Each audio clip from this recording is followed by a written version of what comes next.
Dragons beget dragons. Phoenixes beget phoenixes. The children of mice know how to burrow. The 24th year of Xie Qingfeng Prefecture Wulian Town Daong Village. The scorching sun baked the earth, sending rolling waves of heat. The piercing sunlight was so blinding that one could hardly open their eyes. Yet amidst the vast fields a bustling scene unfolded. Farmers wearing straw hats wielded their sickles through the golden waves of wheat, the fervor of the harvest season in full swing. Just then urgent footsteps echoed from outside, accompanied by loud shouts. Old Xie family. Your Lin Yang is about to give birth. Hurry back and help. Zhang Shi was exceedingly anxious. She hadn't expected Lin Yang to go into labor now over a month early. She dropped her sickle and sprinted toward home, terrified that something might happen to her precious grandson. The eldest daughter-in-law and neighbor sister Li had gone to town to sell embroidery today, leaving Lin Yang as the only adult at home. Mother, it hurts. Seeing Zhang Shi arrive, Lin Yang immediately grasped her hand tightly. It's all right, exhale slowly, don't rush. Zhang Shi squeezed her hand back. Relax, trust mother, there's nothing to fear. Reassured, Lin Yang gathered her strength and began to push with all her might. With the loud cry of a newborn, Lin Yang finally breathed a sigh of relief, and a hint of joy appeared on Zhang Shi's heavily wrinkled face. Before Xie Qingfeng even opened her eyes, she heard a somewhat elderly voice shouting loudly by her ear, "It's a boy! It's a boy! Huh, I have male parts. I'm a boy. Ding dong, Imperial examination system successfully bound. Host, please begin studying as soon as possible." The mechanical voice echoed in Xie Qingfeng's mind. Are you toxic? How can a baby study? Xie Qingfeng rolled her eyes. Just as she wanted to say more, the unique drowsiness of an infant began to take over. Seeing that the host was unconscious, the system also automatically fell into a deep slumber. Mother, what are you? When Lin Yang first heard her mother-in-law Zhang Shi cry out that she had given birth to a son, she was overjoyed beyond measure. The women of this household finally had someone to rely on for the rest of their lives. But when she actually saw the child's true gender, the light in her eyes dimmed. Before she married into the Xie family, her father-in-law and brother-in-law had died while performing corvée labor. Her husband was the only man left in the family, but tragically he was gored to death by a wild boar during a village hunt just days ago. In this world where women were treated as resources, bachelors and widowers from miles around constantly came to harass them, eager to force themselves upon the women. They were simply taking advantage of the fact that the family had no men. Fortunately, the Xie clan had many members in Daong village, providing them with some measure of protection. But others had their own lives to lead. They could protect them for a moment, but could they protect them for a lifetime? Including the two girls, Dia and Arya, there were 5 women in the household. All of them had hoped she was carrying a boy. During her pregnancy, she was even allowed to eat an egg laid by the family's old hen every few days. I'm sorry, mother. I failed to repay your kindness by giving birth to a girl. Lin Yang looked at her mother-in-law with tearful eyes, silently praying she wouldn't be forced to remarry and leave. Unlike her eldest sister-in-law, who still had her maiden family in the neighboring village, Lin Yang's family was all dead. If her mother-in-law insisted on marrying her off for money, she would have no way to resist. Setting aside the short lifespans of the men, the Xie family was considered a middle-class household in the village. Though her mother-in-law was domineering, she was reasonable and, most importantly, fiercely protective of her own. What nonsense are you saying? Zhang Shi glared at Lin Yang with stern words and a harsh expression, then lowered her head to coax the infant in her arms. My grandson looks so delicate, his eyes are exactly like his father's. What do you mean? Lin Yang was utterly bewildered. Could it be that her mother-in-law had gone mad upon seeing she gave birth to a girl? In the words of scholars, what was it called? Pointing at a pig and calling it a dog. Sigh. Seeing Lin Yang's utterly baffled look, Zhang Shi let out a heavy sigh. She broke it down to explain it to her. Lin Yang, the clan elder, came to see me a few days ago. He said that if the child in your womb wasn't a boy to carry on the family line, they would force us to adopt Xie Zhao's young grandson. Xie Zhao was the biological older brother of Lin Yang's father-in-law, but due to the elder's favoritism, the two families had a terrible relationship. Before the families separated, there were petty arguments every 3 days and major fights every 2. Especially after her father-in-law and brother-in-law passed away, seeing that their side had no Xie family male heirs left, his wife would frequently come over to take things under the guise of taking back the ancestors' belongings. It meant that the 3 adult women were considered outsiders with no right to occupy his parents' assets. If it weren't for the fact that the 2 girls, Dia and Arya, were of Xie family blood, the house would likely have been emptied by them entirely. Mother, I know this. I also hoped the child in my belly was a boy. Lin Yang sighed. Her womb had failed her. That is why I planned to raise this little brat as a boy. As soon as Zhang Shi's words fell, a flash of pure shock appeared in Lin Yang's eyes. This was simply too outrageous. Seeing Lin Yang's cowardly reaction, Zhang Shi spoke with exasperation over her failure to be strong. This child must be a boy.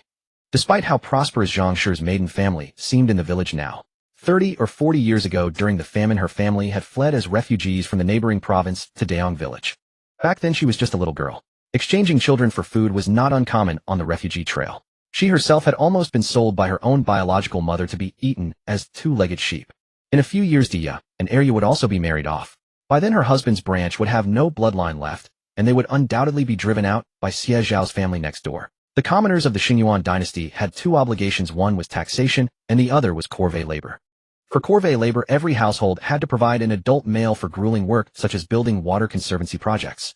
They even had to bring their own rations, and after serving, they still had to pay taxes. Taxation was implemented as a poll tax. Children under 7 had to pay 20 copper coins a year as mouth tax, while adults paid 112 coins a year as calculation tax. Compared to the previous dynasty, these taxes were already considered a great relief for the commoners. The Xie family had only 10 acres of land yielding about 1.5 shur per acre annually. After the men in the family passed away, the 3 women could at best manage a yield of 1 shur per acre. Now, after deducting the annual taxes, only about 70 copper coins remained to cover a whole year's living expenses. In the past of the 3 men in the family, one would tend the fields at home, while the other 2 went hunting in the mountains with hunters, bringing back a few taels of silver by the end of the year. Furthermore, the women could take on some embroidery work in town, waking up early to supplement the household income. If only life could have continued in such a peaceful and ordinary way, but tragically all the men in her family were gone.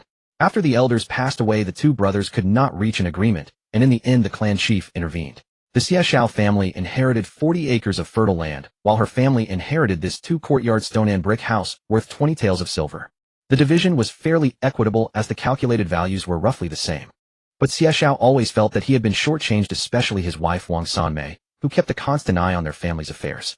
Whenever they had meat to eat, she would make sour remarks. She spoke as if their family had taken great advantage of hers, especially when they bought 10 acres of fertile land that year. Wang Sanmei caused an uproar in the village. She claimed that their family had secretly hidden assets and that they had no money to buy fertile land. She even took the matter to the village head. If the child in Lin Yang's womb turned out to be a girl, Wang Sanmei and Xie Zhao would certainly drive them all out of this stone and brick house. A married daughter who returned to her natal family would have her fate entirely at the mercy of her family. After Zhang Shi explained the reasoning thoroughly, Lin Yang put away her fearful expression and gradually became resolute. For their fate, this child must be a boy. Don't tell your elder sister-in-law about this, she is not reliable.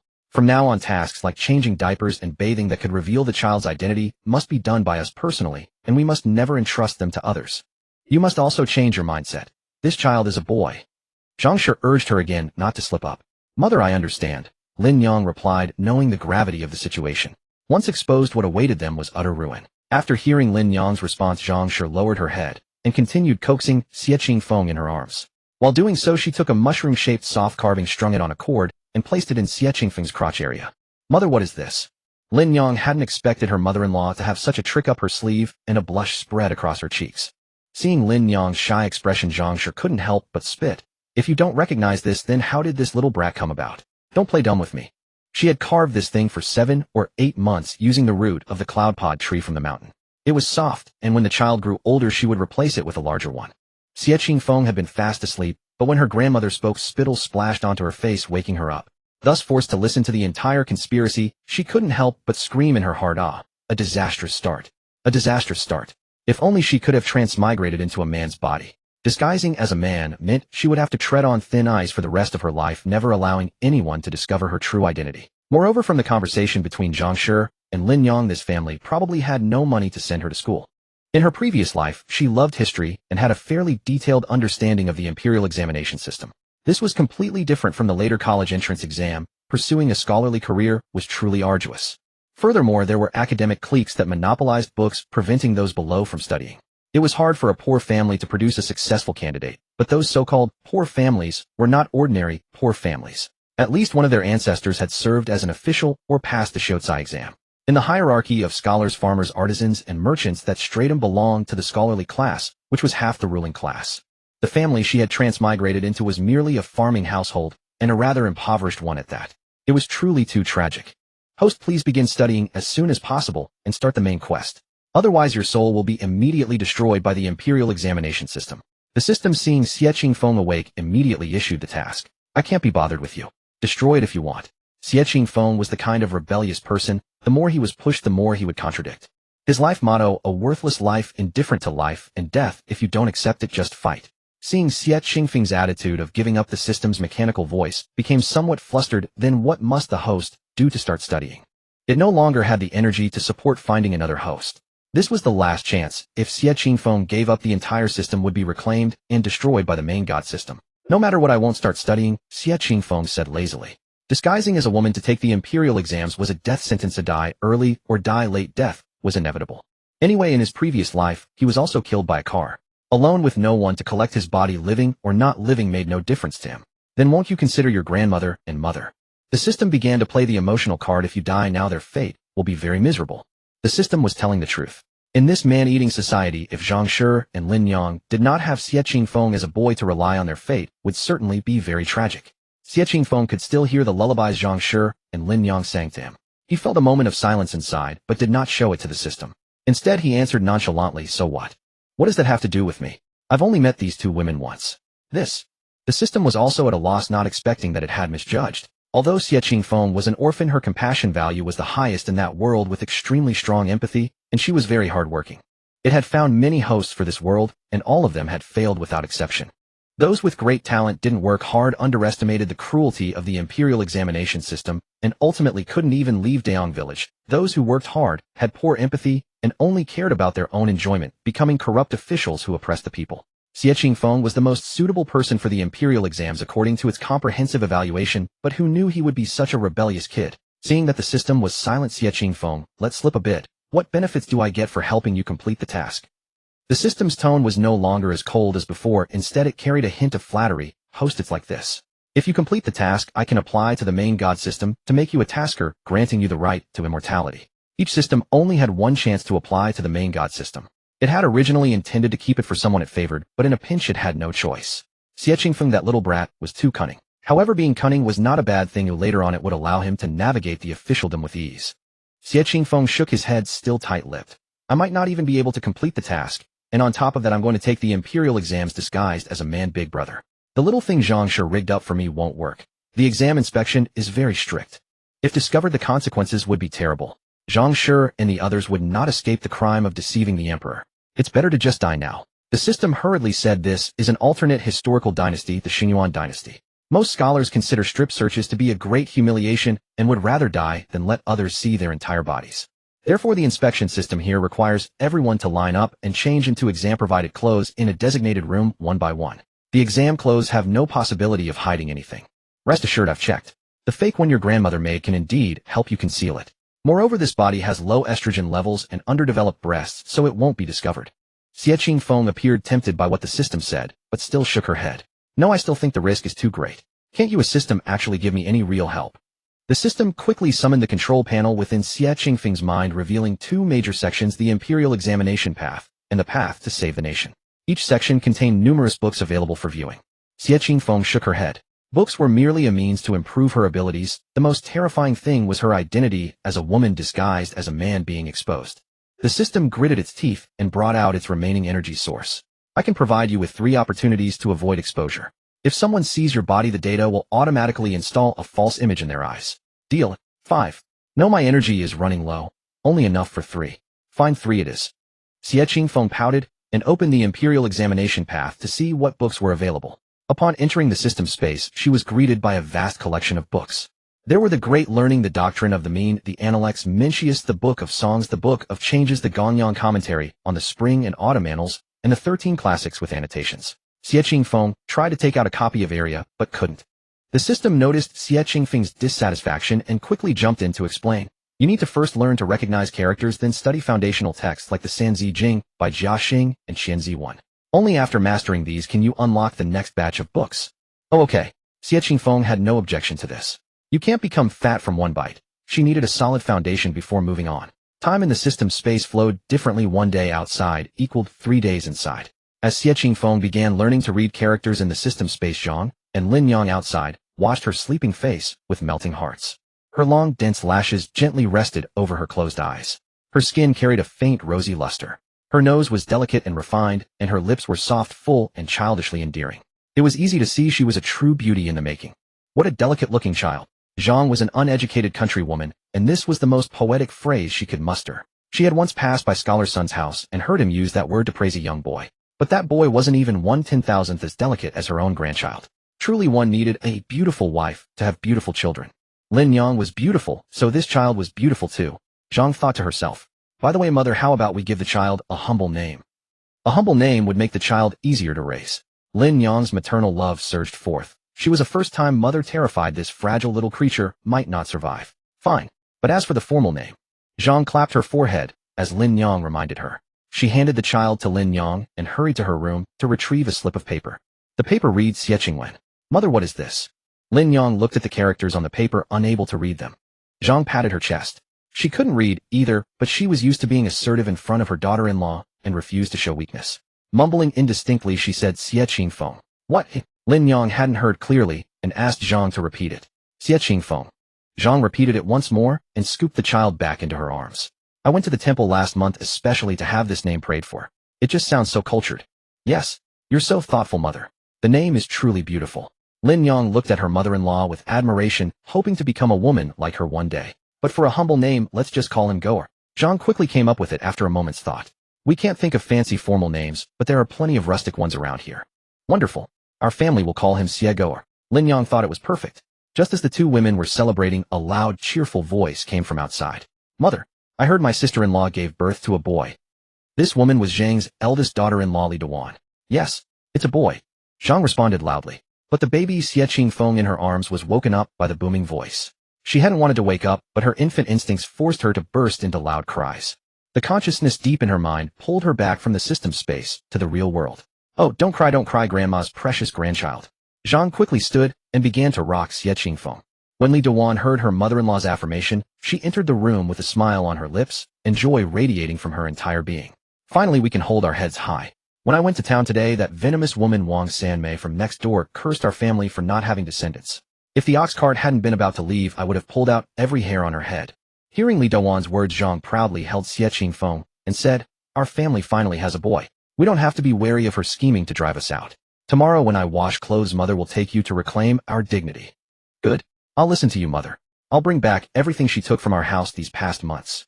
Li Duan's dusty clothes couldn't hide her eagerness for a fight. Her gaze shifted to Xie Qingfeng, looking at Zhang and Lin Yang with pleading eyes. Can I hold my little nephew? Go ahead. Look at how shabby you are. Zhang placed Xie Qingfeng into Li Duan's arms. Li Duan had already given birth to 2 children herself, so holding a baby should have been second nature. Yet she still took the child with utmost care, gazing at Xie Qingfeng with deep affection. This child is handsome.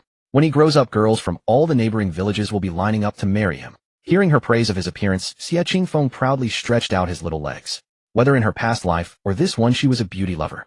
It seemed her appearance wouldn't disappoint. Just as she was feeling relieved, she felt Li Duan's hand touch her lower body. Her stretched legs stiffened slightly.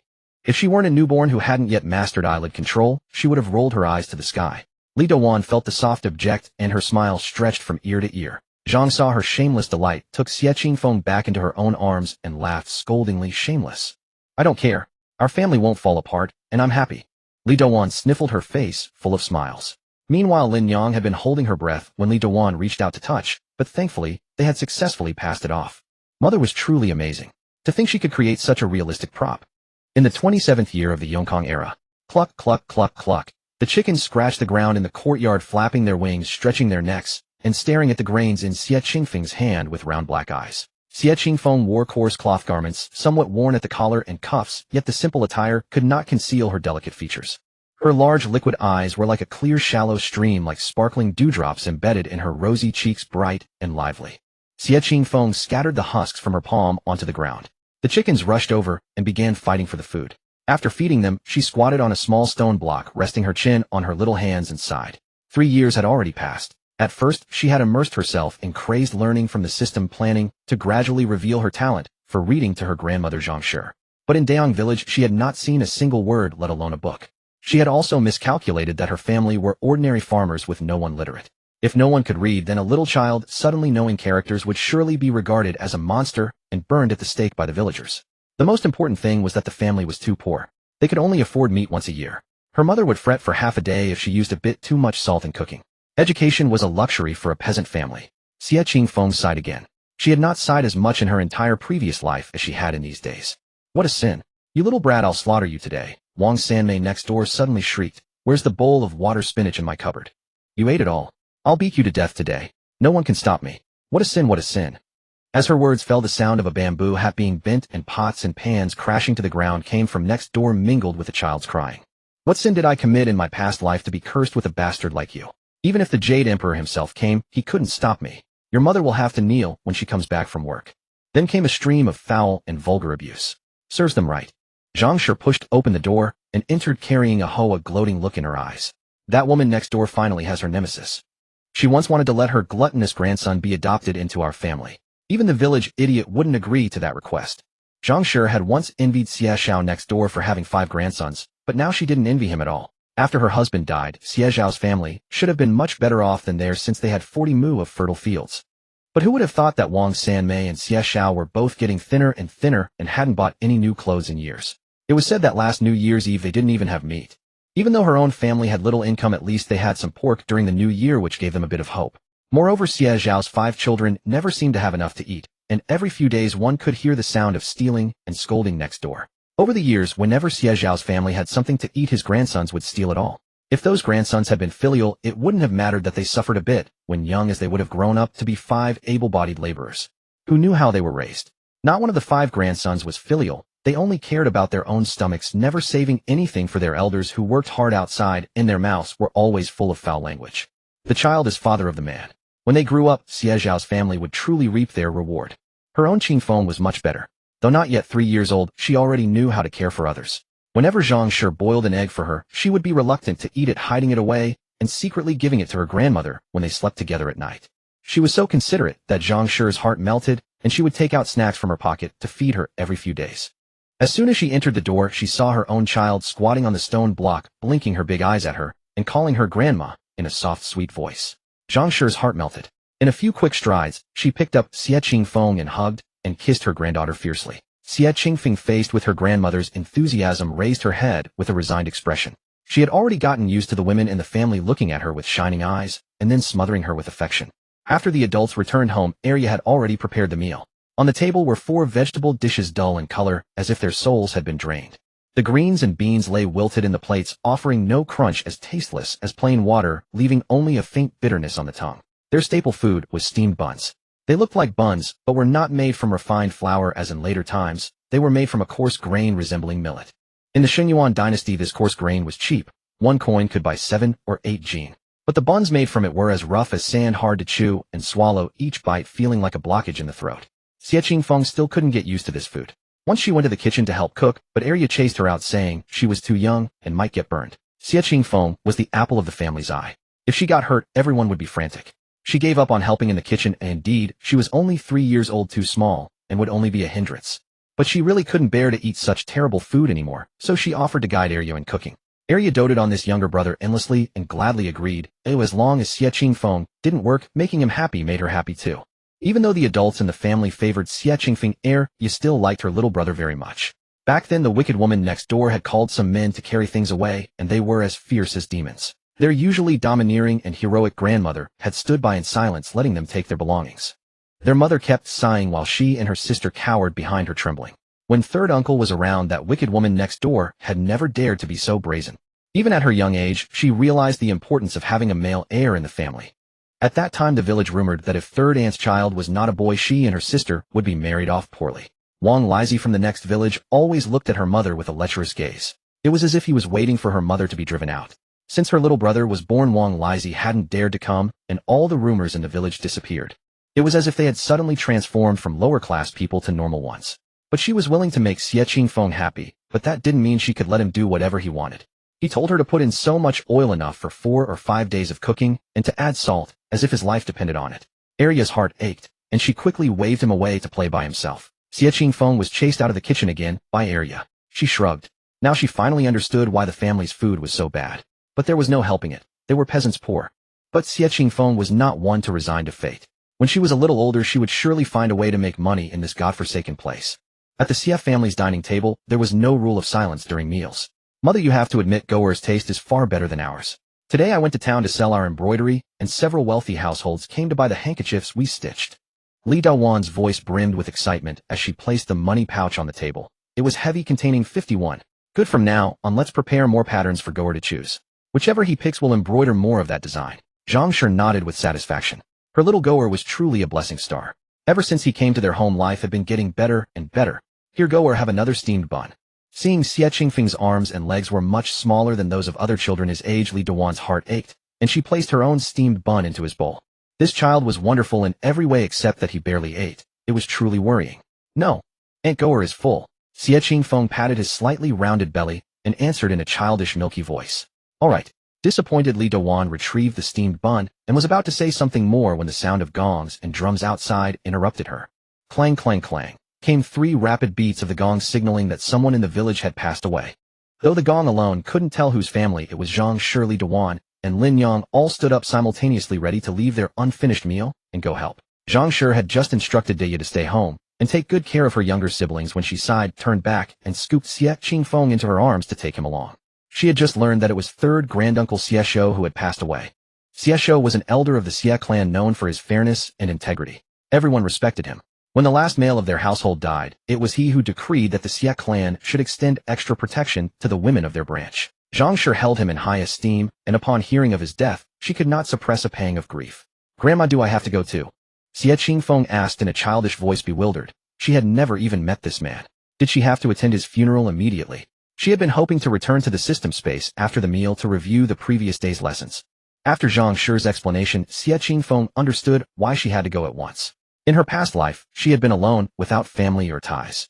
Now she experienced firsthand the clan-centered patriarchal system described in history textbooks. She was within the 5 degrees of mourning for the deceased Xie Shou, whom she addressed as great-granduncle. She was required to wear the coarse hempen mourning garment, called sima, for 3 months. Most of the Xie clan lived in Daong village, and those who lived elsewhere had to arrive before the funeral procession. If they truly could not make it, they had to submit a formal explanation and observe mourning at home, the duration determined by the closeness of kinship. If they failed to do so, and the hosting family found out, it would become a blood feud. Due to the deep-rooted patriarchal preference for males in this dynasty, only the deceased's own granddaughters were required to attend. Girls like Deya and Arya were exempted. The night was as dark as ink, deep and oppressive. The group walked in silence, following the intermittent sound of gongs and drums. The trees on either side of the road rustled in the night wind, and sporadic sobs could be heard from the procession. The gongs and drums were both stirring and somber. As the procession passed, each household people would come out uninvited, slowly gravitating toward the home of Xie Shou, where the funeral was being held. Xie Qingfeng clung tightly to Zhang's neck, her heart shaken. This was a life she had never experienced before. Even the 2 families who usually quarreled were now unusually united, silently beginning to help with the tasks. Was this what it meant to be human? The gong and drum suddenly ceased. Xie Qingfeng steadied herself. In front of the 3-courtyard stone and brick house knelt a middle-aged man in Zhang Cui, the heaviest mourning attire. His long beard unkempt, his eyes red and swollen. Zhang Cui was the heaviest of the 5 mourning garments typically worn by a son for his father.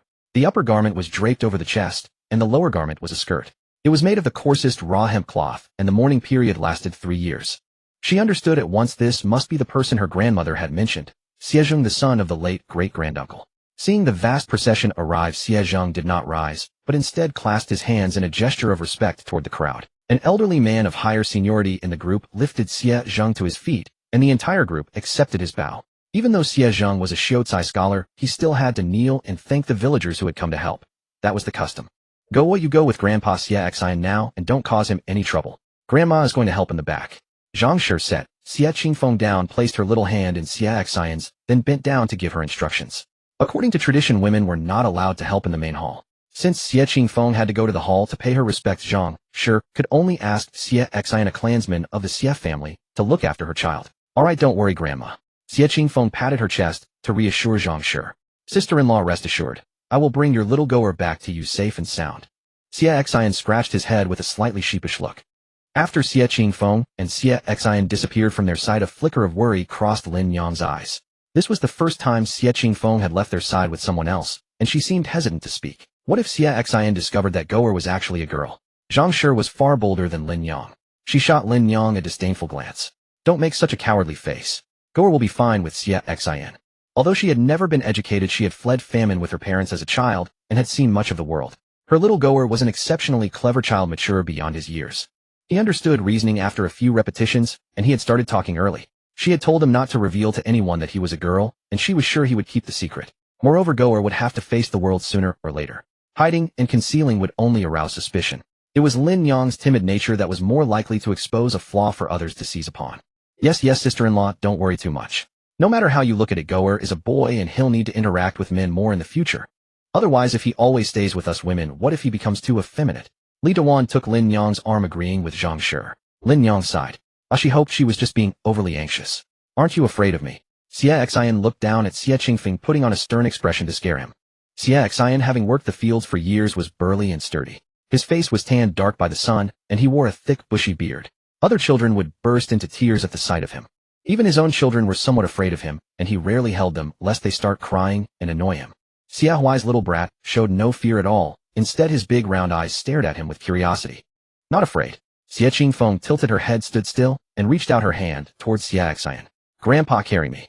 That single cry of Grandpa softened Xie Qingfeng's heart. Whatever else, this little one was truly beautiful. He had no idea how Zhang Shi and the others had managed to raise such a child. Xie Qingfeng's delicate porcelain doll-like face was so fair it seemed to break at the lightest touch, and her thick, slightly curled lashes fluttered playfully, making her even more adorable, just like the ceramic dolls sold in the town shops. Xie Qingfeng sighed inwardly, again marveling at how such a child could be so beautiful. He decided he must ask his wife to seek advice from Zhang Shi, for his own boys were as swarthy and ugly as wild bulls, and finding them wise would be no easy task. Seeing Xie Qingfeng gazing at her in a daze, Xie Qingfeng lightly stamped her foot and continued in a coquettish, childish voice, Grandpa, carry me. She herself found this syrupy pleading unbearable, but the road ahead was strewn with sharp pebbles. She simply couldn't walk any further, and if she stubbornly pressed on, her shoes would surely be ruined. She had only this one pair of shoes. All right, Grandpa will carry you. Xie Qingfeng snapped out of his reverie, bent down, and reached out to scoop up the little one. The soft, milky scent of a child enveloped him, and his hand slipped, nearly dropping Xie Qingfeng. No wonder Zhang Shi cherished this child, as if he were the apple of her eye. Such a delightful boy. If he were ever bumped or bruised, it would be heartbreaking. Xie Qingfeng led Xie Qingfeng into a small room beside the morning hall where all the children of the Xie clan were gathered. Each child had a cushion beneath them. According to custom, the younger generation was supposed to kneel all night until dawn, but no one was watching them. Whether they sat or knelt, they just had to stay quietly on their cushions. After all, they were just children. No one would be harsh with them. Xie Qingfeng gently set her down. Stay here with your brothers for the night. Grandpa has to go do some work outside. Xie Qingfeng never imagined he would one day use the cute suffix la in his speech. Okay, Grandpa, you should take care of yourself too. Xie Qingfeng waved goodbye to Xie Qingfeng. Xie Qingfeng replied with only a single word, but his heart was already overflowing with sweetness. How could there be such an obedient and well-behaved child? The room was not large, perhaps because of the suddenness of the event, only a few strips of white cloth and talismans hung on the walls. There were nearly 20 little boys in the room, and when Xie Qingfeng entered, all eyes turned to her. Most of the children here knew one another, having grown up together since they were little, but Xie Qingfeng rarely went out, so she was still a stranger to them. They had only heard her name from the adults. Most children were suckers for good looks. They gravitated toward whoever was prettiest. Seeing how beautiful Xie Qingfeng was, their affection for her soared instantly. If not for the threat of clan punishment hanging over anyone who dared to cause trouble in the morning hall, they would have swarmed her immediately. Clan punishment was far worse than the spankings their parents gave them. The whip could leave them bedridden for months. Deterred by that fear, the mischievous boys refrained from rushing up to talk to Xie Qingfeng. Xie Qingfeng found a cushion for herself and sat down obediently. Nearby, Xie Hu and Xie Xiong couldn't help whispering to her, "Are you Uncle Huai's child? You know my father?" Xie Qingfeng tilted her head, adjusting herself into a more comfortable position on the cushion. "Why, yeah. Your dad used to teach us how to catch crickets." Xie Hu was utterly charmed by Xie Qingfeng's tilted head pose. He had never seen such a beautiful child. Then what does my father look like? I've never met him. Xie Qingfeng was curious about what her father was like, but she dared not ask her grandmother or mother for fear of stirring up their grief.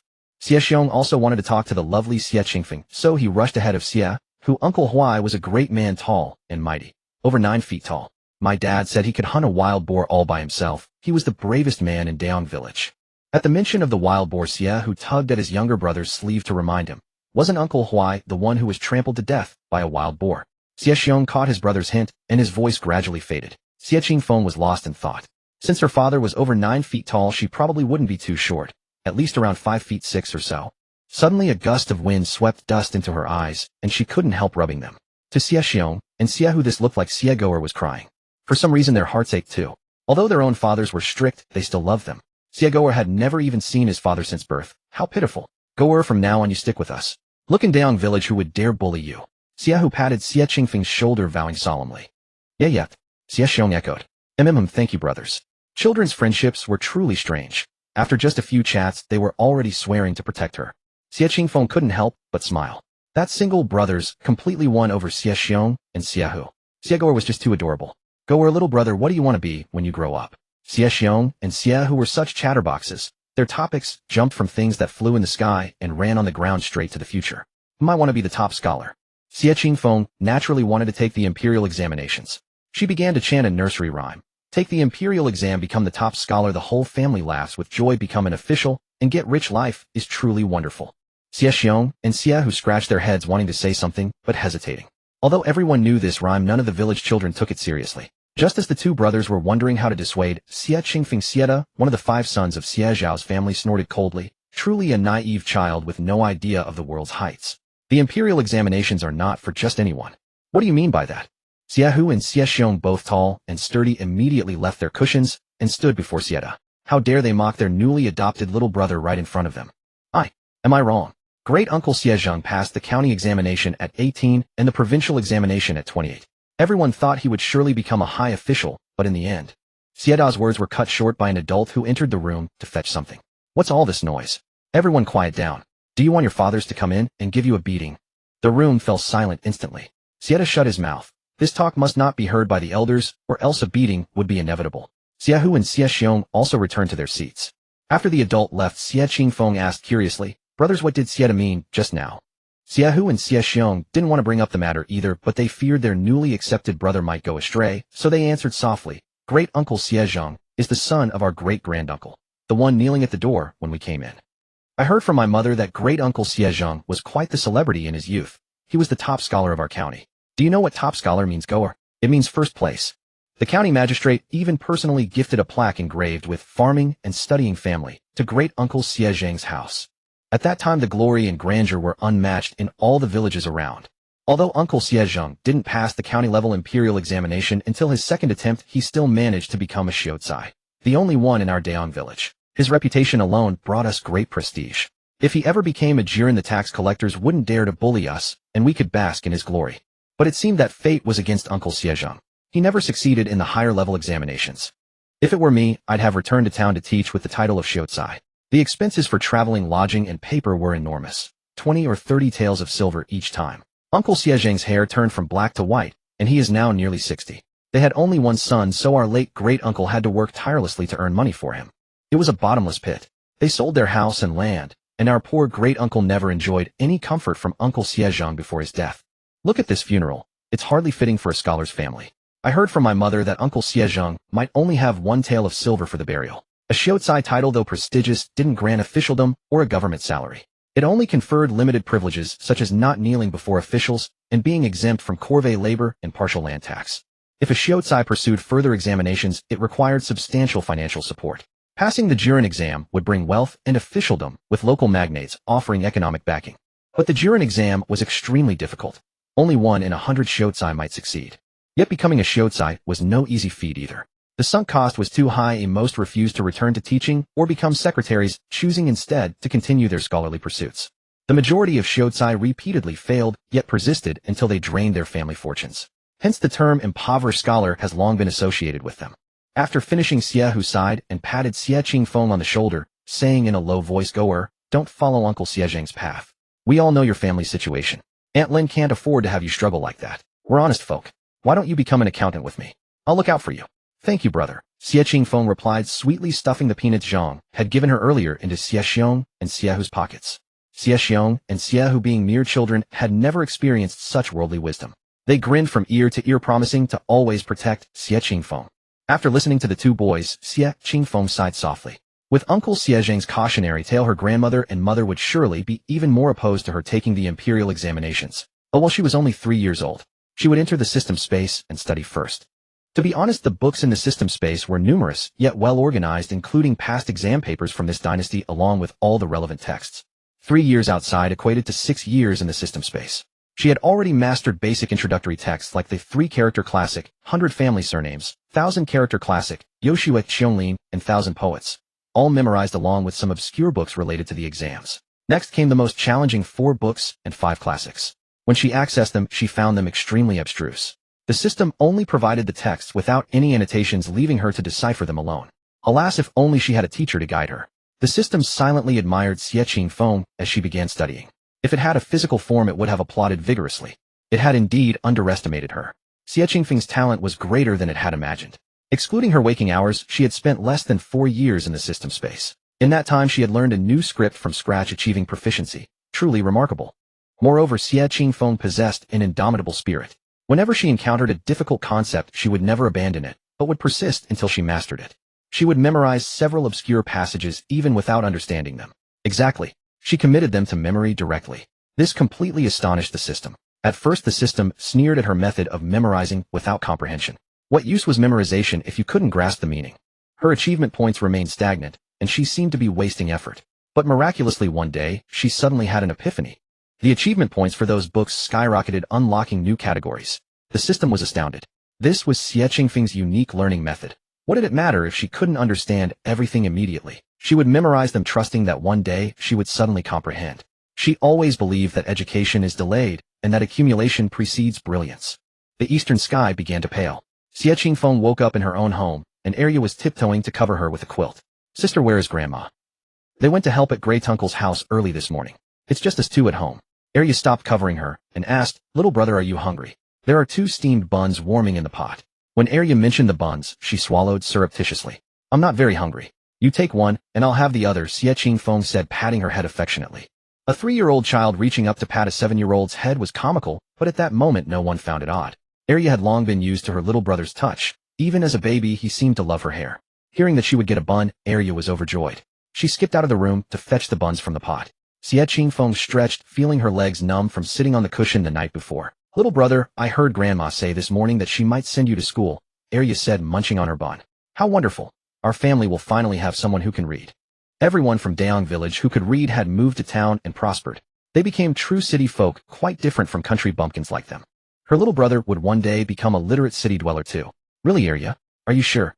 Xie Qingfeng shot up from the bed. Could she really go to school? "Of course, why would I lie? Would I get a bun for that?" Arya said, casually swallowing her bite. "Grandma, why did she suddenly decide to let me study?" Xie Qingfeng felt a surge of joy, as if she had won the lottery. She had thought it would take much longer to persuade her grandmother to allow her to attend school.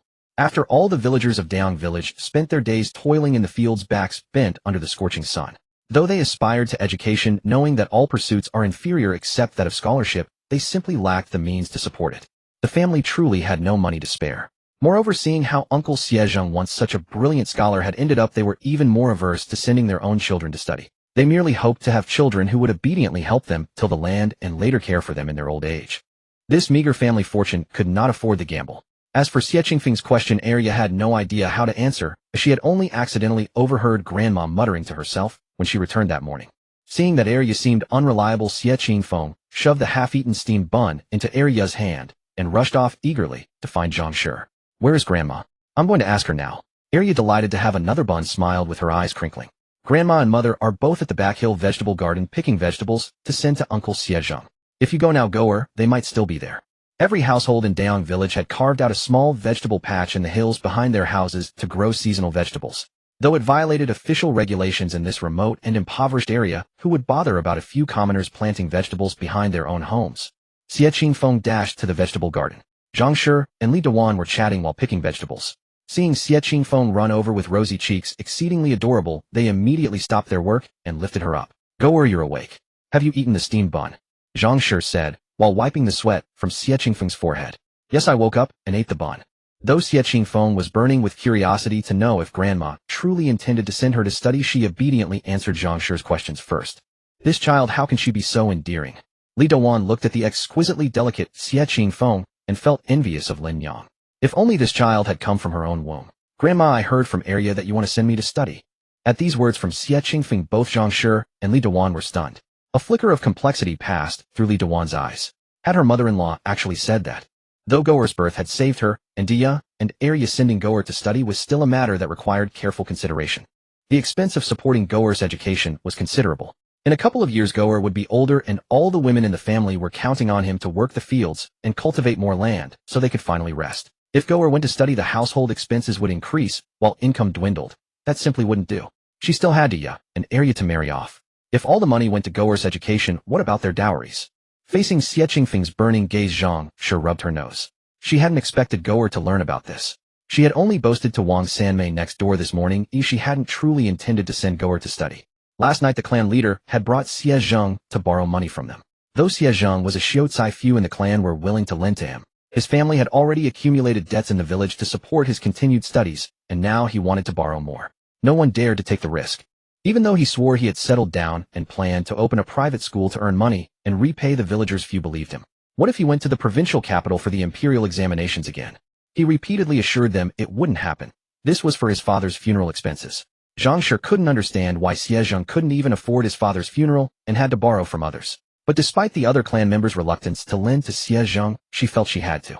After all, Xie Zhang's father had helped their family so much before his death. Without him, Xie Qingfeng would never have been born. They would have been devoured by the wild bachelors outside. She lent Xie Zhang 2 taels of silver, and he promised to repay her with interest within 6 years.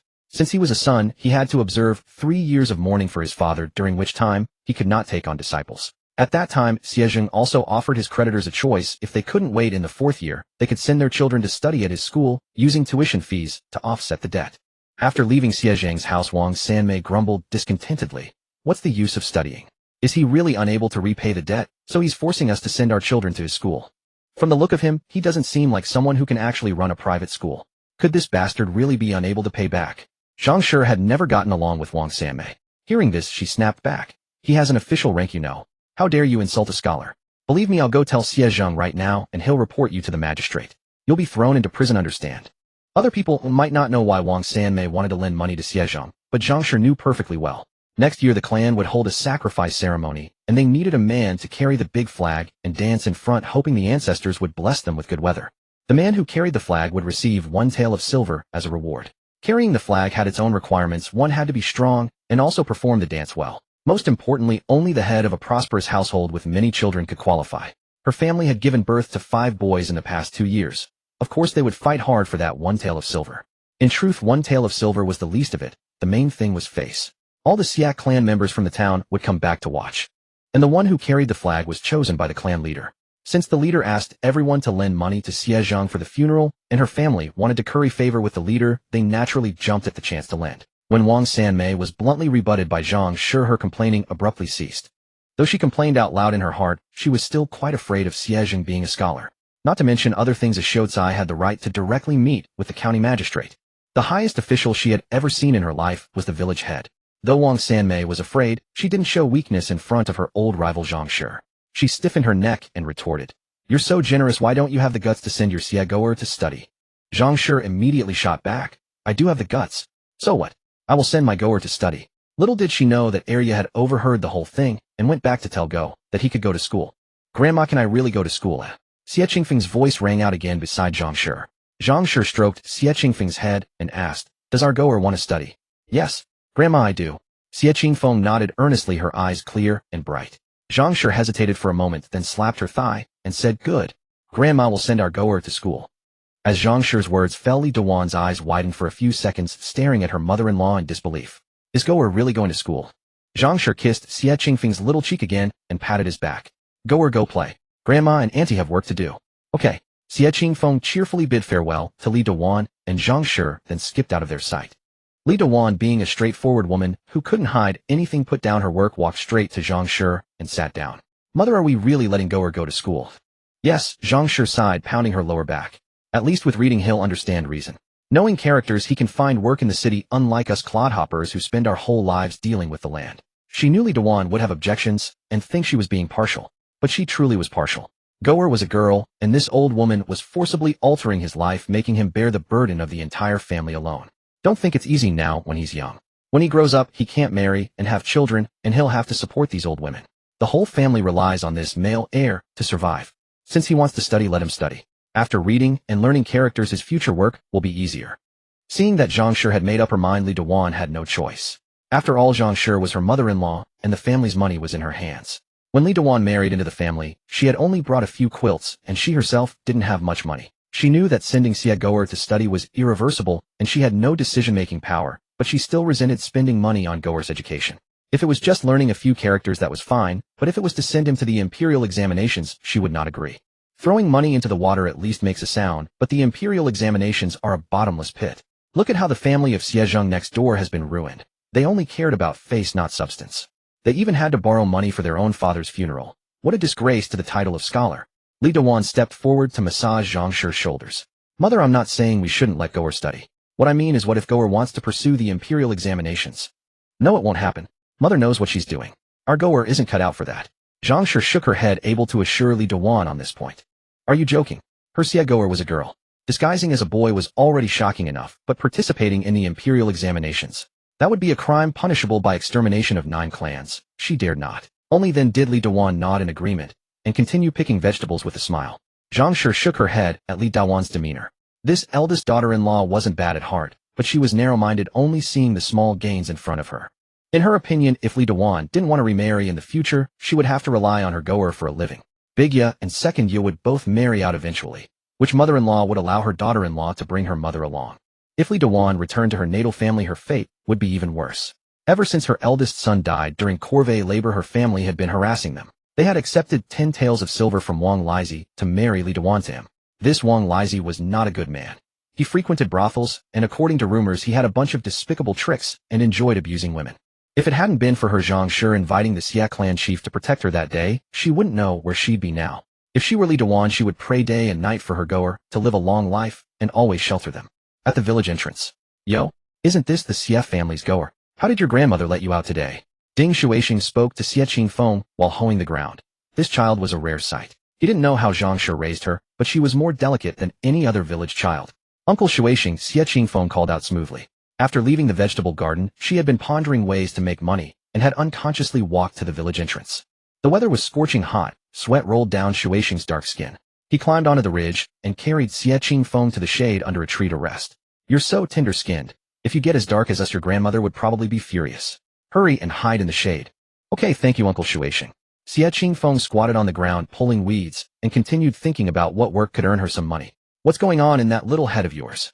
Xuexing hadn't seen such a lovely child in a long time and couldn't help teasing her. Are you thinking about which girl is pretty? Xie Qingfeng was speechless. Uncle, do you want to see how old I am? I'm only 3. Xuexing received Xie Qingfeng's little eye roll and shut his mouth sheepishly. Talking about this with such a young child seemed a bit inappropriate. Goer, do you know what the provincial capital looks like? No, Xie Qingfeng shook her head. She had never even been to the town. Xuexing knew Xie Qingfeng would say she hadn't been. He leaned his back against the tree, put his hands behind his head, and began boasting about the year he had lived in the provincial capital. Goer, you have no idea how bustling the provincial capital is. When the night market opens, there are lanterns everywhere. The spectacle is beautiful. Wow. And there are many street performers. Their acts are amazing. Wow.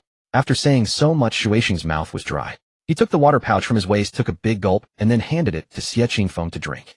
He hadn't met anyone in a long time who would listen to him talk about his life in the provincial capital. Whether adults or children in the village, none of them liked hearing these stories. They just thought he was bragging. Unexpectedly, Xie Goer was so interested in his experience, always echoing like a straight man in a comedy duo. He couldn't stop his chatterbox. Is there more? I want to hear it. Xie Qingfeng's round eyes were full of curiosity, eager to know more about the world outside the village. After drinking some water, Xuexing continued, there's an inn in the provincial capital called Fukai Inn. I heard the tiles are glazed tiles that northern merchants traded with foreigners. They're sparkling and beautiful, and the topmost tile even glows at night. Wow. Xie Qingfeng continued her roll. And northern merchants bring mutton from somewhere. It's so fresh. Have you eaten it? No, just that mutton dish costs 4 taels of silver. Enough for our family's expenses for 2 or 3 years. Your uncle Xuexing doesn't have that ability. I just smelled it from outside. It was really fragrant. Those merchants are so amazing, able to get so many things. They must be very rich, right? Xie Qingfeng blinked her eyes at Ding Xuexing, sighing inwardly, wishing she could be that rich. Of course. They wear silk and satin. Just one outfit would cost more than we can earn farming all our lives. Unlike us who can only wear hemp and linen. Xuexing became even more animated as he talked about the merchants. They live such comfortable lives with beautiful women by their sides. I figure even the lives of high officials and nobles are just like this. Wow, being a merchant sounds wonderful. Xie Qingfeng's childish words echoed in Ding Xuexing's ears, and he abruptly stopped speaking, a sudden seriousness settling upon him. Goer, don't you ever think of becoming a merchant just because their lives seem good? Seeing Xie Qingfeng's admiration for merchants, Xuexing quickly corrected himself. Merchants belong to the base registry. Though they appear glamorous on the surface, in secret they are nothing but servants to the high and mighty. Xuexing glanced around to ensure no one was nearby, then hastily scooped up Xie Qingfeng to instill his wisdom, inwardly regretting having ever mentioned merchants to the boy. Goer was still so young. If he were led astray and truly became a merchant, he would be a sinner. the Xie clan would likely skin him alive. In the hierarchy of scholars, farmers, artisans, and merchants held the lowest status, nearly classified among the base registry. Goer, do you understand? Merchants are nothing impressive. They're all lowly wretches scheming and scrambling for petty gains. Their descendants are barred from the imperial examinations for 5 generations. Let's just be honest, upright farmers. Xie shook her shoulders, repeatedly hammering the point home to Xie Qingfeng. All right, I understand, Uncle Xie. I won't become a merchant in the future. Xie Qingfeng's head spun from the vigorous shaking, and only after she repeatedly assured him that she would never pursue commerce did Uncle Xie finally stop. In the Xingyuan dynasty, merchants served as a means for the ruling class to increase state revenue, bearing the heaviest taxes, amounting to a staggering 60%. Despite amassing vast fortunes, merchants wielded absolutely no power. Without a savvy grasp of social graces, even a petty official of the lowest rank could fabricate a pretext to seize their wealth. Yet Xie Qingfeng felt no sympathy for the plight of merchants. Capital was inherently profit-driven. They produced no goods, merely profiting from price differentials to reap enormous gains. As long as money flowed, they cared not if the people suffered. But despite their inferior treatment and status, merchants still lived quite comfortably. If not for the system's insistence on her pursuing the imperial examinations, had she transmigrated here on her own, she would likely have chosen the path of commerce. In her previous life, she had been an engineering student, and driven by curiosity, she had read an enormous number of books. She could still craft various small gadgets that might improve daily life. Selling them could potentially fill her coffers to overflowing.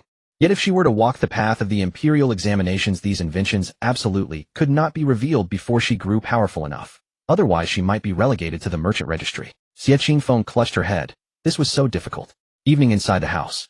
The family gathered around a crude wooden table, all weary from their day's labor. After dinner, Zhang suddenly produced a cloth-wrapped brocade pouch and placed it on the table.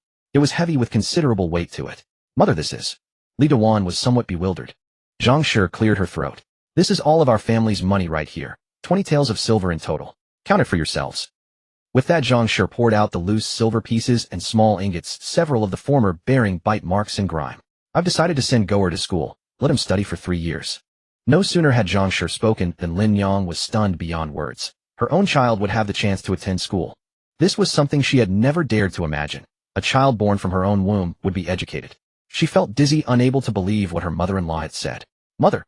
Before Lin Yang could speak, Li Dawan grew impatient. Why 3 years of schooling?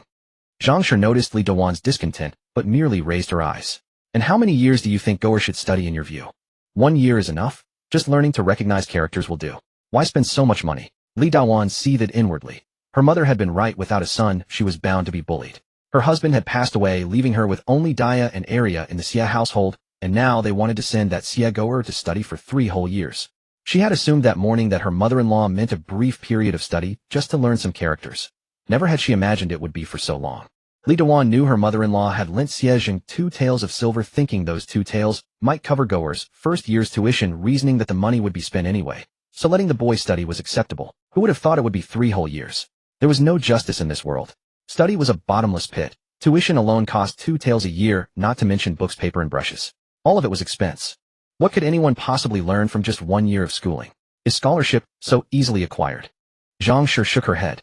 She too had initially thought of sending Goer for just 1 year, but she had consulted the village head, who told her that a child needed at least 3 or 4 years of study before truly grasping the fundamentals. Her family had never produced a scholar before, so she had never paid much mind to such matters. She only knew that with an education one could find work in town. That afternoon she had carried a few eggs to the village head's home, asking him to point her Goer toward a brighter path. Surely a man of his experience had seen far more of the world than a simple woman like herself. She had asked out of curiosity, and only then did she learn just how many opportunities an educated person could have. A literate person working even as a shop server in town could earn 5 or 6 taels a year after room and board, far more than an illiterate one. The village head had also advised letting Goer study a few more years to build a solid foundation. That way employers would be more willing to entrust him with responsibility. A half-filled bucket sloshes about, and no one appreciates that. Zhang concurred wholeheartedly. Skills must be rooted firmly. Li Dawan stubbornly refused. Who doesn't have a son in their family?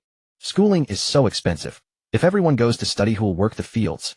I was counting on Goer to help with the harvest in a couple of years. If he's in school, we'd be supporting him for nothing. Li Dawan's words carried a sharp sting. What did she mean, supporting him for nothing? Had she already forgotten how they were bullied before Goer was born? Daya and Arya tugged at Li Dawan's sleeves, afraid their mother might say something even more excessive. Don't pull at me. I need to speak my mind today. Li Dawan slammed the table and rose to her feet. Goer is indeed the only boy in our family, and we've already raised him with great care. Look at the other boys in the village, whose child is like our goer, able to walk, yet staying cooped up inside like a girl, never setting foot out the door. Other boys go out to pick up stray wheat stalks and help with chores. That's yet a next door, even hunted a few rabbits in the mountains when he was young. Our goer can only feed the chickens so far, and I've tolerated all that because he's our only boy and a little pampering is understandable. But now you want to send him to study for 3 years?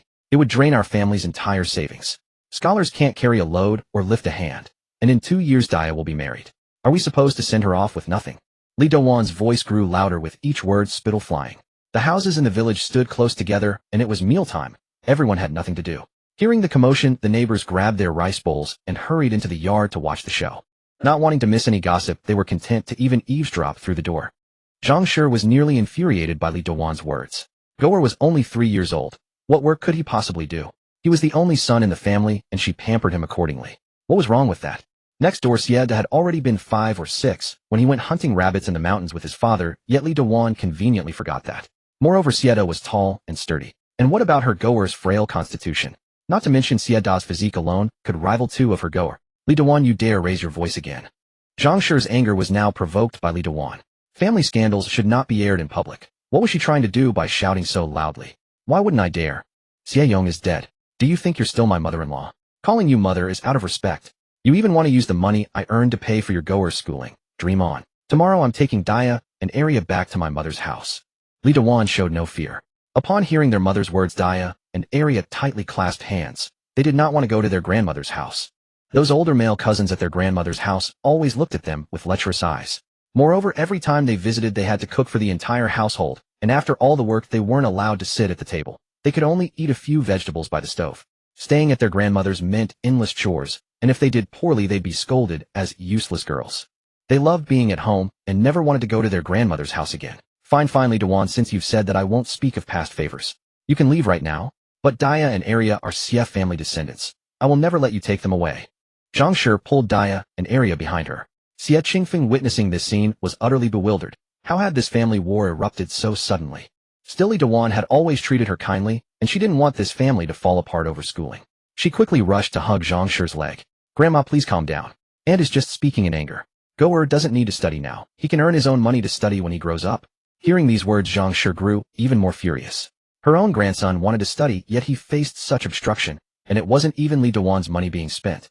Li Dowan hadn't expected Xie Qingfeng to suggest giving up schooling. She looked at her with a complex expression, but she quickly regained her senses. She couldn't afford to be soft. If she backed down now, what would happen if her mother-in-law wanted Goer to pursue an official career in the future?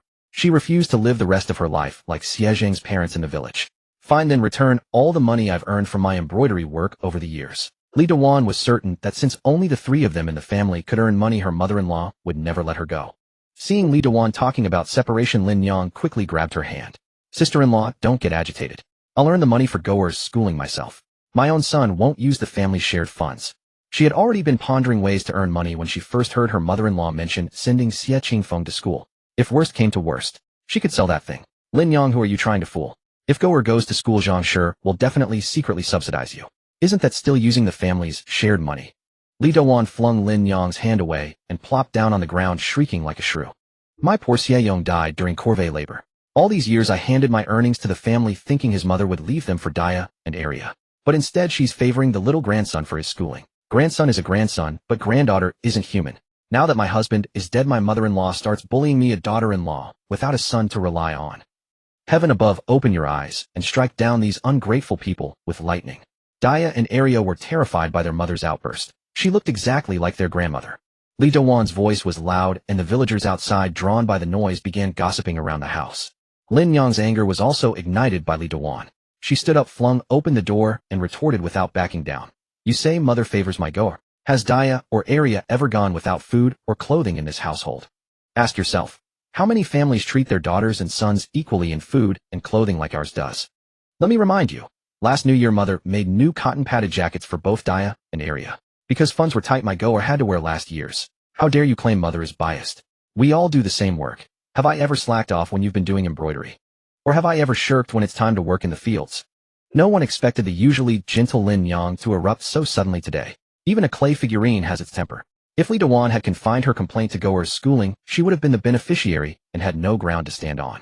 But Lin Yang was already seeking a solution to avoid breaking up the family. Yet what Li Dewan said now was blatantly distorting the truth. If their family truly favored boys over girls, she wouldn't have said a word.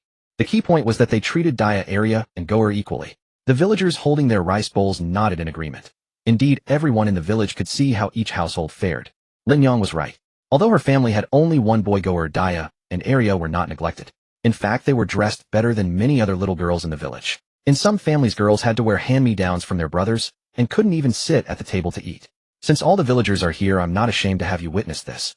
Today, in front of everyone, I'm splitting the family.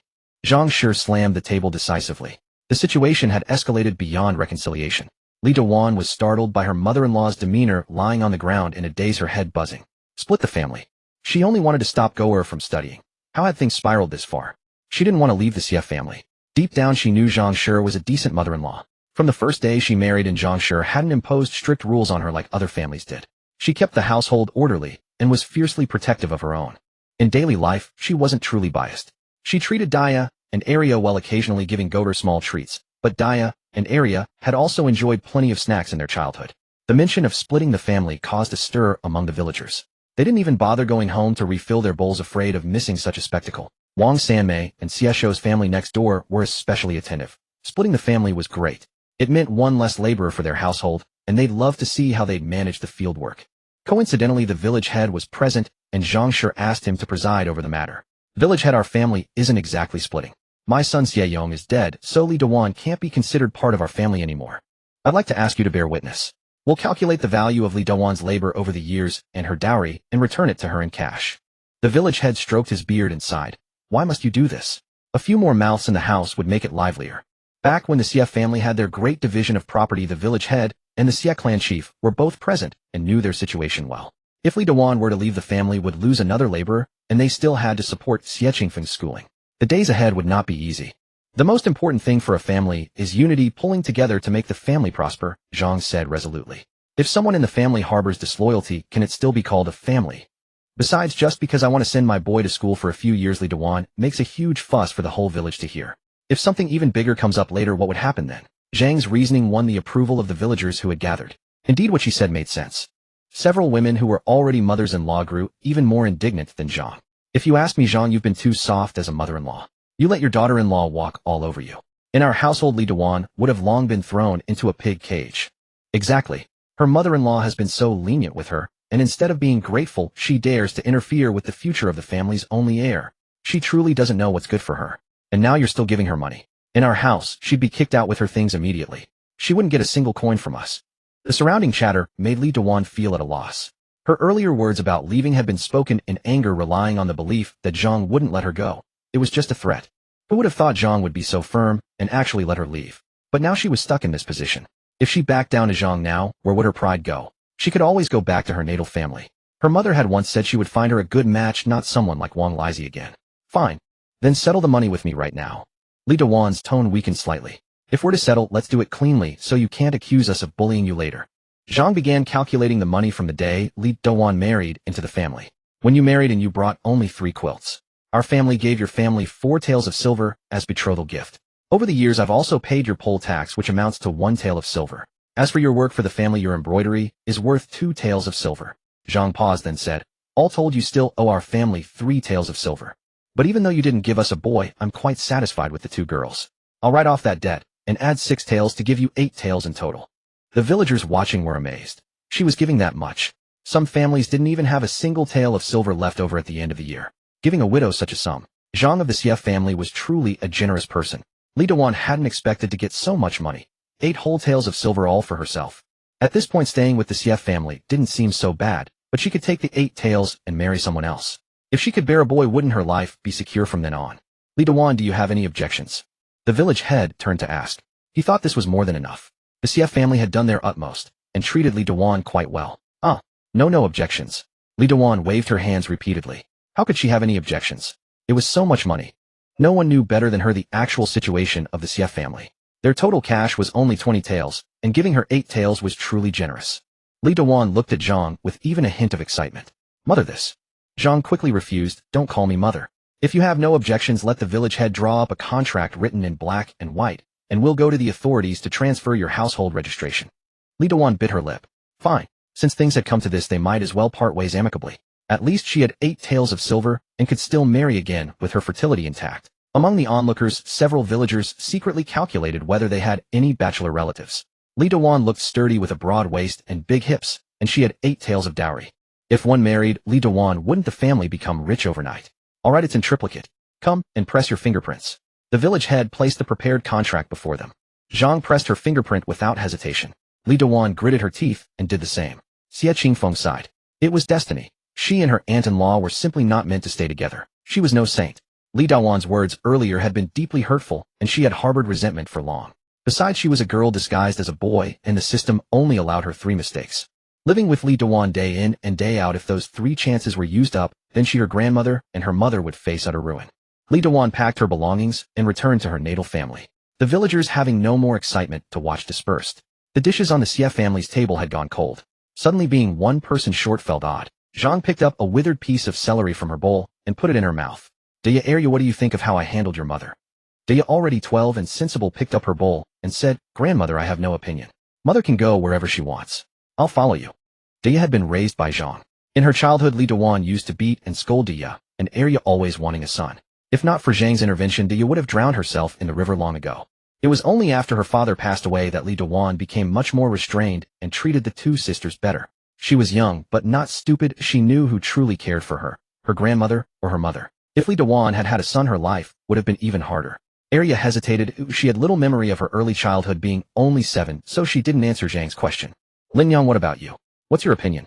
Zhang turned to Lin Yang. Do you think I gave Li Dawan too much money and feel it's unfair? Lin Yang put down her bowl and answered earnestly, Mother, I don't feel it's unfair. You can distribute however you see fit. These were her true words. She had been sold from one place to another since childhood, living a life of instability. It was only when Mother bought her and made her Xie Huai's wife that she finally had a home, a place to eat and shelter from the rain. Now she also had Goer, this child. Her life was complete. Zhang was her real mother. Wherever Mother and Goer were, that was her home. Good, then from now on the Xie family is just us few.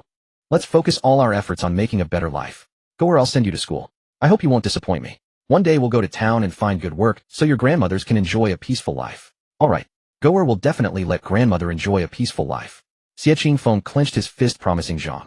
Xie Qingfeng was earnestly assuring them. The tiny figure, flushed with excitement, had a round, rosy face, and her bright, clear eyes were filled with determination.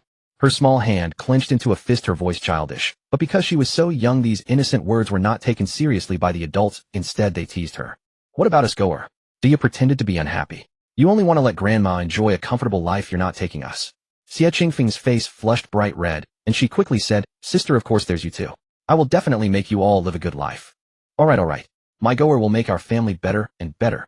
Zhang sure grinned from ear to ear, and the gloom of Li Dawan's departure temporarily lifted. After the meal, Arya pulled Dia into the room.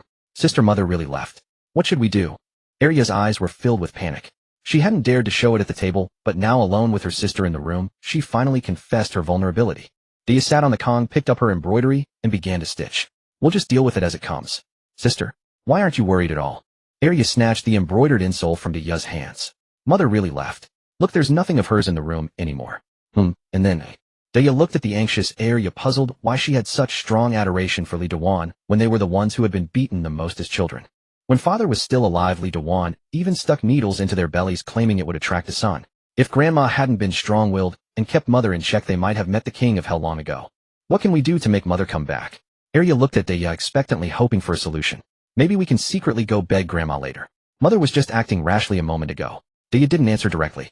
Instead, she took Arya's hand and looked seriously into her eyes. Arya's sister wants to ask you something. Will mother's leaving affect our lives? Will grandma give us less food or clothes because mother left? Why do you insist on bringing her back? Have you forgotten how she stuck needles into our bellies when we were little? Have you forgotten how she made us kneel in the snow in the middle of winter? If Aunt Lin hadn't passed by and persuaded her, we would have died. Arya answered very seriously. But no matter how she treated us, she is still our mother. Isn't there a saying, the grace of birth is greater than heaven? Dia hesitated, then said, forget it. I can't out-argue you with big principles. But you are not allowed to go beg grandma, nor to find mother. Let's just pretend this never happened. When you're a bit older, you'll understand sister's meaning. Arya was still young. Mother had been a bit kinder to her in recent years, so she had forgotten how she used to cry while hiding in her arms after being whipped with a wrought tin cane. Sister, I never expected you to be so heartless. She is our mother. How can you bear to let her go? Arya's eyes were full of tears, disapproving of her sister's actions. Wasn't this ingratitude? Dia was furious. Why was Arya so dense? Arya continued, didn't mother fall out with grandma over our dowries? Besides, grandma was right. In 2 years you'll be married. If the money goes to Goer's schooling, what will you do for your marriage? Dia sneered, do you really think mother did it for our dowries? A person like her who favored sons over daughters would never have torn apart with her mother-in-law over dowries. The dowry was just an excuse. She was just jealous that Aunt Lin had given birth to Goer a boy. She thought the boy would be like them, scratching a living from the soil all his life, but never expected the family to prepare to send him to school. She didn't want to support Goer's education, she just wanted him to grow up quickly to help with the household chores. In her heart, she was resentful and wanted to give birth to a boy herself. If Goer had been born from her own womb, she would have been jumping around and insisting on sending him to school as soon as he was born.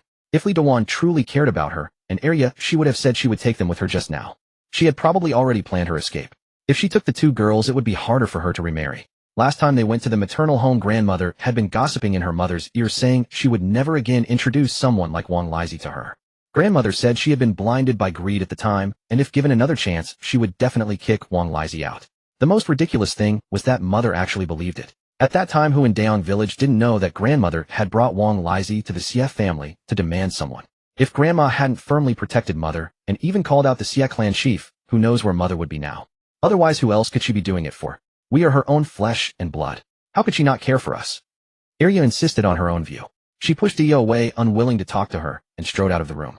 Sister, since you don't want to help mother, then don't bother about me. I'll figure it out myself. Dia shook her head. Mother could still bear children. She was thinking of taking her 8 taels of silver and remarrying. Alas, good advice is wasted on a stubborn fool.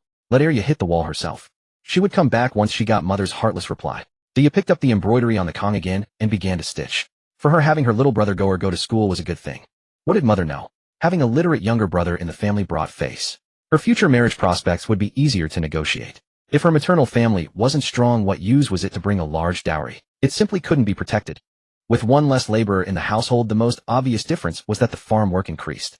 Previously, grandma and mother would return by the hour of Yu around 5 to 7 p.m., but these days they basically didn't come home until the hour of Su around 7 to 9 p.m.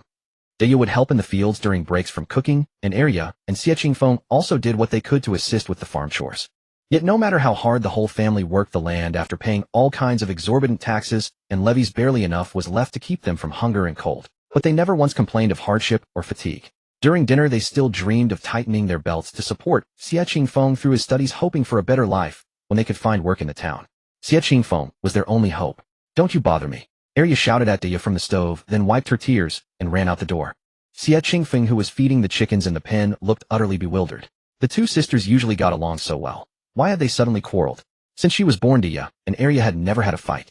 Xie Qingfeng hurried into the kitchen on her short legs. Big sister, Dia, what's wrong with second sister, Arya?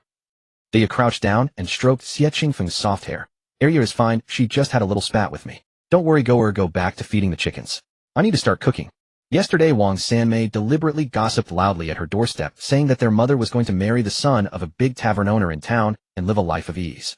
Word had it that the owner's family had even given 10 taels of silver as a betrothal gift to Li Dawan. A widow receiving a betrothal gift of 10 taels was enough to drop the jaws of all the villagers. It was said that Li Dawan had saved the tavern owner's son in town, and the son had taken a fancy to her at first sight. Li Dawan is going to live a good life in town. Wang Sanmei's tone carried a hint of jealousy, but she came to tell their family solely to mock them.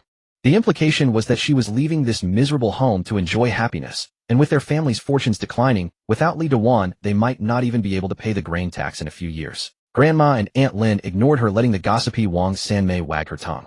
But who would have thought that Arya had taken the words to heart? For the past few nights, she had been urging herself to go find their mother together. Just now Arya brought it up again at the stove, and Dia scolded her a few times before she ran off. Let her go. She'll settle down after getting a scolding at Grandma's house. After being ushered out of the kitchen by Xie Qingfeng still felt a bit worried. Arya was heading out of the village. Although it was broad daylight with the scorching sun high overhead, there were plenty of loafing ruffians and thugs in the countryside. The village rules of Daong village were relatively strict, so those ruffians rarely dared to cause trouble inside. But outside the village it was uncertain. Arya, a girl alone, was leaving the village. Grandma and mother were both working in the fields. By the time she went to find them, Arya would have already disappeared. Xie Qingfeng still felt uneasy.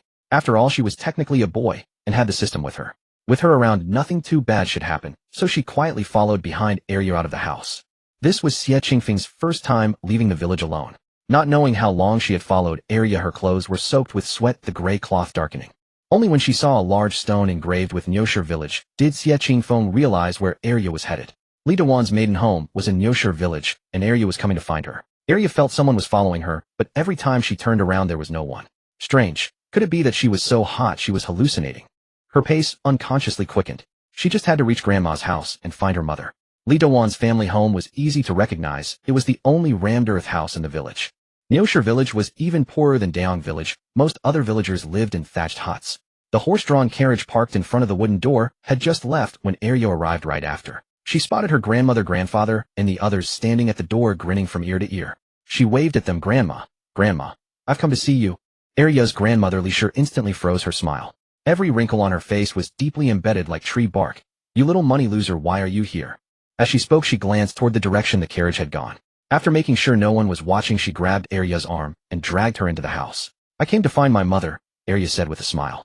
She's not your mother anymore. Go back to where you came from. Li twisted Arya's arm hard. Heavens, how did this worthless girl find her way here? Fortunately, the son-in-law hadn't seen her. If she ruined her daughter's good marriage, she would drown Arya in the pond this very day. No, I want to find my mother.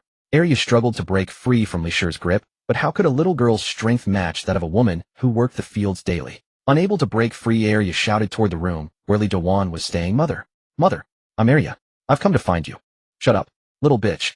Stop yelling. Li immediately clamped her hand over Arya's mouth, a flicker of cruelty in her eyes. She tilted her chin to signal her son to close the door. Fortunately, this wretch had come late. If she had run into the son-in-law, everything would have been ruined. Wow, mother! Arya kept shouting, not giving up. Finally, the door diagonally opposite opened, and Li Dawan slowly walked out. Li Dawan was nothing like the way she had dressed in the Xie family. Her simple coiled bun had been replaced with a maiden's flying immortal bun, and she wore a light green silk skirt. However, due to years of farm work in the sun and wind, her skin was dark, and the light green skirt made it look even darker, a somewhat comical sight. Still, for a peasant family, this outfit was already at the wealthy lady level. Arya's eyes lit up when she saw Li Dawan, thinking her savior had arrived. But to her surprise, Li Dawan strode over and raised her hand to slap her. Smack! The crisp sound of the slap was especially clear in the yard. Arya's face instantly swelled, and her head was knocked to the side. Arya's eyes were filled with disbelief. How could she be like this? It was as if she had become a different person. Before Arya could react, Li Dawan slapped her again.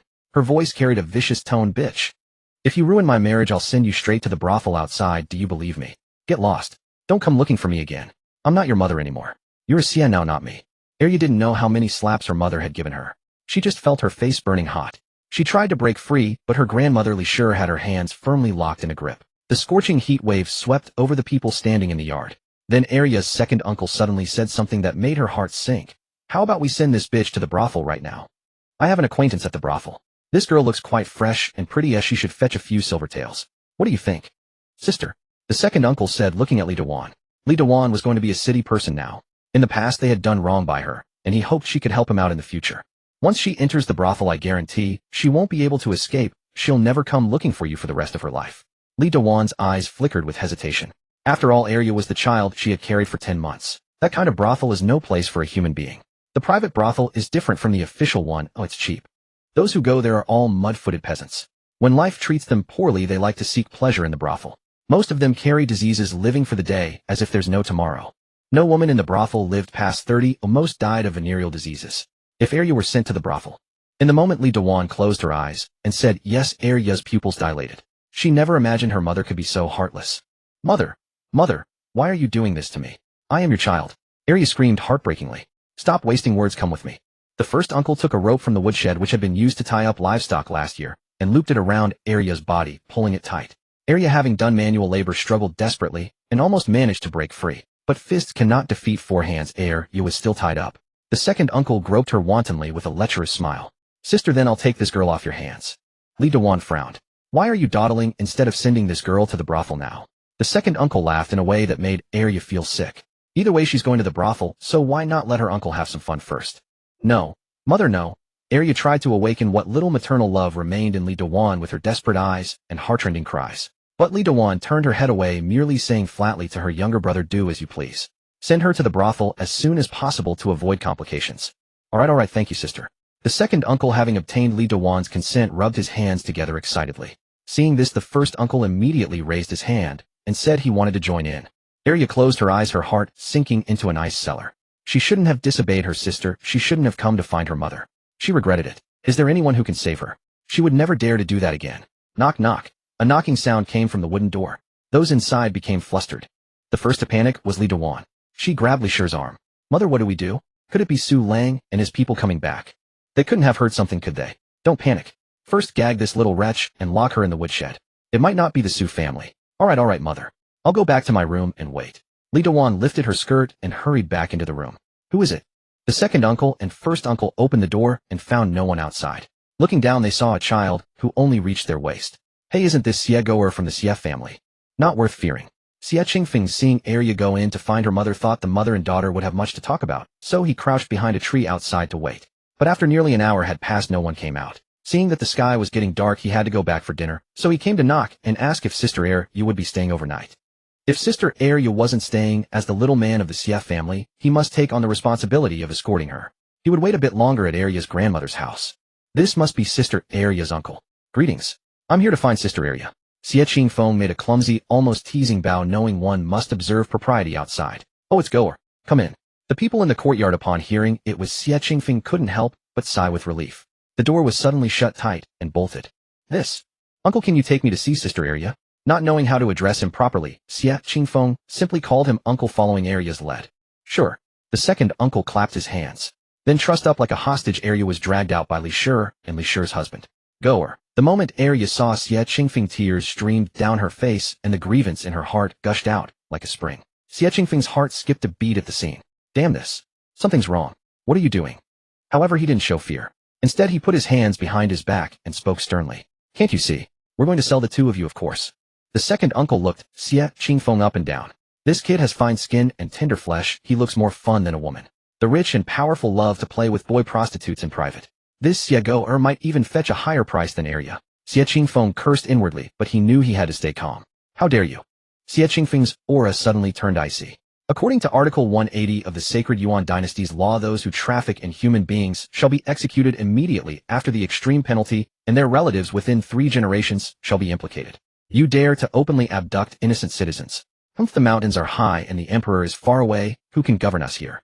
The family was startled by Xie Qingfeng's imposing manner, frozen for a moment, but then immediately realized he was only a 3-year-old child. A 3-year-old brat trying to threaten them. It was the busy farming season, and the path they were on had hardly any fields, just mountain roads. No one would ever find out that he and Arya had come to their house. Besides, in this day and age, so many children go missing.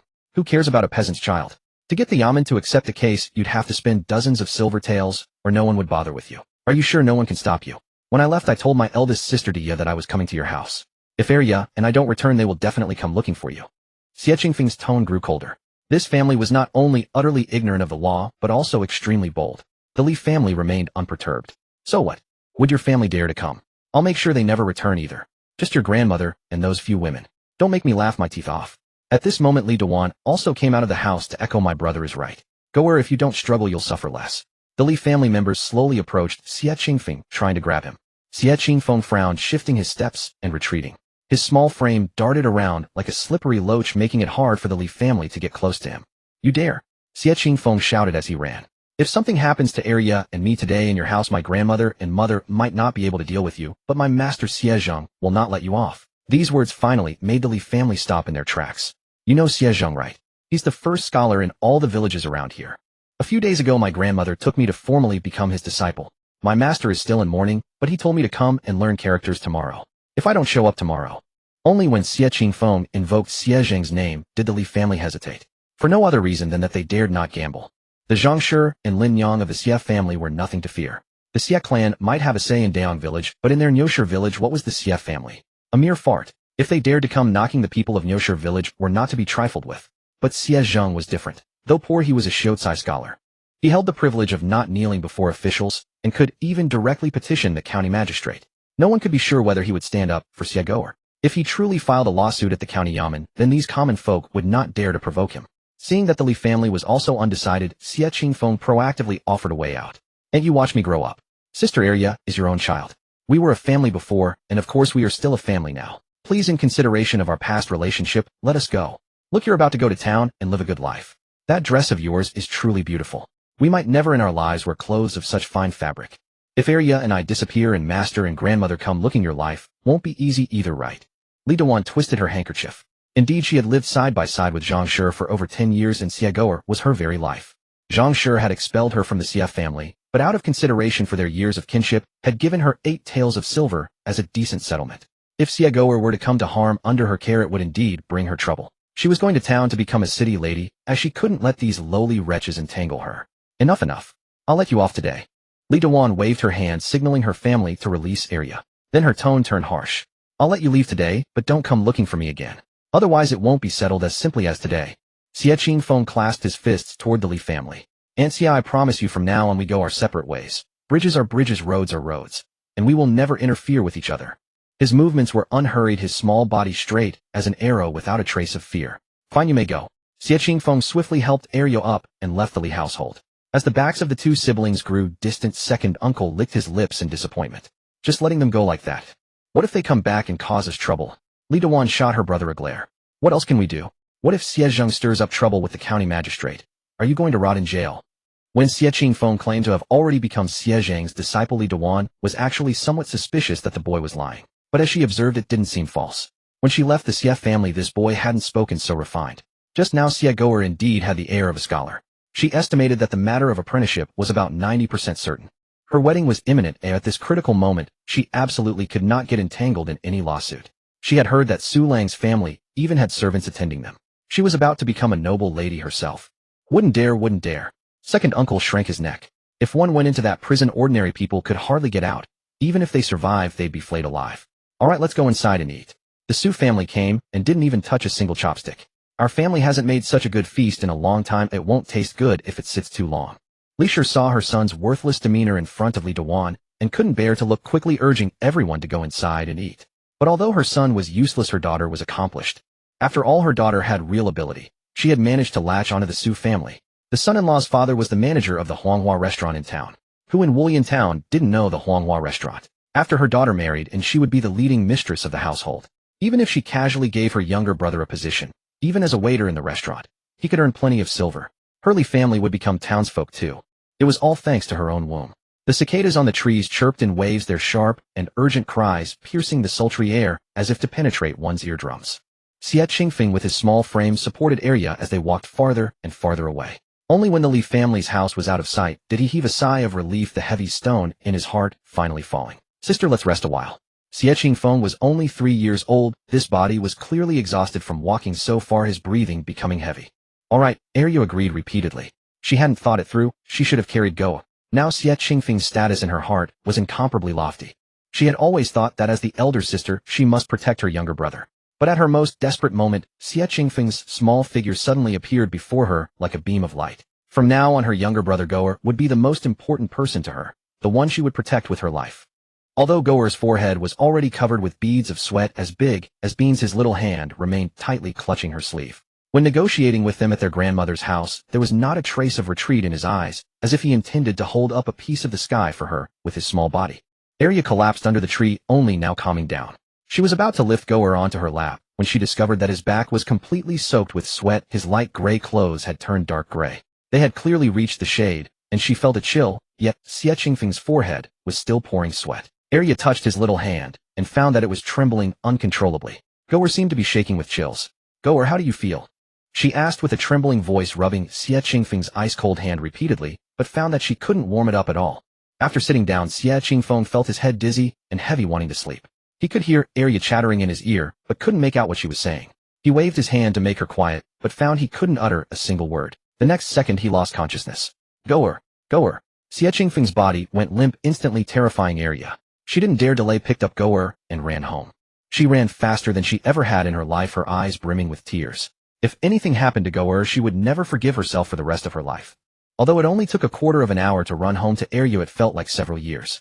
In her mind, all she could see was Goer's steadfast figure protecting her at their maternal home. Goer must not be hurt, must not be hurt. Finally, the Xie family's blue brick house came into view. Arya shouted loudly, "Big sister, grandma, aunt, come quickly, help." Zhang Shi and Lin Yang happened to be resting at home. Hearing the shouts, they and Dia immediately rushed out of the house.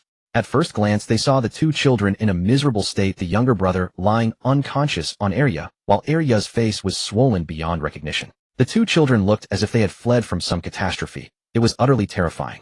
Seeing her beloved grandson lying lifeless, Zhang sure nearly fainted. Quick, Lin Yang hurried to Dr. Guo's house and begged him to come save him. I'm going right now. Lin Yang pinched her own thigh to force calmness. She must not panic, absolutely must not panic. Xie Qingfeng's entire face was a pale red, his small head lolling weakly to one side, his little hands hanging limp. He showed no response to the cries around him, as if his soul had left his body. Zhang Shi gritted her teeth and pinched Xie Qingfeng's philtrum with force, the tender skin immediately turning a bloody red. Watching her grandson's breath grow fainter and fainter, Zhang Shi was frantic with worry. Lin Yang arrived hurriedly with Dr. Guo. Before they even entered the door, Zhang Shi immediately knelt down. Dr. Guo, I beg you to save my grandson. I'll give you anything you want. Dr. Guo was startled and exclaimed he couldn't accept such reverence. All right, I'll do my best. As Dr. Guo treated the child inside, Zhang Shi and Lin Yang waited outside. After hearing the full story from Arya, Zhang Shi gnashed her teeth in hatred. That wicked Li Dewan. She had even given her 8 taels of silver out of past kindness. And yet this woman was so venomous, wanting to cut off the Xie family's line. How dare she harm my child so audaciously? This grudge is recorded. If Goer suffers any harm, she will make the Li family pay blood for blood. Arya sobbed as she spoke, tears stinging her swollen red face. Grandma Annie, I'm so sorry. If I hadn't insisted on going to find my mother, Goer wouldn't have ended up like this. I was wrong, I failed you. If anything happens to Goer, I'll hang myself to atone. Arya, it's all right. Lin Yang, also tearful, hugged Arya tightly. Ah, this is fate. Arya was still young, she missed her mother and crossed the mountains to find her. What fault was that? Goer and Arya were always close. He had always said he would protect his sisters, and he couldn't bear to let Arya go out alone.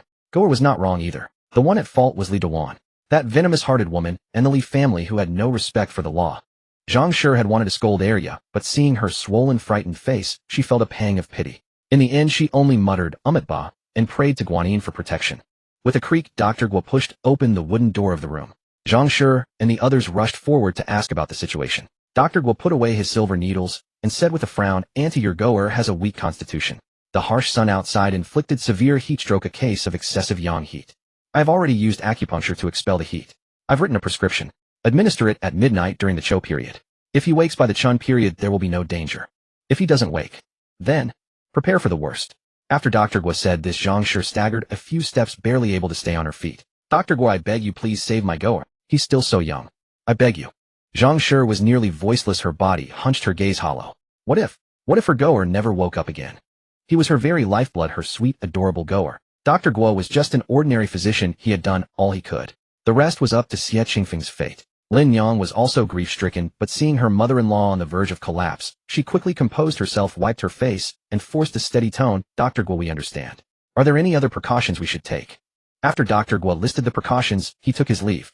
The sky was dimming, and this household was all women. Staying longer would harm his reputation. Besides, his young grandson was soon to start school. If rumors spread in the village, it would be troublesome. Zhang Shi sat at Xie Qingfeng's door, utterly heartbroken.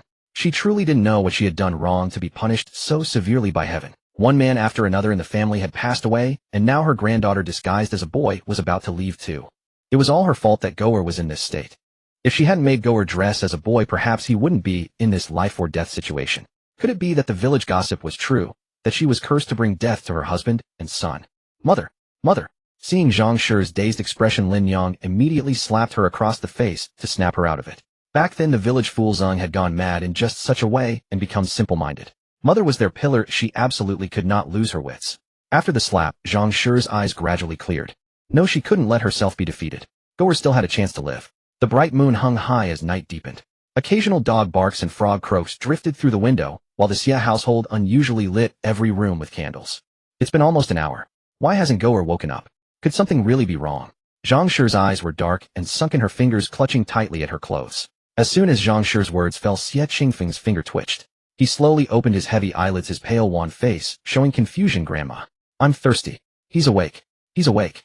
The family cried out in delight, their faces blooming with joyous surprise. Arya was so excited she covered her mouth, joyful tears welling in her eyes.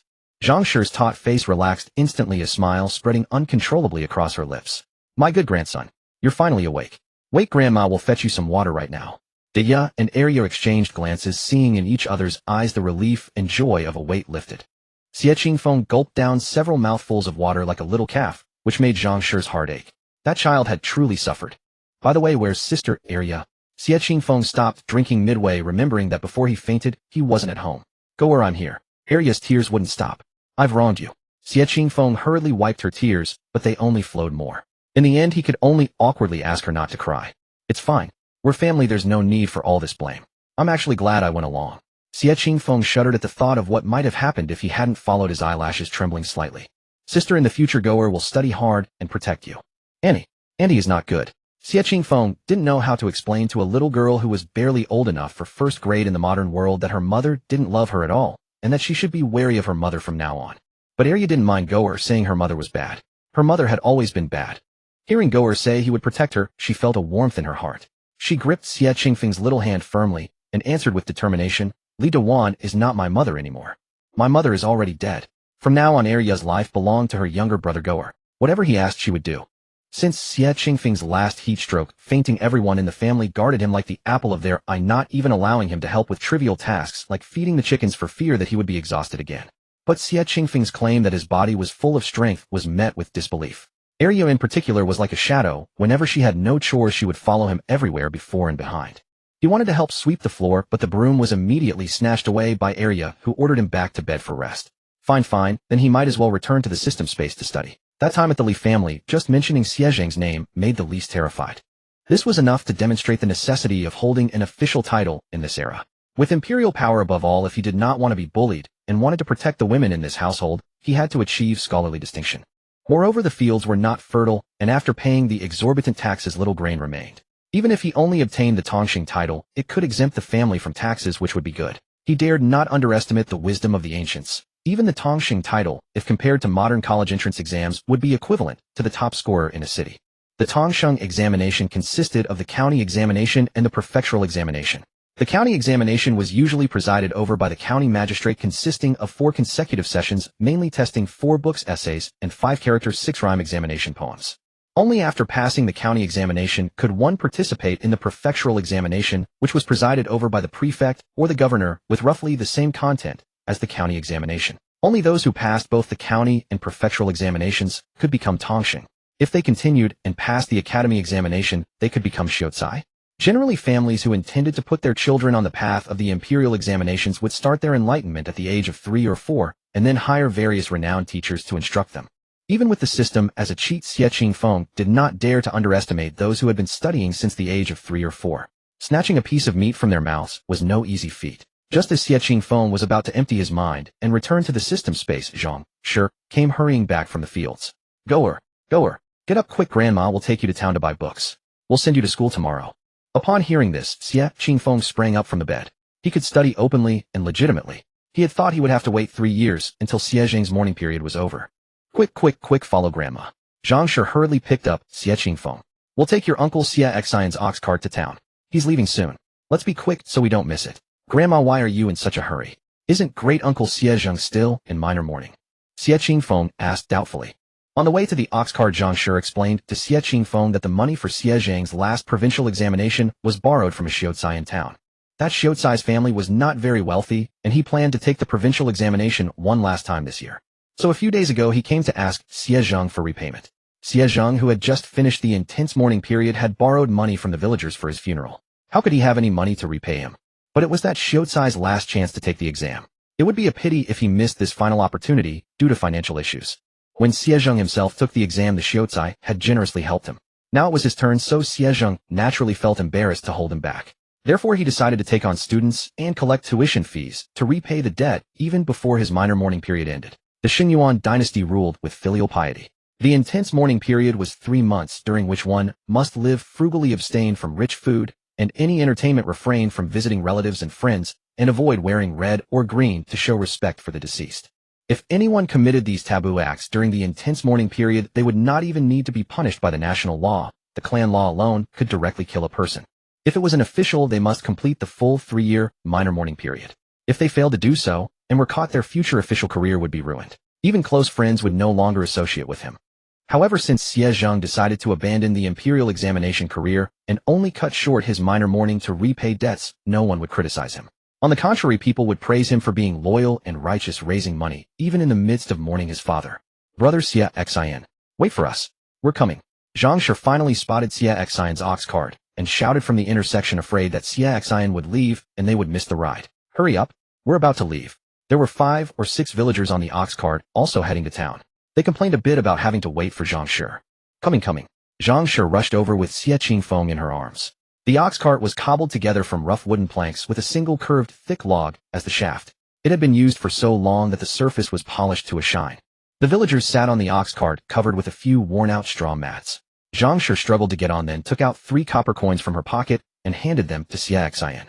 "But with our relationship you don't need to pay. Big brother helped me so much when he was alive. If I take money from you for riding my cart, I'll feel terrible." Xie Qingfeng quickly refused. Zhang Shi put on a stern face and pretended to be angry. "I'll be going to town often from now on. How can I not pay each time? Wouldn't that be taking advantage of you? Take the money now. If you don't accept it, I'll take my goer and get off." Zhang Shi forced the coins into Xie Qingfeng's pocket. All right. Xie Qingfeng smiled helplessly, then pulled the rope in his hand. "Everyone hold tight. We're about to set off."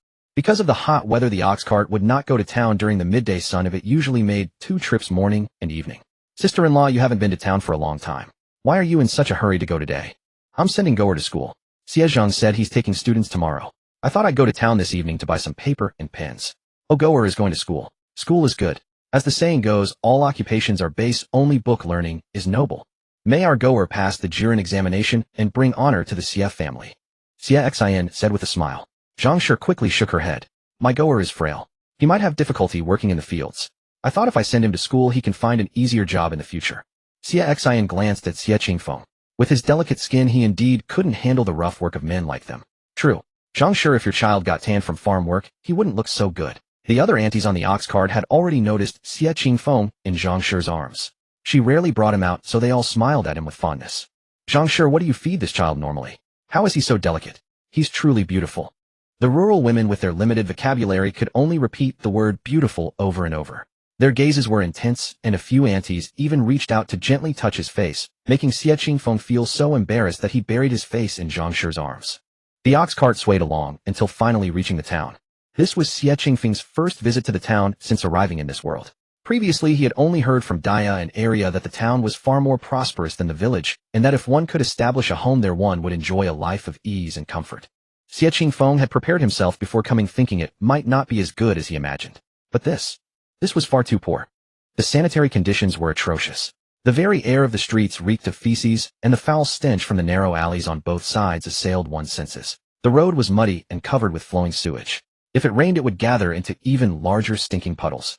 At first, Xie Qingfeng couldn't understand why the townspeople seemed oblivious, as if they couldn't smell it at all. But after spending half an hour with his grandmother in the town, he realized he too could no longer smell the stench of feces. Simply put, he had gotten used to it. Zhang Shi, holding Xie Qingfeng, deftly avoided the rotten vegetable leaves and fruit peels casually discarded by the street vendors and successfully arrived at the entrance of a bookshop. Its storefront was narrow and old, with only a mottled wooden door half ajar. The simple sign, made of a piece of coarse cloth hanging from a pole, bore the words bookshop. Zhang Shi paced a few steps at the entrance, then took 2 deep breaths and stepped through the door of the bookshop. "Annie, what would you like to buy?"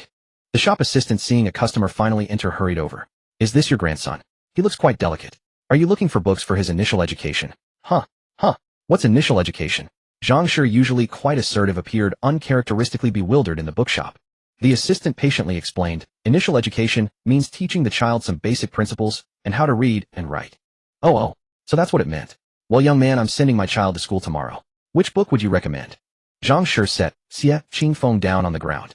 "Then why not buy these 2 books, the 1,000-character classic and the 100 family surnames?" the assistant said, taking 2 brand new books from the bookcase and handing them to Zhang Shi. "You see, all the books in our shop are hand-copied by the boy scholars.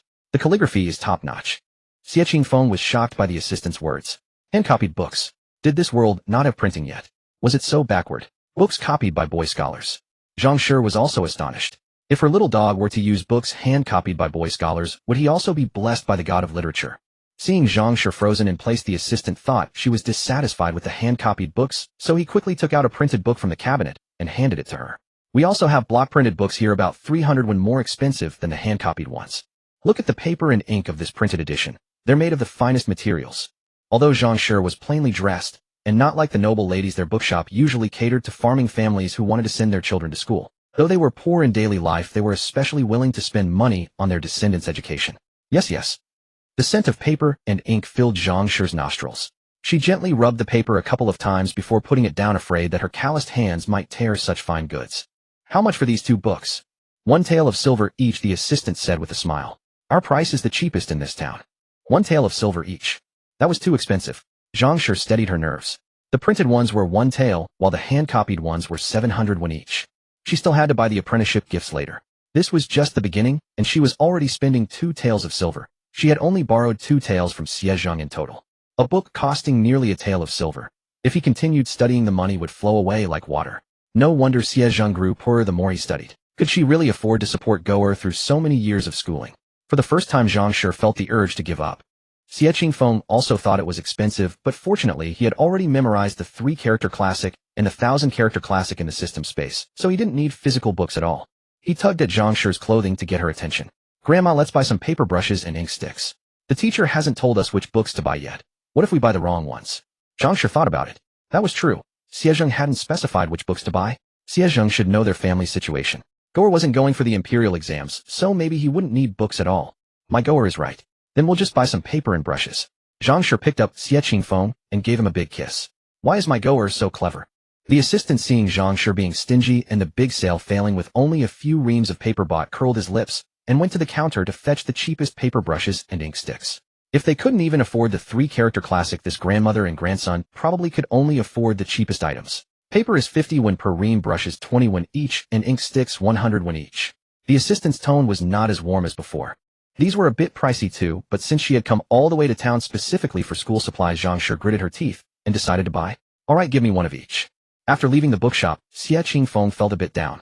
It was clear that buying these things caused Zhang Shu great pain, but she still gritted her teeth and paid for them for the sake of his future. Xie Qingfeng, who had never experienced such familial affection, felt an indescribable emotion. His nose stung slightly. He would definitely make sure they lived a good life. Next, Zhang Shu went to the East Market to buy the 6 ceremonial gifts for the teacher: celery, lotus seeds, longan, red beans, red dates, and cured meat. These 6 gifts were the most important way to show respect and gratitude to the teacher.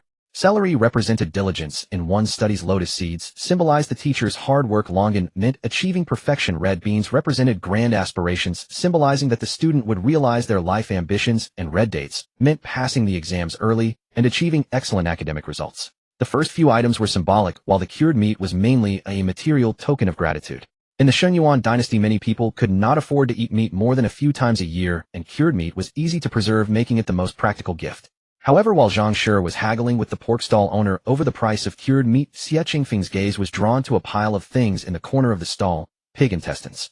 That pile of rotten flesh emitted a strong, pungent stench.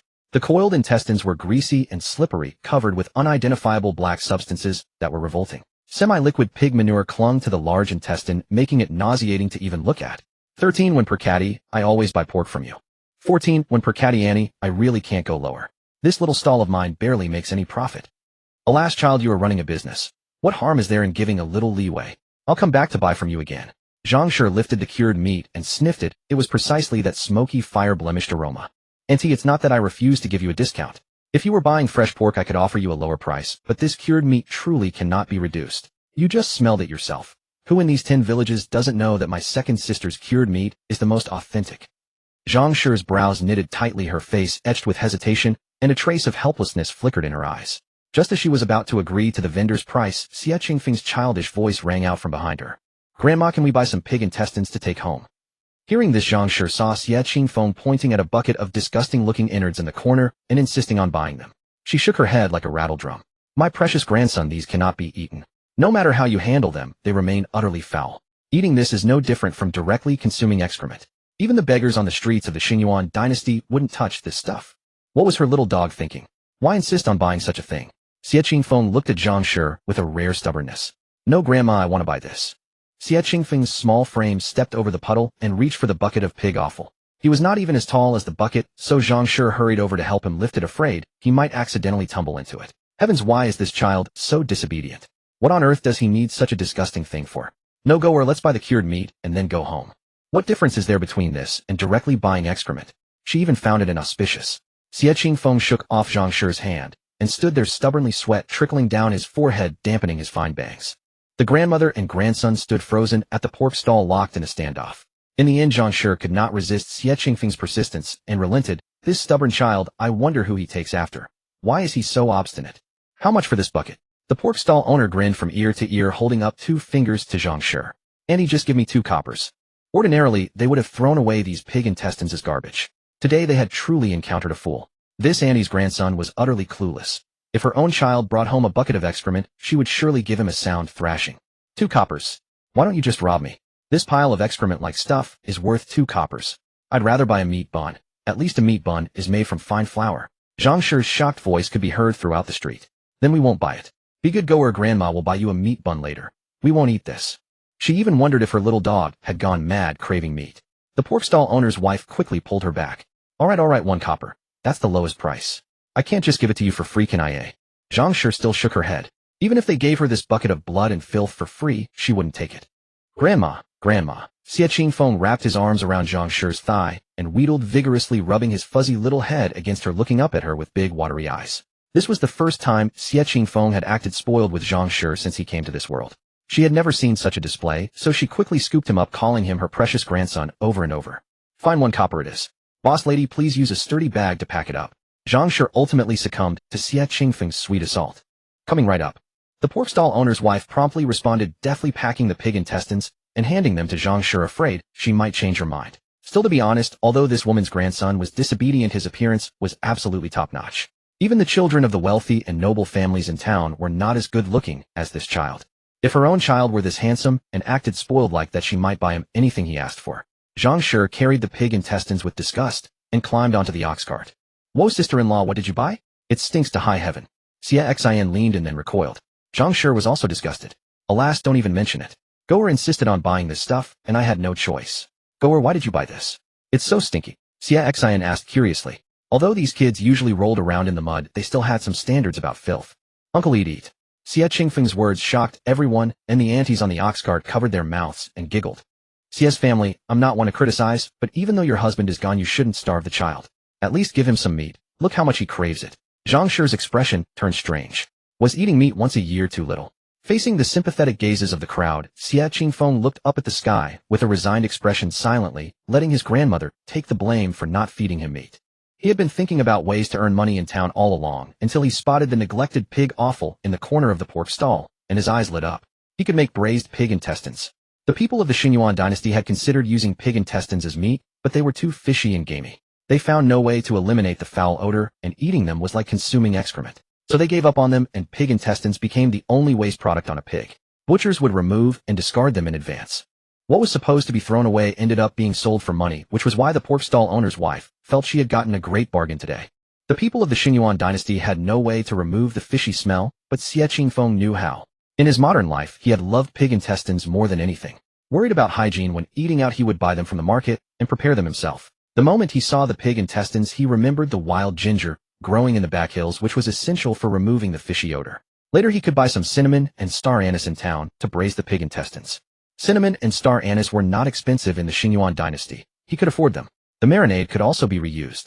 If he had some cooking wine, the effect would be even better. But wine was too expensive.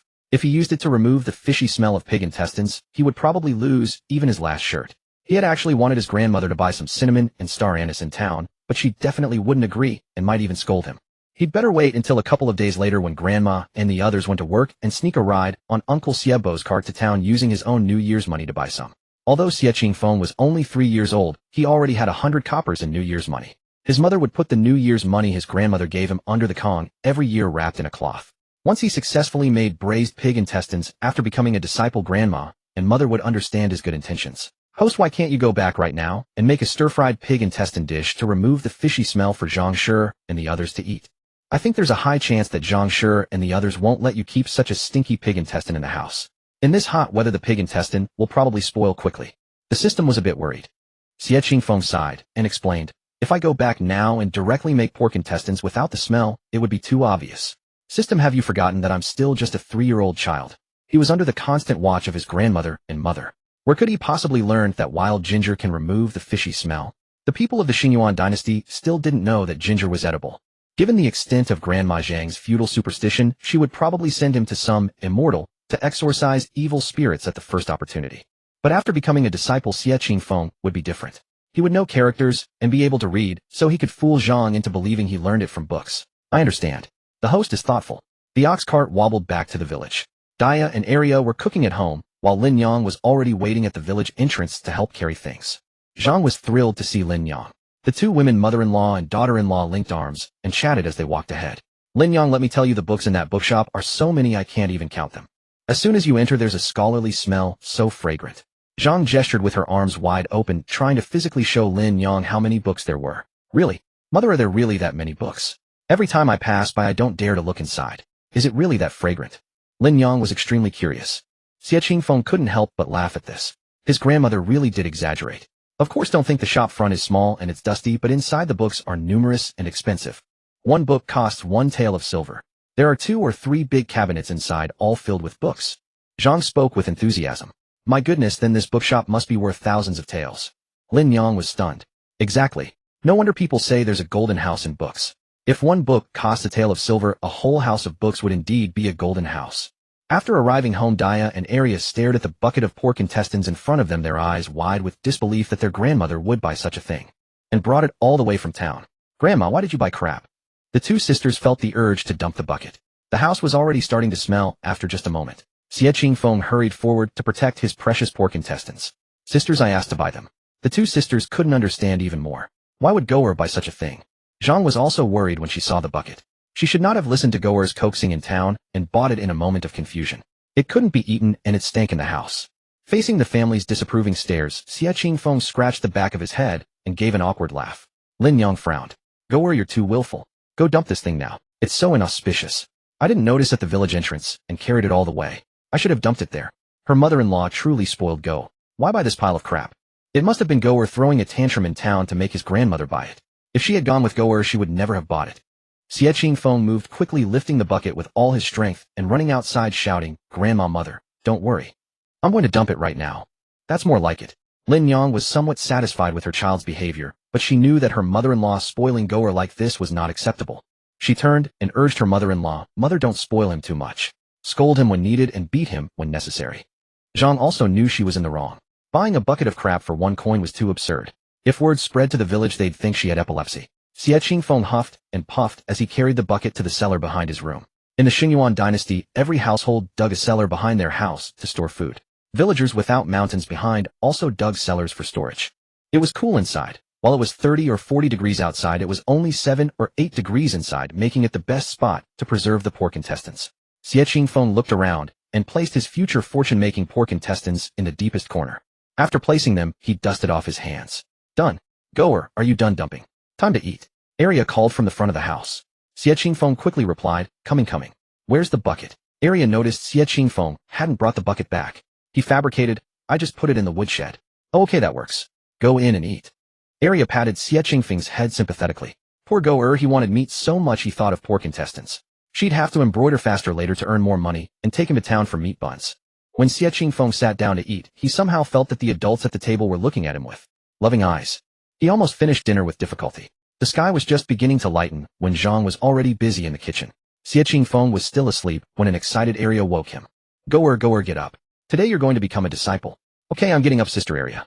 Xie Qingfeng rubbed his sleepy eyes, still a bit dazed.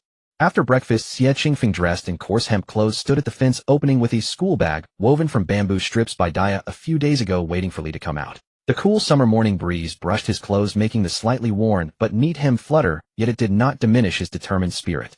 Lin Yang watched with relief. Her child had finally grown up. All right, Qingfeng, let's go. Zhang for once didn't call him by his nickname Goer. Actually, she didn't know why, but seeing him carrying the book basket with a scholarly air, she subconsciously felt she shouldn't call him that lowly name. It wouldn't suit her. Goer. Okay, Grandma, put the cured meat in my basket. There's still room. My dear grandson, I can carry it. I'm strong. Zhang met Xie Qingfeng's sincere eyes, and her heart melted. Why was her Goer so sensible? Honestly, among all the children she had raised, Xie Qingfeng was the easiest. He never made a fuss at night. Children his age were usually mischievous and restless, but her Goer was not at all. He was especially caring. Then I'll hold Grandma's hand so you don't fall. Xie Qingfeng gently took his grandmother's hand. Zhang felt truly warm at heart. This child was worth raising. All right, our Qingfeng will hold Grandma's hand, and we'll walk together.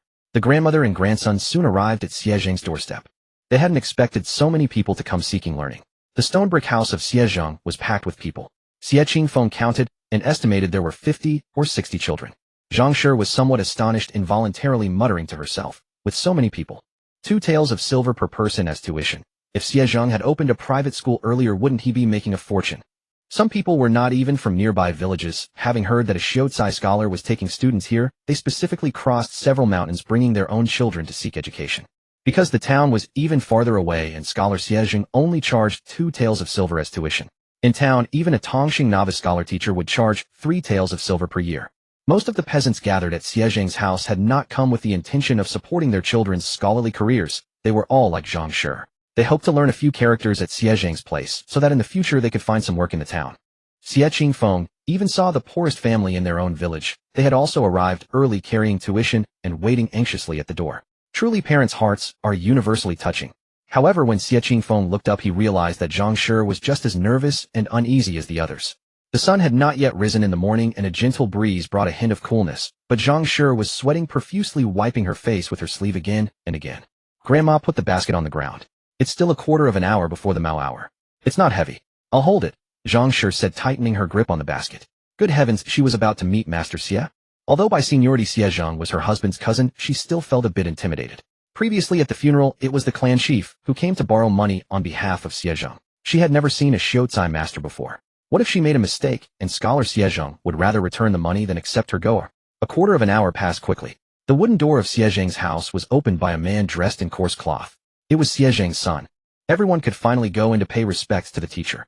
However, Xie Zhang's son cleared his throat at the door and announced in an unusually loud voice, "Dear students and parents, please be quiet. Today our Master Xie has ordered that in order to select children who are truly dedicated to learning for further study, a special entrance examination will be held. Only those who pass this test will be admitted to our private school. In a quarter of an hour, I will distribute number cards at the door. Please, fellow villagers, line up with your children to receive the cards and enter for the exam." As soon as these words fell, the villagers at the door erupted like a boiling pot. How could there be an exam? Our Erden doesn't know a single character. What if he doesn't pass? What if he ends up scratching a living from the land like us in the future? You're asking me. How should I know? Alas, we can only leave it to fate. Hope our ancestors bless us. Amitba Guanyin Bodhisattva, bless my child to study smoothly. We came all this way, and we haven't even done our field work. If we don't pass, won't it be a waste of half a day's effort? Forget it. Let's go take the kid back. Child's father, don't leave. We came all this way. Let the kid try, it's okay. The villagers had various reactions, most of them dejected. At the mention of a test, they all felt their children were not cut out for studying. Zhang Shi's eyes also showed worry. What to do? Her goer didn't know how to read either. Although she was worried, goer must be nervous too. She couldn't dampen their own spirits. She crouched down to comfort the nervous Xie Qingfeng. Don't be afraid, goer. Nobody knows how to read, so the questions shouldn't be too hard. Grandma, I'm not afraid. A snicker came from beside them. The grandmother and grandson turned around and saw Wang Sanmei and her family approaching slowly. Your goer wants to study too. Don't make people laugh their teeth out. If you ask me, you'd better go home early. Your goer will definitely not pass Scholar Xie's exam. Why waste this time? Going back to farming early is the destiny of your goer in this life. Wang Sanmei laughed while covering her mouth. He's fated to be a mud-legged peasant all his life. Don't ever dream of turning over. When it comes to studying, it has to be my clever and quick-witted seer. Zhang Shi's eyes turned red with anger. On ordinary days, no matter how Wang Sanmei quarreled with her, she could talk back, but on the matter of goer's studying, she truly had no retort. Goer truly didn't know a single character, and she was anxious. Grandma Wang, since brother Xie is so capable, he must be able to pass Master Xie's test right. Xie Qingfeng's childish voice caught Wang Sanmei's attention. Of course he will. Wang Sanmei raised her chin proudly. My seer has studied characters at his maternal grandfather's home for several months. He is definitely better than you mud-legged peasants who don't even know a single character, yet still dream of studying. Xie's mother's family had a relative who passed the Tongxing exam. They used the connection to send Xie to study for a while. Later, when that Tongxing had to prepare for his own imperial examinations, he sent the children back. Xie's foundation was indeed much better than that of the village children present. Who do you think you are to look down on us? Wang Sanmei hadn't expected that instead of Xie Qingfeng getting angry, it would arouse the anger of the villagers. Several hot-tempered ones even picked up their hoes and were about to fight Wang Sanmei. Her words didn't just attack Xie Qingfeng's family. Most of the children present had never learned to read. They were already agitated because they might not get into the school, and now someone was saying that their entire lineage was destined to scratch a living from the land. How could they not be angry? Xie saw the situation was getting out of hand and quickly stepped forward to apologize. I'm sorry, folks. My grandmother sometimes speaks without thinking. She has a sharp tongue, but a soft heart. She really didn't mean it that way. If she didn't mean it that way, then what did she mean? So only those who can read can study, and those of us who can't read can't. The villagers' anger had been ignited, and they were not buying Xie's explanation. No. My grandmother absolutely did not mean anything against you all. Xie waved his hands repeatedly. How about this? On behalf of my grandmother, I apologize to you all. My home is not far from here. You folks must be a bit thirsty waiting here, right? In a little while I'll have my family send some thirst-quenching tea and snacks to make amends. Xie was quite sincere. Tea for so many people would cost at least 100 or 200 won. The villagers who had been waiting for a long time were indeed very thirsty. They didn't know how long the exam would take once the children went in. Since Xie offered to send tea to apologize, it wasn't a bad idea. Wang Sanmei was frantic when she heard her Xie make such a promise. This was money. She was about to pull her child behind her and renege, but her husband Xie Xiao slapped her hard across the face. She was stunned by the slap, and even more bewildered when she saw her husband following Xie to apologize to the villagers. Was it necessary to apologize to these mud-legged peasants? Even if they had the guts, they wouldn't dare to actually beat them upright. And buying them tea. Her money. Just as she was about to throw herself on the ground in a tantrum, Xie Xiao, as if reading her mind, hissed fiercely in her ear, "If you dare make a scene now, believe me, I'll beat you to death when we get home." Her husband had never been so angry. Wang Sanmei was so frightened that she stood dumbfounded by the roadside, not daring to speak. Xie Xiao and Xie also bowed and apologized to the villagers. Since they were all from the same town, and not the type to push an advantage, seeing Wang Sanmei taught a lesson and having received substantial tea to drink, they let the Xie family off. Zhang sure never expected that a casual remark from Goer would cause Xie Zhao's family to bleed so much, and that Wang Sanmei's filthy mouth had received its due punishment. She was satisfied. Seeing that a quarter hour was almost up, she hurriedly pulled Goer over and told him not to be nervous, and that it would be fine even if he failed. With a clang, Xie Zhang's son struck a gong at the door. "All students, please come here to get your number plates." Honestly, he was also dissatisfied with his father's decision to test students before accepting them. Why not take everyone in? He knew their family's situation best. They were barely making ends meet. Why act high and mighty by handpicking students? Taking everyone in would bring nearly 100 taels of silver. When he went out earlier, he saw the students' back baskets loaded with cured meat strips. Although the mourning period required 3 years of vegetarianism, cured meat could last a long time. If they couldn't eat it all, they could sell it for money. Over the years, his father had pursued the imperial examinations with the family's full support. He himself had only studied a little before going out early to earn money, and most of what he earned was sent back to support his father's studies. Probably their family was the only one where a son went out to earn money for his father to study. At first, he had been more than willing to be filial to his father, hoping that his father would pass the provincial examination and bring honor to the descendants, allowing him to marry a beautiful bride from a good family. Who would have thought that money would be like a meat bun thrown at a dog, gone without return? Year after year, day after day, there was no end in sight. Most villagers knew his family was outwardly strong but inwardly weak. Who would marry their daughter into such a bottomless pit? If her father-in-law truly refused to give up until death, and still failed, what glory would there be to share? It took until he was nearly 30 to marry a wife willing to carry on the family line. Alas, his wife was a rustic woman, illiterate, rough-skinned, with not a single common interest with him. Alas, but if grandfather's death could awaken his father, that was fine. Using his scholarly title to open a private school was better than continuing down the bottomless pit of the imperial examinations. Number 1. Wang Guifeng. Number 2. Lin You. Number 20. Xie Qingfeng. As Xie Qingfeng's name approached, Zhang Shi's hands were trembling. He even suspected that when the sun came out, his grandmother wouldn't seek shade, but would stand there waiting for him. He couldn't help saying, "Grandma, don't be so nervous. I don't know how long the exam will take. Go wait under that tree shade over there, and I'll find you when I come out." He pointed to the shade across the way. All right, my good grandson. If you don't pass, it's fine. I'll send you to study in town. They don't require an exam." Xie Qingfeng nodded, took his number plate, and carrying his small backpack with his tuition gift went inside. This was Xie Qingfeng's second visit to Xie Zhang's house. This time the group of children were placed in a small room beside the woodshed with a board in the center of the room. On the board, 6 large characters were written in charcoal. At the beginning of life, human nature is inherently good. The exam method was simple: teach the children these 6 characters. After 1 search in 2 hours, Xie Zhang would randomly shuffle the order of these characters in another room and have the children recognize them. Recognizing any 2 of the 6 characters would pass. Xie Zhang considered this an extremely simple exam. If they couldn't pass even this, there was no point in studying at all. A few years would just be wasted time, and claiming them as disciples would tarnish his reputation. Xie Qingfeng felt no pressure at all. His only worry was whether his grandmother would obediently wait for him under the shade. It was the height of summer, and even the morning sun was scorching hot. When Xie Qingfeng's turn came, it was already noon. He followed Xie Zhang's son slowly to the adjacent room. Knock, knock. Xie Qingfeng politely knocked on the door. Enter, a commanding voice came from inside. Xie Zhang looked completely different from his haggard appearance that night.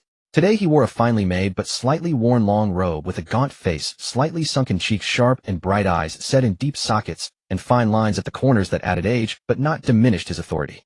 "Greetings, master." Xie Qingfeng bowed to Xie Zhang. Xie Zhang responded with a nasal tone. "Let's begin." He then pointed with his teaching stick at the character Chu beginning. Xie Qingfeng answered fluently and quickly. Xie Zhang's expression softened a bit. Have you learned characters before? To answer, master, I have never studied before. This is my first time learning characters. Not bad. Xie Zhang nodded with satisfaction. Come to study at the hour of Mao, 5 to 7 a.m. from now on. Thank you, master. Xie Qingfeng's face showed a hint of joy of finally he could study. Then Xie Zhang drew a circle on his number plate and had his daughter-in-law at the door lead him to the side room to pay the tuition. Xie Qingfeng came out of Xie Zhang's house and immediately saw Zhang waiting for him in the sun. As expected, his quick-tempered grandmother wouldn't wait in the shade. Seeing Zhang looking at him eagerly, he said, Grandma, I passed. Really? My good grandson. I knew you could do it. Zhang's eyes lit up instantly. She picked up Xie Qingfeng and gave him a big kiss. Let's go. Grandma will make you something delicious at home. Look at you all cocky. It's just an entrance exam. Wang Sanmei couldn't help but say sourly from the side. My CSE passed too. Although their CSE had already passed long ago, and the whole family had gone home. But she couldn't swallow this humiliation, so she sneaked out of home to see Xie Qingfeng's result. If Xie Qingfeng had failed, she would have mocked Zhang. Who knew that little wretch Xie Qingfeng actually passed? What lucky dog! Since her own goer could study, Zhang was not afraid to spar with Wang Sanmei. What? Your whole family has gone back. What are you still doing here? Want to pay 201 to invite the villagers for tea? Want to taste Xie Zhao's slap again? So what? Let Xie Zhao hit me. You widow can't even get a man to hit you. Wang Sanmei, struck in the sore spot, was at a loss for words. Ha ha ha ha, Wang Sanmei, do you hear what you're saying? Zhang laughed at her mercilessly. In all these years of quarreling, it was the first time Wang Sanmei had lost her composure. Yes, you love being hit by men. Get more hits. You. Wang Sanmei's face turned pale and red. I won't argue with you. It's beneath me. Inside the Xie household, the atmosphere was heavy with tension. Xie Zhao sat rigidly in the seat of honor, his face set in grim lines. Has that foolish woman still not returned? Father, I've already sent Xie to retrieve mother from the Xie schoolmaster's home. She should arrive shortly, said Xie Zhao's eldest son, his voice subdued. It was the first time he had seen his father so stern and serious. Xie Zhao had 2 sons and 1 daughter in total. His daughter was already married off, and his 2 daughters-in-law had proven remarkably fruitful, presenting him with 5 grandsons, Xie de Xie Heir, Xie, Sen Xie Si, and Xie Wu. The first 3 were born to his eldest daughter-in-law, while Xie Si and Xie Wu were the offspring of his younger daughter-in-law. The entire family sat in silence around the dining table waiting for Wang Sanmei's return. At that very moment, Wang Sanmei, locked in a heated quarrel with Zhang at Xie Zhang's doorstep, was just about to grab her rival's hair and resort to physical blows when her eldest grandson unexpectedly summoned her home. Grandson, do you know what your grandfather wants from your grandmother? I don't know. Xie Da's face remained impassive, his lips sealed. Wang Sanmei gritted her teeth, then fished out a hidden piece of candy from her pocket and offered it to Xie Da. Grandma will give you some candy. Now won't you tell me? It was a constant source of frustration that the 3 boys born to her eldest son were never close to her. Like raising a pack of ungrateful wolves. Xie Da finally broke into a smile as he accepted the candy. I think it's about that business with Xie Goer this morning. Wang Sanmei's heart sank. Wasn't this matter over yet? She pushed open the door and found everyone's gaze fixed upon her, making her feel distinctly uncomfortable. What's going on? What's going on? Xie Zhao's anger flared anew at her unrepentant demeanor. Where have you been just now? Over to Xie Zhang's place. Can't I go there? Xie Zhao was so incensed that he sprang to his feet and hurled the stool he'd been sitting on at Wang Sanmei. Did you already forget the humiliation you suffered this morning? And you're rushing right back for more? What of it? Wang Sanmei dodged the flying stool, still brimming with self-righteousness. If you hadn't been groveling with apologies this morning and undermining my authority, would those peasants have dared to lay a hand on me yet? An unworthy wife. An unworthy wife. Xie Zhao shouted angrily, pointing at Wang Sanmei as he grabbed a broom and swung it at her. You foolish woman, if you dare to dodge, I will divorce you this very day. Hearing this, Wang Sanmei dared not move, standing stiffly and taking the brunt of Xie Zhao's blows. The younger generation didn't dare interfere with their elders' affairs, so they all huddled at the side watching. Until Wang Sanmei broke down wailing. What sin have I committed? I, Wang Sanmei, have continued the Xie family line and tended to your parents for all these years, and still you want to divorce me? As her voice grew louder and louder, it was only a matter of time before the neighbors would come around to gawk at the commotion. It was then that Xie stepped forward to stop his grandfather's swinging broom. Grandfather, perhaps grandmother simply doesn't understand where she went wrong. We should just explain it to her clearly. Xie Zhao showed a bit of deference to this grandson in whom he had placed his highest hopes. If not for Xiao Xi's pleading, what you've done today would not be so easily forgiven. It was just a paltry 100 or 201 for tea money. Wang Sanmei remained defiant. Grandmother, this isn't about tea money. Xie was also getting angry, and although he was only an 8-year-old child, the authority in his anger was even more intimidating than Xie Zhao's. Wang Sanmei shrank back slightly, murmuring, then what is it about? Xie let out a sigh.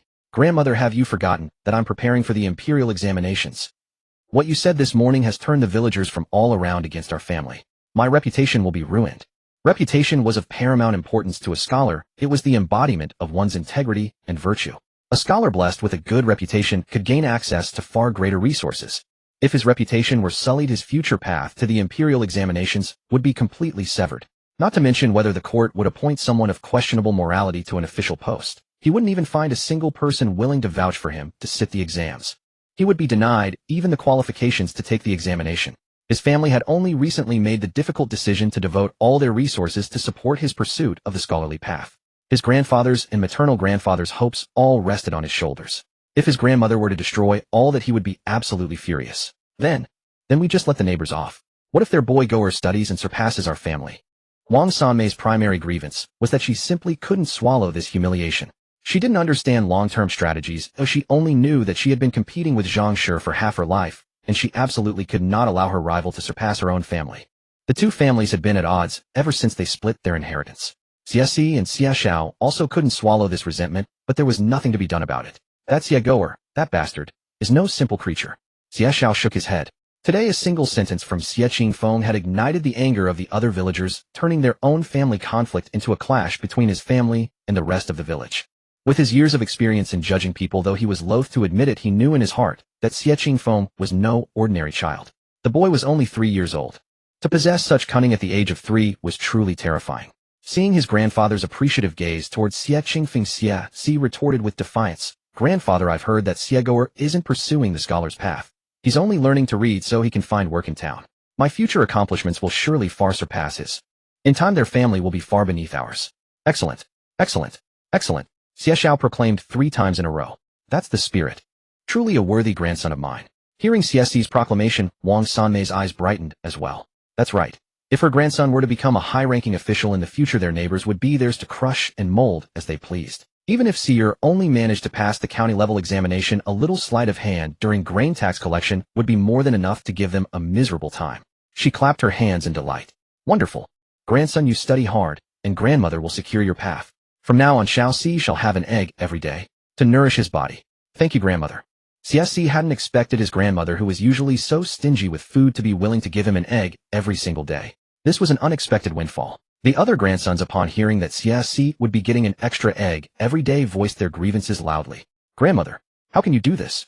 We want eggs too. It's not fair. Then I want to go to school as well." "Exactly. It's already hard enough for the family to support Lao Xi's schooling, and now you're giving him an egg every day. That's too generous. Shoo shoo shoo. If any of you could recognize a single character, we'd send you to school too. But tell me, can any of you read?" Xie Xiao coughed a few times to silence the other grandsons. "Don't give me all that. Hurry up and eat. The food is getting cold." The others dared not voice their discontent at Xie Zhao's blatant favoritism, though it rankled them deeply. The eldest daughter-in-law bit her lip, seething with resentment. She had been blessed with a fertile womb and borne 3 boys, so she was certainly superior to her sister-in-law in that regard. Though she had no complaint that her sister-in-law's natal family had the resources to send Xie to learn to read, the fact remained that the money for Xie's schooling was being drawn from the family's common fund. That her mother-in-law and father-in-law offered no consolation was one thing, but now they were openly giving him special treatment with eggs. If even one of her own children could share in the eggs, she'd have nothing to say. And her useless fool of a husband was no better. Even as his younger brother was practically trampling him, he was clapping and cheering. She was truly unfortunate to have married into such a partial and unfair family. After Wang Sanmei was scolded back by Xie, Madame Zhang barely deigned to pay her any mind. Instead, she cradled Xie Qingfeng and showered him with affectionate kisses. "My dear grandson is so well behaved. He truly has the makings of a scholar. There is finally hope for the days ahead. For every joy there is sorrow." Several families who had trekked over mountains and rivers to seek education here wore somber expressions. Xie School was the closest and most affordable private academy they could reach. They shouldn't even think about the academies in town with their income, they simply couldn't afford it. Many children of 6 or 7 had been ruthlessly rejected by Xie Zhang. The parents of those turned away looked enviously at Xie Qingfeng, who had passed Xie Zhang's test, at only 3 years old, wishing such a child had been theirs. Alas, their children were simply not destined for scholarship. The path from peasant family to the scholarly class had been severed by this single examination. Would they accept it? Of course they were unconvinced. But what choice did they have? Facing Xie Zhang, who was already of the scholarly class, could they protest? They dared not. Did they have money to send their children to study in town? They did not. With no other option, they could only take the meager tuition they had scraped together and return home to continue farming. Xie Qingfeng never expected that the half-hour journey home would be stretched into over an hour by Madame Zhang's deliberate pace. Along the way, whenever she happened to encounter an acquaintance for a chat, she would cleverly steer the conversation toward his passing Xie Zhang's examination and his future as a scholar, including but not limited to, "Aunt Zhang, let me tell you some good news. I figure this year's harvest should be quite good and our income should double." Yes, then my family has one more joyful event than yours." "What joyful event?" "My goer passed Master Xie's examination and can start studying tomorrow." "Oh, that is indeed a great joyous occasion. Congratulations, Auntie, your family will have a scholar in the future." Later, Madame Zhang found it too troublesome to beat around the bush, so she boasted to anyone she met. "Oh, sister-in-law, taking goer out for a walk." Yes, my goer passed Master Xie's extremely difficult exam and will start studying tomorrow." "And Zhang, do you still have seeds for spicy melons? I'll trade some with you." Yes, my goer is going to start studying tomorrow. You know Xie Zhang, right? His exam questions were so difficult many people didn't pass, but my goer passed." Xie Qingfeng had thought Madame Zhang was already being excessive, but his mother and two elder sisters surpassed her. From the moment he entered the door, their gaze upon him was strange, completely different from the way they used to look at a child. It was the look reserved for an adult, as though he weren't going to study under a master today, but rather bathing in the divine light of imminent adulthood. Moreover, when Xie Qingfeng attempted to do household chores as he usually would, they firmly refused him. Even when he went to the kitchen for more rice, elder sister Dia snatched the bowl from him to serve it. They also stripped him of any future right to enter the kitchen, claiming that scholars should not set foot in such places, let alone his usual post-meal dishwashing duties. He was both exasperated and amused, telling them repeatedly that he was only going to study and they need not treat him so differently. He was still a member of this family and would continue to do his share of the work. The family members acted as though they hadn't heard a word. Fine, then they would only be strange for a while. Once they grew accustomed to it, their attitudes would likely return to normal. Xie Zhang had accepted over 40 students yesterday. Based on the assessment, he divided them into two classes, Class A for those with slightly better aptitude, and Class B for those with slightly less. For the first lesson, Master Xie did not begin teaching from the books. Instead, he spoke of rules. This seemed to be a universal practice for all teachers on their first day. For instance, no fighting, no running or jumping about in the schoolhouse, no loud noise. Violating any of these rules set by the master would result in a punishment ranging from 10 strokes of the pointer to being sent home directly. In truth, most of the children studying under Master Xie were already sensible farm kids. They would naturally follow these rules without being told, but the master's penalties merely added another layer of restraint. They were all children upon whom their families placed great hopes, the chosen ones among 7 or 8 siblings in a household. The morning passed quickly. The school did not provide meals, the students had to bring their own from home. After explaining the rules, Master Xie instructed them to go to the adjacent small room to eat. The desks and chairs in the classroom were not new. Xie Zhang had bought the discarded ones from the town school, so some were wobbly. Scholars held books in high regard, and Xie Zhang was no exception. Spilling oil or soup on a book while eating at a wobbly desk would be disastrous. Therefore, before entering the classroom, Xie Qingfeng and the others had to deposit their baskets of food in the adjacent room for safekeeping. After Master Xie left the classroom, Xie, who sat next to Xie Qingfeng, could no longer contain his excitement. "Little brother Goer, why are you here too? I didn't see you yesterday." Xie, who had been making faces at Xie Qingfeng while Master Xie was still explaining the rules, nearly getting caught. The chair was a bit high. Xie Qingfeng used some effort to get down. "I saw you yesterday, brother, but you were busy recognizing characters, so I didn't want to disturb you. Perhaps there were too many students taking the exam and brother Xie, who didn't see me." Oh, Xie, who nodded. Indeed, the exam yesterday was not the time for idle chatter. "Goer, how many years did your grandmother say you can study?" "My mother said I can study for 1 year. After that I'll be sent to the town's medical clinic as an apprentice." Xie Qingfeng was puzzled. Then why doesn't brother Xie who just go directly to be an apprentice? Apprentices at the medical clinic need to be literate to apply. As soon as Xie who finished speaking, he immediately covered his mouth. Damn it. He had forgotten that his mother had strictly warned him not to tell anyone. He looked around anxiously. They were still some distance from the dining hut, and no other classmates were nearby. The town's medical clinic would only recruit 5 literate apprentices next year. His uncle had specially found out this information for him. Every year the town's medical clinic accepted all children whether they were educated or not. But next year would be different. They would only accept those who could read. If this news got out, it would probably cause many parents who wanted their children to study to send them to school. "Little brother Goer, you don't want to be a medical apprentice too, do you?" Xie probed cautiously. Xie Qingfeng shook his head. "No, I want to be the #1 scholar." That's good. Xie breathed a sigh of relief. Being the #1 scholar was fine as long as he wasn't competing for the medical apprenticeship. "Then don't tell anyone, little brother Goer, that the clinic will only take literate apprentices, okay?" Brother Xie, who I won't tell anyone." Xie Qingfeng patted his chest in assurance. "But little brother Goer, does your grandmother know you want to take the imperial examinations?" He knew Xie Qingfeng's family situation. Taking the imperial exams was impossible. At most they would let him study for a couple of years to learn to read, and then send him to town to find work. She doesn't know. Xie Qingfeng shook his head. If his grandmother knew he harbored ambitions for the imperial exams, she would absolutely not let him study. It wasn't that the family couldn't afford it. It was because she was a girl disguised as a boy. But he was still a 3-year-old child now. Even if he said he wanted to take the exams, his grandmother and mother wouldn't take his word seriously. Then I'll keep it secret for you, brother. I'm going to be an apprentice in town next year. If your grandmother won't give you money for the exams once I finish my apprenticeship and can earn money, I'll support your studies. Xie patted Xie Qingfeng's head, making a promise. What could he do?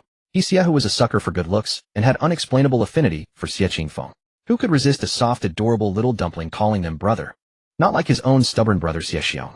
They had agreed to come study at Xie Zhang's together. But his brother had become obsessed with carpentry. He went to Carpenter Son's house every day to help out, begging to be taken as an apprentice. His mother and father had tried to persuade him, but it was useless. A carpenter was nowhere near as respectable as a physician. The family had beaten him and scolded him, but they couldn't straighten his mind. So they had no choice but to let that stubborn boy have his way. Thank you, brother. Seeing Xie Hu so serious, Xie Qingfeng's heart softened. By modern standards, Xie Hu was just a first-grade elementary school student.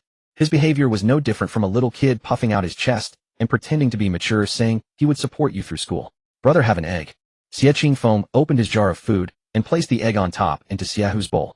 Xie Hu immediately refused, even though he too craved the egg. But eggs were a rare delicacy at the time.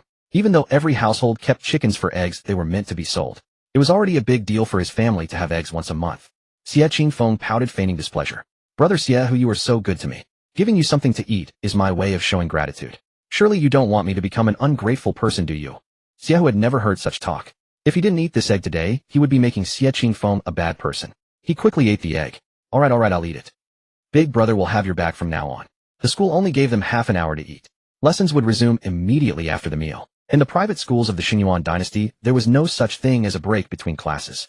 There was one lesson in the morning and one in the afternoon, each lasting 2 to 3 hours. This was quite a test of the master's stamina. However, many masters would place a chair on the podium. If they grew tired of lecturing, they would have the students practice calligraphy or read aloud on their own while they sat on the chair to rest. For the afternoon lesson, Master Xie taught the 1,000-character classic. In truth, it could not be called teaching, but rather reciting. He did not explain the meaning of the text word by word. Instead, he taught the students how to pronounce the characters. Many students, including Xie Qingfeng, had not bought the book, but Xie Zhang did not scold them excessively. Nor did he insist they must buy the book. Most of the children studying here came from peasant families.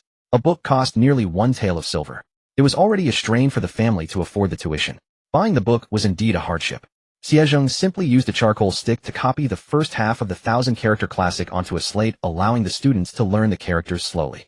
The 1,000-character classic was knowledge Xie Qingfeng had long since memorized. He had no desire to learn it again. So he deliberately followed the crowd for 2 recitations, then, without looking at the slate, began to recite from memory. Soon this caught Xie Zhang's attention. However, he did not question Xie Qingfeng on the spot. Instead, he lightly tapped his desk and told him to come to his study after class. Seeing Xie Zhang's stern expression, the classmates assumed Xie Qingfeng had displeased him. They all tightened their focus and read, even louder, fearful of being singled out by the master themselves. Xie naturally noticed this as well. In his heart, he silently cursed for Xie Qingfeng to be expelled. How could this bastard be worthy of being in the same class as him? Weren't his foundations the best? He had even studied characters for months. The sound of recitation from Xie Zhang's house drifted to the ears of villagers working in the fields, filling them with renewed vigor. Zhang Shi and Lin Yang felt the same. Although their fields were not near Xie Zhang's house, the sight of Xie Qingfeng heading to school with his little book satchel and lunch basket that morning filled them with immense relief. This dull, monotonous life finally had a glimmer of hope. As the time for school to end approached, Zhang Shi, like the other parents, waited early at Xie Zhang's gate. This was her little goer's first day of school, but the students came out wave after wave, and Xie Qingfeng was still nowhere to be seen. Zhang Shi was getting anxious when she heard a voice nearby say, "Grandma, during our class, just now a classmate was kept after class by Master Xie. The master didn't look too happy." "Is that so? Then we must behave well so as not to anger the master." "Of course I wouldn't be so tactless. Grandma, let me recite a few lines of what Master Xie taught us in class today." Alright. After hearing this, Zhang Shi grew even more worried. Seeing that the children had almost all left, could that child who was kept after class really be her little goer? It was only the first day of school, and he was already being kept after class for a scolding. What would become of him in the future? Meanwhile, Xie Qingfeng, who had not expected his grandmother to come pick him up today, nonchalantly entered Xie Zhang's study, sat down on a stool, and waited obediently for Xie Zhang to come in. Though it was called Xie Zhang's study, the room more closely resembled his bedroom. The entire room could be seen at a glance. In the corner was a wooden bed, and at the other end was the study. The ink stick on the simple wooden table was nearly gone, and the brush hairs were shedding. But the books on the shelf were indeed neat. The bookshelf, though crude, was tidy and spotless, showing the owner's great care. Creak. The study door was pushed open.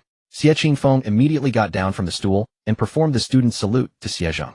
Unlike the usual greeting of a bow, this was the etiquette for a teacher that Xie Zhang had taught that morning. Xie Zhang nodded, then pulled out the stool from under the desk, brushed aside his long robe, and sat down. He was wearing a white robe today, but his manner was not overbearing. Stroking his beard, which had a few white hairs, he asked, "Have you studied the 1,000-character classic before?" He remembered this child. In yesterday's 3-character classic test, he had been the fastest and best, just like Xie. He knew Xie, his relative who was a child scholar, was a friend of Xie Zhang. That friend had specially come to greet him, saying that he could no longer teach as he had to continue with the imperial examinations, and asked him to take good care of Xie. But Xie Qingfeng was different. If he had never studied before, and could recite it after only a few readings, then he was simply a genius. Although the imperial examinations did not solely test a person's memory, but rather their comprehensive qualities and sensitivity to politics. But if Xie Qingfeng had a good memory, while others were still struggling to memorize, he could already begin studying the annotations. Moreover, the difficulty of the imperial examinations was not just in breaking down the topic. The real difficulty was that the questions were unseen, and one could not even understand them. How then to break them down? A good memory was a trump card. He could remember almost every book he read, his efficiency dozens of times that of an ordinary person. How could anyone compare? Xie Qingfeng answered neither humbly nor arrogantly, "Master, I have not studied before." Really? Xie Zhang immediately stood up from his stool. Could it be that he was really about to take in a genius student? He had failed the imperial examinations repeatedly. Could it be that running a private school and teaching students was the true path? Do not deceive your teacher. Xie Zhang was a man of integrity and disliked students who were cunning and scheming. If Xie Qingfeng was making a fool of him, he would expel him from the school that very day. I dare not. Good. Xie Zhang picked up a book from the table and randomly flipped to a page. I will teach you to read it 4 times. If you can recite this page within half an hour from now on, you may enter my study freely. This promise was a heavy one. In this era, scholars were most wary of others entering their studies freely. It was the most private matter. Xie Zhang loved to write annotations on books, integrating his own insights. If Xie Qingfeng could absorb his unique perspectives, it would be far better than him studying alone in the system space. The book Xie Zhang was reading happened to be the Book of Documents. As luck would have it, Xie Qingfeng had memorized the entire book by himself in the system space last year, and the page he flipped to was exactly the announcement of Zhonghui. Xie Qingfeng had even reviewed this chapter yesterday. It was as if a pillow had been delivered just when he was feeling sleepy. In truth, even if Xie Zhang had not picked the Book of Documents, but another Xie Qingfeng could still recite it. When Xie Qingfeng first started memorizing in the system space, he realized that his memory was only that of an ordinary person, and it took a long time to memorize a passage. However, as he persisted day after day, he suddenly found that his memorization efficiency had greatly increased. A passage that used to take an hour to memorize gradually took only half an hour, then a quarter of an hour. Moreover, after memorizing, he almost never forgot it. It seemed as if his brain had suddenly been unlocked, and he gradually acquired the ability to never forget what he had read. After teaching Xie Qingfeng to read, Xie Zhang sat by and observed his behavior. The request he had made for Xie Qingfeng to recite the page could be considered a deliberate challenge. Given that Xie Qingfeng did not even know the characters, he had only taught him 4 times, and then demanded that he recite the entire page within half an hour. When he himself had learned this chapter, it had taken him half a day just to read it fluently. If Xie Qingfeng could truly achieve this, then he would spare no effort to send him on the path of the imperial examinations. This child's future was boundless. Xie Qingfeng's first few readings were halting, and he mispronounced several characters. But miraculously, he read faster and more smoothly each time. After reading it 10 times, Xie Qingfeng put down the book and placed his small hands awkwardly at his sides. "Master, I can recite it now." Xie Zhang sat up straight. "Go ahead." Tang Fong Jie Nan Chao, only having shame. Reverence the heavenly mandate, eternally preserve the heavenly decree. After Xie Qingfeng finished, Xie Zhang's hand stroking his beard slowed down. "Good. From now on, if you have any questions, come directly to me. I will have Zicheng give you the key to the study." "Thank you, Master." Xie Qingfeng's joy was evident. "All right, it's getting late. You should head home." "Yes." After Xie Qingfeng left, Xie Zhang could not help but clench his fist and pound the table. If not for the composure of a gentleman, the corners of his mouth would have stretched to his ears. He had truly found a treasure. Pursing his lips to suppress the laughter, his trembling shoulders betrayed his inner excitement. His private school had just started, and a genius fell from the sky for him. He must teach this boy well. This was his golden ticket. He was only a scholar. If Xie Qingfeng became a provincial graduate, or even a metropolitan graduate, he would be the teacher of a provincial graduate or a metropolitan graduate. Even the composed Xie Zhang could not help but curse under his breath. Damn it, this boy's memory was too good. If only he had such a memory, why would he have failed the imperial examinations for so many years? Xie Qingfeng was uncharacteristically happy like a child. In truth, the clumsy and rusty way he read the first few times was an act for Xie Zhang's sake. Otherwise, Xie Zhang would surely think he was some kind of prodigy. From now on after school, he would go to Xie Zhang's study to read. He dared not imagine how happy he would be if he could read all of Xie Zhang's annotations on the imperial examinations. Grandma, why are you here? Xie Qingfeng reached the door and found Zhang Shi looking around outside the Xie family home. Zhang Shi said with a serious expression, "Goer, did you make the teacher angry?" "No, I didn't," Xie Qingfeng replied, puzzled. "Then why did teacher Xie keep you here alone after everyone else left? Tell grandma the truth. Were you being mischievous?" "No, grandma. Teacher Xie saw that I was studying diligently and called me to the study to test my knowledge." Zhang Shi's heart, which had been anxious, settled down upon hearing that he was not being scolded. "How did you do?" "Very well, of course. And the teacher even let me read his books." Xie Qingfeng's eyebrows lifted slightly, and his eyes sparkled with excitement. Zhang Shi could not help but smile, revealing a row of white teeth. "Oh, I knew my clever grandson was smart. Come, grandma will take you home." After returning home, Xie Qingfeng's first task was to check the cellar to see if his pig intestines had gone bad. As soon as he opened the cellar, the unique stench of pig intestines assaulted his nose. Xie Qingfeng thought to himself, things looked bad. Could it be spoiled? He had washed them several times here last night. It shouldn't be. He hurried over. The originally pinkish hue had turned somewhat dull, and the texture of the intestines was no longer as clear. All signs indicated one thing: the intestines would soon go bad. He had overestimated the effectiveness of this cellar. He had not yet started buying his cassia and star anise, but if he did not begin cooking the pork intestines soon, they would spoil by tomorrow at the latest. Xie Qingfeng decided to take a risk. He would go up the mountain to gather some wild ginger later, and tonight, he would secretly stir-fry the intestines in the family pot. As night deepened, all was silent. A perfect night for a dreamless sleep.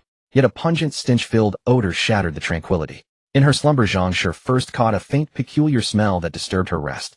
She assumed it was a chicken that had sneaked into her room to defecate during the day, so she resolved to clean it up in the morning. But the stench grew increasingly intense, as if an invisible hand had seized her nose, forcibly yanking her from her peaceful dream back into the harsh reality. Annoyed and restless, she snapped her eyes open to locate the source of the odor, only to discover it was emanating from the kitchen. The fecal stench seeped through every crack, invading every corner through the door gaps and window slits. When Zhang Shi opened her door, she found Lin Yangdia and Arya all awake. It seemed they had all been roused by this foul smell. What a cursed nuisance. She was determined to see what vile thing could produce such an odor. Pushing open the kitchen door, the sight before them left them utterly dumbfounded. Young Xie Qingfeng was standing on a stool cooking pork intestines at the stove. Lin Yang's face turned pale as her stomach churned. Xie Qingfeng, caught off guard that they were all awake, awkwardly rubbed his nose. "Everyone, you're all awake." Lin Yang restrained her impulse to strike the child, lifting Xie Qingfeng down from the stove, but he struggled violently. "Wait, mother. Mother, I'm not done yet." Xie Qingfeng had envisioned finishing the stir-fried pork intestines just as the family gradually woke up. He never expected that even at the first step, blanching the intestines, he would awaken everyone with the stench. "You wretched child, you dare to finish." Lin Yang was angrier than she had ever been. She turned Xie Qingfeng over and smacked his bottom hard twice. In the silent kitchen, only Xie Qingfeng's wails and Lin Yang's scolding echoed. Xie Qingfeng desperately sought help from his two older sisters, but they both turned away in silent agreement. This time the little dog had gone too far, cooking filth in the middle of the night. They would all have to use this pot for cooking in the future. After this one bout, the pot would surely be tainted. New pots were expensive, and they couldn't afford to buy another. In the coming days, they would probably have to eat dishes flavored with the stench of feces. Wait, the weather was so hot. By all logic, the pork intestines should have rotted by now. How were they still so well preserved? Where did you put the pork intestines? A foreboding feeling surged in Zhang Shi's heart. In the cellar pit at the back. Xie Qingfeng, knowing he was in the wrong, mumbled quietly. What a disaster. The cellar pit at the back held the vegetables they were to eat in the coming days. The pork intestines had been sitting there, surely tainting all the vegetables with their rancid stench. Lin Yang felt she had not hit him hard enough. Why aren't you sleeping in the middle of the night cooking this filths? Huh? Xie, have you never been disciplined since birth, and now you're tearing down the house? Xie Qingfeng felt utterly wronged. Mother, I'm not cooking filth. I'm just cooking pork intestines. Isn't that the same thing? Stop making excuses. Today I'll show you why the flowers bloom so red. Lin Yang was angrier than ever, and even Zhang Shi could not stop her. Mother, please. Let me add something in a moment, and you'll see why I insist on cooking the pork intestines. Xie Qingfeng never imagined that after being reborn, he would still experience being beaten by his parents. He struggled violently, trying to slip out of Lin Yang's grasp. Let you try again. Xie, have we been spoiling you too much these past 2 days, and now you think you're above all rules? Lin Yang was after all a peasant woman accustomed to hard farm labor. Her grip was far stronger than what a 3-year-old Xie Qingfeng could break free from. Grandma, save me, save me. Seeing no way to escape, he knew that if he didn't add the ginger slices now he would miss the perfect moment. Alright, let him try once. What harm can it do? Zhang Shi's words made Lin Yang release Xie Qingfeng. She knew her grandson well, seeing his stubborn determination. If she didn't let him try and fail, he would surely attempt it again. Xie Qingfeng immediately tossed the pre-sliced ginger into the pot. Instantly, the pungent, fresh aroma of ginger began to spread through the pot, mingling with the pork intestines as they tumbled together. Gradually, the spicy fragrance infused every fiber of the intestines. After a few minutes, the unpleasant foul odor of the pork intestines vanished completely.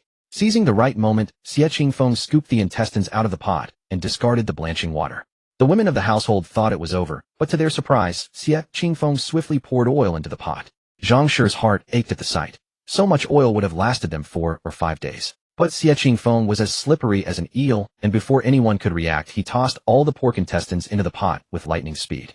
The oil erupted with a vigorous sizzle. As soon as the intestines hit the hot oil, their surface gleamed with a golden luster, their limp shape tightening into a firm texture. Every fold of the intestines was thoroughly coated in hot oil, releasing an enticing aroma. The family, who had eaten little for dinner, were all drawn in by the scent. Zhang Shi's eyes lit up. How could it smell so wonderful? Next, Xie Qingfeng added salt and chili peppers. As he was about to stir-fry, he found Dia standing beside him. Dia took the spatula from his hand. Go where you instruct, and I'll cook. She had already been won over by the fragrance. Xie Qingfeng, being so small, struggled to wield the heavy spatula, and she couldn't bear to watch him fumble. All right. Xie Qingfeng, clutching his sore bottom, stepped down from the stool. His mother's hand was indeed heavy. Under Xie Qingfeng's guidance, a large plate of pork intestines was freshly prepared. The intestines glistened with a faint golden hue infused with the unique aroma of spicy seasonings. The mouth-watering texture of crisp, tender, and succulent meat seemed almost tangible. Everyone swallowed hard. Xie Qingfeng was the first to pick up a piece and pop it into his mouth. Not bad, not bad. Exactly the taste he had imagined. As he was about to set down his chopsticks, he looked up to find 4 pairs of eyes staring at him. What's it like? Delicious. Xie Qingfeng handed the chopsticks to Zhang Shi, the eldest present. Without hesitation, she took a generous helping. A rich, savory flavor rapidly spread through her mouth. The unctuous richness of the fat fused with the distinct taste of the intestines, the chewy texture exploding on her tongue. The perfect resilience brought instant satisfaction to Zhang Shi's heart. She had never tasted anything so delicious in her entire life. Zhang Shi nodded as she ate, and the others initially thought she was exaggerating. But once the soft and springy pig intestines melted in their mouths, they were all astonished. Gosh, even better than meat. The fragrance of the pig intestines in their mouths was so rich it seemed ready to overflow. How is it? Delicious, right? Xie Qingfeng lifted his little chin, puffed out his chest, proudly waiting for the adult's praise, and his haughty eyes shot directly toward his mother, who had just given him a beating. Lin Yang guiltily turned her head away. These pig intestines. After Goer's tinkering, they were indeed delicious. Goer, how did you know that this thing can get rid of the stench of pig intestines? Zhang Shi was very curious how he knew that this plant, which looked like a mountain, could remove the fishy smell. How did Goer know something that neither she nor Lin Yang knew? Could some spirit have possessed Goer? Goer saw it in a book. Even though Xie Qingfeng said this, the reason didn't hold water in the minds of Zhang Shi and the others. Before buying the pig intestines, Goer couldn't read a single character and had never been exposed to books. Where could he have learned it? Seeing that no one believed him, Xie Qingfeng quickly patted his belly and recited the excuse he had rehearsed many times in his mind. Goer originally wanted to eat pig intestines, but Grandma wouldn't let him, so Goer hid them to eat secretly later. Recently I've been busy studying and forgot to make it. Then today in the master's study I happened to see a book saying that pig intestines need ginger. Last time I went to the mountain with Grandma, I thought the ginger looked pretty, so I brought some back. At night I got hungry, so I got up to cook the pig intestines, and then you found me. So that's how it is. Zhang Shi and the others suddenly understood, feeling both amused and exasperated. Although Xie Qingfeng's explanation was muddled, they could piece together the truth from his words. If Xie Qingfeng had started cooking the pig intestines a bit earlier, he would have been boiling actual excrement, instead of discovering this great treasure. It truly was a coincidence. Her Goer really was a lucky star. Xie Qingfeng had discovered the secret to removing the stench of pig intestines in such an unexpected way. But since it was a book in Scholar Xie Zhang's house, why didn't Xie Zhang himself cook pig intestines? Arya voiced the question on everyone's behalf. Xie Qingfeng had anticipated they would ask this question. The master's house has many books and the bookshelves are huge. Goer saw it in a book in the corner. Perhaps Scholar Xie had too many books and never read this one, or he had read it, but never believed it. That left a great windfall for his Goer. Now all their doubts had vanished. Only joy remained. Cheap pig intestines could be eaten, and they were delicious. Moreover, they were the only family who knew the recipe. In this era where people couldn't even afford a full meal, everyone present understood what this meant, and their breathing grew rapid. Zhang scooped up Xie Qingfeng and planted a big kiss on him. Goer is truly our family's greatest treasure. Ever since he was born, our family's fortune has been improving. Yes, yes. Daya quickly nodded, her face flushed with excitement, as if she could already foresee the family's future wealth. After Zhang kissed him, the remaining few couldn't resist planting kisses on his little face either. But how should we sell them? If we directly sell stir-fried pig intestines, won't others copy our method? Yu was already thinking about how to run this business. We can make braised delicacies. Braised food sells well and keeps longer. We can get up early, make it at home, and then head straight to town to sell. Lin Yang's mind turned quickly, and she immediately came up with a solution. All right, then I'll get up early tomorrow and go to the town market to buy cinnamon and star anise. Zhang made the final decision. Xie Qingfeng hadn't expected the women in his family to be so decisive and have already settled on a strategy. He had thought he'd still need to worry about the follow-up matters. Seeing them swiftly discussing the stall setup, he realized there was nothing left for him to do. Xie Qingfeng yawned. Grandma, Mom Goer is sleepy and going to bed now. I still have class tomorrow. Go on, go on. Zhang and the others had no time to tend to Xie Qingfeng, shooing him back to his room with a wave. But after Xie Qingfeng left, the kitchen fell into silence. If not for the remaining pig intestines on the table, everyone would have suspected this was a dream rather than reality. Xie Qingfeng slept soundly in his room, but outside Zhang and the others stayed up all night discussing for hours. All right, since all the matters are settled, I have one final point to make. Zhang, who was usually kind and gentle with them, now had a sharp gaze like an arrow as she sternly warned everyone. This method was thought up by Goer, so he gets half of the profits. The rest will cover our food and clothing, and the remainder will be saved for your dowries. When you drink water, remember who dug the well. In the future, if you marry, I won't stop you from using this secret recipe to improve your own lives. I only hope you'll remember you still have a younger brother. When selling braised pig intestines, don't compete with Goer. Go sell in other towns. Arya felt no resentment at her grandmother's words and immediately agreed. Grandma, my very life belongs to Go. I swear I will never reveal this secret to anyone, and even after I marry, I will never do this braised pig intestine business. Otherwise may I die a terrible death. Daya followed with her own oath. After all, this method was discovered by Xie Goer alone, and she didn't think her grandmother's statement was unfair in the slightest. Good, you are all good children. Zhang's heart felt warm. As long as the family was united, they could overcome any difficulty. The crowing of the rooster gradually rose, and the first light of dawn began to show. When Xie Qingfeng woke up, his mother, grandmother, and two older sisters were already washed and dressed, looking ready for a big undertaking. Although they hadn't slept all night, they seemed especially energetic today, as if they could plow 8 acres of land in one breath. Before, their hopes had rested on Xie Qingfeng, now their hopes rested on themselves. How wonderful! Xie Qingfeng sighed in admiration. Upon arriving at the school, Xie, who couldn't help but ask what the teacher had kept him for yesterday evening. Had he been scolded? As soon as Xie, who asked, the whispered discussions among the nearby classmates grew quieter, clearly curious about what teacher Xie had said to Xie Qingfeng the previous night. But Xie Qingfeng had no intention of telling Xie who what had happened yesterday. Although brother Xie, who was a good person, he didn't want to test human nature, especially with so many little ears secretly listening.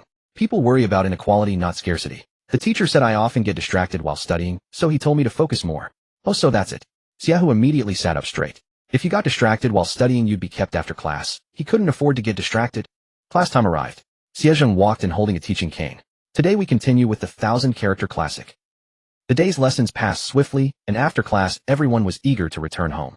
Xie, who had already packed his book box, and seeing Xie Qingfeng still sitting upright at his desk, he asked, Doggy, aren't you leaving yet? I haven't memorized the recitation assignment the master gave today. I'll head home after I finish, brother Xie, who you go ahead. Xie Qingfeng shook his head. He planned to wait until everyone left, then go to Xie Zhang's study to read. All right, keep at it then. Xie, who shrank his neck. He hadn't memorized it either, but the master hadn't actually checked.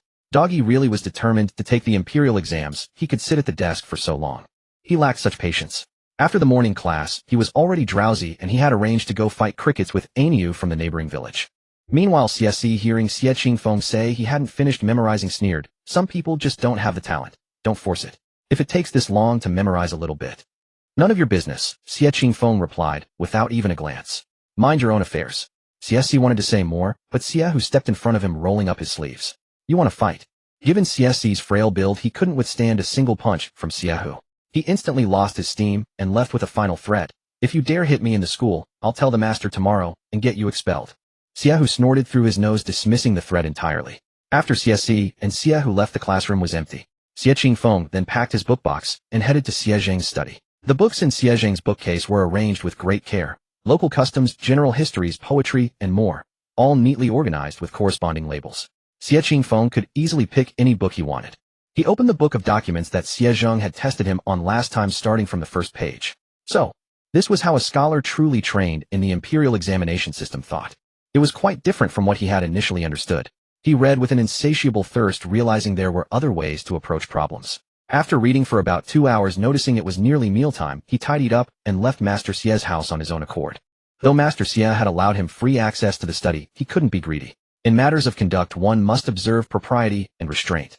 Since the man had already accommodated him, he must not add further trouble. When did he leave? Zhang returned after repaying a debt, only to find Xie Qingfeng had already gone. Xie Ziqing had been keeping an eye on his father's so-called gifted child. Father he left at the hour of shun. How long did he read? About an hour and a half. Zhang nodded with satisfaction. The saying, the child is father of the man, was no empty phrase. No matter how gifted a child was, without diligent effort he would end up like Feng Zhongyong, a mere ordinary man.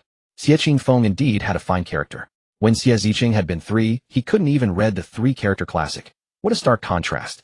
Having absorbed knowledge and feeling refreshed, Xie Qingfeng arrived home to find his family sitting silently at the dinner table. On the table sat a fragrant plate of braised pig intestines. What happened? Xie Qingfeng asked uncertainly. Why is everyone unhappy? Alas, Lin Yang sighed. Then Dia and Arya also sighed. They had expected the braised intestines to be a hit, so they had made a huge batch and gone to the town to sell. But no one even gave them a glance. Not a single buyer. Forget pricing them like meat buns, in the end they couldn't sell even at 1 copper coin per caddy. They hadn't even recovered the cost of the spices and oil. The sting of losing money was unbearable. This business was completely hopeless. No one would believe their pig intestines had no gamey smell. No matter how appetizing the intestines looked, not a single customer came. It's fine, Xie Qingfeng said, picking up a piece of intestine with his chopsticks and popping it into his mouth. Every beginning is hard. But it's too hard, doggy. Arya said, her confident eyes from this morning now filled with disappointment. But we have no experience selling things. Sisters, Xie Qingfeng said in his childish voice. When you first saw the pig intestines you thought I was playing around. So why would strangers believe ours are edible? After all, no one wants to pay to eat SHD. Xie Qingfeng spread his hands with a helpless expression which successfully made them burst into laughter. That's true, Zhang nodded. Doggy is right. We need to find a way to get people to buy our goods. Once they try it, they'll come back for more. But how, eh? The family fell silent. Doggy, do you have a good idea? Though Xie Qingfeng was young since he started attending school, the family instinctively asked for his opinion. Xie Qingfeng thought for a moment. Grandmother, please don't worry. I have a day off in 2 days. I'll go to town with you then. Let's pause the pig intestine business for now. Xiezhang school had a 2-day break every 5 days, giving both students and the teacher time to rest. All right, Zhang sure agreed readily. Doggy was a scholar, and though he hadn't studied long, he was certainly more knowledgeable than these illiterate women. After dinner, Xie Qingfeng returned to his room to digest the knowledge he had absorbed in Xiezhang's study. While reviewing Xiezhang's annotations, he realized he had overlooked something crucial: calligraphy practice. Xiezhang's handwriting was immaculate, almost more uniform than print, with a hint of refined strength. But Xie Qingfeng's handwriting was like a dog's crawl. Although the system space contained famous calligraphy models for him to study, he couldn't practice writing there. Calligraphy had to be practiced in the real world. He resolved to prioritize calligraphy practice. Days of diligent study flew by, and the rest day arrived. For Zhang Shi and the others, those days had been torturous, but finally Doggy's day off came. They had prepared fresh braised pig intestines early, just waiting for Xie Qingfeng to say it was time to go. Oh, where is your whole family heading to town? Visiting relatives? A fellow villager on the ox cart asked curiously. It was rare for the whole family to head to town with bags and bundles. Who would tend to the fields? Yes. Zhang Shi nodded and brushed it off with vague answers. Doggy had said, a plan succeeds when kept secret and fails when leaked. They couldn't tell anyone. Xie Xian's ox cart stopped at the town entrance as usual. Go or let's go. Zhang Shi and the others picked up the tightly wrapped packages of braised pork intestines. Grandma, let's not go to the vegetable market, let's go to the dock. Xie Qingfeng pointed his little hand toward the dock. Lin Yang didn't understand. Go or what are we going to do at the dock? The dock is a place where men work. After they finish their work, they're tired and hungry. Our little bit of pork intestines isn't even enough for one bite. Over there, things that are large in quantity and filling sell well. A sly smile blossomed on Xie Qingfeng's face, his eyes sparkling with lively light. That's exactly what I want, tired and hungry. Lin Yang wanted to say something more, but was interrupted by Arya. Auntie Goer has been reading very diligently these days. The books contain the wisdom of our predecessors. They are all experiences others have suffered from. Let's listen to Goer. That's true. Lin Yang thought it over and felt Arya was right. Last time they came to town on their own to sell braised pork intestines, they ended up selling nothing and suffered a heavy loss. Better to listen to Goer the scholar.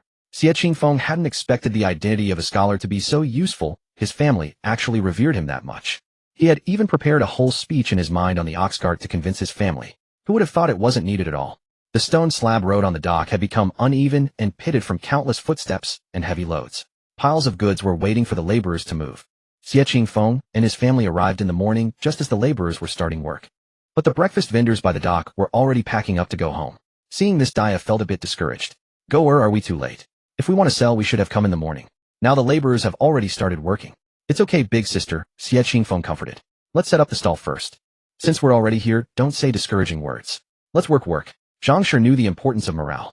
They were quick and nimble, and soon the stall was set up. It was called a stall, but it was actually just a folding table that had been made by a carpenter a few days ago, a counter just big enough for one person to operate. Then Xie Qingfeng took 2 sheets of paper from his book box and pasted them onto wooden poles with rice paste. One sheet read, Yayun Chongfeng 1 when proportion. The other was a cute cartoon drawing of pork intestines that Xie Qingfeng had drawn himself. What characters are these? Zhang sure only recognized 1 when proportion. She didn't know the rest. Lin Yang and Daya and Arya also cast puzzled looks at Xie Qingfeng. Grandma, this is called Yayun Chongfeng. Xie Qingfeng pointed at the characters and read them one by one. Oh, Yayun Chongfeng. Zhang sure and the others couldn't read and didn't know how to pronounce it, so they just parroted after Xie Qingfeng. Not bad, the name Goer chose is really nice. He's truly a scholar. Goer, will people buy it just because of a different name? I don't know either, let's give it a try.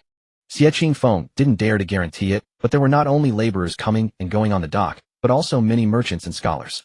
If they called it directly braised pork intestines, he was sure those people wouldn't even come near their stall. Grandma, you mother and elder sister Daya stay here to mind the stall. Xie Qingfeng wrapped 10 portions of braised pork intestines in oil paper and asked Arya to help carry them. Elder sister Daya and elder sister Arya, come with me. Let's go promote. When they left in the morning, Xie Qingfeng had asked elder sister Daya and elder sister Arya to dress like boys, tucking all their hair into their caps. There were mostly men here. It was safer for them to dress as men when doing business, otherwise if they suffered any harm there would be no one to appeal to. Goer, what does promote mean? Ever since Goer started studying, he always came out with words they couldn't understand. Promote means to sell our braised pork intestines. Xie Qingfeng raised the oil paper package of pork intestines in his hand. Good. Then let's go promote now. So that's what it meant. Arya also imitated Xie Qingfeng, raising her oil paper package and following him with enthusiasm. The dock laborers didn't work all day since the items they carried were very heavy and exhausting. They usually worked for about 2 hours and then rested on the stones nearby, drinking water and such. Xie Qingfeng took Arya to wait at the stones where they rested. Laborers came back to rest one after another. Seeing this, Xie Qingfeng immediately went up to them. Whose kid is this? Move aside, don't block the way. The kid wasn't even as tall as his waist, looking delicate-skinned. If he accidentally stepped on him, what then? Hey, uncle, I'll move right away. Xie Qingfeng stepped aside, and after they sat down, he began his hawking. Uncles, our family just started doing business here. I'd like to ask for your favor to taste what we make and see if there's anything to improve. Xie Qingfeng's delicate jade-like smiling face beamed with a brilliant smile. His words were truly endearing. Most of the men working on the dock were around the age of Xie Qingfeng's father, just the age when they dote on children. Xie Qingfeng's naive appearance and words dispelled the irritability from their morning's work with this childish innocence. Oh, whose child is so sensible? A tall, sturdy porter laughed heartily. Yeah, this kid doesn't look even 6 years old, does he, eh? Already out helping the family. The man standing opposite Xie Qingfeng with thick arms and bulging muscles also exclaimed. Seeing that he had attracted everyone's attention, Xie Qingfeng immediately raised his little hand and took out the braised pork intestines from the oil paper, showing them. Our stall is at the entrance of the dock. This is our family's homemade Yayun Chongfeng.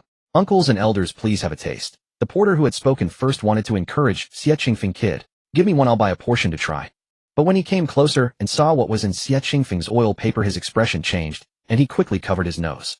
Kid, you're not joking with us, are you? What, Yayun Chongfeng? Isn't that just pork intestines? The other laborers sitting and resting immediately chimed in. What? Can't eat pork intestines. Didn't you say before that you could eat anything? A little lump of dung is certainly no problem. The porter, facing Xie Qingfeng's hopeful gaze, turned blue and purple. If he ate it, he would definitely be laughed at by his workmates. If he didn't, he would be breaking his word. Uncle, please try it. It's really delicious. I won't take your money. Our new stall is having a promotion. Xie Qingfeng held the pork intestines even closer for the porter to see. No, your business is definitely going to fail. Who would eat shit? Who doesn't know what pork intestines are? Isn't eating pork intestines the same as willingly eating shit? Xie Qingfeng never expected that the common folk of the Xinyuan dynasty harbored such deep prejudice against pork intestines that they would refuse them, even when offered for free. Gritting his teeth, he knew that if he wanted to make a name for his family's pork intestines today, he would have to spend some money. None of those present expected Xie Qingfeng's childlike voice to utter words they could not refuse. How about this? Whoever can bring 10 people to taste my family's pork intestines for free can come to me and receive 2 copper coins. Investing money was the fastest and most effective way to make his family's pork intestines known. Upon hearing Xie Qingfeng go to such lengths, Arya's eyes widened in disbelief, her expression filled with disapproval. Wasn't this a losing proposition? Once such words were spoken, it became a bottomless pit. What would happen if an enormous crowd showed up? However, after Xie Qingfeng gave her a reassuring glance, Arya, despite her concerns, chose to support her younger brother, who had given her a second lease on life.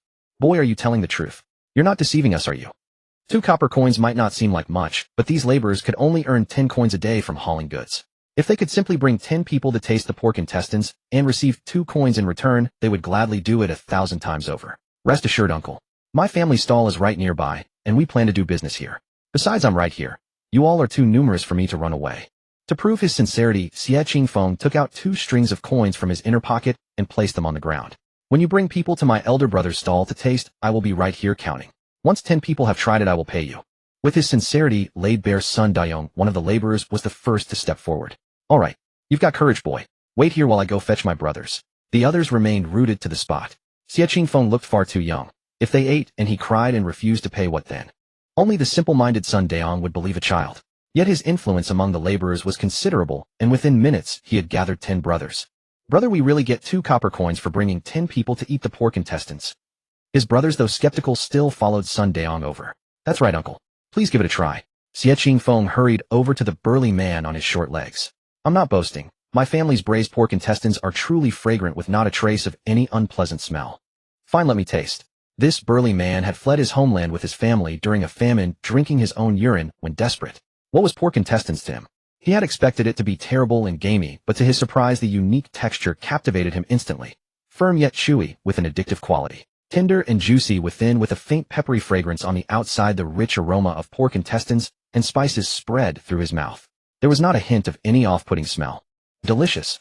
The burly man ate 2 whole portions. Just as he reached for a third, Xie Qingfeng gently stopped him. Uncle, this is only for tasting.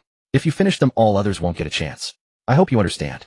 Xie Qingfeng spoke neither subserviently nor arrogantly. Having also come to make a living, the burly man felt his earlier behavior had been a bit greedy, so he was not offended by Xie Qingfeng's words. Boy, your pork intestines are indeed quite good. Where is your family shop? And what is the price? I would like to buy some to bring home for my parents to taste. Joy spread across Xie Qingfeng's face as he eagerly explained. Our stall is at the corner near the dock entrance. There's a sign with a picture of pork intestines above it. 1 copper coin per pack. Seeing the burly man's reaction, the crowd grew suspicious. Was it truly that delicious? Or was he a shill? Only when all of Sun Dayong's friends had tasted the pork intestines, and Xie Qingfeng actually handed him 2 copper coins, did the onlookers finally lose their patience. Such a wonderful opportunity. Bring 10 relatives and friends to taste pork intestines and earn 2 copper coins, was truly happening. Noticing that only 9 packs of pork intestines remained in Arya's basket, Xie Qingfeng immediately raised his voice. I only have 9 packs left. Hurry up and bring people over. Each person only gets 1 chance. After tasting 90 or so more people, today's promotion will be over. Hearing that the promotion was time-limited, the crowd grew even more anxious and scrambled to find people to claim the 2 copper coins. Every burly man who had tasted the pork intestines at Xie Qingfeng's stall was utterly conquered by its strange yet addictive flavor. Arya had carefully calibrated the tasting portions, just enough to whet their appetite without satisfying it. Of every 10 people who tasted, 8 or 9 would go to Zhang Shi's stall to buy a pack to satisfy their craving. Zhang Shi and Lin Yang had no idea what Xie Qingfeng and Arya were up to. After Xie Qingfeng left, they had worried this might be another losing endeavor. Yet miraculously a queue had formed at their stall. Everyone asked the same question first. Do you sell the fragrant pork intestines? Upon receiving affirmative answers from Zhang Shi and Lin Yang, they paid promptly and generously, some even buying 2 or 3 packs at a time. Zhang Shi couldn't stop grinning from ear to ear. She had never received so much money in her entire life. Moreover, the queue at the stall attracted many merchants disembarking from the ships. Wang Yixing was one of them. A discerning food lover with a refined palate, he saw the long queue and assumed the food must be excellent, so he joined without hesitation. When it was finally his turn and he looked down, he was surprised to see braised pork intestines. The sunk cost of waiting in line was too high, and with a long queue stretching behind him, Wang Yixing decided to buy a pack anyway. Upon receiving it, the appearance and aroma were promising. But one bite was extraordinary. The pork intestines had no gamey smell at all, and their pleasantly firm texture lingered in his mouth. Looking back, he realized he had already walked a considerable distance while eating. Though he had urgent matters to attend to, he silently noted the location of the stall, promising himself he would return for a proper feast. Xie Qingfeng's tasting promotion spread rapidly. Within an hour, all 10 packs of pork intestines in Arya's hands had been sold, and his 2 strings of coins were completely spent. The money was well spent. At least 200 people now knew that his family's pork intestines were not only edible, but delicious. Meanwhile, Zhang Shi's stall had also sold through both buckets of pork intestines. Some customers who hadn't managed to queue asked them to come early the next morning, promising to buy. On the way home, everyone walked with beaming smiles, teeth showing. Upon returning home, Zhang Shi firmly locked the door bolt and placed all the day's earnings on the dining table. The heavy copper coins clinked and rattled across the wooden surface. Good heavens, how much money is this? Arya was stunned. Although she had anticipated roughly how many people would buy their braised pig intestines during the tasting, when the actual money lay before her, she felt a strange sense of unreality. Was this really the money they earned in one morning? Today's braised pig intestines were made in moderate quantity, only 2 buckets. If they made 2 more buckets to sell, wouldn't the income double again? Zhang couldn't help but start counting copper coins. 1 portion of pig intestines sold for 1 when 1 bucket could produce 50 portions. 2 buckets sold a total of 101. After deducting the 20 when spent on marketing by Xie Qingfeng and the 10 when cost, the net profit for 1 day was 71. A month's net profit was 2 liang and 1, and in a year they could earn 25 liang of silver. If they sold there all day, wouldn't it be 50 liang in a year? Good heavens! Everyone was too stunned to speak. They were too excited. At this moment, everyone's gaze towards Xie Qingfeng had completely changed. It was the look of a golden treasure. Truly, education is good. None of them had Xie Qingfeng's brains or his boldness. Giving away 20 when just like that. Just now on the road, when Arya told Zhang that Goer had spent money to hire people to taste their pig intestines, Zhang was already feeling a bit pained. If she had been there, she would have stopped Goer from doing that. What if the effect was bad and the pig intestines couldn't be sold? Wouldn't they lose even more? The cost of those 2 buckets of pig intestines wasn't even 21. Who knew the effect would be so good? Goer, mother loves you. Lin couldn't help but hug Xie Qingfeng and kiss his cheek. Behind her, Dia and Arya were also very excited, eagerly waiting for Lin to finish kissing and put Xie Qingfeng down so they could kiss him too. He truly was their family's golden treasure. Dia was usually steady and reserved, but now she couldn't control her excitement.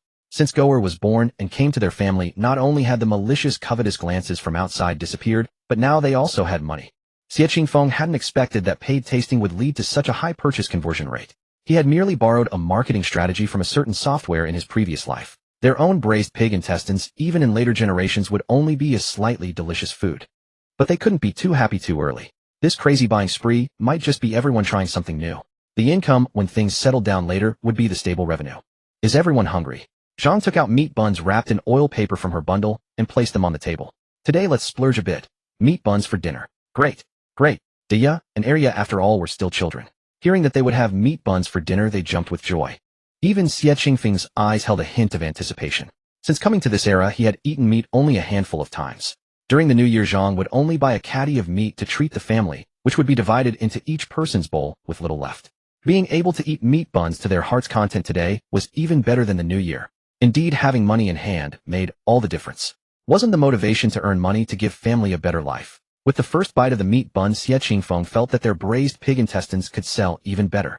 Although this meat bun was made of refined flour and looked fairly neat on the outside, the skin was thick and hard, tasteless in the mouth, with no fragrance or elasticity of flour. The proportion of spices in the meat filling was completely unbalanced, lacking a tender and juicy texture. In the mouth, it only felt like the throat was coated with oil. Xie Qingfeng choked a little, assuming everyone felt the same as he did. To his surprise, Dia and Arya wolfed down their food with oil stains from the meat buns around their mouths. Grandma and Mother were a bit more reserved, but judging by their expressions, they didn't find anything wrong with the texture of the meat buns. Xie Qingfeng licked his lips. If the meat buns sold outside as fragrant were of this quality, then he had no worries at all about the sales of their braised pig intestines. This was a total wipeout. No wonder the dock workers, after tasting once, felt it wasn't enough and went to Zhang's to buy a portion. The recipe for braised pig intestines he brought from the modern era was a dimensionality reduction attack on these street snacks. The evening sun's afterglow spilled over the busy dock. Sun Dayong, who had been hauling cargo all day, dragged his weary body ready to go home. But his pace home was noticeably faster than usual. His wife had prepared dinner early and was waiting for him. Seeing her husband come in cheerfully, she asked curiously, "What's got you so happy today? Did you find money?" Sun Dayong first took out 12 won from his pocket and handed them to his wife, then took out an oil paper wrapped package of pig intestines from his inner pocket and placed it in a bowl on the table. His wages were paid daily. Looking at the copper coins in her hand, his wife said with concern, "How many times have I told you not to work so hard? You're the pillar of our family. Earning 7 or 8 won a day is enough. The extra money isn't even enough to cover medical bills. Her husband did manual labor at the dock every day, relying solely on his own physical strength. As he grew older, he gradually couldn't keep up, not as vigorous as the young man. She knew her husband's body. Earning 10 won a day was already his limit. Today he had earned 12 won. She didn't need to think to know how hard he had pushed himself. Hey, the extra 2 won I earned today weren't from carrying cargo. There was a kid selling braised pig intestines. He said if I called 10 people to taste his pig intestines, he'd give me 2 won. I thought just by eating pig intestines I'd get 2 won, so I called Zhuangzi and the others over to eat. And sure enough, I got 2 won. Really? Is that true? Is there such a good deal in the world? His wife was skeptical, thinking he might have made up an excuse to fool her. Of course it's true. But you have to say this kid's family's braised pig intestines really have something. You can't taste any stench at all. On the contrary, they're very fragrant. Sun Daong picked up a piece of pig intestines with chopsticks and held it to his wife's mouth. Try it. His wife instinctively recoiled. This was pig intestines. Just try it.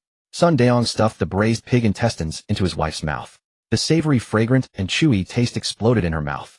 Her eyes widened in disbelief. It was really delicious. It's really good. This flavor, right? Hurry up and tidy up, called Jiar and Meower for dinner. I feel like I can eat 3 bowls of rice with this bowl of pig intestines. Sun Daong urged. Knock knock. The door of Sun Daong's house was knocked. It was his cousin. Brother, what brings you here?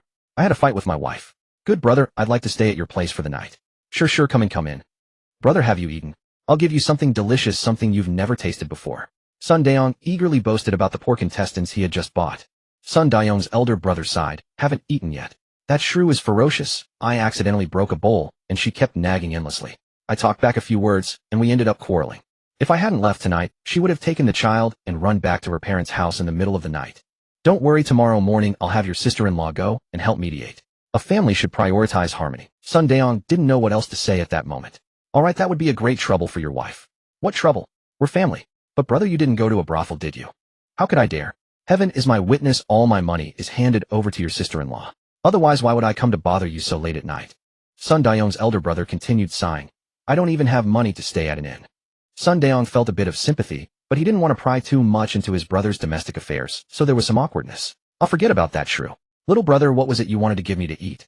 You've always been picky, so whatever you recommend must be good. Speaking of pork intestines, Sun Daong got excited. Brother, take a look at this food I bought today. It's truly fragrant. The elder brother leaned in to take a look. Huh, isn't that pork intestines? When did his little brother start eating this stuff? Is this something that can be eaten, something that comes out of? He began to wonder if his brother's life had become too hard, eating pork intestines of all things. Sun Daong's elder brother hesitated, wanting to say something, but afraid of hurting his brother's pride. Sun Daong knew what his brother wanted to say, but the deliciousness of braised pork intestines would conquer anyone who underestimated it. He directly picked up a piece with his chopsticks and put it into his brother's bowl. Brother, trust me. The elder brother, constrained by Sun Daong's enthusiasm, had no choice but to reluctantly eat the pork intestines under Sun Daong's expectant gaze. He didn't eat it lightly. Once he did, he felt as if his skull had been blown off. It was incredibly delicious. You? The elder brother's eyes met Sun Daong's. Brother, this is too good. Right? Sun Daong felt a sense of accomplishment from successfully recommending it. Brother, if you like it, eat more. He had already asked the child selling braised pork intestines, and he would be at the dock tomorrow. He planned to buy more tomorrow. 1 coin got a decent amount, more affordable and tastier than meat buns. The whole family ate several bowls of rice with the braised pork intestines, patting their bellies round and full. Sun Daong's elder brother had already asked where the pork intestines were sold. He would buy some tomorrow to take home for his wife to try. Maybe his wife would stop being angry because of the pork intestines. Many households that had bought the braised pork intestines decided, like Sun Daong's family, to get up early tomorrow to buy more. The purchasing power of the townsfolk was much higher than that of the villagers. 1 coin for a portion of pork intestines was not expensive, and they could afford it as a snack. Xie Qingfeng still had 1 day off from his rest. He figured that since the reputation had spread yesterday, more people would come to buy pork intestines today, so he told everyone to make more. Though exhausting, Zhang and Lin Yang found it gratifying. This was money. How many days of farming in the fields would it take to earn this much? Their annual surplus was only a few hundred coins, and this month they could earn back a whole year's worth. They had to work hard. The whole family set off for the town again in a grand procession. The villagers were extremely curious. Why did her family go to town every day to visit relatives? And Zhang, are you still visiting relatives? Do you have so many relatives? As fellow members of the Xie clan, why didn't they have so many relatives in town? They must be lying. Could they be secretly going to town to make big money? Yes, relatives from my maiden family, you don't know them. Zhang continued to brush it off, clutching the bucket of pork intestines to her chest. She could keep it a secret for as long as possible. Although the villagers were sometimes warm-hearted, the pork intestine business would surely stir their envy. How to put it? They were the kind of people who didn't mind you being poor, but were very afraid of you becoming rich. Seeing that she really didn't want to say, the villagers pursed their lips and muttered, "Really? Strange." When they arrived at the dock before they had even set up their stall, the spot where they had sold braised pork intestines yesterday was already crowded with people. Seeing them dawdling, some complained, "Boss, hurry up. Really, you don't know how to make money.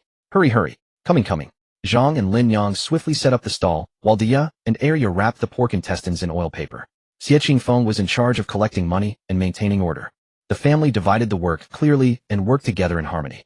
The first customer placed a big order asking for 10 portions right away. The second customer wasn't to be outdone, ordering 7 or 8 portions. The pork intestines in the bucket decreased rapidly, and those at the back grew anxious. "Hey, you people at the front, are you reincarnated starving ghosts, or what? Buying so much, aren't you afraid of bursting? We've been queuing here for ages too. At least leave some for us." "None of your damn business. Can't I buy them to give as gifts?" The people at the front retorted without backing down. The two groups were on the verge of a quarrel. The women of the family had never dealt with such a situation before. They could only work anxiously while looking on helplessly. Seeing the situation turn bad, Xie Qingfeng quickly stood on a stone and shouted loudly, "Uncles, aunties, elder sisters, please calm down.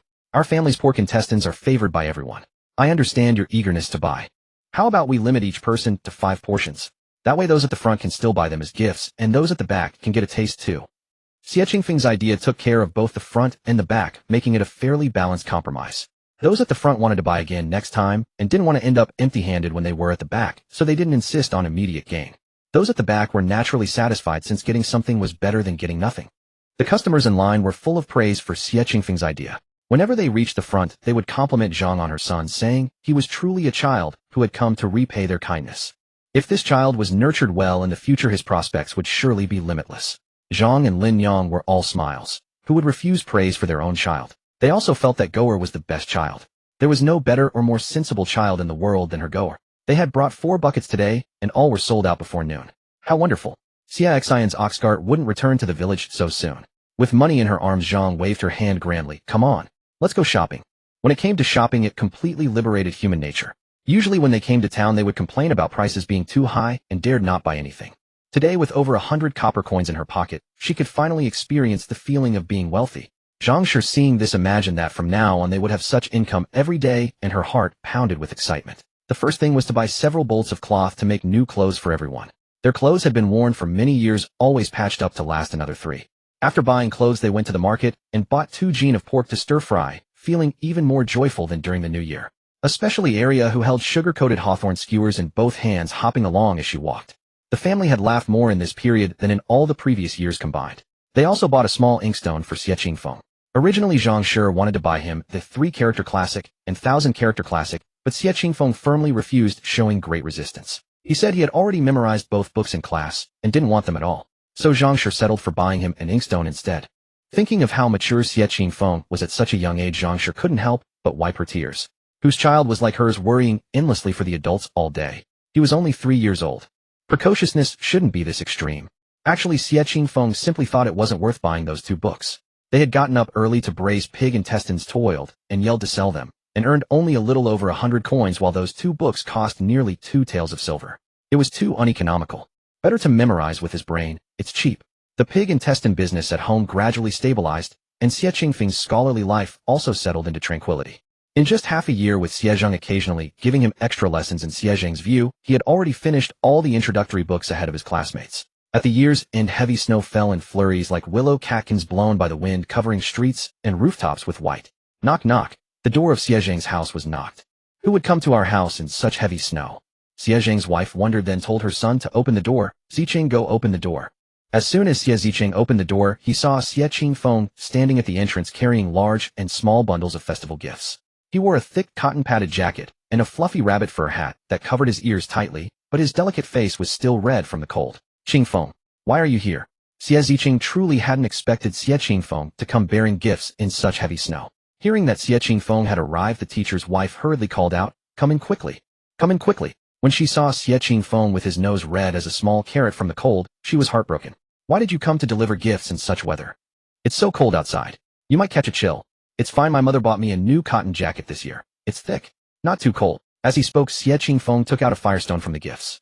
"I heard from Grandpa Xie Xian that our teacher's firestones are used up. We happen to have extra at home, so I specially brought some for the teacher." Firestone is a special mineral in the Xingyuan dynasty. A light friction can ignite dry grass similar to a modern lighter. Very convenient and useful.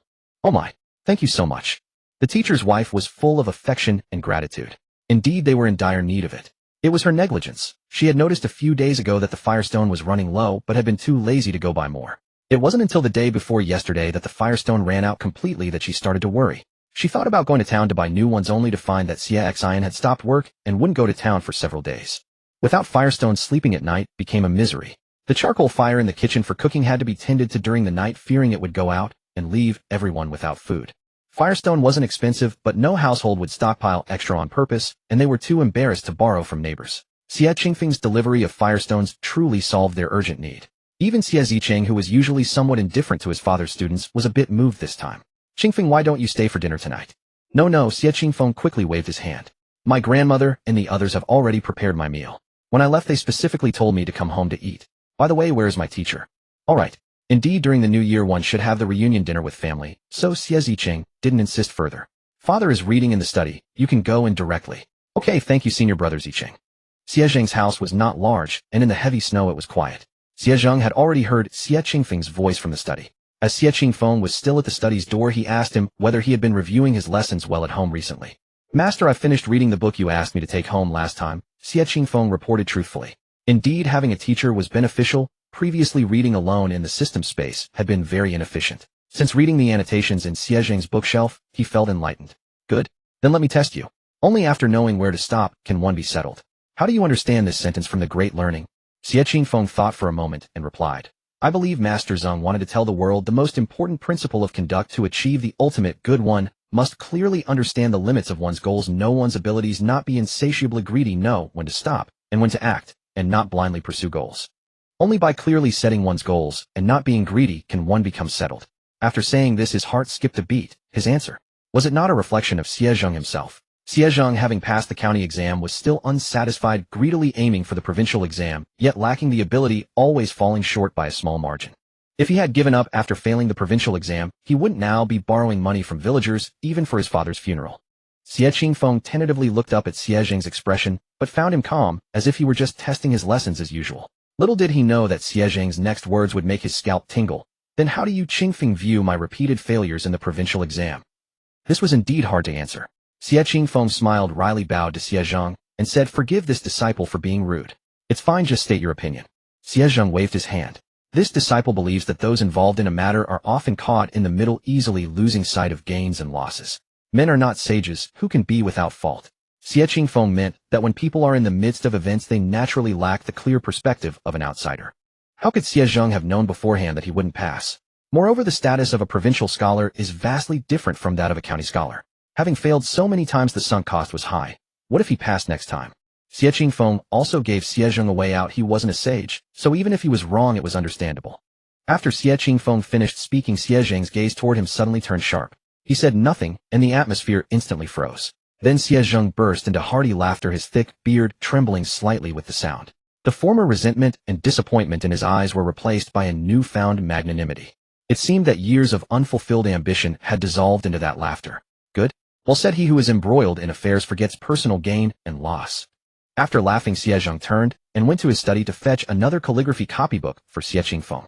This copybook was not cheap. It cost 7 or 8 taels of silver in the market. Xie Qingfeng quickly shook his head and refused.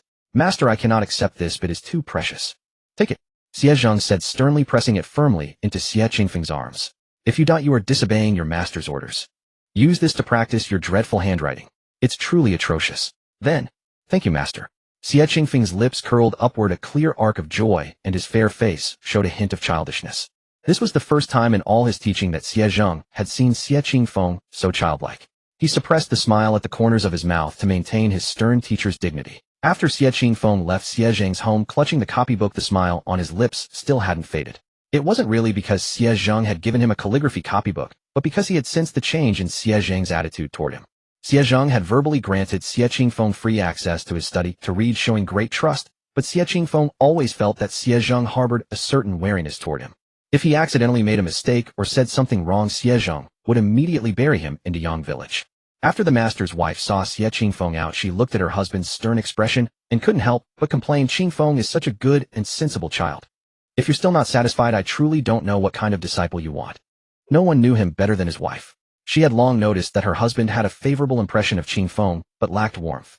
If Qingfeng hadn't braved the heavy snow to bring us firestones today, we would have had another sleepless night. You're just a woman with shallow views. Though Zhang had changed his attitude towards Xie Qingfeng, his wife's sarcastic tone still irked him. What did this illiterate woman understand?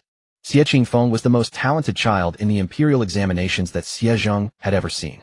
If at first he was only astounded by his memory, then over the 6 months of teaching Zhang was left speechless by his comprehension. Only after meeting Xie Qingfeng did he understand what it meant to be a genius who grasped things instantly. If Xie Qingfeng pursued a career in officialdom, his future would be boundless. It was precisely this precociousness and terrifying talent that made Zhang feel immense pressure. Xie Qingfeng could extrapolate from any knowledge. If his heart was righteous and he devoted all his intelligence to serving the country, that would be ideal. But if his heart was not upright, he would become a great villain who brought disaster to the nation. Even his former teacher would be reviled for eternity. Although Zhang had repeatedly failed the imperial examinations and could not serve the emperor or the people, he still had his moral integrity. He would never nurture a parasite of the nation. But today Xie Qingfeng's sincere act of braving the heavy snow to bring him firestones had moved him. After all, Xie Qingfeng was only a child of 3 years old. Yet he still couldn't rest easy. So he used the pretext of testing his studies to probe his exceptionally talented disciple once more. If Xie Qingfeng, in order to flatter him, had said that his repeated failures in the exams were the right thing to do, causing his family to suffer, and used fawning words, then such a child must not be allowed to live. What Zhang didn't expect was that Xie Qingfeng would say, "He who is embroiled in affairs forgets personal gain and loss." These words struck a chord with the grievances he had held for years, yet they were not flattery. Because Xie Qingfeng also called it a mistake, but said he was not a saint, thus soothing him to some extent. He had been obsessed. Xie Qingfeng's words suddenly enlightened him. This also confirmed that Xie Qingfeng was no sycophant. He possessed his own independent way of thinking. The sky was gradually darkening. In the snowy weather, it took Xie Qingfeng nearly a quarter of an hour to finally reach home. Rarely red lanterns hung on the gate of their brick house, red window paper was pasted on the windows, and the faint smell of firecracker smoke lingered in the air. The overwhelming New Year atmosphere warmed Xie Qingfeng's heart. At last he had his own home. "Is that Goer back?" Zhang Shi by the stove heard some noise at the door. "Yes, Grandma. I'm back," Xie Qingfeng replied loudly. "Brother Goer is back. Let's set off firecrackers together. I bought lots of firecrackers from the town a few days ago." Arya waved a stick of incense at Xie Qingfeng.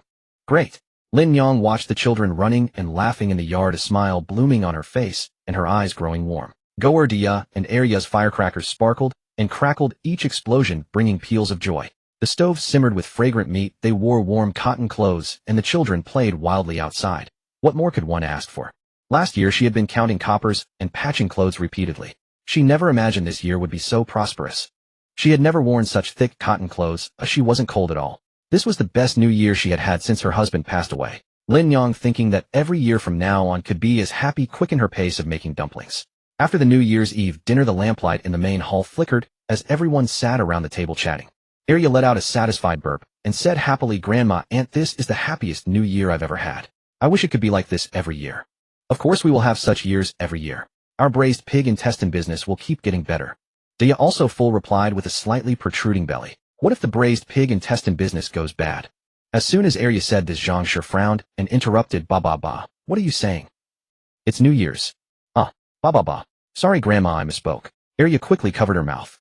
Little did they know that Arya's words would become a self-fulfilling prophecy. After the New Year, when they went to the pork stall to buy more pig intestines, the price had skyrocketed. It had increased more than tenfold. The stench of the pork stall at the market was still pungent and thick, with a faint odor of decay that was repulsive. Zhang Shi felt a bit ill at ease. "Boss lady, we've been doing business for quite a while now. Earlier you said 5 per bucket, and we agreed, but you can't just raise the price so much." Over the New Year, the price of pig intestines had jumped to 10 per jean, no longer comparable to the previous 5 per bucket. It was now the same price as pork. If that were the case, what profit would they make? They might as well sell braised pork directly. "Sister Zhang, your family has made a fortune selling braised pig intestines. Besides, you buy your pig intestines from my second sister's stall, so a share of the profit should rightfully belong to my family." The pork stall owner set down her cleaver, a sneer curling at the corners of her lips. During the New Year, she had heard from her mother that the Xie family's braised pig intestine business was booming and the whole town loved their product. Her mother said she was foolish. Since the Xie family bought intestines from her stall, she should have raised the price and not let them make so much money. She usually spent her days butchering pigs. How was she to know the Xie family's braised intestine business by the dock was thriving so well? After hearing her mother's analysis, she realized they had indeed missed out on a large sum of money. If only they had raised the price earlier. Lin Yang was so angered by the boss lady's words that she laughed. Normally gentle and mild-mannered, she pointed at the boss lady and raised her voice for the first time. If we didn't come every week to buy your pig intestines, nobody would want them. Seeing Lin Yang upset, the boss lady grew even more smug. So what? I'm raising the price.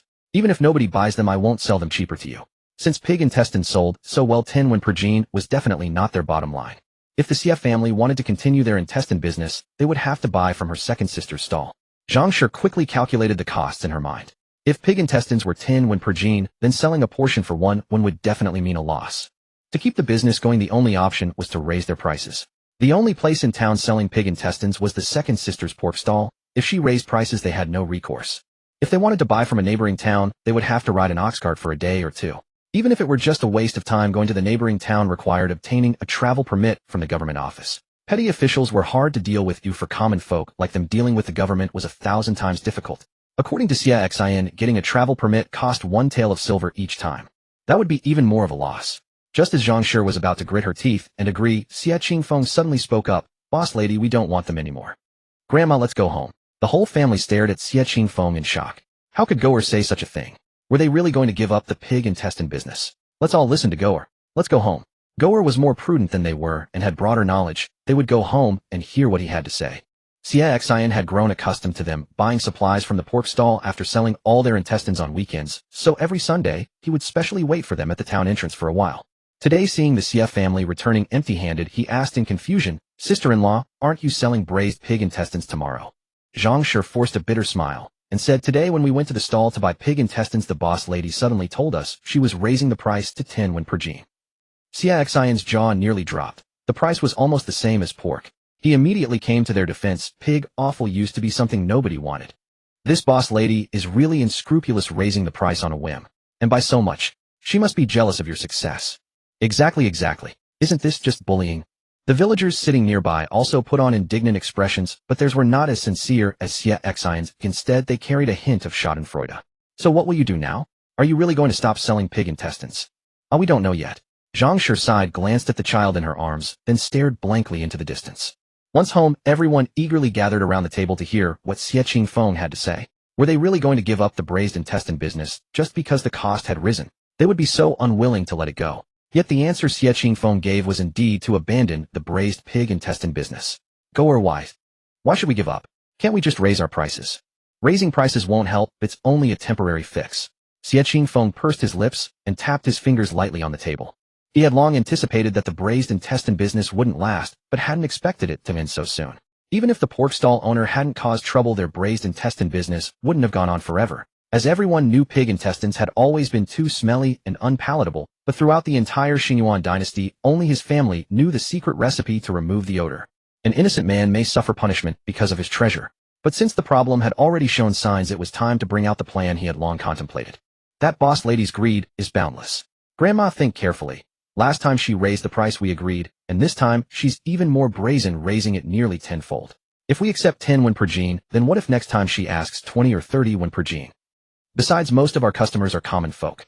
They might accept one price increase, but if we raise prices 2 or 3 times, we'll lose all credibility. Without trust, one cannot stand firm. Our intestine business would collapse even faster. Zhang nodded on the side. Without trust, one cannot stand firm. Oh my, truly the words of a scholar. He could speak such cultured phrases effortlessly. Goer is right. That thing about trust. We can only buy our raw intestines from that boss lady, and she holds the leverage over us. If we keep raising prices, our regular customers will all run away. So what do? We finally found a way to make a bit of money. If we stop selling intestines, won't we have to go back to working in the fields? Arya was impatient. She had tasted the sweetness of making money without hard labor in the fields and really didn't want to go back to farming.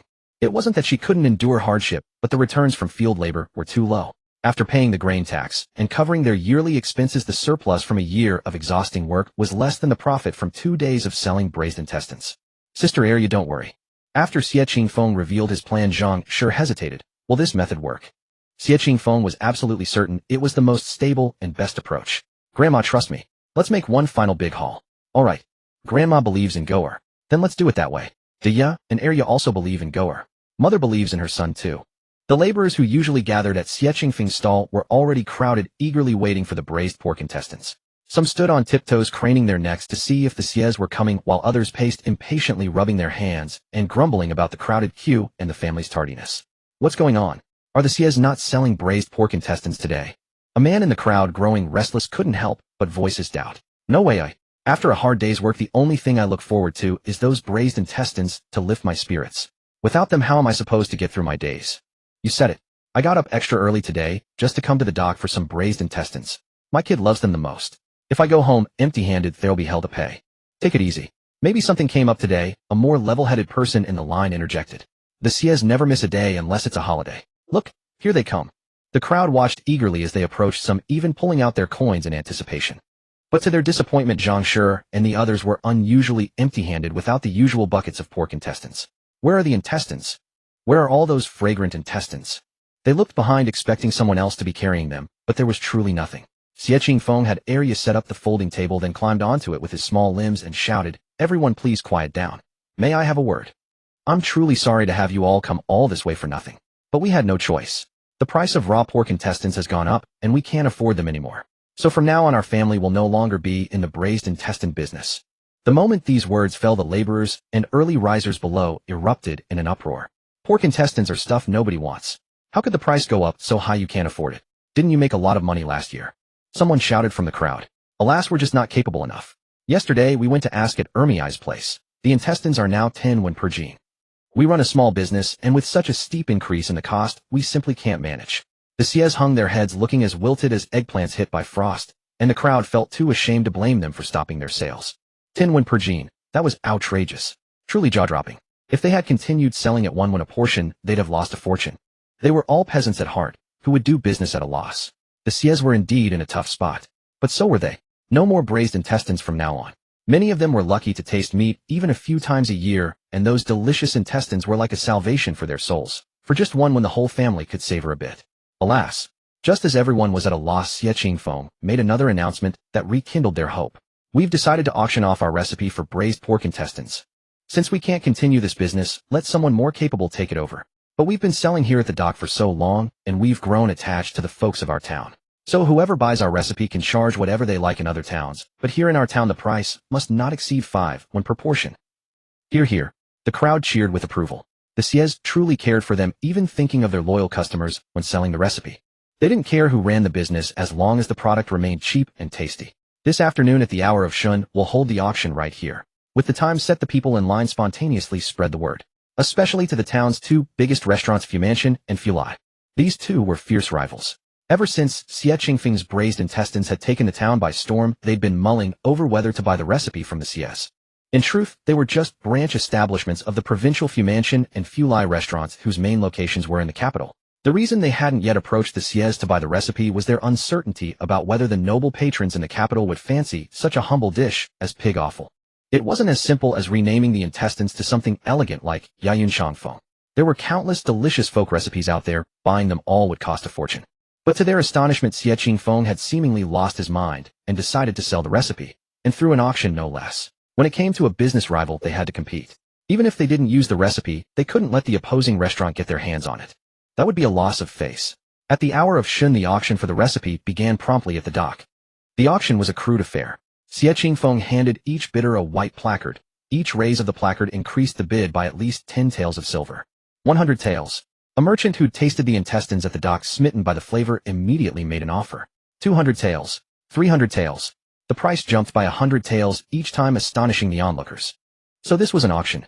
They'd never had the chance to attend one of the upper class, but now right here at the dock, they were witnessing it. Even the dock's laborers, rarely taking a break, put down their work to watch, and even the overseer came to see. The bidding reached a fever pitch, and the increments dropped to 10 taels. 600 taels. 610. 620. At 630, only the 2 restaurants remained in the fray. The manager of Fumantian raised his placard calmly. "Old Wang, give up. My boss has ordered me to secure this recipe at all costs." Old Wang of Fulai restaurant followed suit with a bid. "What a coincidence, my boss has said the same." 700 taels. 800 taels. This price had already exceeded the norm for a recipe.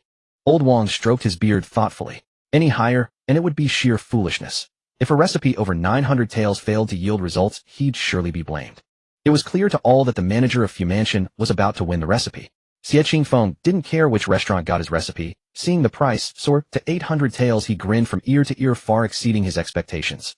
He turned to check his family's reaction, expecting them to share his joy, but noticed Arya's expression was off, almost pained. "Arya, what's wrong?" Arya whispered. "Goer, the manager of Fu Mansion, is my mother's current father-in-law." 800 taels first call. 800 taels second call.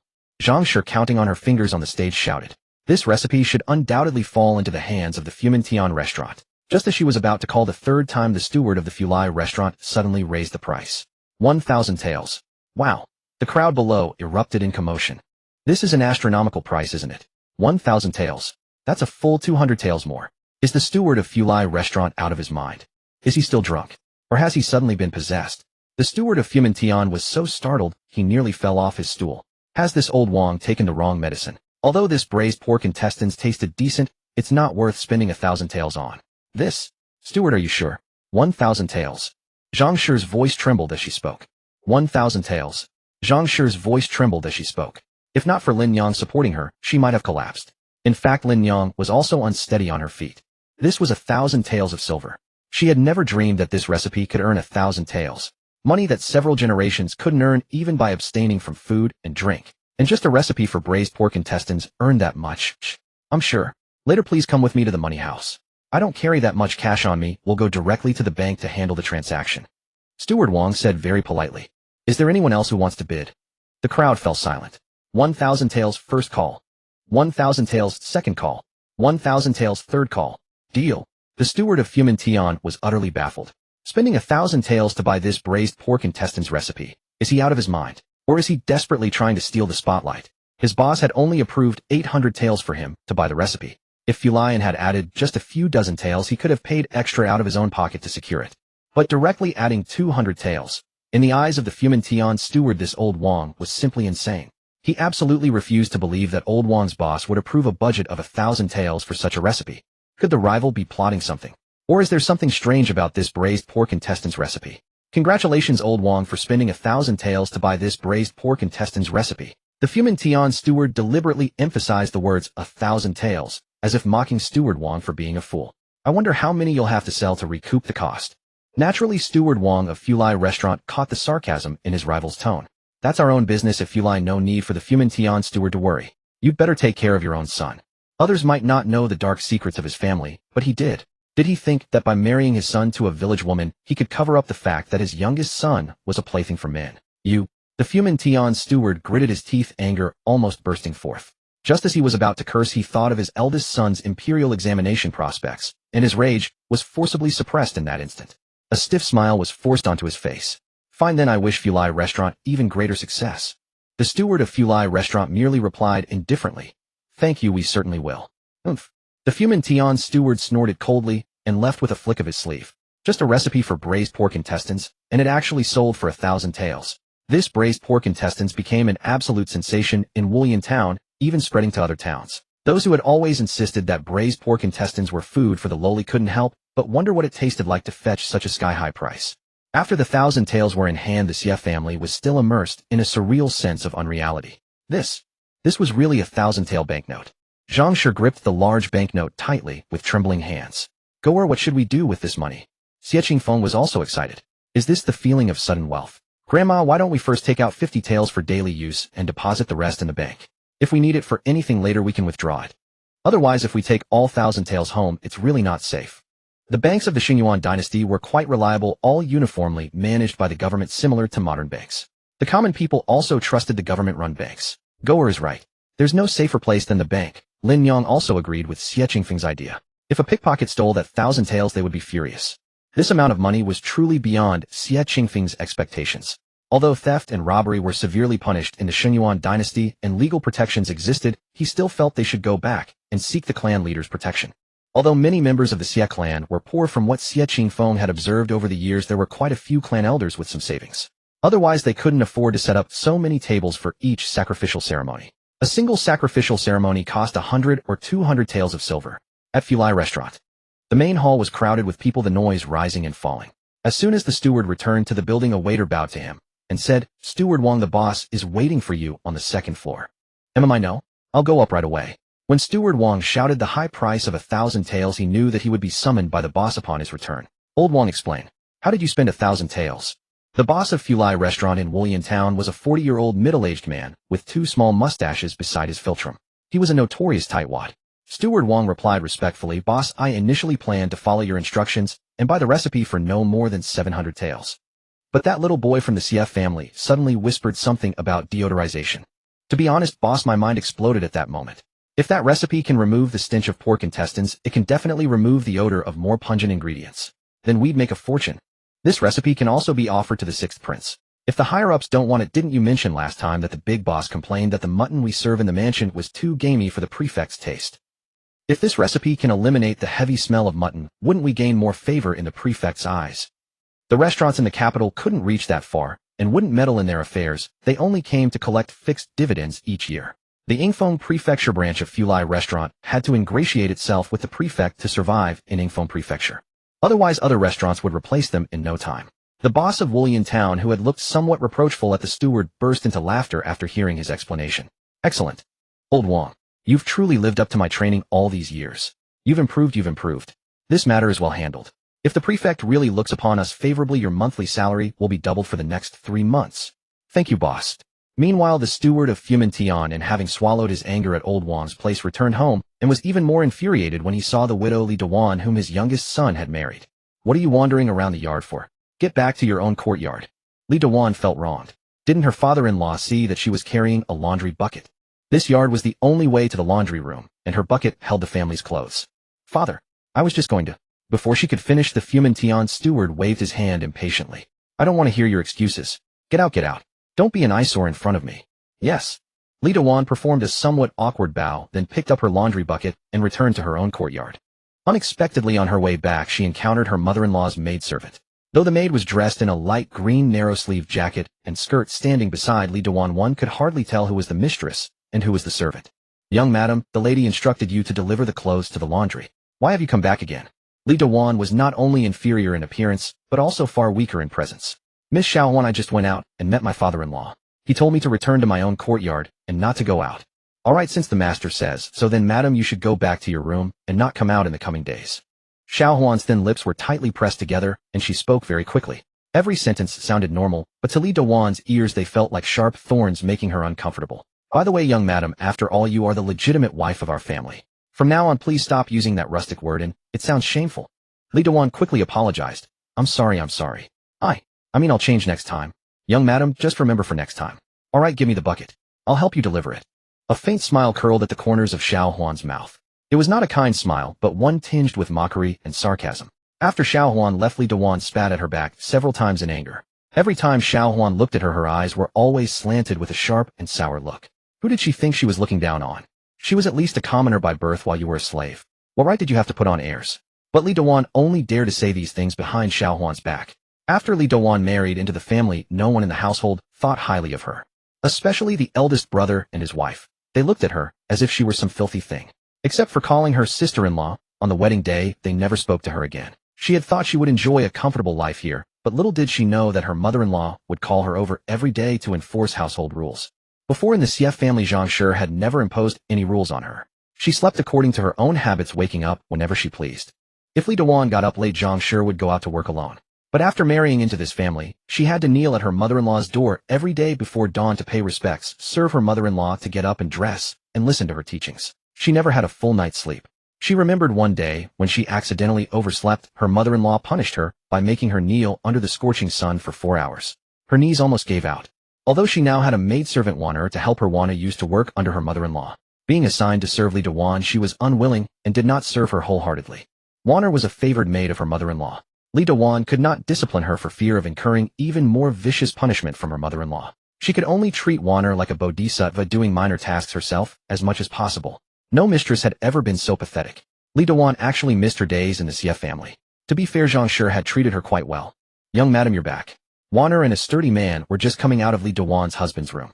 Wana was holding a fishskin pouch. The master is done. Young madam, go back to your room. Wana will help you. Let's try to conceive a child of the young master as soon as possible. A flash of humiliation crossed Li Dewan's eyes, but she was helpless. She had thought she was like the heroine in a storybook who saved a hero, and that it was a beautiful tale. Her husband was handsome, seemed to want only her, and had paid a large bride price to marry her. Who would have thought that this man was a catamite? Every time they had to use this method to conceive a child. No wonder his family didn't marry a respectable daughter. If word got out, his elder brother, who was preparing for the imperial examinations, would have his reputation ruined. What a shame. They just bullied her, a widow with no backing. She had gone back to her parents' home to ask for help, but her mother and younger brother simply refused to stand up for her. Instead, they advised her to endure and bear a child. Especially her brother, that ungrateful wretch. She had gotten him a job as a waiter in a tavern for nothing. Li Dewan truly regretted it bitterly. If only she had known, she would have clung to the Xie family no matter what. Back when her parents wanted her to marry Wang Lizhi, she should have seen through them. Her natal family was utterly unreliable. As night fell, the room was like an abyss swallowed by darkness. At this hour, only a sliver of light seeped into Li Dewan's room. The outlines of the old wooden chests twisted and warped in the gloom. Today, however, Wanner unexpectedly brought in a basin of hot water and offered to help her wash her feet. "Young madam, have you heard? Something extremely novel happened in town today. The recipe for braised pork intestines was sold for 1,000 taels of silver." Li Dewan, who had never stepped outside since her marriage, had no way of hearing about such news. After all, it was someone else's money, none of her concern. She wasn't very interested, but since Wanner was making friendly overtures today, she went along with the topic. "Really? Braised pork intestines, that smelly and disgusting thing, and people actually eat it?" Wanner covered her mouth and chuckled softly. "Young madam, you'd be surprised. Many people love braised pork intestines. Selling it at just 1 proportion, they earn at least 3 or 4 taels of silver a month." "Really? Then the braised pork intestines must taste very good." "Of course. I heard from my friends outside that it's incredibly delicious." Wanner suddenly hesitated. "Young madam, you don't know about the braised pork intestines." "What? Should I know?" Li Dewan asked in confusion. "The person selling braised pork intestines is your former husband's family, the Xie family." Wanner spoke each word deliberately. The master and madam only knew that Li Dewan was a widow, but they didn't know whose widow she was. Wanner, however, knew the truth. Her great-uncle was from the same village as Li Dewan. Since she would be serving Li Dewan, she had specially gone to her great-uncle to inquire, and he had told her everything about Li Dewan's background. "What a—" Li Dewan suddenly stood up from the basin. Unable to bear her weight, the basin instantly shattered and water spilled all over the floor. Wanner frowned and shouted shrilly, "Young madam, what are you doing? This is the only foot-washing basin you have. If you break it, you'll have none. Look at the mess you've made." Li Dewan ignored her. How could the Xie family suddenly become so wealthy? 1,000 taels of silver. 1,000 taels of silver. If she hadn't left, given Zhang Shi's nature, she would have at least gotten a share of 100 taels. At the thought, Li Dewan wanted to beat her chest and stamp her feet. She regretted it. She truly regretted it. If not for her willfulness, how could she have ended up in such a plight? If Goer wanted to study, let him. Had she known there would be 1,000 taels coming in, she would have let him study as much as he wanted. Let him study for as many years as he pleased. Seeing that Li Dewan ignored her, Wanner raised her slender eyebrows and spoke in a higher pitch. "Young madam, don't blame me for not warning you. You had a rough time with the master today, didn't you? The master was also planning to buy the braised pork intestines recipe today, but unfortunately Falajiu restaurant snatched it away. He's quite upset. The master doesn't know that your former husband's family is the Xie family. If he finds out, young madam, your life from now on might not be very pleasant, right?" Wanner lifted her chin slightly, a faint cold smile at the corner of her mouth. "But fortunately only I know about this." "Young madam, you know what you should do, don't you?" Wasn't this a clear threat from Wanner? A flash of indignation passed through Li Dewan's eyes, but she had no means to counter the harsh Wanner. She could only bow and scrape. "Go, get a mop and clean this up, then prepare another basin of foot-washing water for me." Wanner commanded, hands on her hips, her willow leaf eyebrows raised in anger. Yes, I'll go right away," Li Dewan replied with downcast eyes. She truly regretted it. Her regret cut to the bone. If only there were a cure for regret in this world. News that Xie Qingfeng's family had sold their braised pork intestine recipe for 1,000 taels of silver quickly spread throughout the entire village. The most noticeable change was that the villagers no longer seemed as warm toward his family as before, as if an invisible barrier had suddenly arisen between them and the Xie household. In the past, they would chat while working in the fields, but now when Zhang Shi and Lin Yang tried to strike up a conversation, they were deliberately or inadvertently ignored. Fortunately, Lin Yang and Zhang Shi were broad-minded. If no one spoke to them, they simply buried themselves in their own tasks, each living their own life. Human nature is prone to laziness. Since the family came into possession of 1,000 taels, the women no longer went out looking for odd jobs as they used to. Both their skin and their spirits had improved considerably compared to a few years prior. Truly, money nurtures one. However, none of this affected Xie Qingfeng, who was diligently buried in his studies. Since the last gift-giving occasion, Xie Zhang had become much stricter with him. Xie Zhang knew that Xie Qingfeng excelled at memorization, so when he gave him extra lessons, he mostly explained the meanings and interpretations of the 4 books and 5 classics. To prevent Xie Qingfeng from slacking off, Xie Zhang would occasionally test him on the Tai Jing textual memorization. What troubled Xie Zhang most lately was Xie Qingfeng's ability to compose examination-style poetry. Each poem he wrote was laughable. When he first began teaching Xie Qingfeng poetry, he never imagined his beloved disciple could be so inept at it. Many times, Xie Qingfeng's concepts and implications were quite good, but the resulting work was like cow dung by the roadside, utterly incoherent. Every time he taught Xie Qingfeng poetry, he could barely control his temper. Xie Qingfeng was also frustrated. He had no idea why he was so utterly devoid of talent in composing poetry. There was no choice but to write and practice more. After all, he was only 3.5 years old. Because the clan's quinquennial sacrificial ceremony was about to begin, Xie Zhang had to assist the clan chief in organizing the rites, so he generously granted them a month's leave. Xie Hu nearly jumped up from his stool when he heard about the month-long holiday. But when he learned that Xie Zhang had assigned homework for the break, he immediately became dejected. Xie Zhang's homework was no small matter, copying several hundred characters each day, plus recitation tasks. The days were filled with reading assignments, leaving no time to play. Xie Hu would not continue studying at Xie Zhang's school in the second half of the year, and being still young with a playful heart, he naturally wished Xie Zhang would assign fewer tasks. Alas, brother Xie Hu, don't be sad. You must learn some skills from the master. Come to my house tomorrow, and we'll practice calligraphy together. Xie Qingfeng was genuinely worried about whether Xie Hu would pass the town clinic's apprenticeship assessment in the second half of the year. His playful nature was simply too strong. Although he had studied under Master Xie for over half a year, he still couldn't recognize many characters. Every day, he just went through the motions, and even the 1,000-character classic remained unmemorized. No, my younger brother is coming back from the carpenter's place tomorrow. I haven't seen him in a long time, Xie Hu said, hastily declining when he heard Xie Qingfeng invite him to study. He was not like Goer, a child destined for the imperial examinations. The sight of words made him dizzy and drowsy. All right, Xie Qingfeng did not insist. After the master left, Xie Hu, afraid that Xie Qingfeng might suggest another day for studying, slung his small book box over his back and ran off as fast as he could. Humph, Xie, who had been watching from the side, sneered. Xie Goer, no matter how hard you call, you can't wake someone who pretends to be asleep. You two are ultimately on different paths. Why not study with me instead? Xie Qingfeng glanced at him briefly, said nothing, and packed up his things to go home. Tonight the master was dining at the clan chief's house, so he had told him not to wait and to go straight home. Today they were having braised pig trotters at home, and just the thought of it made his mouth water. Seeing Xie Qingfeng ignore him, Xie's face alternated between pale and red. The contemptuous glances of his classmates had already drifted over. Ever since the Xie family had come into 1,000 tales of silver, Xie realized that nothing could stop Xie Qingfeng's path to the imperial examinations. Although he was reluctant to admit it, Xie Qingfeng's talent and study was indeed extraordinarily high. Back then he thought the master was secretly giving Xie Qingfeng extra lessons, which was why he learned so fast. Indignant, he went to the master to complain. The master without a word tossed him a book, taught him to recognize the characters, and then told him to memorize a page of obscure difficult content within half an hour. This was simply impossible. No one could do it. Xie thought the master was deliberately making things difficult for him, but the master said something he would never forget. If Xie Qingfeng could memorize it completely in half an hour, and if Xie could do the same, he would enjoy the same treatment as Xie Qingfeng. The master had no reason to lie. Shortly after Xie Qingfeng entered the school, he went to Xie Zhang's study every evening.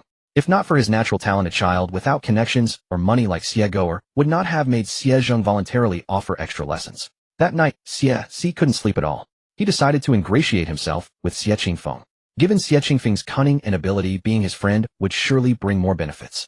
But despite days of trying to curry favor, Xie Qingfeng remained unmoved and simply ignored him. Behind his back, his classmates said he was toadying to Xie Qingfeng because of the family's newfound wealth, acting as Xie Qingfeng's lapdog. Today, Xie Qingfeng had once again humiliated him in public. After Xie Qingfeng left, Xie ground his teeth and said, "Just you wait, Xie Goer. I will remember this insult. When I rise to power, I'll repay it 1,000-fold." Xie Qingfeng paid no heed to Xie's thoughts. All he knew was that his grandmother had made soft, fragrant, and tender braised pig trotters waiting for him after school. The aroma of braised pig trotters reached him even before he entered the house. Goer's back. Aryu was leisurely doing embroidery in the yard. Sis, these braised trotters smell amazing. Xie Qingfeng hadn't even entered the kitchen, but the scent of spices and the meat itself had already captured his sense of smell. Indeed, we were waiting for you to come home from school to eat. Grandma dotes on you so much. I couldn't even step into the kitchen before you got back. Aryu pretended to be jealous. Oh, you little girl, accusing me unfairly. If I hadn't guarded the kitchen, you and your sister, two big gluttons, would have eaten everything down to the last bit. Would you even remember your little brother Goer? Lin Yang scolded with a laugh. The food is ready, everyone come in and eat. Coming. The pig trotters with their glossy reddish-brown skin emitted an enticing sheen. Every inch of the meat was evenly coated in the braising sauce. With a gentle bite, the tender, juicy flesh burst in the mouth, while the soft, sticky, and aromatic flavors bloomed on the tongue. Paired with steaming white rice, every mouthful was pure satisfaction. The rich, meaty aroma and the soft, sticky rice mingled together, the tender texture overwhelming the senses. This must be how the nobles and officials lived. Daya and Arya patted their round, full bellies and sighed contentedly. That's not all. Those lords enjoy far more than we do. I heard they even have servants to help them dress. Our lives are nothing compared to theirs. Zhang sure had seen a bit of the world. Really? That sounds like such a luxury, isn't it? Zhang sure began to recount the nobles she had encountered during her years of exile. A single lord would have at least 7 or 8 concubines, and each concubine had 2 or 3 maidservants to attend to her. Xie Qingfeng listened to his grandmother's tales of the past, while eagerly shoveling rice into his mouth, squinting his eyes with satisfaction. Finally, he could escape the awful meals he had suffered since his transmigration. In truth, Zhang Shi's cooking was delicious. It was just that they had been too poor to spare oil, salt, or seasonings. By the way, why is Goer back so early today? Xie Qingfeng, seeing the topic shift to him, swallowed his mouthful of rice and replied, Grandma, the teacher has to help the clan chief with the ancestral rites, so there's no school for the rest of the month. The mention of the Xie clan's ancestral rites sparked a lively conversation between Zhang Shi and Lin Yang. Xie Qingfeng had originally assumed it was just a gathering of the Xie clan members from the village and town to eat together, build camaraderie, and promote family unity.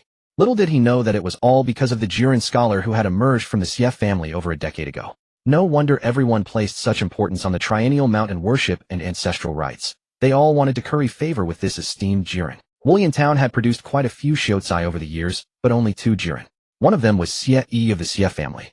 He personally returned for the triennial Xie family mountain worship and ancestral rites every time, and this year was no exception.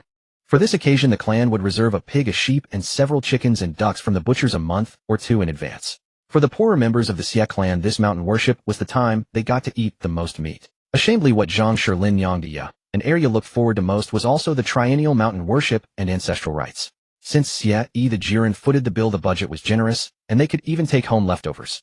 But now that life had improved, they could buy whatever they wanted in town. As long as they didn't squander it, 1,000 taels of silver would be enough for them to live comfortably for the rest of their lives. By the way, Grandma, did you buy the pig trotters from Sister Ermiai's stall today? Arya suddenly remembered. I heard from Tianya that her pork stall is going out of business. Arya was stunned when she heard the news, as she hadn't expected things to escalate like this. Yet really is about to close down. Zhang Shi also found it strange. Ever since they had sold the recipe for braised pork intestines, business at Sister Ermiai's pork stall had been getting worse and worse. This morning, when she went to buy pig trotters, all the other stalls had customers, but hers was empty. Maybe it's karma for her arbitrary price hikes. Xie Qingfeng knew exactly why. He had deliberately told the customers in line that the reason they couldn't sell pork intestines anymore was because the stall owner had arbitrarily raised prices. Last year they had agreed with the owner to sell at 5 won per bucket, but after the new year, she raised it to 10 won per jean. Even if she had to raise prices, that was no way to do it. Pork intestines were only available at her stall, and such dishonesty was unacceptable. Xie Qingfeng was no saint.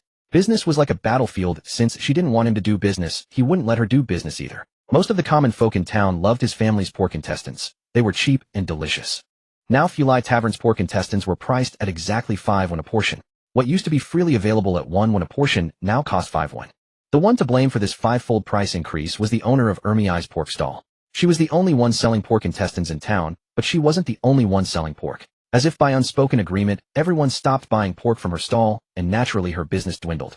Xie Qingfeng's conditions when auctioning the recipe also secretly dealt a blow to the pork stall owner. The people of Wullian Town, though uneducated, were simple and loyal. When the Xie family auctioned the recipe for pork intestines, they could have simply ignored the townsfolk. Once the recipe was sold to the tavern, the townsfolk could no longer afford it. But Xie Qingfeng's additional condition allowed them to enjoy it again. If they continued to support Ermiai's pork stall, the neighbors would gossip behind their backs. The owner of Ermiai's pork stall was furious. If only she hadn't arbitrarily raised prices. Fulai Tavern had its own supply chain. Now she couldn't sell pork intestines, and she couldn't sell pork either. Regret came too late. Xie Clan Ancestral Hall. The courtyard was thick with the scent of sandalwood, and the main hall housed the memorial tablets of the ancestors. Xie Qingfeng, dressed in the formal sacrificial robes, held 3 incense sticks, and solemnly bowed 3 times before the tablets. The positioning was very deliberate. At the very front stood the Jiren Xie. Behind him were the most respected elders of the clan. The third row consisted of his teacher Xie Zhang and his peers, followed by Xie Zicheng's generation, and finally the children of Xie Qingfeng's generation. After offering incense, the clan chief began reciting the eulogy in a steady, powerful voice. The gist of the eulogy was to recall the clan's history, give thanks for the ancestors' protection, and pray for continued blessings so that the clan would produce more talented individuals. After the eulogy came the flag dance at Xie Zhao's house next door. Though Xie Zhao's family was detestable, Xie Qingfeng had to admit that Xie Da's flag dance was truly impressive and full of vigor. Xie clapped repeatedly in appreciation and even took a silk pouch, walking over to place it in Xie Da's hand. This gesture made Xie Zhao's family insufferably proud. During the feast, Wang Sanmei held her chin so high that everyone at her table could see straight up her nostrils without lifting their heads. After the meal, as Xie Qingfeng's family was about to leave, Xie Xian suddenly rushed out from the inner hall of the ancestral house, scooped up Xie Qingfeng, and hurried back inside, tossing only a single sentence to Zhang Shi. Jiren Xie, he wants to see Goer. Xie Xian didn't say what it was about, which terrified Zhang Shi and the others. Their Goer was only 3 years old. How could he face such a high-ranking official? What if he offended him? The inner hall was dimly lit.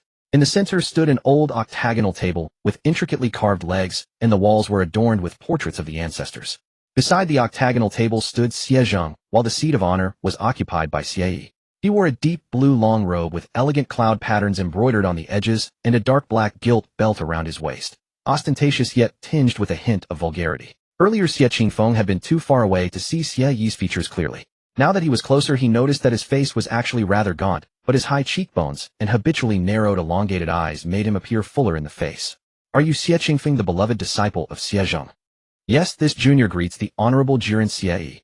Xie Qingfeng performed a standard student's bow to Xie Yi.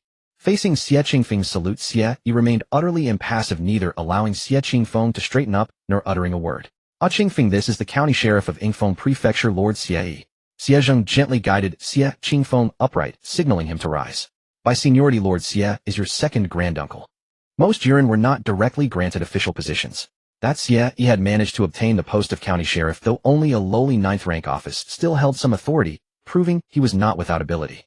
Xie Yi prided himself on this 9th rank position, always flaunting his status whenever he returned to the clan.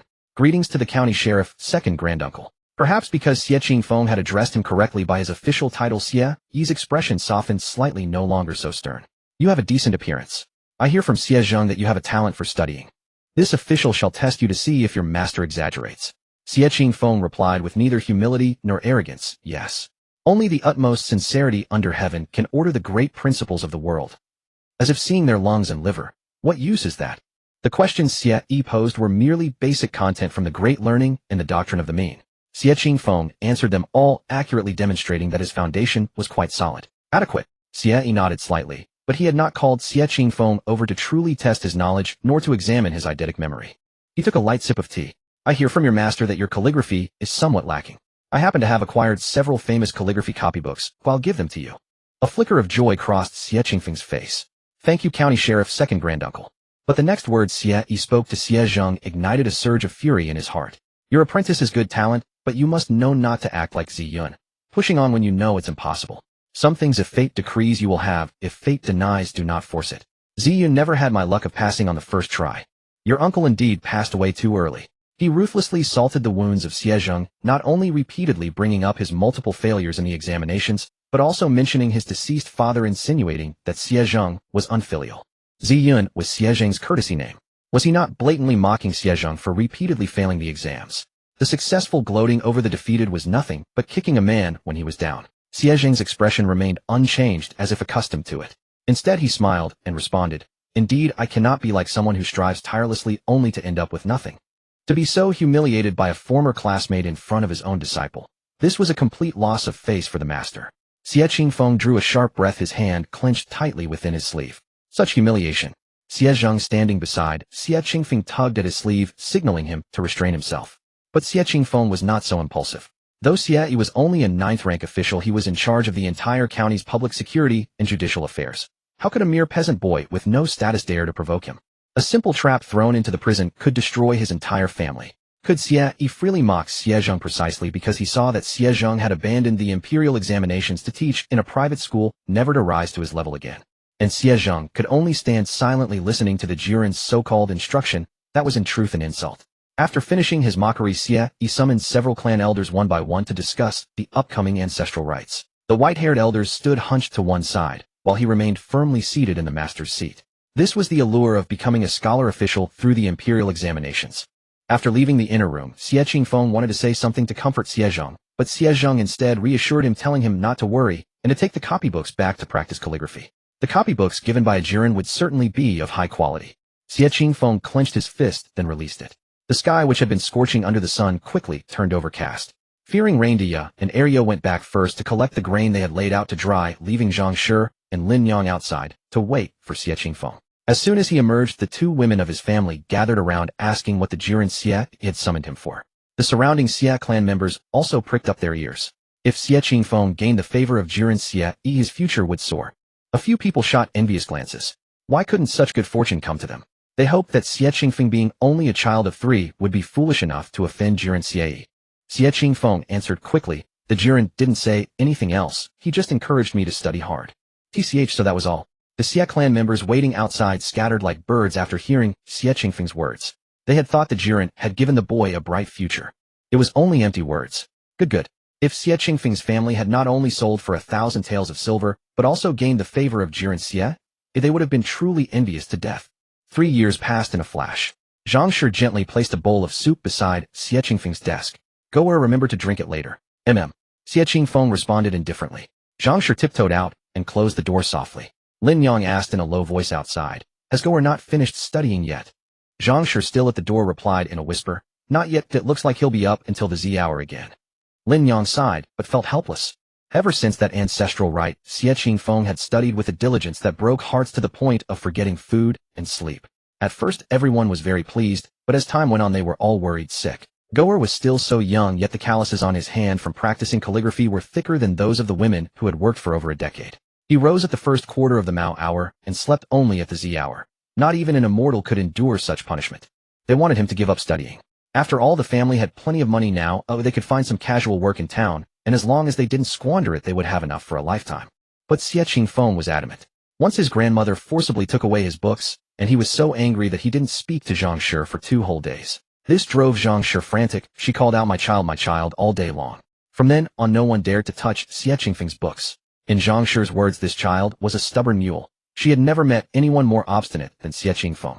They thought Xie Qingfeng was simply working hard to study, so he could find a job in town. But in the 30th year of Yongkang, Xie Qingfeng made a decision that shocked both of them. Grandmother, I want to take the imperial examinations.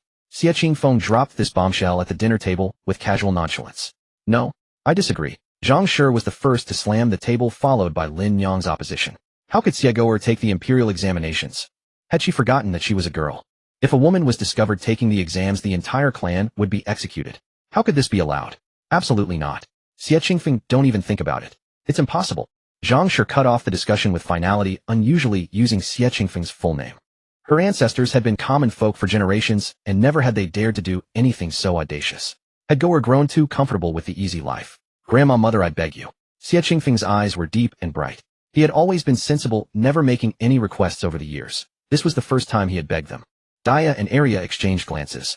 Goer had studied so diligently all these years, and they never expected that Grandma and Aunt had no intention of letting him take the imperial examinations. What kind of joke was this? If so, what was the point of Goer studying so hard all these years? Just to find a job in town, he wouldn't need to be so diligent. Grandma, if Goer wants to take the exams, just let him go. Dia thought since the family wasn't short of money, now even if Goer studied for 7 or 8 years they could afford it. What do you, a mere girl, know? Zhang Shi sternly rejected Xie Qingfeng's wish to take the imperial examinations. This was no joke. Dia pouted. Wasn't Grandma once a girl herself? Xie Qingfeng's eyes drooped slightly, his eyelashes casting a shadow beneath his eyes. He knew his grandmother would not agree. Last night, he had overheard her and his mother discussing that they would stop funding his studies next month. Her maternal family had found him a job at a bookshop, an easy position that would earn him 3 or 4 taels of silver a year. But he refused to settle for mediocrity. Even without the system's demands, after years of study, he was still determined to pursue the path of the imperial examinations. For no other reason. He simply did not want to be the one who was butchered like a fish on a chopping block. To be insulted openly without the right to retort, not even daring to show anger. Xie Qingfeng. This is absolutely not allowed. What Dia hadn't expected was that Xie Qingfeng's own mother also opposed his participation in the imperial examinations. I will take the exams. Otherwise, why have I studied so much? Xie Qingfeng confronted Lin Yang for the first time. He had no choice. If he wanted to disguise himself as a man and take the exams, he had to make Grandma and Mother compromise. Having lived with them for so long, he had long figured out their personalities. They both yielded to toughness rather than softness. To gain their approval and support, he had to show his strong side. Otherwise next month, he would surely be packed off to town to work as a shop assistant at the bookshop. Zhang Shi looked at her most beloved grandchild's stubborn expression, her heart aching. But for him to take the imperial examinations was utterly impossible. Be stubborn then. She directly ignored Xie Qingfeng's pleading gaze, cleared the table, and fled to the kitchen to wash dishes. Lin Yang also chose to let the matter cool down, leaving behind a goer. You're still young. When you grow up you'll understand our good intentions. Then she also went to the kitchen to wash dishes with Zhang Shi. The atmosphere at the table suddenly turned cold. Dia didn't know what to say, so she excused herself to use the latrine. Arya was absolutely supportive of her younger brother Goer taking the imperial examinations. Her Goer brother was a man of great ambition. Grandma and the others must be worried about money, afraid that Goer would squander the family fortune like Uncle Xie. But that 1,000 taels of silver were earned by Goer himself. He should be able to use them as he wished. Goer, I support you. Arya whispered firmly in Xie Qingfeng's ear. I will definitely help you persuade Grandma and Aunt. Thank you, Sister Arya. Smoke curled up from the Xie family kitchen. Today Zhang Shi had specially made Xie Qingfeng's favorite dish, scallion tofu. The surface of the tofu was smooth and delicate with a light and sweet fragrance blended with the rich, fresh aroma of scallions. To Xie Qingfeng, it was an irresistible temptation. Zhang Shi even placed the scallion tofu outside Xie Qingfeng's door, deliberately fanning the aroma toward the room, trying to lure him out to eat. But inside, Xie Qingfeng had made up his mind and remained unmoved. Has he come out yet? Lin Yang looked anxiously at Xie Qingfeng's room. This child was truly stubborn. He hadn't eaten a single bite or taken a drop of water for 2 days.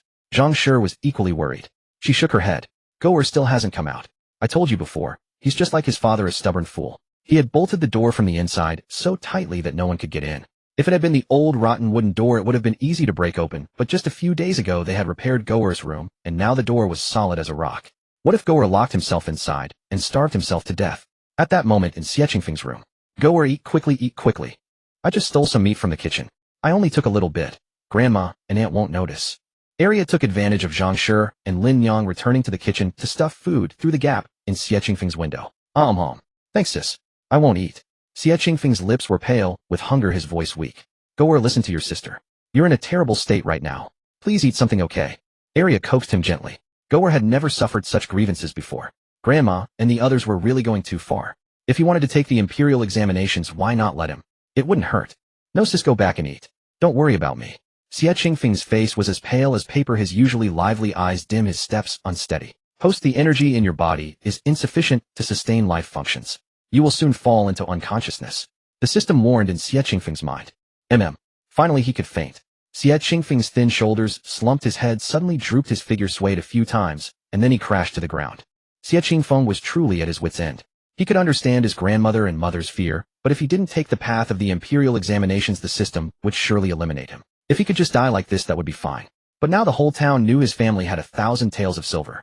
1,000 taels was not the same as 100 taels. He couldn't imagine what would happen to them after he died with no man in the house. When Arya saw Xie Qingfeng faint before her again, her mind went blank, and she shouted, Grandma! Aunt!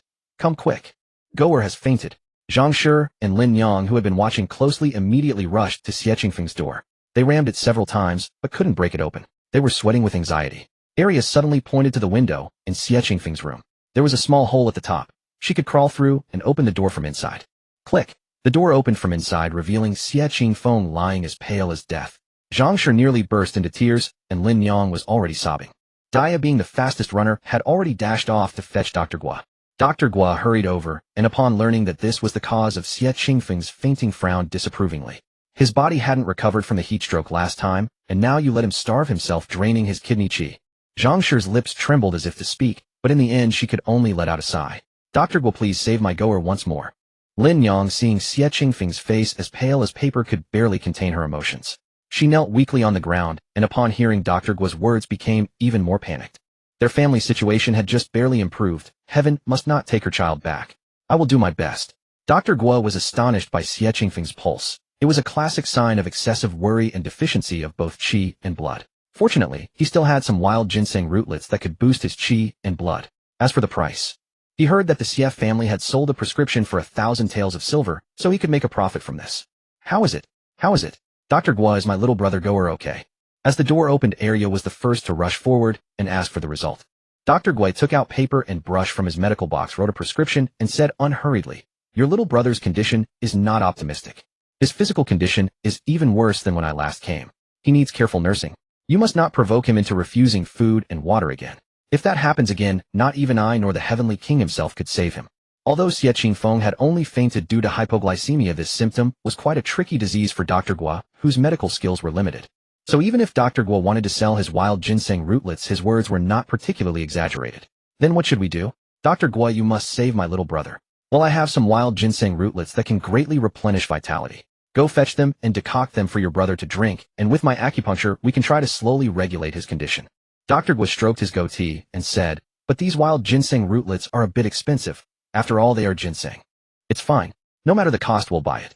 Zhang sure agreed without hesitation. As long as it could save Xie Qingfeng's life, she would borrow money if necessary. 20 taels of silver. Dr. Guo held up 2 fingers. All right, Dr. Guo, I'll go get the money for you. Please take care of my goer's body. He is my only grandson. Zhang sure agreed repeatedly. You quickly go to Dr. Guo's house and bring back the medicine to decoct. I will do my best. Dr. Guo nodded and emphasized to Zhang sure again. After the child wakes up, do not let him get too emotional. If it happens again, I will be helpless. Yes. How could Zhang sure dare to let it happen again? The child was so stubborn, he was the very lifeblood of their family. After a bowl of medicine was poured down, Zhang sure anxiously stared at her goer's pale face, chapped lips, and still damp tear stains at the corners of his eyes. Her heart was filled with 1,000 regrets. He slowly opened his heavy eyelids, his gaze still confused and weak. Trembling lips, his voice as thin as silk. Grandma, I want to take the imperial examinations. His small hand tightly clutched Zhang shure's clothing. All right. Goer, as long as you get better, Grandma will promise you anything. Zhang sure hurriedly grabbed Xie Qingfeng's small hand. In her eyes, nothing was more important than Xie Qingfeng's health at this moment. Her heart softened into a puddle of water. If the child wanted to take the examinations, let him go. She would just make him a more realistic soft carving, hang it with a string inside his undergarments. Who would notice? After receiving Zhang shure's consent, Xie Qingfeng peacefully fainted again. This frightened Zhang sure again, and she quickly asked Dr. Guo for the reason. Dr. Guo felt Xie Qingfeng's pulse again and said calmly, no harm. The ginseng soup stimulated his spleen and stomach qi. He will wake up again in an hour. That's good. Zhang sure patted her chest and sighed in relief. Grandma, did you hear what Dr. Guo said? When Goer wakes up again, don't provoke him. Are you seeing that Goer was out of danger? Complained discontentedly. In her opinion, Grandma and Aunt were just causing trouble. In previous years, anyone could see how much Goer loved reading. Yet Grandma and Aunt actually refused to let him take the examinations. Wasn't that deliberately cutting off Goer's future? She had heard from teacher Xie that Goer's studies were the best in the academy, even better than Xie next door, who had started earlier. Goer was the most brilliant child under heaven. In her heart, he should go to study. Going to town to find work. Wasn't that just being a lackey for others? If Grandma and Aunt were unwilling to spend money, she would go out and earn money for Goer herself, even if it meant never marrying. Host, it seems Zhang sure and Lin Yang really no longer oppose your taking the imperial examinations. When Xie Qingfeng said he wanted to take the examinations at the dinner table, the system thought there would be a tough battle. At least a year or two of stalemate, but the host's hunger strike resolved it all. The system was shocked. Xie Qingfeng straightened his quilt. Going on a hunger strike in a fit of pique only works on those who love you. After a few seconds of pause, he smiled again. I never thought Xie Qingfeng would experience this truth one day. Yongkong 31st year. Xie Qingfeng had just passed his 7th birthday when Xie Zhang announced a piece of news in the lecture hall that caused an uproar in the entire classroom. He decided to let everyone in class take the county examination next year. In previous years, registration for the county examination began in the first month and the exam was held the following month. That meant they only had half a year to review. Qingfeng, quickly support me. Am I dreaming? Is it really true that we'll take the county exam next year? As soon as Xie Zhang left, Xie Hu immediately put on an affected act, holding his forehead and pretending to be weak. Xie Hu had originally planned to study under Xie Zhang for a year and then go to town to learn medicine, but he was too unfocused in his studies and was directly rejected by the medical clinic. This infuriated Xie Qingfeng. He had spent a whole year supporting Xie Hu's studies only to have him fail the apprentice exam, even losing to someone who had never studied before and only crammed for a month. Xie Qingfeng was not a gentle parent. He grabbed a rattan cane and beat Xie Hu, nearly beating him half to death. It also beat Xie Hu into submission. He promised his father that he would turn over a new leaf and start anew. But what use was that? The opportunity had already passed. The medical clinic had taken apprentices and probably wouldn't accept new ones for 8 years. His best prospect was to become a waiter in a tavern in town. Xie Hu's eyes reddened, and he promised Xie Qingfeng that he would study hard in the future and take the path of the imperial examinations. He begged for one chance to try. If he failed, he would willingly go to town to find work. Xie Qingfeng only allowed him to study for 1 year. If he didn't rank in the top 10 in Xie Zhang's test after that year, he would obediently go to town to find work. Xie Hu indeed worked hard that year. His test ranking directly surpassed Xie and he achieved second place. The first place belonged to Xie Qingfeng, which he could not shake, but this result was enough to prove to Xie Qingfeng that he had potential in studying. Enough, stop fooling around. Reviewing is the real business. Xie Qingfeng's slender fingers gently turned the pages. Didn't we already guess that next year it would be our turn? That's what we say, but when Master Xie announced this matter, my heart still felt tense. Xie showed his trembling hands to Xie Qingfeng. Don't be nervous. It's the same whether you stick your neck out or not. Xie Qingfeng lightly tapped Xie's head with the book. Xie pouted. You study so solidly, of course you're not worried. Xie Qingfeng twitched the corner of his mouth. How could he not worry? The imperial examination was so difficult, thousands of troops crossing a single plank bridge. He was just an ordinary person. By the way, is your elder sister getting engaged? I heard from my mother that guy has good looks and a solid family background. Xie nudged Xie Qingfeng. That guy is from my mother's side of the family. Should we go take a look next rest day? Xie Qingfeng quickly agreed. Okay. Speaking of this, he got angry. That day an unfamiliar old woman brought some fruits to his house. He thought she was a relative of the nanny's family, so he didn't pay much attention and continued studying in the system space. After all, the flow of time in the system space was 3 times slower than the outside world, so he would go there to study whenever he had time. Who would have thought that the old woman was actually there to steal his family away? He had never understood the marriage customs of the Xingyuan dynasty.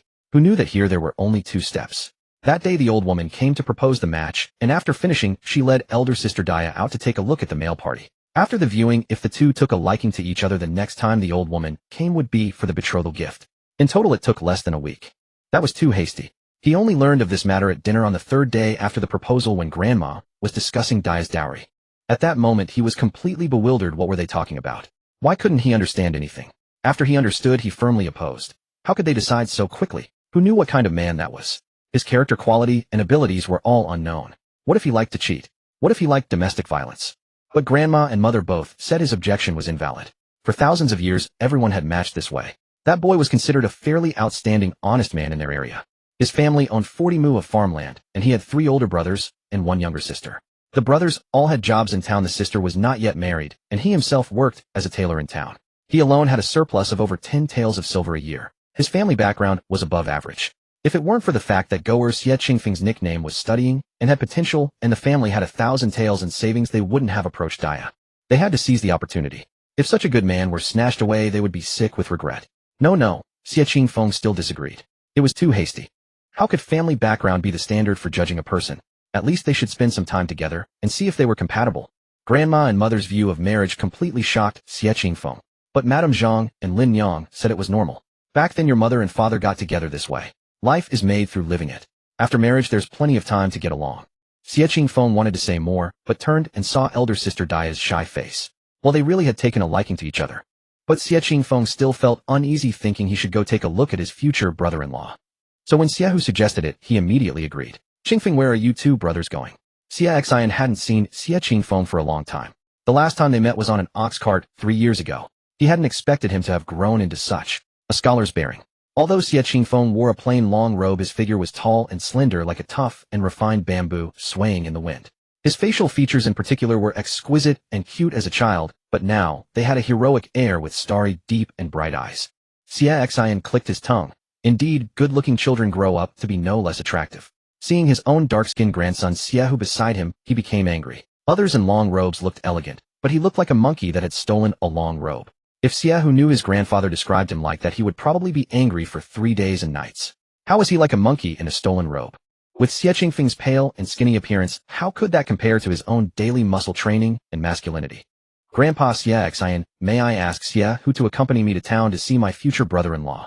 I haven't been to town for a long time, and I'm a bit unfamiliar. The corner of Xie Qingfeng's mouth slightly lifted, holding a gentle smile, his tone carrying a hint of request. Of course you can. The town has changed a lot now. It's indeed unfamiliar since you haven't been there for so long. Xie Xian said cheerfully. This Madame Zhang, whatever else, was truly skilled at raising children. Back then Xie Qingfeng's father and uncle were both raised well by Madame Zhang alone, and now Xie Qingfeng was also doing well. Thank you, Grandpa. You've been traveling from the village to town for decades, right? Please tell me about your experiences. Alright, back in those days. On the way to town, Xie Xian was like an open box of words, chatting with Xie Qingfeng the whole way.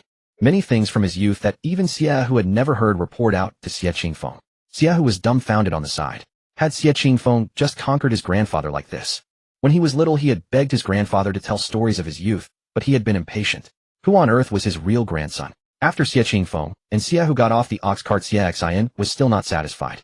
Qingfeng on the way back later, I'll tell you the rest of the story. Great. Xie Qingfeng's voice was warm and bright. As Xie Xian's ox cart grew farther and farther until it was almost invisible, Xie, who couldn't help it. He elbowed Xie Qingfeng in the waist. My grandpa's gone. Stop pretending. Tone down that flashy demeanor of yours. Xie Qingfeng slightly turned sideways, the corners of his mouth lifting to reveal a row of neat white teeth, a sly smile flashing in his eyes. How am I being flashy? Didn't you see your grandpa laughing joyfully? Without me you might not even get to come to town. For some reason Xie, who was momentarily dazed looking at Xie Qingfeng's smile. Alright, tell me, what do you want to buy in town? You can't really be here just to accompany me to see my brother-in-law, right? Seeing Xie, who suddenly dazed, Xie Qingfeng waved his fair hand in front of his eyes. What are you thinking about? Hurry up and buy what you need. After that, accompany me to see my brother-in-law. Ah. Xie, who snapped back, immediately cursing in his mind. What was he just thinking? He wished he could slap himself. My mother's birthday is coming soon. I'm secretly going to buy her a piece of clothing. Go ahead. Wait, Qingfeng, I've already finished shopping and come back. Why are you still hiding here peeping? Xie, who could no longer bear to watch his good brother, Xie Qingfeng, skulking in the corner, watching his future brother-in-law. Just go up and greet them properly. Xie Qingfeng, seeing Xie, whose blustery manner about to draw the attention of the person across from them, quickly pulled him to the corner, a flash of annoyance crossing his face. Shoo, do you want to die? I said I'm here to watch secretly.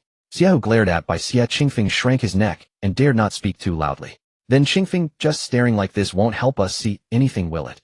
We can get a pretty good idea at least. Xie Qingfeng already had his assessment in mind. He had just given a beggar 20 coins, instructing him to go beg at the future brother-in-law's shop to observe his reaction. The man's name was Li Yong.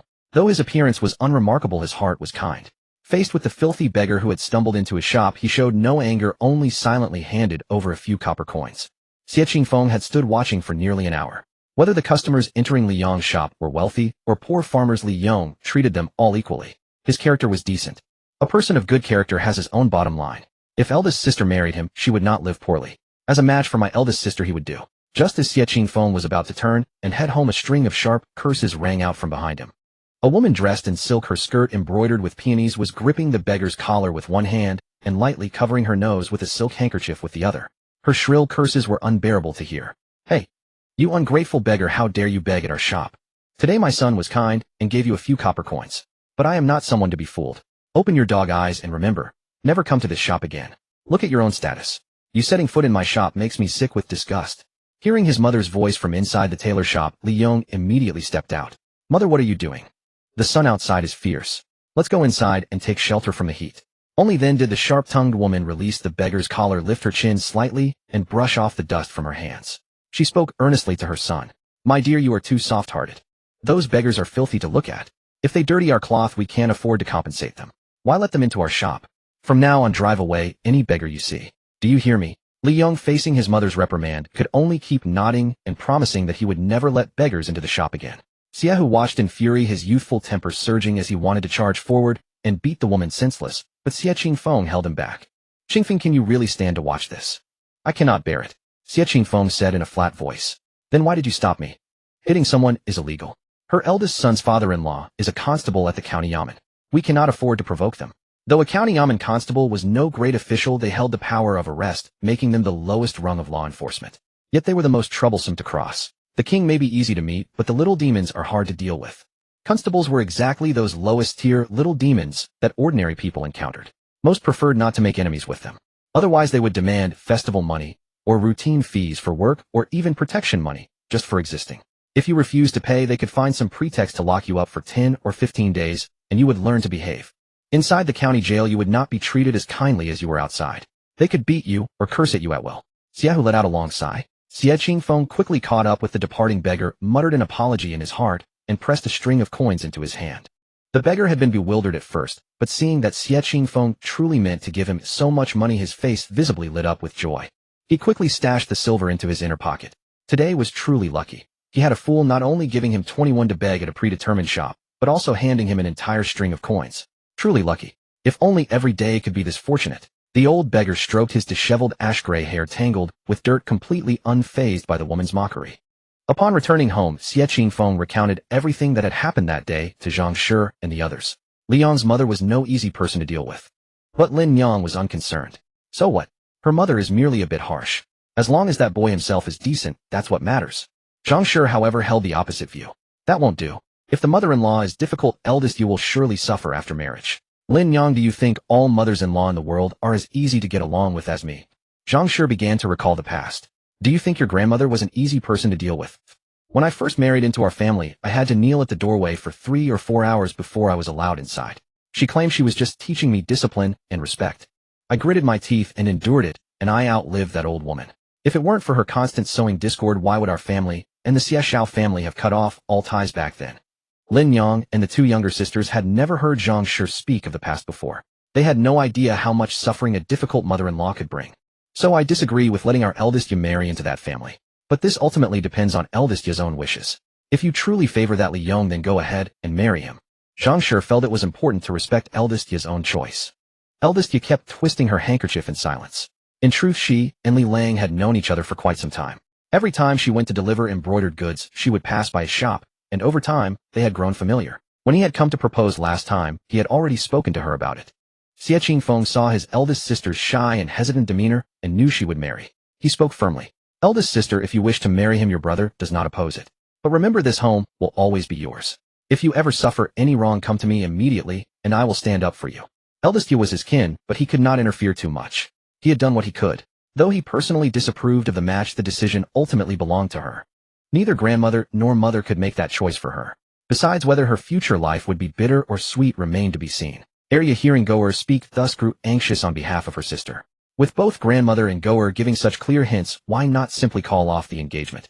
What shocked Arya was that her own eldest sister actually intended to go through with the marriage. Grandmother, Aunt Goer, and Arya, your concern that I might suffer after marriage I truly appreciate. But Goer only observed for a short while outside. That cannot represent Mother Li's entire character. Perhaps she is simply protective of her son, and I believe Li Lang would never let me suffer. If worst comes to worst, we simply won't live under the same roof as her. Since Dia had spoken her mind, no one tried to dissuade her. This was her own choice. All right. Zhang Shi made the final decision. The day after tomorrow, Li Yang's family will send the betrothal letter. 2 days after that, the engagement will be formally set and the wedding date decided. Tomorrow we'll go to town to buy your dowry. Now that we've made up our minds, let's not worry about anything else. Let's celebrate your marriage with joy.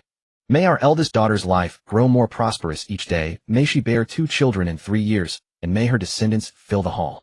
Such auspicious words were necessary. Even though the wedding was a rural affair and the time between meeting and engagement was short, every proper ritual would be observed. The 3 letters and 6 rites must all be fulfilled, even if in a simplified form. The 3 letters refer to 3 documents: the betrothal letter, the gift letter, and the wedding invitation letter. These documents contain the names, birth dates, and 3 generations of ancestors of the betrothed couple, as well as the list of betrothal gifts to be given to the bride's family and the formal invitation from the groom's family on the wedding day. The 6 rites were proposal, name, inquiry, auspiciousness, confirmation, betrothal, gift delivery, wedding date selection, and the groom's personal escort to the bride's home. Not a single step could be omitted. In the Xingyuan dynasty, these rites represented the groom's family's respect and regard for the bride's family. During the meeting phase, it was still possible to withdraw, but once the engagement was confirmed and the betrothal letters exchanged, neither party could renege. If either side did, it would not merely be a sign of disdain for the other, it would be a pure insult. This would not be a marriage alliance, but the forging of enmity. Xie Qingfeng's home had not seen such festivity in a long time. Zhang Shi had scrubbed the moss-flecked green bricks at the front door until they were spotless. 2 red lanterns hung high from the lintel, and the courtyard was adorned with festive paper-cut decorations. The entire house was given a thorough cleaning. Xie Qingfeng suspected that even the mice in the house had been dragged out and scrubbed clean by his grandmother and mother. Passing villagers were curious about what happy event was taking place. Just a few days ago there had been no word, so why had they suddenly started sprucing up the house today? My eldest daughter has met a man, and the groom's family is coming tomorrow to formalize the engagement. Of course we have to make the house presentable. Zhang Shi replied loudly and cheerfully.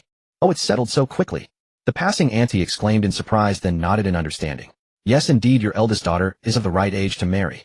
What's the man's family like? When the conversation turned to the man's family background, Zhang Shi was quite satisfied. It's Li Yong, the tailor from the Li family in town. Oh, then Dia is truly blessed. She's fallen into a nest of fortune for the rest of her life. Congratulations, Sister Zhang. The passing auntie was astonished. She hadn't expected the man to be Li Yong of the Li family's tailoring business. Wulian Town was a tiny place, and everyone knew all the eligible young men and women in town. Li Yong was one of the most desirable matches for many families' daughters. His family had a solid foundation, he was good-looking, and he was honest. Dia was really lucky.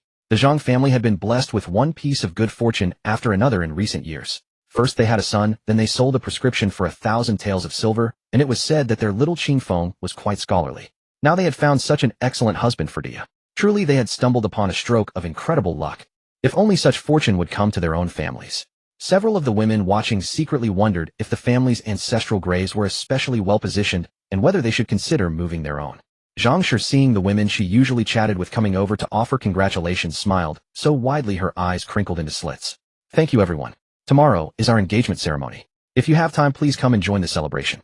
We've prepared plenty of wedding candies. Sugar was a rare commodity in this era. Even the cheapest malt sugar cost over 10 when per caddy. Hearing that there would be candies, everyone decided they would put aside their farm work the next afternoon to watch the betrothal ceremony.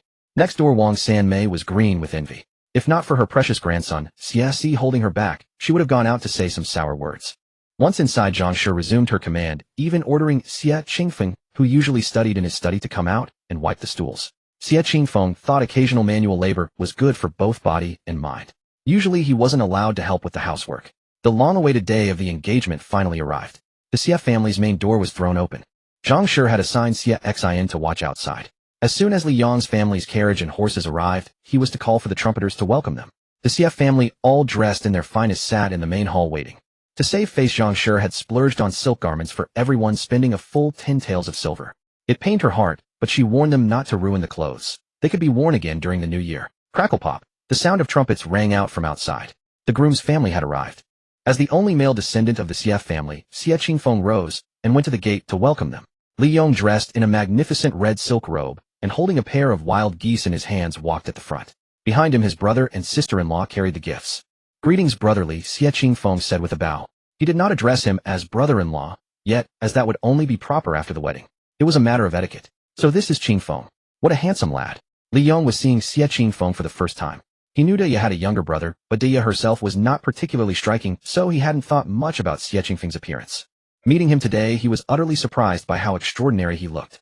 His face was fair with a warm, lustrous glow, his nose straight and finely chiseled, and the slight upward curve of his lips gave him an irresistible affability. His jet-black hair was tied high behind his head with a cyan ribbon. Standing before Xie Qingfeng, Li Yong felt like a country bumpkin. After exchanging pleasantries, Xie Qingfeng led the Li family into the main hall. Zhang Shi was all smiles when she saw her future grandson-in-law cheerfully inviting everyone to sit down. Just as she was about to discuss the marriage arrangements, she looked around and noticed that Li Yong's parents were not present. Yonger, are your parents still on their way? Hearing Zhang Shi's question, Li Yong's two elder brothers stepped forward. Auntie Zhang, we truly apologize. This is our family's oversight. Mother and father really wanted to come. As you know, our family has been in the fabric business for generations. What misfortune struck? Yesterday, a nobleman suddenly claimed that our fabric was defective and sent a letter demanding that our parents personally go to a neighboring town to handle the matter. The engagement date could not be postponed, so we had no choice but to have our second brother and me represent our parents for youngest brother's betrothal. This, to be honest, Zhang Shi was extremely displeased. How could parents not attend their own son's engagement? If Li Yong's parents were dead and the elder brothers had to stand in, that would be one thing, but they were still alive. What matter could be more important than their own son's engagement ceremony? Not only Zhang Shi was dissatisfied, even the women watching from outside began to whisper among themselves. Wasn't this a clear sign of disrespect? Who proposes a match in such a manner? No family observes such customs. If the father cannot come, surely the mother should. Or at least the elder brother and sister-in-law ought to be the ones to handle it. Such a lack of propriety. Li Yong's elder brother, well aware of his fault, bowed deeply to Zhang Shi and apologized. This matter is indeed our Li family's wrongdoing. We will double the betrothal gifts offered to Xie Dei. After speaking, he signaled to the servants following behind. Several hired attendants then opened the chests they had carried all the way. Li Yong's eldest brother unfurled the ceremonial gift register and began calling out the offerings: 5 bolts of colored silk, a pair of wild geese, a pair of embroidered golden bracelets, 2 deer hides. After roughly a minute of reciting the gifts, the elder brother finished. These betrothal presents were considered exceptionally generous throughout the district. Even the son of the county examination candidate in town had not received such lavish gifts upon his wedding.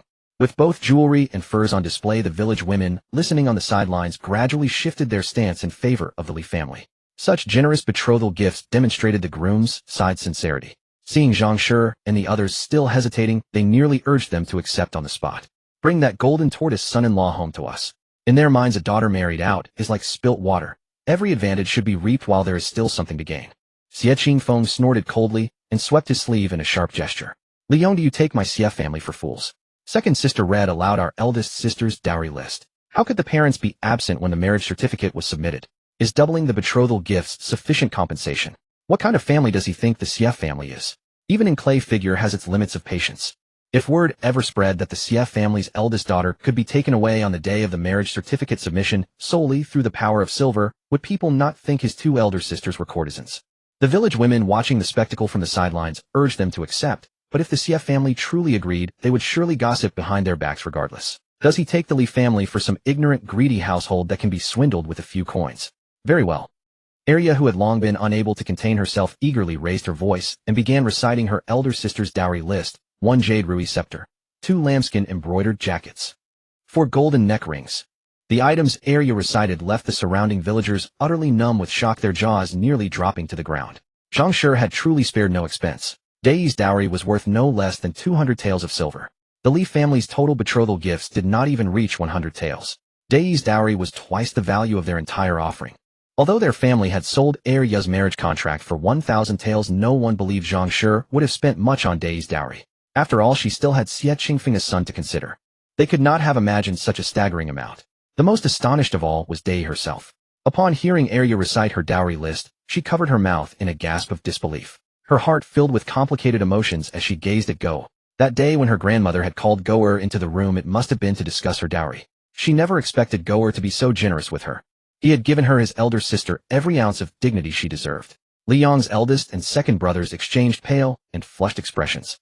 They had greatly underestimated Dai's status within the Xie family. If they had known, they never would have joined their younger brother in this farce. In truth, their parents were completely unaware of this matter.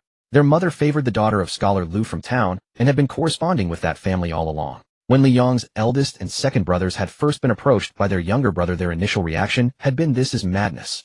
What about propriety?" But Li Yong had fallen to his knees before them, begging for their help. He wished to act first and report later, since his mother's controlling nature was overwhelming. He did not want his own marriage interfered with by her, and desperately wanted to marry the woman he loved. The two brothers had never once seen their beloved younger brother beg for anything. Hearing that Dai's family was nothing more than ignorant village folk, they reasoned that offering slightly more betrothal gifts, but fewer formalities, would surely be acceptable. Only then did they agree to accompany him to propose. They never imagined that Dai was actually a favored daughter in the Xie household. Now they were thoroughly humiliated beyond saving. Any reasonable person could see that the feud between the two families was now sealed beyond repair. Li Yong was not yet ready to give up. He gazed deeply at Dai, his eyes brimming with tears. "Dai, you know my sincerity. Heaven and earth bear witness. I truly wish to marry you. This time I acted improperly. Would you grant me another chance? Next time I will surely come with my parents to formally request your hand." With those words, all eyes turned to Dai. Xie Qingfeng also looked at his eldest sister. Frankly, he did not wish for Dai to marry Li Yong, but whatever decision she made, he would respect it. Dai bit her lip and wiped her tears with a handkerchief, her voice firm. "Lilang, I know your heart. But the Xie family is a house of dignity. I cannot marry you. Please return home." "Well said." Xie Qingfeng cheered silently within his heart. With those words from his eldest sister, the rest was his to handle. Xie Qingfeng slowly raised his right hand palm, facing upward, and gestured toward the doorway in a graceful but unmistakable invitation to leave. His movements were unhurried, yet carried an invisible pressure. Just as everyone stood frozen in the tense standoff, a carriage suddenly halted at the entrance. A richly adorned woman stepped down. It was Li Yong's mother. Madame Zhang had only just learned that Li Yong and the others had come to the Xie family's home to finalize the marriage. Fearing they might actually exchange the marriage certificates, she had been shouting from the carriage, "No, I do not consent." "What do you mean you do not consent? Our family has said she will not marry your son. Pack up and leave our house at once." Seeing the Li family's attitude toward Madame Zhang, Zhang immediately understood. This was Li Yong's mother. The claim that Li Yong's parents were too busy to come was nothing but a lie. They had simply looked down upon the Xie family and refused to appear in person for the proposal. That's right. Their daughter comes with a dowry worth twice your betrothal gifts. She scorns your family. Go back whence you came, the onlooking women chimed in, egging them on. Madame Zhang, hearing that her son's marriage proposal had been rejected, flew into a rage. How dare they despise her son? Her eyes bulged wide, nearly popping from her sockets. "Your wretched household is nothing but a ruined estate. My son favoring your daughter is a blessing earned over 8 lifetimes. And you refuse to marry her into our family. What an enormous joke." She then shifted her attack toward Dai, her sharp upturned eyes scrutinizing Dai from head to toe. "Is it you, you enchanting vixen, who has bewitched my son? Stop dreaming, you ugly creature. My younger has already promised himself to the Scholar Lu's own daughter. Someone like your Dai is unworthy of being seen at a proper banquet. Does she truly believe she can climb the social ladder? Pa, your Li Yong is such a spineless coward that he is not even fit to carry my day's shoes. Zhang Shi and Lin Yang were no pushovers to be bullied and manipulated. They struck back immediately. Madame Zhang's face turned crimson with rage. With her hands on her hips, she found herself unable to outshout two women at once, so she ordered her two daughters-in-law to join the fray. But those two daughters-in-law had never participated in such a vicious verbal brawl. They were completely helpless, stammering and sputtering, without a single coherent retort. Enough! Stop this at once. Dia cried out to halt the chaos, declaring that this farce must come to an end. She walked slowly before the crowd, her gaze fixed firmly on Li Yong, who was shielded behind Xing Shi. Li Yong, take your family and leave. From now on we will sever all ties. No further contact. Dia. Li Yong tried to speak, but Dia gave him no chance. She knelt directly before Zhang Shi and Lin Yang, knocking her head heavily on the ground. Grandma, and I'm sorry. I brought shame on you. The knock was sincere. Blood immediately trickled down Dia's forehead. Zhang Shi and Lin Yang's hearts ached with pity, and they hurriedly helped her to her feet. Alas, what a mess this whole affair had become. Li Yong was agonized, but faced with his overbearing mother's insults toward the woman he loved, he felt helpless. Over and over he tugged at his mother's sleeve, pleading, "Mother, let's go home. Let's go home." Zhang Shi remained unmoved. Go home. So you can carry on your illicit affair with this harlot. She's been seducing my son for a long time, hasn't she? Zhang Shi's words grew increasingly vile, directly attacking Dia's reputation. If such slander spread, you would be destroyed by gossip and innuendo. Xie Qingfeng suddenly stepped before Li Yong and his mother, cutting off Zhang Shi's tirade. His posture was as straight as a pine, his eyes slightly narrowed, arms crossed before his chest. Brotherly master always says my poetry is lacking, but just now I suddenly thought of a poem that seems most fitting for you, brother Li Yong. W.H. What? Li Yong wondered why Xie Qingfeng, barely 7 years old, already exuded such an imposing presence that made his own gaze involuntarily waver. Xie Qingfeng parted his lips slightly, his tone languid, yet each word cutting like a blade. Every matter still by mothers will, spineless, boneless, lacking pride. How absurd. A man so grand playing the maiden by the hearthside. Hiss. The words fell, and the courtyard fell into dead silence. Though it was called a poem, the diction was plain enough for everyone to understand. Though of course it possessed a certain rhythm and was quite catchy. Its virulence was unmatched. How absurd. A man so grand playing the maiden by the hearthside. Even the illiterate farmwives gathered in the yard to watch the commotion began to mutter the lines, instantly grasping the meaning. A maiden by the hearth. A male maiden. Isn't that a effeminate man? Once someone voiced the interpretation, the crowd burst into raucous laughter, all casting malicious glances at Li Yong. Li Yong's face flushed deep red. He waved his hands frantically, at a loss for words. No matter how he tried to defend himself, no one would listen. The onlookers, after all, relished in stirring up trouble. Xing Shi, though illiterate, understood that Xie Qingfeng's verse was an insult to her son. She retaliated with vulgar curses, but her habitual profanity was no match for the devastating impact of Xie Qingfeng's poem. Xie Qingfeng effortlessly deflected her with a light retort, leaving Zhang Shi breathless with rage. Finding themselves unable to outtalk Xie Qingfeng and surrounded by his allies in the village, too afraid to start a fight, the mother and son slunk back to town in disgrace. The Xie family's huge scandal and drama that day provided ample entertainment for the villagers. It became the topic of conversation after every meal, and even when visiting relatives, they couldn't help sharing the excitement they had witnessed at the Xie household. Wulian Town was a small place where nearly everyone was connected by blood or acquaintance. The Li family's behavior during the betrothal ceremony had indeed been improper. How could the parents fail to attend the engagement? Even if Li Yong had secretly arranged the betrothal behind his parents' backs, he should have been prepared to apologize humbly when they found out. Instead, he cowered behind his mother, saying and doing nothing. Xie Qingfeng's poem was extraordinarily biting and pungent. Its greatest strength lay in its catchy rhythm and plain language. Even toddlers could recite a couple of lines. Li Yong, son of the Li clan, every matter still by mothers will, spineless, boneless, lacking pride. How absurd. A man so grand playing the maiden by the hearthside. In no time the Li family became the laughingstock of the entire town. Everyone knew of their mother's boy, that boneless wonder. In the Shenyuan dynasty, commoners placed great importance on face. The Li family's tailor shop, tainted by such a spineless son, found that families who valued their reputation refused to do business with them. The Li family's trade began to plummet. At Chiji Academy, scholar Lu always felt that the children's glances during his lectures today were oddly strange, though he couldn't pinpoint why. While grading his students' essays, his beloved disciple looked at him several times as if to speak, but hesitated. What is it? Scholar Lu was genuinely curious. His fellow instructor at the academy had also shot him several peculiar looks. Even if he were a new teacher, there was no need to scrutinize him, so intently was there. Scholar Lu, I heard that your future son-in-law is Li Yong, the tailor's son. Scholar Lu shook his head. Your mistress arranged only one meeting. I believe marriage is a matter that requires careful consideration. I intend to have my daughter meet a few more candidates. Hearing this, the student immediately breathed a sigh of relief. Master, you should cut ties with Li Yong as soon as possible. His actions are not those of a gentleman. And that girl's younger brother even composed a poem about him. Oh, what poem? Every matter still by mothers will spineless, boneless, lacking pride. How absurd. A man so grand playing the maiden by the hearthside. Such a vicious critique, yet painfully true. Scholar Lu hurried home and instructed his wife to remove Li Yong from the list of candidates. A man who obeyed his mother in everything would never achieve great things, and his mother would surely be a difficult mother-in-law. His daughter's future would be miserable. It wasn't just the Lu family. Every respectable family in town with a daughter of marriageable age explicitly refused to entertain a match with the Li family. Even ordinary households were unwilling to send their daughters into such a life of suffering.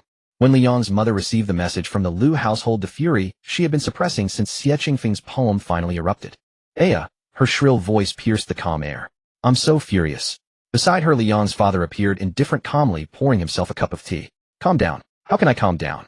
Not only the Lu family's daughter, but no family in town is willing to accept our betrothal card. What will become of our Younger if he can't find a wife? Zhang Shi was truly infuriated by Xie Qingfeng. After hearing that poem, Younger had become dejected and silent, locking himself in his room and refusing to see anyone. As his mother, she was heartbroken. It's all because you, his mother, are too domineering. I've told you many times. Younger has grown up. He told you repeatedly that he wanted to marry that peasant girl. If you had agreed to his wishes, would we be in this situation now? Li Fu, don't be a Monday morning quarterback. Weren't you also opposed to him marrying that peasant girl? So you want to play the good guy while I take all the blame? Do you have any conscience? Zhang Shi's mouth opened and closed rapidly, her rebuttal a torrent of words. At the Xie household. Goer, that's why they say scholars are different. Those words were truly brilliant. You should have seen Zhang Shi's face, black as a pot. Arya spoke with animated excitement, full of admiration for her little brother Goer, who could insult others with such refinement. Indeed, it takes our Goer with his learning to outdo even the village gossips in cursing. Zhang Shi chimed in, without hesitation, her voice laced with pride. Xie Qingfeng felt a flush of embarrassment. It was just a doggerel. Lin Yang emerged from Daya's room, her face clouded with worry as she shook her head. Daya says she has no appetite. Let's eat first. Then I'll sleep with Grandma and Auntie tonight, Arya said, picking up a dish with her chopsticks, granting her elder sister some solitude. Having grown up together, she knew her sister well. Daya was far too clear-headed. When their mother had left, Daya hadn't even tried to stop her. It was just a man, as she would surely pull herself together in a few days. The three of them sharing Zhang Shi's small bed was far too cramped. Xie Qingfeng spoke up. How about I sleep with Sister Arya? Nonsense. Zhang Shi and Lin Yang exclaimed in unison.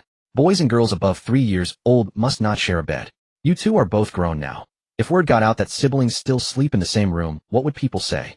Moreover, Goer's true identity was a girl. What if Arya discovered it in her sleep? One more person knowing meant one more risk. Xie Qingfeng had no choice but to offer another suggestion. Then I'll sleep on the floor, and Sister Arya can take the bed. No. Arya disagreed this time. Goer, you have the county examination in half a year. If you catch a cold sleeping on the floor, what then? I'll just squeeze in with Grandma and Auntie. But soon their worries were resolved. When the holiday ended and Xie Qingfeng went to the academy, Xie Zhang solemnly announced that all those taking the imperial examination next year would temporarily stay at his place with 2 extra evening classes. Xie Zhang treated his students well. He specially hired a peasant woman to wash their clothes. In town, a private academy charged 1 copper coin per wash, but Xie Zhang's students only needed to pay for half a year's board. He had also prepared 3 rooms. Over the years, students had come and gone, and Xie Zhang had earned a fair amount in tuition fees. With the money, he had built 8 or 9 beds in those rooms. All he asked was that they achieve a good rank to bring renown to his academy, attracting more students in the future. In truth, only 8 students from Xie Zhang's academy were taking the county exam next year. From Dayang village, there were only Xie Qingfeng, Xie Hu, and Xie Si. The others had already taken the exam before. The other 5 were scholars from town who had failed the previous county exam. Unable to afford the steep tuition in town, they had no choice but to study under Xie Zhang. After Xie Qingfeng went to the academy, his studies gradually intensified. Though it was closed, he likely wouldn't return home for the better part of the year until the county exam was over. This was the first time he had left Zhang Shi and Lin Yang to live away from home. They pulled him into the room, exhorting him repeatedly never under any circumstances reveal that he was a girl. Zhang Shi, superstitious as ever, went to the temple to get a talisman for him and mysteriously tucked it into his bundle. Lin Yang went even further, sewing him over 30 pairs of undershorts. Xie Qingfeng was both amused and exasperated. He repeatedly assured the 2 women bound to him by blood, Grandma, Mother, rest assured.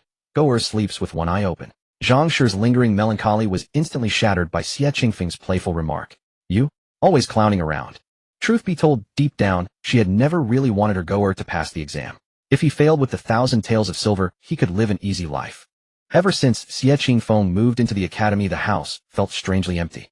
But overall the family was heading in a better direction. Zhang and Lin Yang occasionally sold their embroidery in town. Daya, after shutting herself in her room for a few days, had regained her composure. The only difference was that her temper had become far fiercer. Though anyone with eyes could see that the broken engagement was entirely the man's fault, there were still gossips like Wang Sanmei wagging their tongues at the village entrance. I don't believe that Daya is completely innocent. There must have been some secret affair. Why else would Li Yong have taken a fancy to her? She probably threw herself at him. Who's to say? Everyone says Li Yong was the one who acted badly, but from my dealings with the lad, I never thought he was a bad sort. Besides, he gave her double the betrothal gift. A village woman who can't even read a single character marrying Li Yong from town. That's already marrying above her station. Right? Now not just in town, even in the village no one dares to marry her. Before Zhang and Lin Yang could flare up, Daya rarely stepped forward to shout down those gossiping women. Come on, say it to my face. What's the point of whispering behind my back? Day after day you do nothing but badmouth others at the village entrance, don't you? Gossiping women like you deserve to rot in the 18th level of hell. Do you want my little brother to write a poem that will make you infamous for eternity? The women at the village entrance wanted to retort, but the mention of Xie Qingfeng writing a poem about them made them shrink back. Good heavens, if he really did, their reputations would be ruined forever. Zhang was deeply gratified by this change in Daya. Being fierce and outspoken was far better than cowering and letting others bully her. Xie Qingfeng found life at the academy quite comfortable. There were aisles between the beds, and a small cabinet in each aisle for storing things. Very convenient. Moreover, the people of the Xingyuan dynasty valued privacy. Everyone bathed separately in an orderly queue, so as long as he was a little careful during baths, Xie Qingfeng wasn't too worried about being exposed. Once the accommodations were settled, Zhang crafted individual study plans for each of them, targeting their weaknesses. Even the usually lively Xie, who was exhausted from memorizing texts reciting from dawn till dusk. For Xie Qingfeng, his weakness was poetry. Zhang assigned him the task of writing 5 poems a day until he was satisfied. When Zhang heard the poem he had written cursing Li Yong, he scolded him repeatedly, a disgrace to scholarship. Though the poem's meter was decent, Zhang, a man who had never quarreled with anyone in his life, was so incensed upon hearing his beloved disciple's poem that he wanted to grab him by the ear and give him a piece of his mind. After learning the facts, however, he merely sighed. Youthful passion. While practicing his weak point of poetry, Xie Qingfeng never neglected his calligraphy. Writing was a skill that grew rusty if neglected for even a few days. In his modern life, he had seen many examination papers displayed by top scholars from the imperial exams. The characters were no different from printed ones. When he first started practicing calligraphy, he would dip his brush in water and trace over the copybook dozens of times. Because he was so young, his hand could barely grip the brush, but stubbornness ran in his blood. He would never give up until he mastered it. The Xingyuan dynasty had strict requirements for candidates' handwriting in the imperial exams. You couldn't just write in whichever style you fancied. The prescribed script was neat and square. If you insisted on being eccentric and submitted cursive or running script, you would be accused of disrespecting the examiners, and your path to the imperial examinations would be cut off at once. This was different from modern examiners. In ancient times, all examiners for the imperial examinations were officials. If they were displeased, they could pull you out and give you dozens of lashes, and you would have to endure it. However, historical records also mention those who gained the emperor's favor due to their excellent calligraphy, but that only happened after they had passed the metropolitan examination. At this stage of the imperial examinations, even if your cursive script rivaled that of Wang Shiji, you had to remain humble. With Xie Qingfeng's persistent efforts, his calligraphy made a breakthrough. Though it lacked the style of a master, it possessed its own distinct character while maintaining neatness. During the final 6 months, Xie Qingfeng followed Zhang's systematic teaching and completed all the content. In the system space, he also read many miscellaneous essays to broaden his horizons, which provided him with numerous ideas for tackling examination topics. Zhang initially did not want Xie Qingfeng to take the county examination so early, thinking he was still young and ought to be suppressed. However, Xie Qingfeng's approach to breaking down the topics was so novel that it surprised him every time. He wanted to pry open his beloved disciple's mind to see how many ideas were stored inside. After years of being struck by Xie Qingfeng's talent, Zhang finally came to accept a disciple need not be inferior to his master. Xie Qingfeng's talent far surpassed his own, and he was remarkably steady and hardworking. Taking the county examination at a young age would not be a disadvantage for him. Perhaps he could even pass the provincial examination. At the Xie family home. Alas, I wonder if the boy is doing well at the private school, Zhang murmured, her gaze fixed in the direction of the school. The weather is getting colder, and he only brought a few thin clothes. I hope he hasn't caught a chill. When Xie Qingfeng was at home, he often stayed in his room reading, yet for some reason the family felt a surge of energy in everything they did. With him absent, they still went through the daily routine, but something always felt missing. Lin Yang and Daya felt the same, picking up their embroidery work absent-mindedly. Grandma, Auntie, Arya ran back from outside panting. When I came back from Yunner's house, I heard Uncle Xie Qingfeng say that since it's getting cold, Master Xie wants us to send thicker quilts and clothes to the day after tomorrow. Really? Zhang Shi and Lin Yang immediately stood up, their faces beaming with joy. Finally they could see the boy. Absolutely true. Arya confirmed firmly. Wonderful, wonderful. Zhang Shi stood up and took a few taels of silver from under the bed. I reckon Xie Qingfeng's family will soon go to town to buy things for Huer. We need to hurry and catch their ox cart. We're almost out of meat at home, Grandma. Buy some of the boy's favorite dishes and snacks to take to him tomorrow. Daya, upon hearing Arya's words, had already gone to the boy's room to pack thick clothes and quilts. I know. Zhang Shi nodded repeatedly. Then I'll go with sister to pack the mattress for the boy. Arya followed Daya's steps. They all found things to do, leaving Lin Yang, Xie Qingfeng's mother, with nothing much to occupy herself. Suddenly remembering the dried fish they had sun-dried 2 days ago, she said, then I'll go fry some dried fish in the kitchen to take to the boy tomorrow. Lin Yang's fried dried fish was truly excellent. Xie Qingfeng loved to chew on them during his reading breaks. The crispy skin shattered between his lips and teeth, the tender flesh inside was juicy and flavorful, with a rich savory aroma intertwining in his mouth. After Xie Qingfeng's guidance, Lin Yang no longer grudged the seasonings as before, and the perfect seasoning made one unable to stop eating one piece after another. Were it not for the high cost of dried fish, Xie Qingfeng truly believed they could be sold. Sister Zhang, hurry, we're leaving. Xie Qingfeng shouted from the ox cart. Coming. Zhang Shi finally made it. After boarding the ox cart, she couldn't help but sigh. Studying is truly hard. We need to buy more things in town this time to reward the child. How could studying not be hard? In my opinion, these children ought to endure more hardship, Xie Qingfeng said with righteous conviction. As the old saying goes, only by enduring the toughest hardships can one rise above others. Zhang Shi pursed her lips. That's true, but we still have to feel for the child. Although Xie Qingfeng spoke of making Xie Hu endure hardship, when he received Master Xie's message, he still went to town immediately to buy things for the child. At this hour, only Xie Qingfeng and Zhang Shi from Daon village came to town, so Xie Qingfeng instructed her to meet at the village entrance in an hour. Zhang Shi nodded repeatedly. Since the incident with the Zhang Shi and the others had not come to town, this was the first time in those days, and Zhang Shi wanted to buy everything she saw for her boy. She even bought sugar-coated hawthorns. Oh, isn't this Zhang Shi? A sharp shout stopped Zhang Shi in her tracks. She turned around and saw it was Zhang Shi. Beside Zhang Shi stood 2 men, one seemed to be her husband, and the other wore a dark blue coarse cloth garment, but on his chest was embroidered the insignia of a yamen runner, suggesting he was a constable. Zhang Shi sensed trouble and turned to leave. But her hands were too full of things, and Zhang Shi immediately grabbed her hair. Zhang Shi cried out in pain, dropping the bags from her hands. Not one to be bullied, she fought back against Zhang Shi. How dare you strike my in-law in front of me? You've got some nerve. Sun Hongcai, who was used to grabbing people with his strong hands, flung Zhang Shi aside. Sir, I was wrong. I apologize for my offense. Zhang Shi instantly sobered up. Apart from Jiren Xie she had seen at the Xie family sacrifice, the only time she had encountered such a high-ranking official was when paying grain taxes. Out of instinct, she knelt and admitted her fault. Zhang Shi's reaction pleased Sun Hongcai, greatly satisfying his vanity in front of Zhang Shi and the others.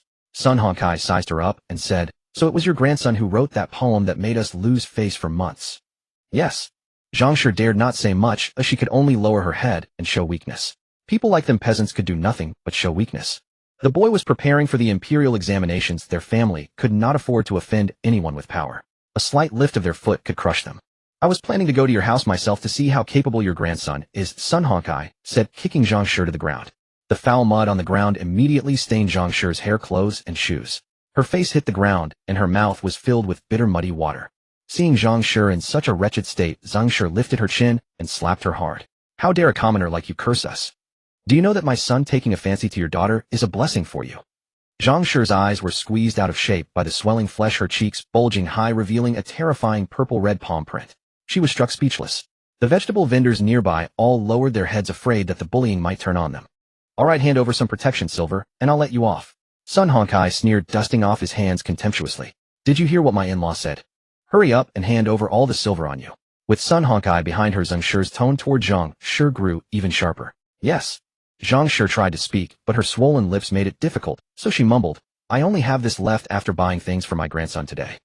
Zhang Shi's hands, rough as sandpaper, were covered with thick calluses, and in her palm lay only 1 tael of silver. Just 1 tael of silver. Are you trying to fob off a beggar? Zhang Shi kicked Zhang Shi again. Didn't your family sell the recipe for braised pig intestines for 1,000 taels of silver? Where's the money? When Sun Hongcai heard about the 1,000 taels, a glint flashed in his eyes. Oh, I never would have guessed. So it was your family that sold it for 1,000 taels, as the town rumor goes.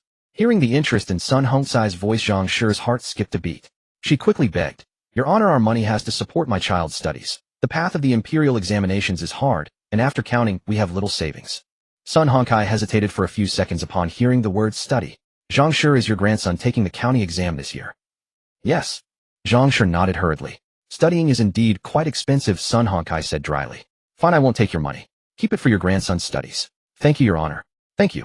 Zhang Shi couldn't believe that Sun Hongcai had let her go so easily, but she didn't pause. She quickly picked up her things and hurried away from the place. "Are you just letting her go like that?" Zhang Shi was dissatisfied. "In law, you're an official. What's there to fear from her grandson, a mere student, without any official rank? But they have 1,000 taels of silver. In a couple of days, take a few colleagues to her house to collect some labor tax. That'll cover your evening drinks." The labor tax was a fabricated tax by these yamen runners. Every day, when they went on duty to patrol and catch people, they would extort money from the peasants. They only targeted common folks. They never approached those who had scholarly honors or powerful relatives. The higher-ups knew about the inexplicable taxes these runners collected, but they never intervened because the bulk of the collected money would be offered to them. When Sun Hongcai heard Zhang Shi continue to incite him, a sudden surge of anger rose in him, and his tone elevated. "Why didn't you tell me earlier that her grandson is a candidate in this year's imperial examinations?" Zhang Shi was stunned by his shout. "But you didn't ask. Besides, those without official status, who cares about them? Get out. Let's have little contact between our families from now on." Sun Hongcai left in a huff without another word, cursing himself inwardly. If only he had known, he would never have waded into this murky water. The county magistrate had recently been troubled by the small number of Jiren provincial graduates from Yuyuan County. The neighboring Yiyong County had produced 2 or 3 Jinshi metropolitan graduates last year, while their county had none. Even the number of Jiren was fewer than in neighboring Yiyong County. According to rumors, the magistrates of the two counties had a poor personal relationship. Last year, because of this, the Yiyong magistrate had mocked their county's poor academic atmosphere in front of the prefect. Education was also a part of the magistrate's performance record. The county magistrate had been nursing his anger. After returning, he ordered them to strengthen protection for the students about to take the upcoming exams, hoping they could bring honor next year. Who would have thought that in just one trip back to town, Sun Hongcai ended up beating the grandmother of a candidate for the upcoming exams? What terrible luck. If Xie Qingfeng were not taking the exams next year, he could have found ways to prevent him from taking them. But it had to be this year. It infuriated him to no end. So many people had seen it today. He had to hurry to have a drink with the runner in charge of Wulyan Town and suppress this matter. If the county magistrate found out and his wrath fell on him, even hundreds of lives wouldn't be enough to pay for it. What an unlucky day. Zhang Shi hadn't expected Sun Hongcai to turn against them so suddenly. She looked at her husband at a loss. "What are you looking at me for?" Her husband had tried to interject several times, but was interrupted by Zhang Shi, and he was also displeased. "You made this mess, so you fix it." No wonder Yonger was mocked as spineless. With such a domineering mother, how could he have any manly bearing? These days, when he went to stock up goods, people even asked him if he was henpecked. When Zhang Shi reunited with Xie Qingfeng, the sight startled him. Her right eye was so swollen, it was almost shut, her lips were cracked and bleeding, and her clothes, which had been clean not long ago, were now filthy. "Sister-in-law, were you beaten?" Xie Qingfeng rolled up his sleeves and hurriedly helped her load her things onto the ox cart. "No, I just fell and hit my face." Zhang Shi turned her head away and mumbled, not wanting Xie Qingfeng to see her disheveled face. The day after tomorrow, Xie Qingfeng would accompany them to deliver the padded quilt to the child. What if he blurted out this matter to Goer? Goer's studies were already tense, and the county exam was coming up after the new year. If he knew about this now, wouldn't it affect his mindset? Although Zhang Shi didn't really want Goer to continue pursuing the imperial examinations, she also didn't want to see her child, who had worked so hard for years, end up failing due to his mindset being affected by this matter, and then look dejected. Xie Qingfeng said regretfully, "Sigh, sister-in-law, I'm not saying this to scold you, but as we get older, we really need to be careful when walking. If you really fall and hurt yourself, it would be truly not worth it." "Yeah," Zhang Shi responded casually. "How about I stop the ox cart right at Dr. Guo's door? Sister-in-law, you really should have the doctor take a good look at you." "No need, I'll just rub some medicinal wine for bruises when I get home." She knew her own body. She was just slapped a few times and kicked a few times, it wasn't that serious. Why waste the money? "Sigh, fine." Xie Qingfeng saw that he couldn't persuade her, so he stopped. Sister Zhang's personality was just like his late mother's. She was clearly hurt badly, yet she refused to see a doctor and insisted on dragging it out. When it got worse, she'd have to spend even more money. Daya had prepared everything early and was waiting with Lin Yang at the village entrance to help Zhang Shi carry things. When they saw Zhang Shi, they were terrified. "Grandma, mother, what happened to you?" Seeing their frightened expressions, Zhang Shi hurriedly said, "It's a long story. Let's go home and talk." After arriving home, Zhang Shi truthfully recounted what had happened that day. "For now, let's all keep a low profile and avoid going to town for a while. Grandma, I'm sorry, it's all my fault for dragging you into this." Daya cried, sobbing uncontrollably, and kowtowed to Zhang Shi. Zhang Shi immediately helped her up. What are you saying? Are you not treating me as your own grandmother? Isn't it just as Goer said? Family should share weal and woe. Dia, eyes blazing with rage, shouted, I'll take a knife and butcher those bastards tomorrow. Dia, Zhang Shi's voice was stern. What do you think you're doing? Aren't I your grandmother still alive and well? Why must you resort to such a suicidal act? Besides, they are a wealthy family rumored to have several servants. Dia may not even be able to step through their gates. Dia choked with sobs pounding her chest. Grandma, I can't swallow this humiliation. They've bullied us too much. Her life had already been ruined by Li Yong, and now his family was going even further, beating and cursing the grandmother who had raised her. This was utterly unjust. When had Grandma ever suffered such an injury? Her entire eye was swollen shut. Sister, even if you won't think of yourself, at least consider Goer. Arya saw that with her sister in this state, Grandma might not be able to dissuade her. Sister doted on Goer the most, using his future could put a leash on her. Sister, think about it. Goer's county examination is imminent. If his sister commits murder, his future prospects will be ruined. The imperial examination system of the Xingyuan dynasty as the primary method for selecting officials had very strict regulations on candidates' qualifications. One of the regulations was that a candidate's family could not have members with serious criminal records. Upon hearing that it would affect Goer's future, Diya's eyes gradually cleared. But should we just let it go? If we don't let it go, what else can we do? Arya too was furious seeing Grandma injured like this, but what could commoners like them do? When paying the grain tax, they had to bow and scrape to the yamen runners. If not for Xie Zheng the Shiotsai in the village keeping an eye on things, they would have to pay 1/3 more grain than they should. In the past, in Li Dawan's maiden village, there wasn't even a Tongxing, let alone a Shiotsai. Every year the yamen runners extorted extra grain from them on various pretexts. Either the grains were deemed not plump enough, or they purposely shortchanged the weight. If they couldn't hand over the demanded amount, they would be beaten and fined even more. What could they do when they were oppressed like that? Mother, Dr. Gua is here. Just as they were sighing, Lin Yang called from the doorway. Didn't I say not to call a doctor? Zhang Shi muttered. I won't see him. It's just a minor injury. No. This time Diya and Arya answered in unison. The wound looked terrifying. All right.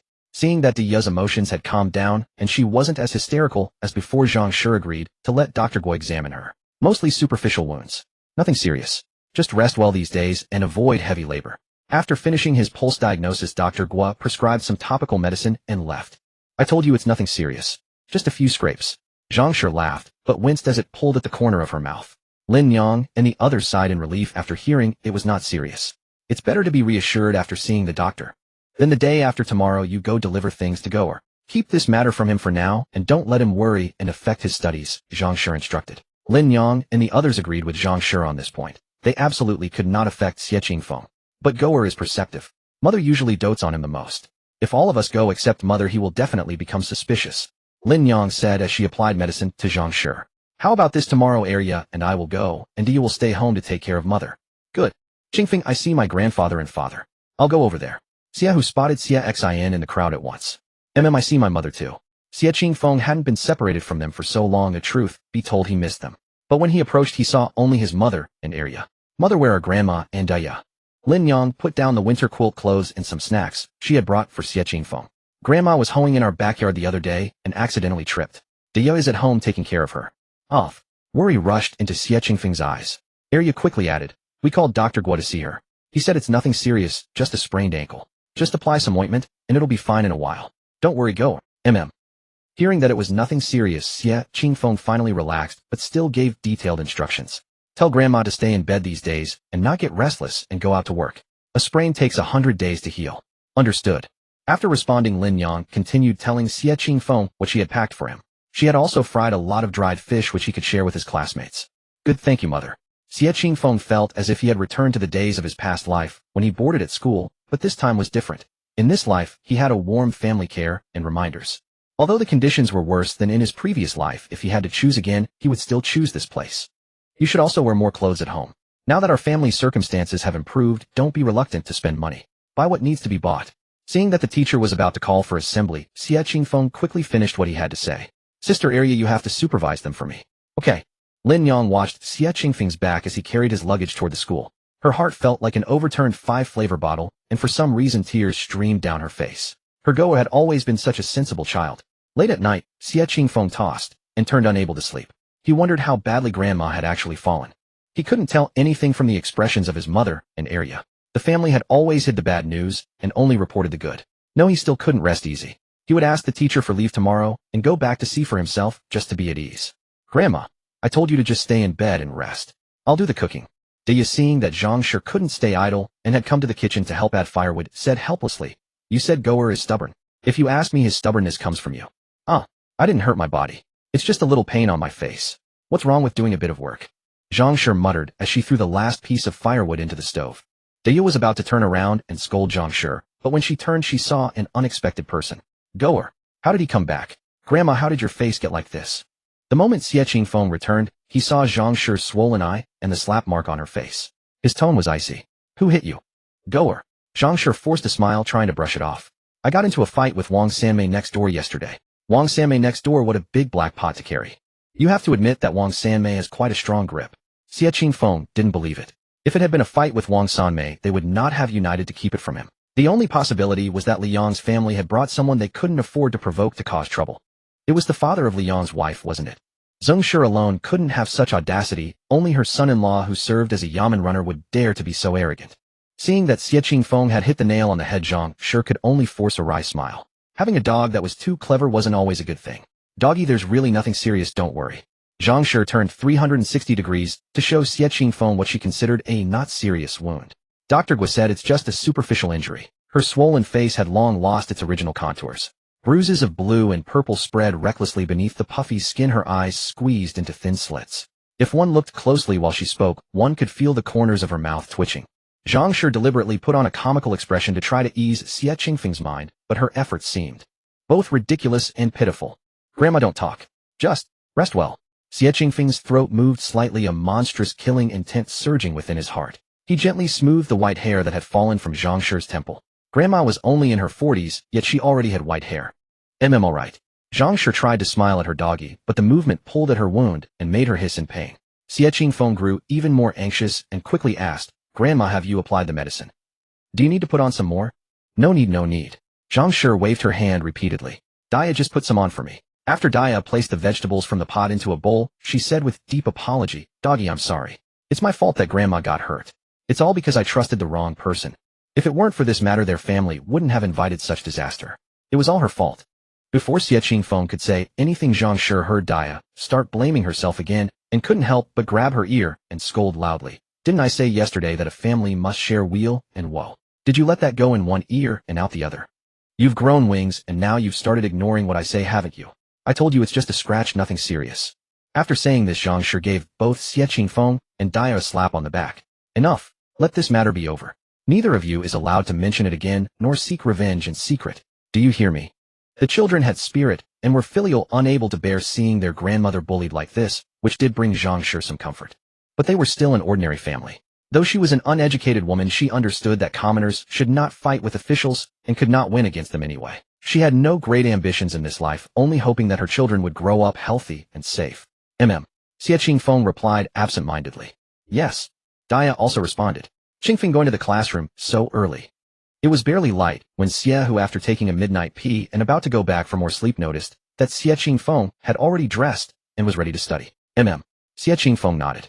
He had found a brilliant method for breaking down essay topics in the system space, and since paper and pen weren't allowed there, he needed to write it down immediately to sort out his thoughts. "Really? You're something else. Where do you get all this energy?" Xie, who shook his head. Ever since Xie Qingfeng had taken leave to visit his grandmother, who had sprained her ankle, he had seemed like a changed person upon returning. No, not exactly a changed person. Rather, his entire demeanor had become colder. His attitude toward his studies had turned much more serious. Qingfeng had always been serious about his studies, but now he was nearly forgetting to eat and sleep. Even the tutor worried that he might work himself to the point of losing his mind. If not for the fact that Xie Qingfeng still occasionally spoke with him, he would indeed suspect that his good friend had been possessed by some unclean spirit. At first, Xie, who had thought that since Qingfeng was sprinting so hard, he should keep pace with him. But after following for a few days, he gave up entirely. Was Xie Qingfeng even human? This was not a human schedule. How could anyone survive on only 2 hours of sleep a day? And even so, he was always full of energy, practicing Tai Chi under the jujube tree in the courtyard for half an hour every evening.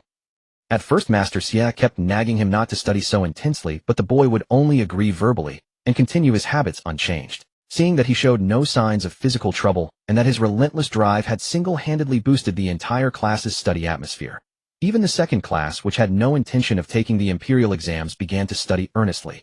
Master Xie gradually stopped admonishing him. "Host you. Perhaps you should take a break. Maybe get some sleep." The system made a rare appearance in Xie Qingfeng's mind. Actually, logically, the system should have been pleased that Xie Qingfeng was studying so hard.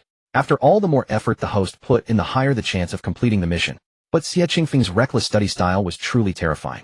Ever since the night he saw Zhang beaten to such a state the bloodshot red in his eyes had never faded.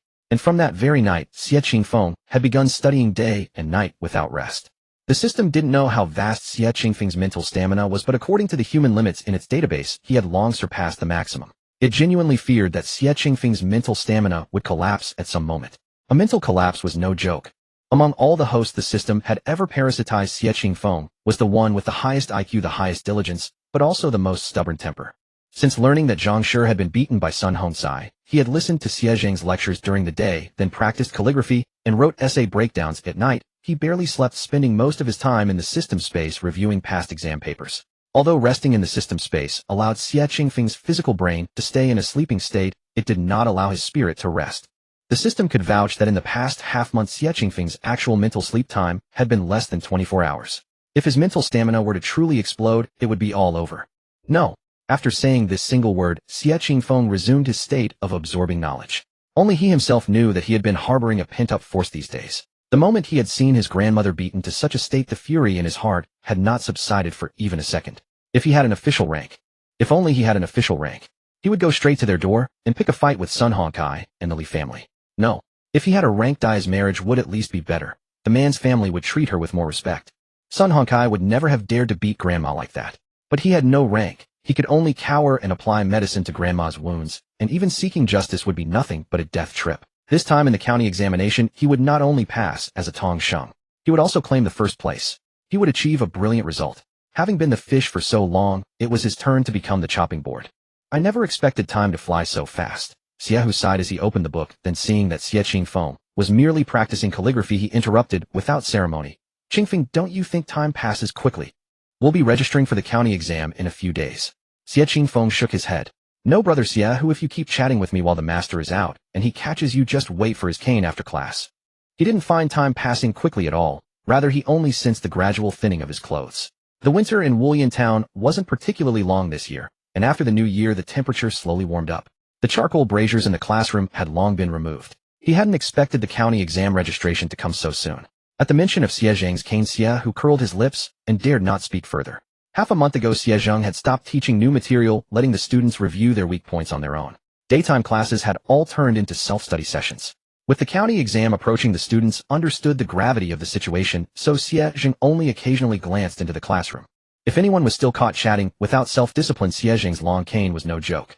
On the 25th of the first month, the time for county exam registration arrived. The county seat was about 60 kilometers from Wulyan Town. On foot it would take a whole day, and an ox cart couldn't travel that far. Xie Zhang simply hired 2 horse-drawn carriages from the town, charging each person 50 coppers.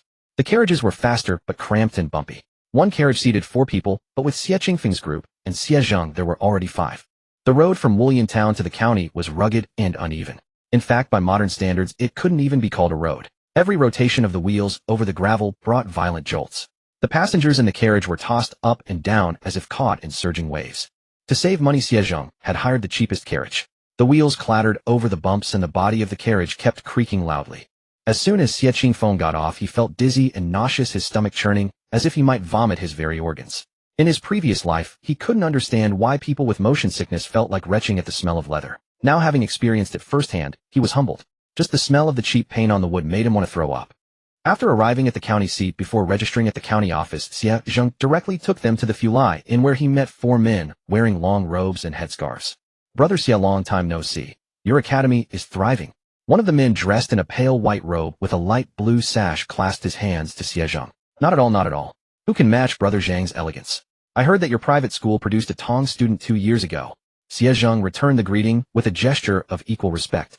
Oh, that's nothing. Look at Brother Li. His Yongyang Academy has produced 2 scholars just like us. The man with the light blue sash winked at the man in the dark green robe across from him. No, it's all the Academy's credit. The man in the dark green robe quickly waved his hand. Hey, don't be modest. I heard both are from your class. Whisper to me, big brother, how much salary did Yongyang Academy give you? Surely at least 20 taels of silver to keep you. The 4th man in a black robe also teased. Stop your teasing, and let's get down to business. The man in the dark green robe quickly pleaded. Come, let me introduce you. These 4 gentlemen will be your guarantors for the exam. Just follow them inside later. Xie Zhang said cheerfully. Yes, sir. While Xie Zhang asked them to guarantee his students, he also guaranteed theirs in return. When Xie Zhang was still pursuing his own scholarly career, acting as a guarantor was one of his most important income sources. He could collect 4 taels of silver per student. The system of the Xingyuan dynasty differed from other dynasties. Its mutual guarantee system was quite unique. For someone like Xie Qingfeng who had no official title to take the imperial examinations, he had to find a local Lin Sheng government student to vouch for him. Although Xie Zhang and his colleagues taught in townships, they still traveled to the county every year to take the annual and triennial exams to maintain their Lin Sheng status. However, if a Tong student who already had a title continued to take the exams, he no longer needed a Lin Sheng to guarantee him. He only needed to find 5 other Tong students to form a mutual guarantee group. The Lin Sheng guaranteeing Xie Qingfeng was the scholar in the black robe, surnamed Chen.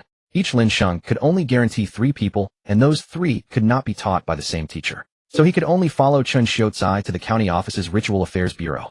In the Ritual Affairs Bureau, Xie Qingfeng first handed his household registration proof to the clerk, ensuring that he himself and his family within 3 generations were not of Buddhist, Taoist, degraded prostitute, actor, or beggar status, and that he was not in mourning or had a direct relative guilty of a criminal offense.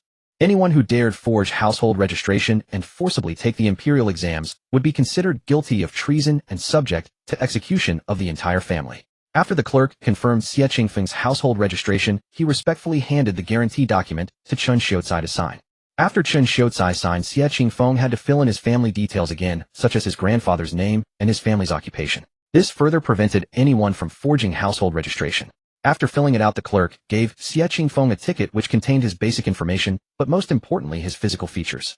It read, Xie Qingfeng, child, age 7, height 5 feet 2 inches, fair complexion, no beard, no moles, native of Dayang Village, Wulian Town, Yiyuan County, Yingfeng Prefecture. Great-grandfather Xie Dazhuang, grandfather Xie Ding, father Xie Huai, teacher, Xie Zheng, guarantor Chen Ming. A red stamp was affixed on the side Ritual Affairs Bureau of Yiyuan County office. The stamp was a unique anti-counterfeiting mark made with a fragrant red ink. It was said that each examinee's fragrance was different. Xie Qingfeng sniffed it. The scent of the red ink resembled osmanthus, but he wasn't sure as the fragrance was not strong. This ticket seemed to be the equivalent of the admission ticket in later generations. Xie Qingfeng and his group finished early, but Xie Hu and the others had to wait in a long line outside before their turn came. Goer, I'm so excited I don't know why, Xie Hu said, gripping Xie Qingfeng's arm on the way back. Are you excited? Ugh. Xie Qingfeng, already dizzy from the carriage ride, was jolted by Xie Hu's grip. He quickly lifted the curtain and vomited outside. Since the registration for the county examination a few days ago, the atmosphere in the school had grown noticeably tenser. Even Xie Hu, who usually couldn't resist whispering a few idle words during self-study, was now earnestly reviewing his lessons. When the students of Class B passed by Class A, they hardly dared to breathe for fear of disturbing the senior students engrossed in their books. In the hearts of the villagers of Dayang Village, the 3 children from their village who had registered for this county examination were merely going through the motions just to get a feel for the atmosphere. After all, how long had they been studying? Barely 4 years, or at most 5 if one counted loosely. The 5 students who had come from the town to resume their studies were at least 10 years older than them, and despite studying for so long, they had yet to pass. How could the 3 village children who had only studied for a few years possibly succeed? Yet Xie Qingfeng remained utterly oblivious to what others thought of him. Even if he had known, he would merely have smiled, and let it be unshaken by any wind from east, west, south, or north. At this stage, he was constantly improving his composition skills, and he was infinitely grateful that the civil service examination of the Xingyuan dynasty employed a style similar to the 8-legged essay of the Ming and Qing dynasties. Otherwise, he would not have been able to sit for the imperial exams in such a short span of just over 10 years. Xie Qingfeng remembered reading a line from a modern book. A gifted student aiming for the imperial examinations needed to begin learning characters at 5, memorize the 4 books and 5 classics by 11, master poetry by 12, and then start studying the 8-legged essay.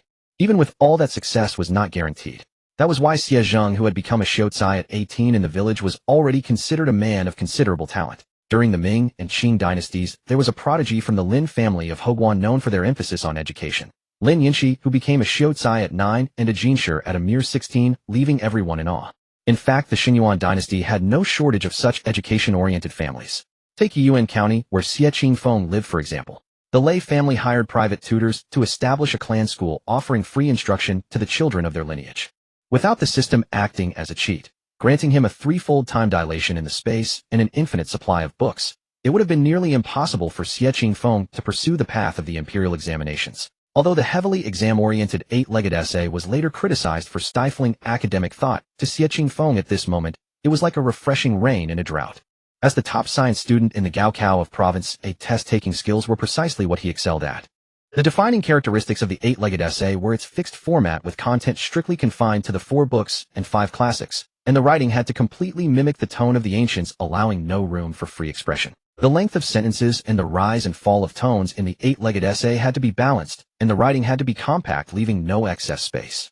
The 4 sections, opening, middle, rear, and concluding, each required 2 parallel and antithetical passages. This was the most exam-oriented thing of all, and it was Xie Qingfeng's greatest strength. Zhang set a small stool on the podium and sat down. After the county examination registration, he found himself even more nervous than when he himself had taken the exams. He couldn't concentrate while teaching Class B, so he simply gave them a day off and focused entirely on Class A. Watching Xie Qingfeng studying earnestly below the platform, he couldn't help but reveal a satisfied smile. If anyone asked who he had the most confidence in for this county examination, it would undoubtedly be Xie Qingfeng. His skills in textual exegesis, written interpretations, and policy essays had reached a level of perfection, even surpassing his own expertise. Even the few students who had resumed their studies could not rival him. This time Qingfeng should be able to bring back the title of child scholar.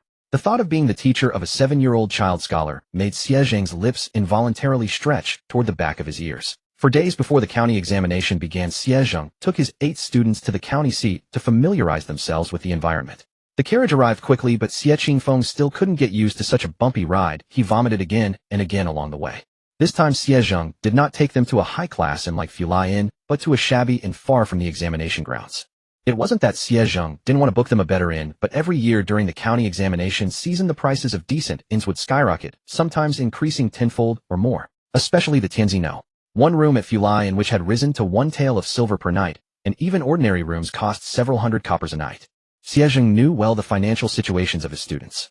Apart from Xie Qingfeng, no one could afford to spend that much just for a few nights' lodging. He had also asked Xie Qingfeng whether he wanted to stay at a better inn on his own, but Xie Qingfeng declined. Xie Qingfeng was not particularly picky about accommodation, and besides Xie Zhang had decades of experience with the imperial examinations. Even the worst room he could find would not be too terrible. For his first exam it was better to stick with the group. When they arrived at the inn, the conditions were not as bad as Xie Zhang had described. Though the exterior and windows were old, the guest rooms were fairly clean. Since it was just early spring, the inn had not yet switched to thin quilts, but still used the winter bedding, so there was no fear of catching a chill at night. During the meal, Xie Zhang couldn't help but remind his students of important matters once more. Don't look around. When you enter, don't get into conflicts with anyone. And the most important thing, never cheat. Failing the county examination is not a rare thing, but cheating is something you must never touch. If cheating were discovered, even he as their teacher would be held accountable. We understand, master, the students replied in unison. All right, as long as you all know it in your hearts. You've prepared your brushes, ink, paper, inkstone, candles, and the like yourselves, haven't you? Tomorrow I'll go get your dry provisions for the examination cells. After saying this, Xie Zhang sent them back to their rooms to review their books. Xie Qingfeng and the others would have to stay inside the examination hall until the hour, so they had to prepare dry provisions in advance.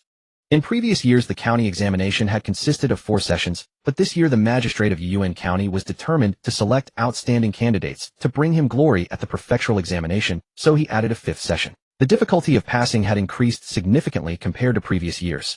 When the news spread, the students grumbled incessantly among themselves, but it did nothing to change the magistrate's decision.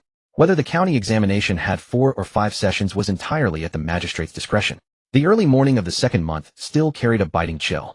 Before dawn, Xie Qingfeng and his companions had already washed up, picked up their examination baskets, and waited at the entrance of the examination hall. The sky was still dark and the cold mist lingered. Each exhaled breath turned into white vapor that dissipated in the air. Qingfeng, it's a good thing master made us wear padded jackets before we left, otherwise this would be really hard to bear, said Xiaohu. Xiaohu, carrying his basket on one arm, rubbed his hands together as he spoke. Xie Qingfeng nodded with feigned solemnity. Indeed, who would have thought that in the county town it was so hot during the day that one only needed a short-sleeved shirt, yet the morning was so cold that a padded jacket was necessary. Master had truly thought ahead. Soon Xie Qingfeng and Xiaohu parted ways, each following the licensed scholar who had vouched for them a few days earlier. The examination courtyards all face south, with 50 students arranged in a queue in the southernmost courtyard, the entrance enclosed by a wooden fence. Xie Qingfeng and his companions arrived relatively early, yet they still found themselves in the middle of the line with a sea of heads before them. Moreover, he noticed that most of the examinees were older than him, and some even hobbled on canes, frail and trembling, making him worry they might fall and break a bone. A child of Xie Qingfeng's age naturally stirred commotion in the line. How can there be a mere child here? Indeed, can he even recognize characters before taking the imperial examination? Could he be a member of the Lei family? Who are the Lei family? Are their descendants well known? Of course. The Lei family produces a child scholar every year. Don't you know, brother? The only imperial scholar monument in Yuyuan County belongs to the Lei family. Oh, they are indeed formidable. While the crowd speculated whether Xie Qingfeng was a Lei family member, a mole-faced examinee stepped forward and objected how could he be a Lei family member. The Lei family member taking the exam this year is named Lei, already past 12, and definitely not a child like this. After addressing the crowd, he scolded Xie Qingfeng, earnestly, young lad, I advise you not to impersonate the Lei family to gain a fleeting sense of vanity. Such vanity is useless, just like you're coming to the county exam at such a young age to seek attention. Xie Qingfeng found the man's words utterly baffling. When had he ever impersonated the Lei family? What benefit could pretending to be a Lei family member bring him? And vanity, what an unjust accusation. Esteemed brother, I have never claimed to be a Lei family member to anyone. I haven't spoken a single word from beginning to end. Please do not slander me without cause. Xie Qingfeng retorted without hesitation. The mole-faced examinee quickly replied, you didn't speak, but when they assumed you didn't object either. Moreover, a beardless little brat like you attending the same county exam as us. Isn't that laughable? First, I have no obligation to prove my identity. Second, the county exam has no age restriction. A gentleman attends to the route. When the route is established, the way emerges. It seems you haven't fully grasped this saying. After speaking, Xie Qingfeng gave him a peer's salute.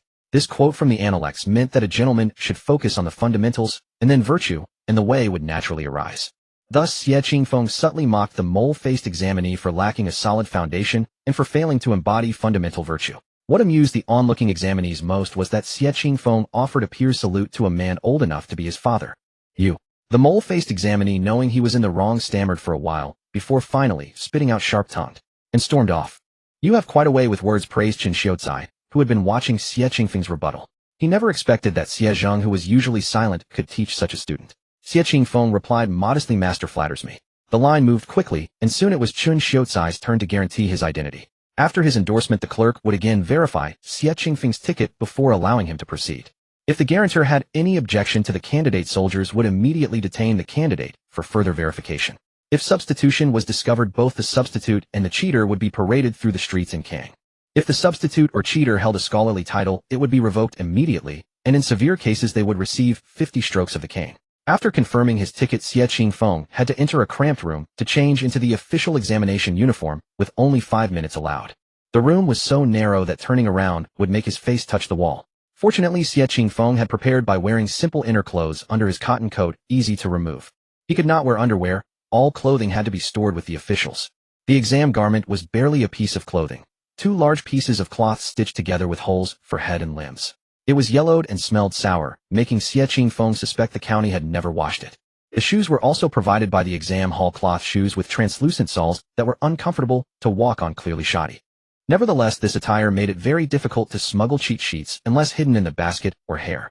After changing, candidates were still inspected by the officials, but this time only the basket, hair, and shoes were checked. There was no body search, only a few brushes with bamboo sticks. Because the garment itself made concealment impossible. Xie Qingfeng's test cubicle faced north. The cell smelled foul and was full of mosquitoes. Fortunately, his teacher had reminded him to bring insect repellent, which he sprinkled near the desk to keep bugs away. When he entered the cubicle, the sky was barely light. He placed a candle on the ground to illuminate the desk, though it was still dim. He dared not put it on the desk for fear of igniting the exam paper. The desk was fairly clean, free of dust. Xie Qingfeng then took out his brush and inkstone from the basket. To prevent candidates from using scented ink sticks to collude with graders, the ink sticks would be distributed uniformly by the exam hall. At the hour of Mao, around 5:45 a.m., the officials distributed the exam papers, but writing was not allowed until the whistle sounded. The first session was on the Tai Jing classic quotations, consisting of 20 sheets. This session tested the students' memory of the 4 books and 5 classics. Random sentences were selected, often with the middle part omitted for the candidates to fill in. It was similar to the poetry memorization questions in later Chinese college entrance exams, only with a much larger scope and quantity. The first question was from the Book of Documents, to bestow blessings or calamities. Xie Qingfeng had memorized the 4 books and 5 classics thoroughly, so this was quite easy for him. He calmly wrote the next line, I dare not employ improper virtue. Although the first session was relatively simple, he did not dare to be careless. He wrote carefully, ensuring no ink blot marred the exam paper. When the whistle sounded at the hour of U, around 5 p.m., the students submitted their papers. The difficulty of the Tai Jing session was uncertain, but few were dejected as they exited. Even Xie, who usually dreaded Tai Jing, was elated. Qingfeng, do you know how many I answered this time? I filled out at least 18 out of the 20 sheets. How many did you write? Xie was about to ask Xie Qingfeng, but immediately waved his hand. Never mind, don't tell me. You must have written more and better, and it would only discourage me. Indeed. Xie and Xie Qingfeng exchanged a knowing smile. But Xie curiosity got the better of him, and he couldn't help but ask, Qingfeng, how much have you written? Ahem, you asked for it. I've finished everything. Xie Qingfeng curled the corners of his mouth. Every time Master Xie organized an exam, Xie would stubbornly ask about his progress, but each time he would end up looking utterly deflated. This time was no exception. After hearing this, Xie slapped his own mouth twice. I knew it. Why do I compare myself to a monster like you? I shouldn't have asked. A passing examinee overheard the young boy, Xie Qingfeng, brazenly claiming to have finished everything, and sneered. Aren't you afraid of biting off more than you can chew? Filling the page doesn't mean getting it right. Xie was about to retort, but was stopped by Xie Qingfeng's hand. Indeed, filling the page doesn't guarantee correctness.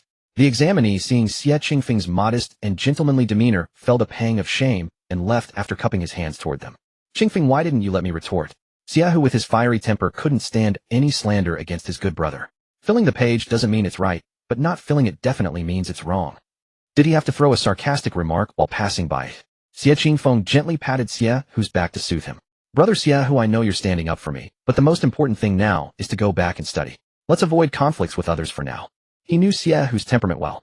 If they had clashed with that examinee this evening, Xie would probably still be thinking about it during tomorrow's exam.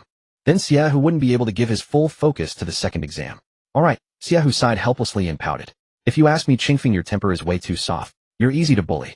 My temper is indeed still too good. Xie Qingfeng, who had infuriated the mole-faced examinee before entering the exam hall this morning, nodded innocently in agreement. Back at the inn, Zhang didn't ask about the exam results. Instead, he had prepared an early meal and waited for them to return. After eating, Xie Qingfeng didn't cram with Xie and the others, but went straight to his room to sleep. Perhaps it was his nature. He believed that absorbing knowledge was something to be done before the exam, and now he needed to keep his mind sharp and his mentality optimal. The second exam was on Mai, textual commentary, which was more difficult than the previous, Taijing memorization of classics. It mainly tested the examinee's ability to annotate and interpret Confucian classics. Generally, a short passage from the 4 books and 5 classics would be selected, and examinees were required to write down the interpretations of the classics from various dynasties. The biggest challenge of Mai was the enormous volume. There were 30 test papers in total. Although it seemed like only 10 more papers than Taijing, the amount of writing was actually doubled. Unlike the simple memorization of Taijing, Mai required some degree of thinking, and the amount of writing also increased. If Xie Qingfeng didn't manage his time carefully, even if he knew all the answers, he might not finish. Fortunately, today the master had prepared baked flatbreads for their lunch, which could be eaten quickly. But even so, Xie Qingfeng didn't dare to eat and write at the same time. Although the flatbreads had become somewhat dry after a morning, they were still a bit greasy. If crumbs accidentally fell on the test paper and left oil stains, no matter how well he wrote, the examiner would not give high marks. Each examinee was allowed one request for a new answer sheet, but after the replacement the paper would be stamped just like those who applied to use the restroom. However, those who went to the restroom got a toilet stamp, while those who changed their answer sheets got a red stamp. Both would incur the displeasure of the graders, who cared little for the reasons. With so many people, why do you have to go to the restroom? Why do you have problems and need a replacement? Why are you such a troublemaker? Xie Qingfeng chewed on the flatbread while thinking about the answers for later sections. The bread was indeed too dry. He felt like he was chewing sand, and his jaw ached. After eating, he immediately resumed writing like a relentless machine. His pen never stopped. Those 30 papers must have amounted to nearly 20,000 characters. Clang! The official outside struck the gong to signal the end of the exam. The doors of the examinees' cells opened quickly. Whether you finished or not, you had to submit your paper. Being caught writing even one extra second by the officials would result in disqualification. Today's exam was not only a test of intellect, but also a test of endurance. In Xie Qingfeng's exam hall, someone had fainted and wasn't discovered until the officials randomly opened the door. No one knew how long they had been unconscious. After leaving the exam hall, Xie Qingfeng saw that Xie looked terrible. Go, or what if I don't pass? This was the first time in years that Xie had called Xie Qingfeng by his childhood nickname, showing how panicked he was. What's wrong? Didn't you finish? It's normal not to finish. Xie Qingfeng comforted him. There are plenty of people in this exam hall who didn't finish. Don't worry, I didn't finish. Xie stared blankly at Xie Qingfeng, his lips trembling slightly, as if he wanted to say something, but his throat was choked, and he couldn't find the words. I still have 7 or 8 papers left. When he saw the questions, he knew he was doomed. Many of the sentences were ones he had never seen before, and his mind went completely blank. He forced himself to write everything he knew, only to find that there were still 7 or 8 papers he simply couldn't answer. Some phrases looked familiar, but he couldn't recall their meanings. He finally understood the significance of Master Zhang's insistence on memorization and reading.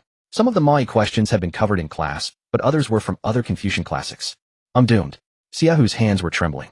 All the grand ambitions he had vowed to his family before leaving home were now null and void. He had thought that even if he didn't have Qingfeng's talent to make it all the way to the shortstory degree, he could at least pass the Tongsheng exam. Who would have thought he would fail after just the second exam? Goer, I don't want to take the exam anymore. There was no point in persisting. It's okay, don't panic. Seeing that his soft words were not getting through to Xie Qingfeng raised his voice. Xie, don't panic. The exam isn't over yet, nothing has been decided. What you're thinking now doesn't count. The most important thing is to endure the next exam. Xie remained dejected. Goer, the imperial exams get harder with each round. I can't even pass Moi, and the later ones will be even tougher. This year they added a 5th exam, so I have even less hope. Then go back now. Xie Qingfeng's voice was cold and devoid of emotion. Xie had never seen Qingfeng like this, and was a bit frightened. Then I'll still give it a try. Going back like this would be too embarrassing. That's more like it. Xie Qingfeng finally smiled. Since we're here, just take the next 3 exams with a calm mind. Whether you pass or not, we'll talk after. Giving up halfway is absolutely not allowed. Xie nodded true since we're here. He rubbed his head sheepishly, then clenched his fists. Even if I don't pass, I want to experience the entire process of the county exam. Future generations will hear about it as a story. The 3rd exam was the regulated verse poetry, only half a day. This was Xie Qingfeng's weakest subject. However, the system space had collected past years' real exam questions for regulated verse poetry. He had summarized the pattern. Most county exams required poems about scenery expressing the examinee's emotions through the landscape. So before the exam, he had prepared excellent rhymes and would simply adapt them. Indeed, it was about landscapes.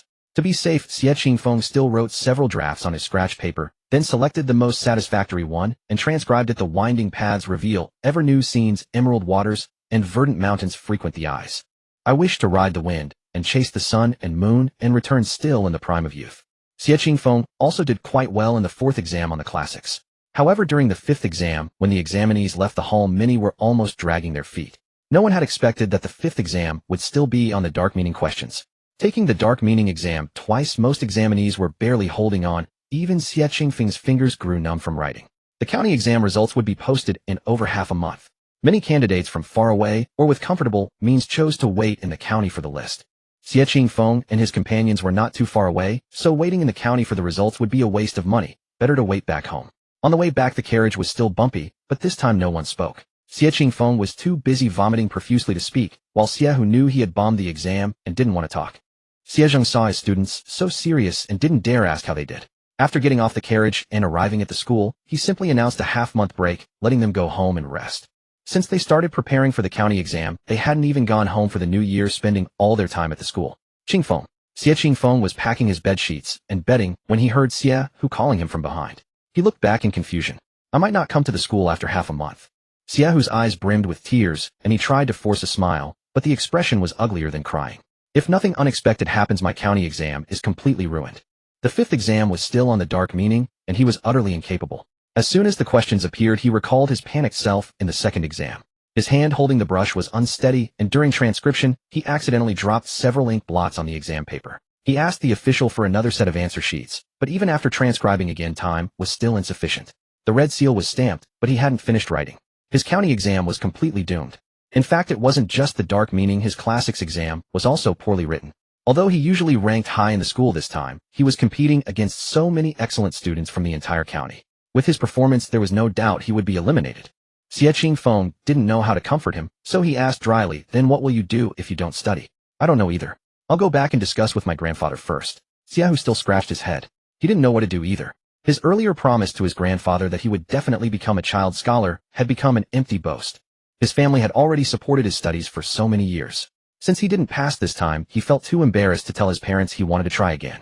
His younger brother had already become a carpenter, and the family was preparing to arrange a marriage for him. Adding a new member would definitely be a big expense. He couldn't be so immature anymore. He needed to find work early to supplement the family income. Xie Qingfeng sighed. Okay. He didn't know what else to say. Xie's family situation indeed couldn't afford him to study for so many years. There were 2 sons in the family. They couldn't favor one over the other and spend all money on the eldest. If 2 sons already caused such a situation, a family with 5 grandsons would have long been in chaos. What? You didn't pass, and you want to study for a few more years? During dinner, Wang Sanmei heard Xie requesting his husband Xie Xiao to let him study for another 3 years. Her voice was sharp and piercing. Good heavens, how many of her eggs would that eat? Wang Sanmei deeply regretted boasting that she would cook an egg for Xie every day. 3 or 4 years. Eating so many of her eggs and still not passing. Her eggs would be wasted. Xie knew this news would be unacceptable to his family, but he had no choice. Having studied only 3 or 4 years, he was completely unqualified to take the county exam. When Master Zhang first told him to take the county exam, he was reluctant. With his foundation not solid, going to the county exam would only make him cannon fodder. A weak foundation leads to a shaky start. However, Master Zhang looked troubled and revealed that it was his own grandfather Xie who had specifically asked the master to let him try. Xie was helpless, but couldn't do anything. The authority in the family lay with his grandfather. At the time, he still clung to a sliver of hope. What if he got lucky and passed the county exam? It wasn't until he received the exam questions in the hall that he realized how naive his thoughts had been. He had never seen many of the passages before and could only force himself to write. The workload was huge, and he couldn't finish. When he left the exam hall, his legs were weak. Wang Sanmei was the first to object. No, I don't agree. You've studied for 3 years and still can't become a child scholar. Isn't that Xie Goer next door also taking the exam? Why haven't we heard any news about him failing? He's gifted.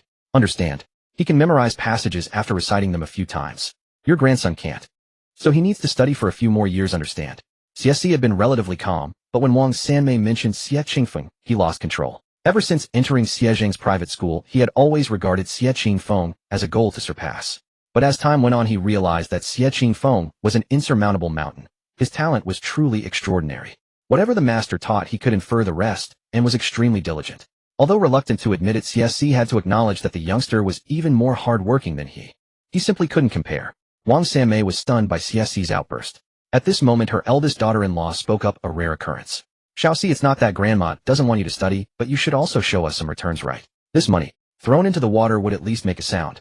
Xie hadn't expected the usually gentle and weak aunt to speak so harshly. His face instantly turned livid, but he knew that the person he needed to convince was his grandfather Xie. He lifted his robe and knelt down with a thud, promising to Xie, who had not said a word until now, "Grandfather, I promise you, if you let me study for another 3 years, I will definitely become a child scholar for you." Xie sat in his chair silent for a long while as everyone awaited his decision. Xie's aunt gritted her teeth and knelt to the ground, tears streaming down her face. "Father, I know our family and the neighbors have never seen eye to eye, and we too wish to produce a scholar to restore our pride. But we must also consider the reality of our situation. As the saying goes, half-grown boys eat their fathers out of house and home. We have 5 growing boys in this household. Look at little 4 wearing his long robe and eating an egg every day, and then look at what Xie and Xie are wearing. The short jackets on their backs had not been replaced for years, already tattered, and worn, the collars frayed rough from rubbing against their chins, with loose threads unraveling at the edges. This formed a stark contrast with Xie's relatively new long robe. At this moment, Xie's mother stepped forward defiantly. "That's because my 4th needs to study. Haven't you noticed that my little 5 hasn't had new clothes in years either? Our whole family is tightening our belts to fund 4th's education. Who told your children to lack the talent for reading?" These words only inflamed Xie's aunt further. What good is knowing how to read? He still can't pass. If that neighbor boy passes this time, we'll never be able to hold our heads up again. Our family simply cannot afford to support a scholar, father. That's right, grandfather and grandmother. Is little 4 the only one of your grandsons? Aren't the 4 of us your grandsons too? Xie also voiced his discontent. All the family's money went to little 4's schooling. Even the money he'd earned waving the ceremonial banner at the last Xie clan ancestral rite had gone to little 4's tuition and books. If he had a scholar brother, it would be something to boast about. But Xie himself said he didn't pass this time and needed to study for several more years. What if he still failed after all those years? Wouldn't all that money be wasted? Better to spend it on feeding them better. That's right, grandfather. You can't be so partial. The other grandsons chimed in with complaints after Xie spoke up. Look at us, we go out to work the fields with you every day, doing the most back-breaking labor, and we can't even get an egg to eat when we come back. Xie pressed his lips together, caught between the hopeful gaze of his most beloved grandson and the resentful accusations of the others. With a heavy sigh, he announced the decision he most dreaded making, watched in disbelief by Xie. From now on, Xie would have to work in the fields like the other 4 grandsons. He absolutely refused to become a common country bumpkin like them. Xie's eyes burned like twin flames of venom. Even his grandfather, who had once fought against all opposition to let him study, now seemed hideous and hateful in his eyes. Today should be the day the results come out. Goer, why does he not seem anxious at all? Lin Yang frowned as she picked vegetables in the kitchen. None of the village children who went to take the county exam seemed to have gone to town to see the results list. When Goer had returned, he didn't look like he'd done well, and they didn't dare ask him how it went. Zhang, however, remained perfectly at ease. If he didn't pass, so be it. Goer can study for as long as he wants. Unlike our neighbors, our family now has a bit of silver to spare. During the days of Goer's county exam, she had burned incense daily. Whether he passed or not didn't matter much. Her main prayer to the ancestors was that her stubborn goer wouldn't be discovered to be a girl. Now that her goer had returned safely with no one exposing her disguise as a boy, that in itself was already a tremendous blessing. Besides, her goer had only studied for 3 or 4 years. No matter how much the villagers praised her child's scholarly aptitude, she still felt it was far too early. If one could pass the imperial exam after just a few years of casual study, then the ancestors' graves would have to be emitting green smoke. But shouldn't we at least go check whether he passed or not? What if by some chance he did pass? Lin Yang knew the odds were slim, but she still wanted to know the outcome. Puffed. Zhang sure placed the cleaned vegetables into a basin and rinsed them, laughing at Lin Yang's fanciful words. Lin Yang, don't take this the wrong way, but you're talking pure nonsense. How many years has our boy studied? It took Xie Zhang over 10 years of study before he passed as a scholar at 18. Alright, enough daydreaming. Get back to work. None of the village lads who took the county exam have gone to town to see the list. Our goer hasn't mentioned it either, so he probably didn't pass. Meanwhile, the subject of Zhang Shi and Lin Yang's conversation, Xie Qingfeng, was still reading in the system space. The prefecture exam would begin in April of the same year, so he needed to keep studying diligently. The prefecture exam was far more difficult than the county exam, and it also required writing policy essays. The only thing that irritated him was that the system seemed to be malfunctioning today, flickering in and out of his mind incessantly. Xie Qingfeng finally couldn't hold back and asked, "Is there something you need?"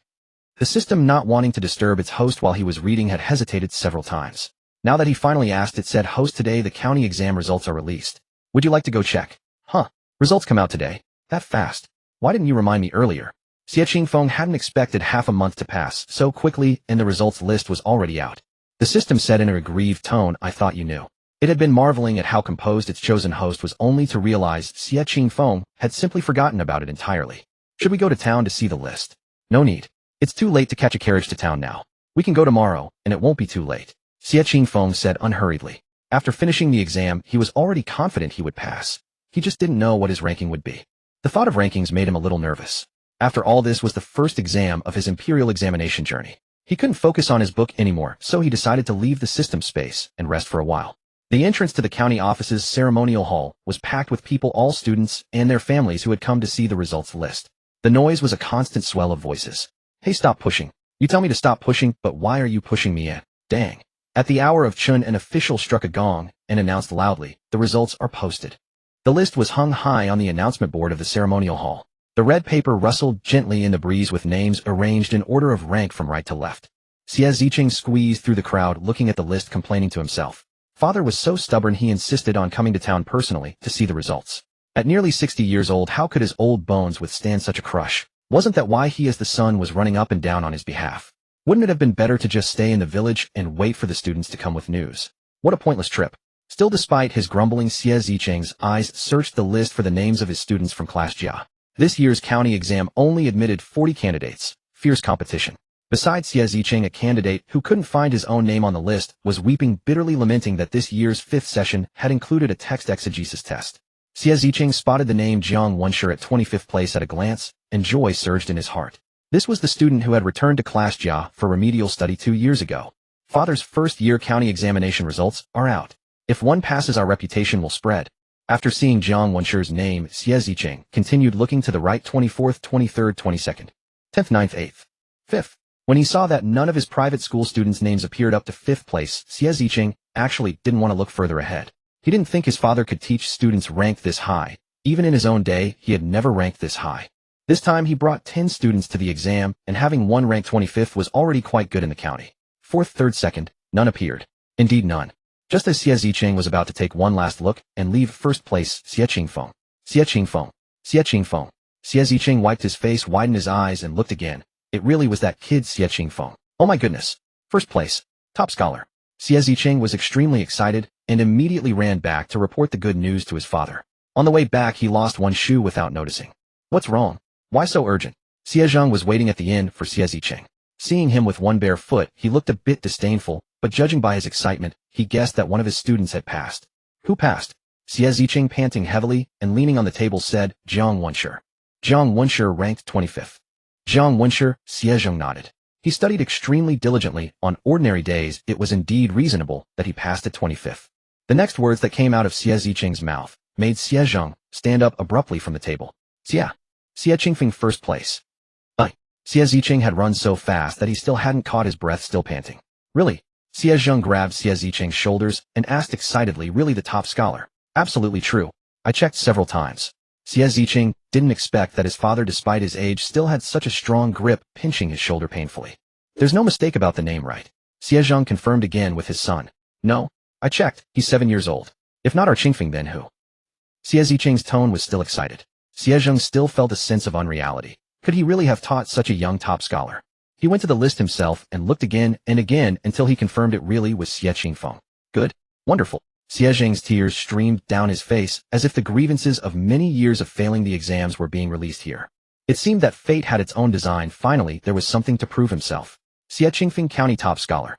This was a tremendous, joyous occasion. He no longer hesitated and directly hired the fastest carriage to go back. He wanted to report the good news to the clan chief and the others. During the Xunyuan dynasty, clan concepts were deeply rooted. Under feudal rule, government administration was actually difficult to penetrate every corner, so clans would establish clan rules and family precepts to regulate members' behavior, helping maintain the stability of local governance. Moreover, every major clan would basically hold ancestral rights, which also strengthened the sense of belonging and identity among clan members. Therefore, Xie Qingfeng's achievement of county top scholar was an honor for the entire clan, especially since he was so young, only 7 years old. If the clan could produce another provincial graduate Jiren like Xie Yi, that would truly be supreme glory. Then the Xie clan would be one of the leading major clans in Wulyan Town. The marriage prospects for the clan's boys and girls would all improve considerably because of Xie Qingfeng passing as county top scholar. Zhang stepped down from the carriage with a joyful expression and walked into the clan chief's house. It happened that the clan chief and several clan elders were discussing next year's grain tax matters. What's the matter, Zhang? I haven't seen you so happy in a long time. What good news do you have? The clan chief knew that today was the day the results were posted. Perhaps Zhang's private school had a student pass, and he had come to share the good news with the clan chief. He never thought in the direction that any child of the Xie clan would pass. Xie Hu and Xie Qingfeng had only studied for 3 or 4 years. It was simply impossible for them to pass. Who knew that Zhang would open his mouth and drop a bombshell? Clan chief. Our clan's Xie Qingfeng has become the county top scholar. What a... The clan chief's pupils instantly dilated. Every word Zhang said was understandable, but when put together, how could it be so unbelievable? Absolutely true. Zhang affirmed again. The clan elders present also wore smiles on their faces. Truly incredible. Everyone had thought these children were just going to experience the atmosphere of the county examination, but unexpectedly, they passed. And it was even the county top scholar. Truly heaven blesses the Xie family. This Xie Qingfeng is only 7 years old. 7 years old and first in the whole county. What does that mean? If he continues to take higher exams, even becoming a Jinshi imperial scholar might be something to dream about. A prodigy. This child must be well nurtured. Quick, bring the gongs and drums and red ribbons. We'll write characters on our red ribbons. Write them big. Let's go to Qingfeng's house to report the good news. The Xie clan chief decided without hesitation. Let's go. The clan elders were all quite old, supported each other as they prepared to walk to Xie Qingfeng's house. The Xie clan youth who was instructed to fetch the gongs and drums was a bit stunned. This red ribbon was saved for Sister Li's family's betrothal next month. Are we using it now? Another nephew who was usually more clever patted his head. Are you silly? Clearly this matter is more important. If we run out of red ribbons, can't we go buy more in town tomorrow? Oh, that's true. After saying that, he picked up the red ribbons and followed behind the clan chief. The group marched grandly towards Xie Qingfeng's house. It was quite a spectacle. Some villagers working in the fields asked the clan chief what they were doing with the gongs, drums, and red ribbons. Going to Xie Qingfeng's house. What for? Is his family celebrating something? Qingfeng passed as the county top scholar in this exam. What does top scholar mean? First. It means first in the whole county. Our village's Qingfeng ranked first in the whole county. First in the whole county. Hearing this, the villagers working in the fields hurriedly came out of the fields. This is the literary star descending to earth. How long has Zhang Shi's Qingfeng been studying? He passed, and even first. Truly a stroke of great luck. Along the way, the clan chief's procession grew larger and larger. Whether they were members of the Xie clan or not, as long as they were from Daong village, they all joined in going to the Xie family to report the good news. They had watched Qingfeng grow up since he was a child. They never expected him to be such a promising child. Firecrackers were set off all the way. Daya had sharp ears and heard the sound of gongs and drums from afar. Grandma, is someone in our village having a celebration? Why do I hear gongs and drums? Maybe it's Sister Li's family's betrothal, sending gifts early. Zhang Shi was just hanging clothes. That's not right, Grandma. Sister Li's betrothal is still a month away. Why would they send gifts so early? Daya felt something was off. Grandma, I'm going to check out the excitement. In the village, when people had nothing to do, they liked to join in the fun. Zhang Shi was no exception, so she quickly called out to Daya, Daya, help me hang the clothes first, and we'll go see together. Okay. Daya secretly laughed. she knew her grandma was just as curious. As the two hung close, they realized the sound of gongs and drums was off. It wasn't coming from the direction of Sister Lee's house. Why was the sound of gongs and drums getting closer and closer to their own home? Don't you think this drumming and gonging sounds like it's heading straight for our house? Zhang sure still felt uneasy. Dia shared her grandmother's sentiment. Grandma, let me open the door and take a look. With that, she set down the clothes in her hands and unlatched the door, only to be greeted by a grand procession outside. The clan chief at the forefront was beaming at her. Dia, never having witnessed such an imposing spectacle, hurried back inside to summon her grandmother. Zhang, sure equally unaccustomed to such a display, forced herself to stand calmly at the threshold, waiting for the elders to approach. She secretly hoped they were on their way to Wang Samei's house instead. Zhang, sure, you have rendered great service. To her astonishment, the clan chief of the Xie family strode directly toward her, lavishing praise without restraint. The elders behind him echoed his sentiment, hailing her and Lin Yang as meritorious women of the Xie clan for having borne such a prodigious son. The villagers who had gathered to watch the excitement poured out congratulations as if they cost nothing. Sister Zhang, our heartiest congratulations. Joy. What joy could there be? What good fortune had befallen their household? Zhang Shi and Dia were utterly bewildered until the clan chief informed them that her goer had placed first in the county examination, the top scholar. Yes, their minds seemed to explode. Truly he had passed. And not just passed, he was the very first. It is so. Absolutely true. Zhang Shi, the Xie clan owes you a debt of gratitude. The clan chief felt that mere words could not express his thanks for such a monumental contribution, and he even prepared to bow to her. This terrified Zhang Shi, the chief bowing to a junior, and a woman at that. She hurriedly protested, I dare not. Bowing to me would be the ruin of my fortune. Has Qingfeng not yet returned from the county town, where he's still checking the results? An elder surveyed the courtyard and stroked his beard. Not yet. We never imagined he would succeed. Oh, Qingfeng is still in his room reviewing his texts. Zhang Shi spoke hastily. Do you go quickly? Call your brother out. In truth, Xie Qingfeng was taking his afternoon nap. Ever since returning from the county examination, he had made it a habit to sleep for a quarter of an hour each day, and he had just lain down. But with everyone gathered in the courtyard saying that Qingfeng was still sleeping in the middle of the day would surely leave a poor impression. Right away, Dia replied. Before she could even move, the door to Xie Qingfeng's room swung open. Xie Qingfeng emerged wearing a simple blue robe. His face was handsome and angular, yet softened by gentle features. The black hair beneath his scholar's cap fell neatly beside his ears. His natural good looks, coupled with the halo of being the county's top scholar, left the villagers in the courtyard utterly awestruck the moment he opened his door. They all cast envious glances at Zhang Shi. What fortune she possessed! If they had such an outstanding grandson, they would die content. Master, clan chief, elders. Xie Qingfeng greeted them one by one while performing a junior's bow. He had just fallen asleep when the commotion in the courtyard woke him, and he had hurriedly dressed. The clan chief was even more pleased to see Xie Qingfeng's upright posture and composed demeanor. Do you know why we have come today? Is it the results of the county examination? That would be the only reason for such a grand visit to his home, and his performance must have been high, perhaps among the top 3. Qingfeng, you have achieved the top scholar rank. Xie Zhang's voice still trembled with excitement as he spoke. Upon hearing this, Xie Qingfeng was naturally overjoyed. His years of hard work had not been in vain. Yet he knew that such a splendid result was inseparable from Xie Zhang's guidance. In the truest sense, it was Xie Zhang's selfless notes that had ushered him through the gates of the imperial examinations. With this thought, Xie Qingfeng bowed respectfully to Xie Zhang. I must thank my teacher for his meticulous instruction. If I have achieved anything today, it is entirely due to my esteemed master's careful cultivation. Xie Zhang made no pretense of modesty. He accepted his beloved disciple's salute with a cheerful smile and helped him rise. It is also your own drive and determination. How about we open the ancestral hall and hold a feast for several days to celebrate, the clan chief mused. Such a joyous occasion surely warranted a celebration. No. Both Xie Zhang and Xie Qingfeng waved their hands simultaneously. Xie Zhang's expression turned serious. Qingfeng has only passed the county examination for now. He still needs to pass the prefectural examination to become a licentiate. He has no official rank yet, so we must not be so ostentatious. Xie Qingfeng nodded repeatedly. He shared the same view. The road of the imperial examinations was long and arduous. This was merely the beginning. One must never open the champagne halfway. Seeing that Qingfeng was receiving the elders, Zhang Shi hurried to the room and fetched the wedding candies that Dia had not used the other day, distributing them to the villagers who had come to share in the joy. The villagers, delighted to receive sweets along with their share of good fortune, poured out one flattering remark after another, leaving Zhang Shi and Dia grinning from ear to ear. Their own Qingfeng had truly brought them honor. All the villagers clicked their tongues in amazement. Zhang Shi's family had indeed turned its luck around in recent years. At first, everyone thought that with all the men dead, the 2 widows had to raise the only male child alone, and after Li Dewan had taken 8 taels of silver, their life was one of hardship.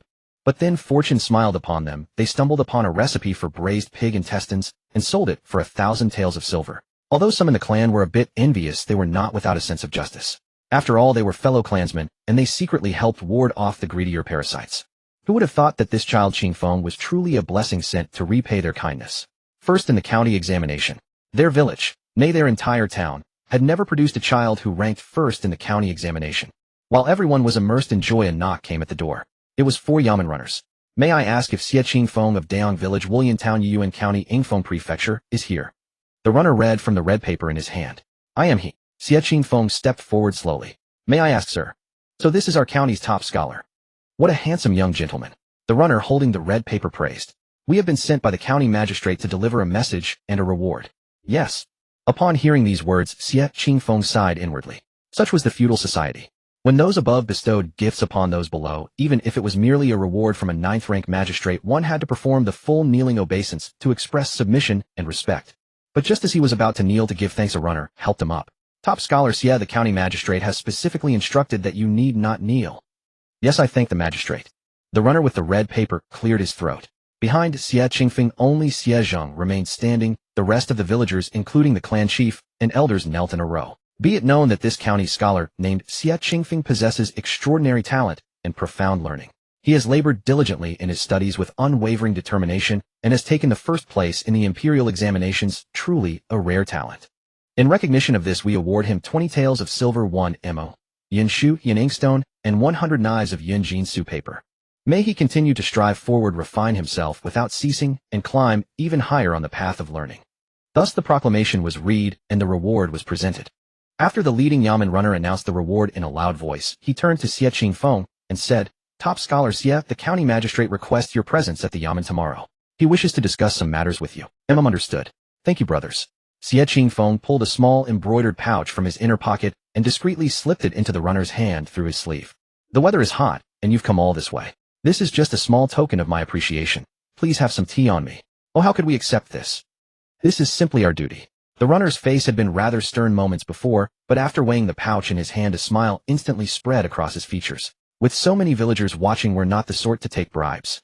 Though he said this, the pouch in his hand moved only a tiny hesitant distance back towards Xie Qingfeng. How could this be considered a bribe? Today is the day your little brother secured the top scholar position. Let you share in the joy. Xie Qingfeng immediately pushed the pouch back into the runner's embrace. Fine. Top scholar Xie is generous. Then we'll gladly partake of the good fortune.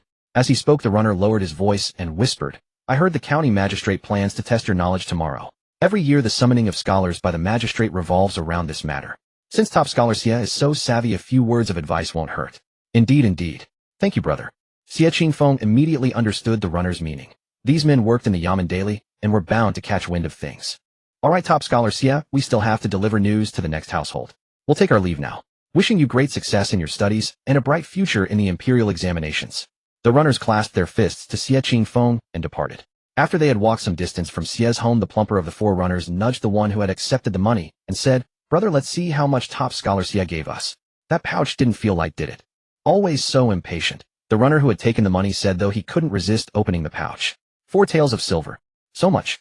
That kid is this wealthy. The other 2 runners crowded around in amazement. Judging by his humble doorstep, I thought it would be at most 100 or 200 coppers. That lad is indeed savvy. The most considerate top scholar we've seen in all these years. In previous years, as soon as the top scholars secured their position, they would look down on their group of runners. When they came to deliver the good news, they would gaze at them as if they were servants. One would think they had already passed the provincial examination.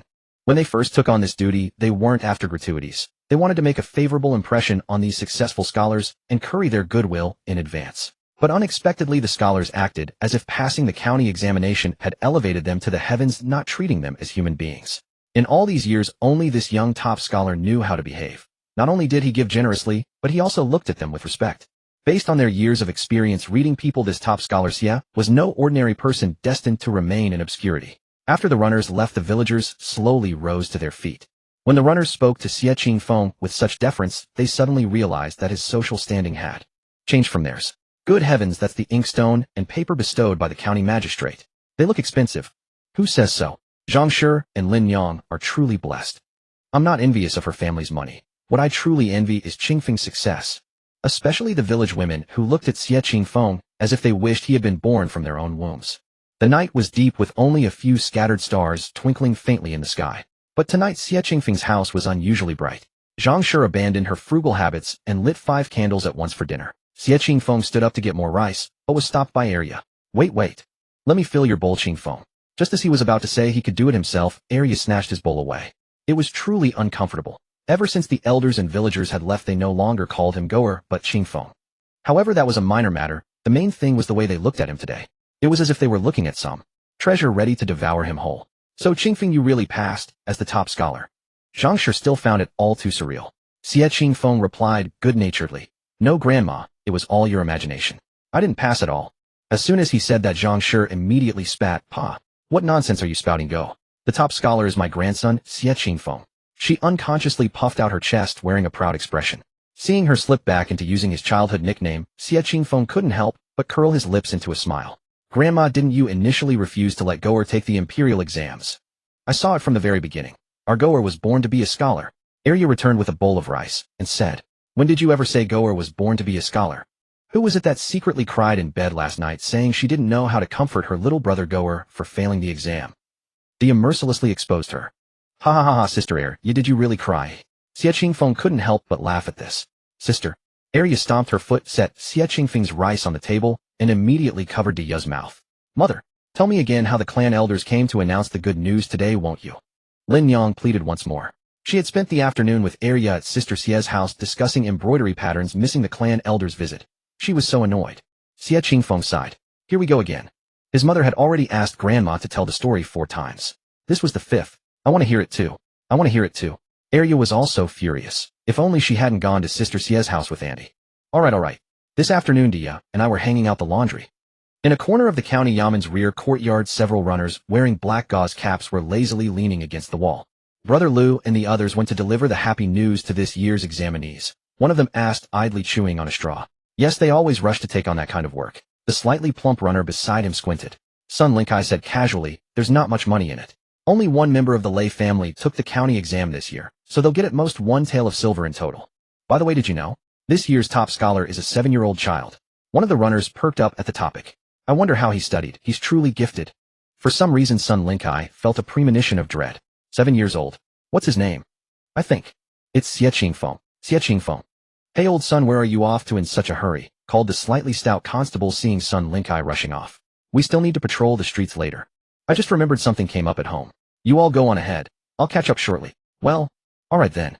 The stout constable muttered, that old son is always slipping away mid-shift. This is like the 3rd time this year. If everyone started shirking like that, who'd get the work done? Come on now, we're all colleagues here. Let's not make a fuss, urged another constable. Xie Qingfeng from Daong Village, Wulian Town, Yuyuan County, Yingfeng Prefecture. The name matched perfectly word for word. The grandson of that old woman he had reprimanded on the street that day. And he was the county top scholar. Sun Lin's legs nearly gave way as he stared at the red list. The magistrate despised anyone who violated his orders, let alone such a blatant defiance. If Xie Qingfeng reported him to the magistrate, his life would be over. Quick, wife, bring out all our silver notes. Sun Linkai frantically rummaged through the house as he spoke to his wife. We're going to the Li family's place. What's wrong, husband? His wife was bewildered. Why would he need to take out all the family's savings? What business do we have taking all our silver to the Li's? Remember I told you I'd help the Li family discipline an old woman whose grandson was taking the county exam. Yes, what about it? Did the magistrate find out? Not yet, but that examinee came in first, the county top scholar. This declaration startled his wife. Oh no, I heard that the top scholar is only 7 years old, the youngest our county has ever seen. His future is. Sun Linksai's wife, whose father was a scholar, had read a few years of books herself as a child. Already on edge, Sun Linkai grew even more irritated at his wife's emphasis. Do you think I don't know how bright his future is? Where did you put the large silver notes? Help me find them now. Yes. This is maddening. I've been done in by the Li family this time. The Li household was faring no better. Running a shop in town, they had their ears to the ground.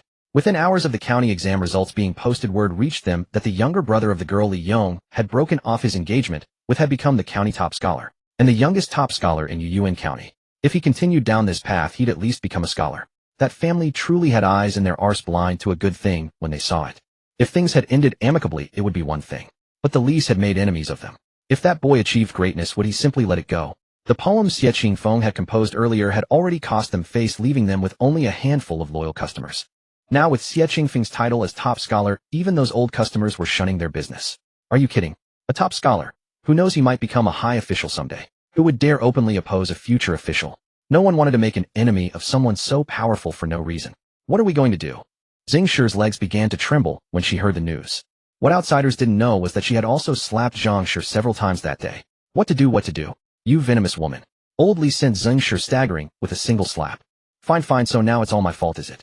Xing Shi clutched her face, staring at old Li in disbelief. You get to play the good guy, and I'm the villain. When Yonger said he wanted to marry that country girl, why didn't you say anything? When I slapped that Zhang woman, why didn't you stop me? Enough. Stop arguing. It's all my fault. Li Yong stepped out from behind the screen. Buy some gifts now. Tomorrow we go to the Xie family to apologize.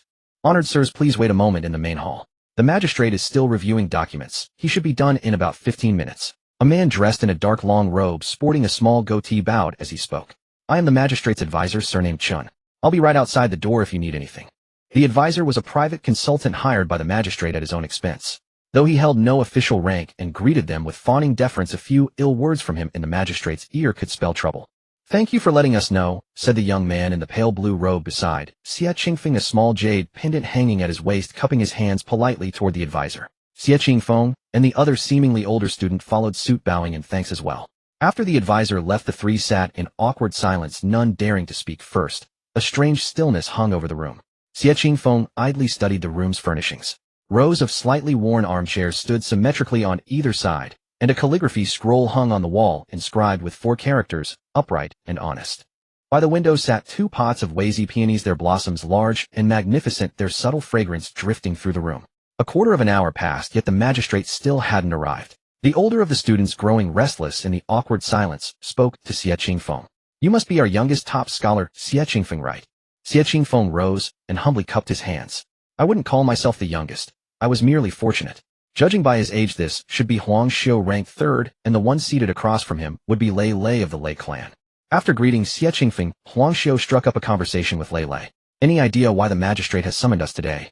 Huang Xiu hoped to glean something from Lei Lei to prepare in advance. The Huang family had members passing the county exam every year. Surely Lei Lei's elders had given him some advice before he came.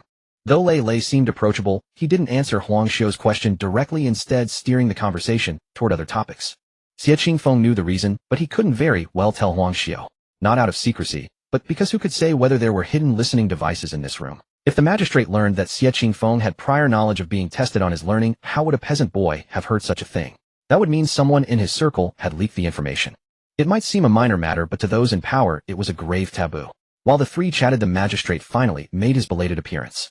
I've been absolutely swamped these past 2 days. Jin never reminded me about the time. His voice preceded him. Xie Qingfeng and the others hastened to their feet, smoothing the creases from their robes. The man who entered wore an official robe embroidered with cloud patterns, a black gauze cap atop his head, his round belly jiggling as he shuffled in with unsteady steps. His steps were too wide, causing the wing flaps of his cap to tremble slightly. 3 distinguished scholars, you must have waited long, the county magistrate said cheerfully as he took his seat at the head. After Xie Qingfeng and the others paid their respects, he gestured for them to sit. Don't be nervous. I summoned you today simply to meet you. The prefectural examination is imminent, and I wish to see how well you have reviewed. The magistrate's plump face bore a gentle smile, yet his gaze towards Xie Qingfeng was clearly scrutinizing. After reading the papers and unsealing the sealed names, he had assumed that this year's county top scholar would be a member of the Lei family. He never expected it to be a mere 7-year-old child. At first, the magistrate thought Xie Qingfeng was a scion of some prestigious family from the capital who had returned to take the exam, which would explain such excellent results. He had specially sent someone to investigate his background, only to find that he was simply a farmer's son. Moreover, he had studied for barely 3 years before securing the top spot in the county examination. This was too strange. His first reaction was that the neighboring county had deliberately arranged to steal the exam papers and leak the questions to this farm boy in order to sabotage him. Leaking exam questions in the imperial examinations was a serious crime. If even a hint of this leaked out, he would not only lose his official position, but might even lose his head. At that thought, cold sweat immediately broke out on the magistrate's back. Nevertheless, he had to remain composed and proceed with the results as usual. Keeping them waiting for half an hour was also deliberate. He had several advisors secretly listen to their conversation from behind. If he detected the slightest irregularity, he would immediately seize the boy. Better to kill 1,000 by mistake than let one slip through. Yes, the 3 replied in unison. Xie Qingfeng, as the top scholar you shall go first. The magistrate asked with a smile. To take pride in one's goodness loses that goodness, to boast of one's ability loses that achievement. What is the meaning of this passage? Xie Qingfeng bowed and replied, Your Excellency, this passage is from the Charge to Use section of the Book of Documents. It means that if one is complacent about existing virtues, one loses greater virtues. If one boasts of one's abilities, one loses greater achievements. To slight and insult men of virtue, one cannot win their hearts. To slight and insult mean men, one cannot secure their full efforts. What does this sentence mean? Xie Qingfeng answered swiftly, If one treats gentlemen with contempt, they will not offer their sincere allegiance. If one treats commoners with contempt, they will not exert their full strength in service. This sentence also comes from the Book of Documents, specifically the Lu Ao chapter. Excellent. The magistrate suddenly raised his voice, startling all three present. Why was he so suddenly excited? The magistrate's gaze towards Xie Qingfeng changed once more, his voice far more benevolent than before. Qingfeng, well done, well done. He had merely randomly selected a passage from the Book of Documents, yet Xie Qingfeng, at such a young age, not only accurately named the book, but also the specific chapter. Xie Qingfeng's responses were swift, as if he had already memorized the classics thoroughly. This test allowed the magistrate to determine whether he had cheated. Since Xie Qingfeng had not cheated, he was a shining achievement for the magistrate. Under his governance, a boy from a farming family had claimed the top spot in the county examination. Moreover, he was so young. With his talent, passing the prefectural examination to become a licentiate would be no problem. A 7-year-old farm boy achieving the status of licentiate. Does that not prove that the farming folk have lived in peace and contentment during his tenure in Yuen County? Perhaps this matter could even earn him a promotion. The magistrate's questioning soon concluded. Lei Lei performed steadily while Huang Xiu was a bit nervous and made a slight mistake, but the magistrate paid no mind. After ordering Xie Qingfeng to remain alone, the magistrate waved for Lei Lei and Huang Xiu to leave. Once outside the county office, Huang Xiu secretly lamented how he had missed such a perfect opportunity to impress the magistrate. Brother Lei, what do you think the magistrate intends by keeping Xie Qingfeng alone? Could he be imparting some knowledge about the prefectural examination to him? Seeing Lei Lei silent, Huang Xiu continued, I performed poorly just now, so it's understandable that the magistrate didn't keep me.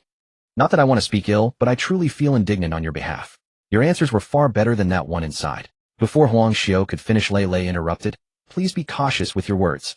But Huang Xiu misinterpreted Lei Lei's interruption, thinking that Lei Lei shared his displeasure over Xie Qingfeng being kept for a private talk, but was too embarrassed to voice it. He continued his endless chatter. Lei Lei closed his eyes, took a deep breath, and upon opening them said bluntly, Your tongue is as long as described in the Zhang Yang Ode. Having said that, he turned and walked away in the opposite direction from Huang Xiu, leaving Huang Xiu standing there with an ugly expression, his face alternating between pale and flushed. Wasn't Lei Lei blatantly calling him a gossiping woman? Furious, he kicked the pebbles on the ground several times. What was so great about him? He just relied on his clan's resources. He was simply lucky to be born well. If he had the Lei family's resources, would he have failed 4 times before passing? At this thought, Huang Xiu began to blame fate again. Back inside, after Huang Xiu and Lei Lei had left, the magistrate pointed to the armchair beside him, signaling Xie Qingfeng to sit closer. Qingfeng, how many people are in your family? Though the magistrate had already thoroughly investigated his background, he asked again to close the distance. My family has 5 people. Xie Qingfeng replied with composure. Alright, it's getting late. If you ever need help in the future, don't hesitate to come to Uncle Qin. Magistrate Qin patted Xie Qingfeng on the back kindly. Alright then, I hope Uncle Qin won't mind my intrusion, Xie Qingfeng said with a smile. As he left the yamen, Xie Qingfeng carried several sticks of fragrant ink bestowed by Magistrate Qin. The magistrate had kept him talking for 1 or 2 hours, interweaving probing questions. Today, Xie Qingfeng decided to take a better carriage home. His motion sickness was truly unbearable. Little did he expect that the better carriage merely had a tidier interior. He still felt equally dizzy and finally had to get off in the town. Fortunately, Grandpa Xie Xin was as usual waiting for passengers at the town entrance, so he could take the ox cart back. Although the road on the ox cart was just as bumpy, the cart was completely open air, which did not make Xie Qingfeng dizzy at all. Why do you keep flickering in and out? Say what you need to say quickly. The system's red light kept flashing in his mind, and he was already dizzy. Host, didn't the magistrate just tell you to share any grievances with him? Why didn't you mention that Sun Linkai beat Mrs. Zhang? He just called himself Uncle Qin. Xie Qingfeng patted the ink stick in his hand.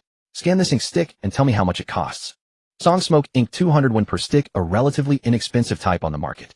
But host Magistrate Qin's reception room was so simple, giving cheap ink sticks should already be considered a sincere gesture. The calligraphy hanging in the reception room reads, Integrity and Honesty.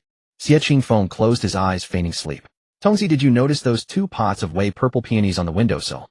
It is a rare and precious variety of peonies known as the Queen of Flowers. According to Ouyang Xiu's record of Luoyang peonies, the Wei purple peony was already a renowned and valuable flower in the Song dynasty. The grafting science alone cost as much as 5,000 won. On Magistrate Qin's table sat 2 such pots, yet the reward he gave to Xie Qingfeng, whom he claimed to highly regard, was merely a few sticks of fine ink. So you still think he values me? He asked. Even if he had achieved the top scholar title at the age of 7, in the eyes of those in power, he was probably just a tool to boost their political achievements. Unless he came from a good family. You humans are so complicated. He clearly said you could come to him for anything, and even called himself uncle. The system lay flat in Xie Qingfeng's mind with dead fish eyes. The city's traps are deep. The system wants to go back to the countryside. When one is unable to handle a situation and seeks help, one must observe their words and actions to discern truth from falsehood, Xie Qingfeng said softly. By the time he finished, the ox guard had already reached the village entrance. Are you planning to deal with Li Yong and Sun Lincai's family yourself after passing the imperial examinations? No. Xie Qingfeng raised his chin. Look, aren't they here? 2 carriages were parked at his doorstep. As the top scholar of the county at the age of 7, this achievement should have spread throughout the entire Yuyuan county. It would be impolite if they didn't come. Xie Qingfeng walked home with a lazy expression, his steps dragging slightly. He casually kicked a stone by the roadside.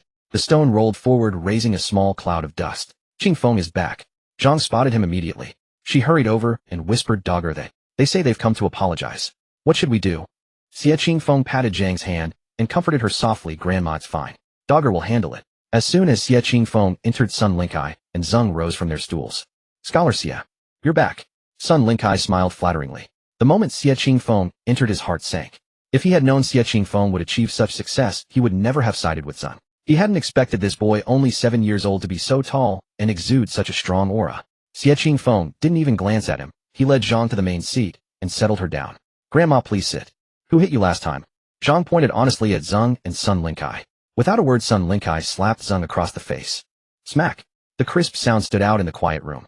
Zhang stared at Sun Lincai in disbelief. How could he slap her without a word? Her face instantly swelled and blood trickled from the corner of her mouth. Before she could react, Sun Lincai's next slap came. After 2 slaps, Sun Lincai bent over and said, "Scholar Xie, that day it was this woman who ordered me to hit them. I failed to recognize your greatness. Please be merciful and spare me this time." When Sun Lincai finished and saw that Xie Qingfeng's gaze remained cold and unresponsive, he closed his eyes and began to slap himself hard. Still, Xie Qingfeng showed no reaction. Sun Lincai gritted his teeth and continued slapping. Seeing Sun Lincai slapping himself, Li's father grabbed Zhang's collar and began slapping her too. For a moment, the room was filled with the sound of slaps and Zhang's screams. Big Ye, Second Ye, and Lin Yang were thoroughly delighted. On the day grandmother came back, how swollen her face was. The bruises on her arms took half a month to fade. They had felt so sorry for her. Zhang was also pleased, as she was not the kind of soft-hearted woman. Dogger was being filial by venting her anger. After about a quarter of an hour of slapping, Sun Lincai and Zhang's faces were swollen like pig heads. Zhang, fearing that it might cause serious harm, called for them to stop. Seeing that Xie Qingfeng had not spoken, they dared not stop. "Enough," Xie Qingfeng finally said. "I wonder what business does Sun the bailiff have at my humble home today?" Sun Lincai could do nothing about Xie Qingfeng's deliberate feigning of ignorance. His fate was in Xie Qingfeng's hands. "We came to apologize for the offense we caused Grandma Zhang last time." Sun Lincai shamelessly pulled out a 100-tael silver note from his pocket and handed it to Xie Qingfeng. "Scholar Xie, this is all my savings and my sincerity. I hope you can let bygones be bygones." As he said this, he knelt before Xie Qingfeng with a thud. Zhang and the others were shocked. This was a yamen runner. He was kneeling to Xie Qingfeng. And a 100-tael note. So much. Xie Qingfeng quickly stood up to avoid him. He didn't even hold an official position. He couldn't overstep. "Are you trying to set me up?" Xie Qingfeng raised an eyebrow. No, I wouldn't dare," Sun Lincai said. "Scholar Xie, we truly know we were wrong. He who knows his place is a wise man. Zhang's grandson clearly had a great future ahead. He must appease him now." "The person you should apologize to is not me," Xie Qingfeng said calmly. Sun Lincai immediately turned to Zhang, calling her grandma and begging for mercy. Accustomed to sycophancy, he seemed particularly adept at this flattery. Zhang, on the other hand, maintained her pride, appearing reluctant to humble herself. "Wicked woman. Apologize to Sister Zhang at once." Li's father followed Sun Lincai's lead. Zhang, unaccustomed to such situations, looked helplessly at Xie Qingfeng. He comforted her. "It's fine, Grandma. Just make whatever demands you like as long as it makes you feel better."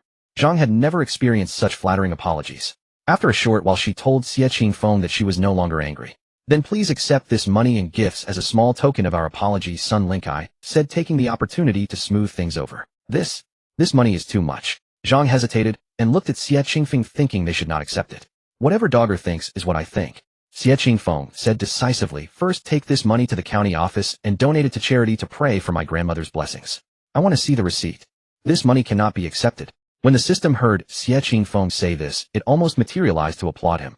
The previous host had accepted a large sum of money during a face-slapping scene, and after becoming a jinshi was reported for bribery by jealous individuals. He had abused his official power to oppress the people, and the mission failed directly.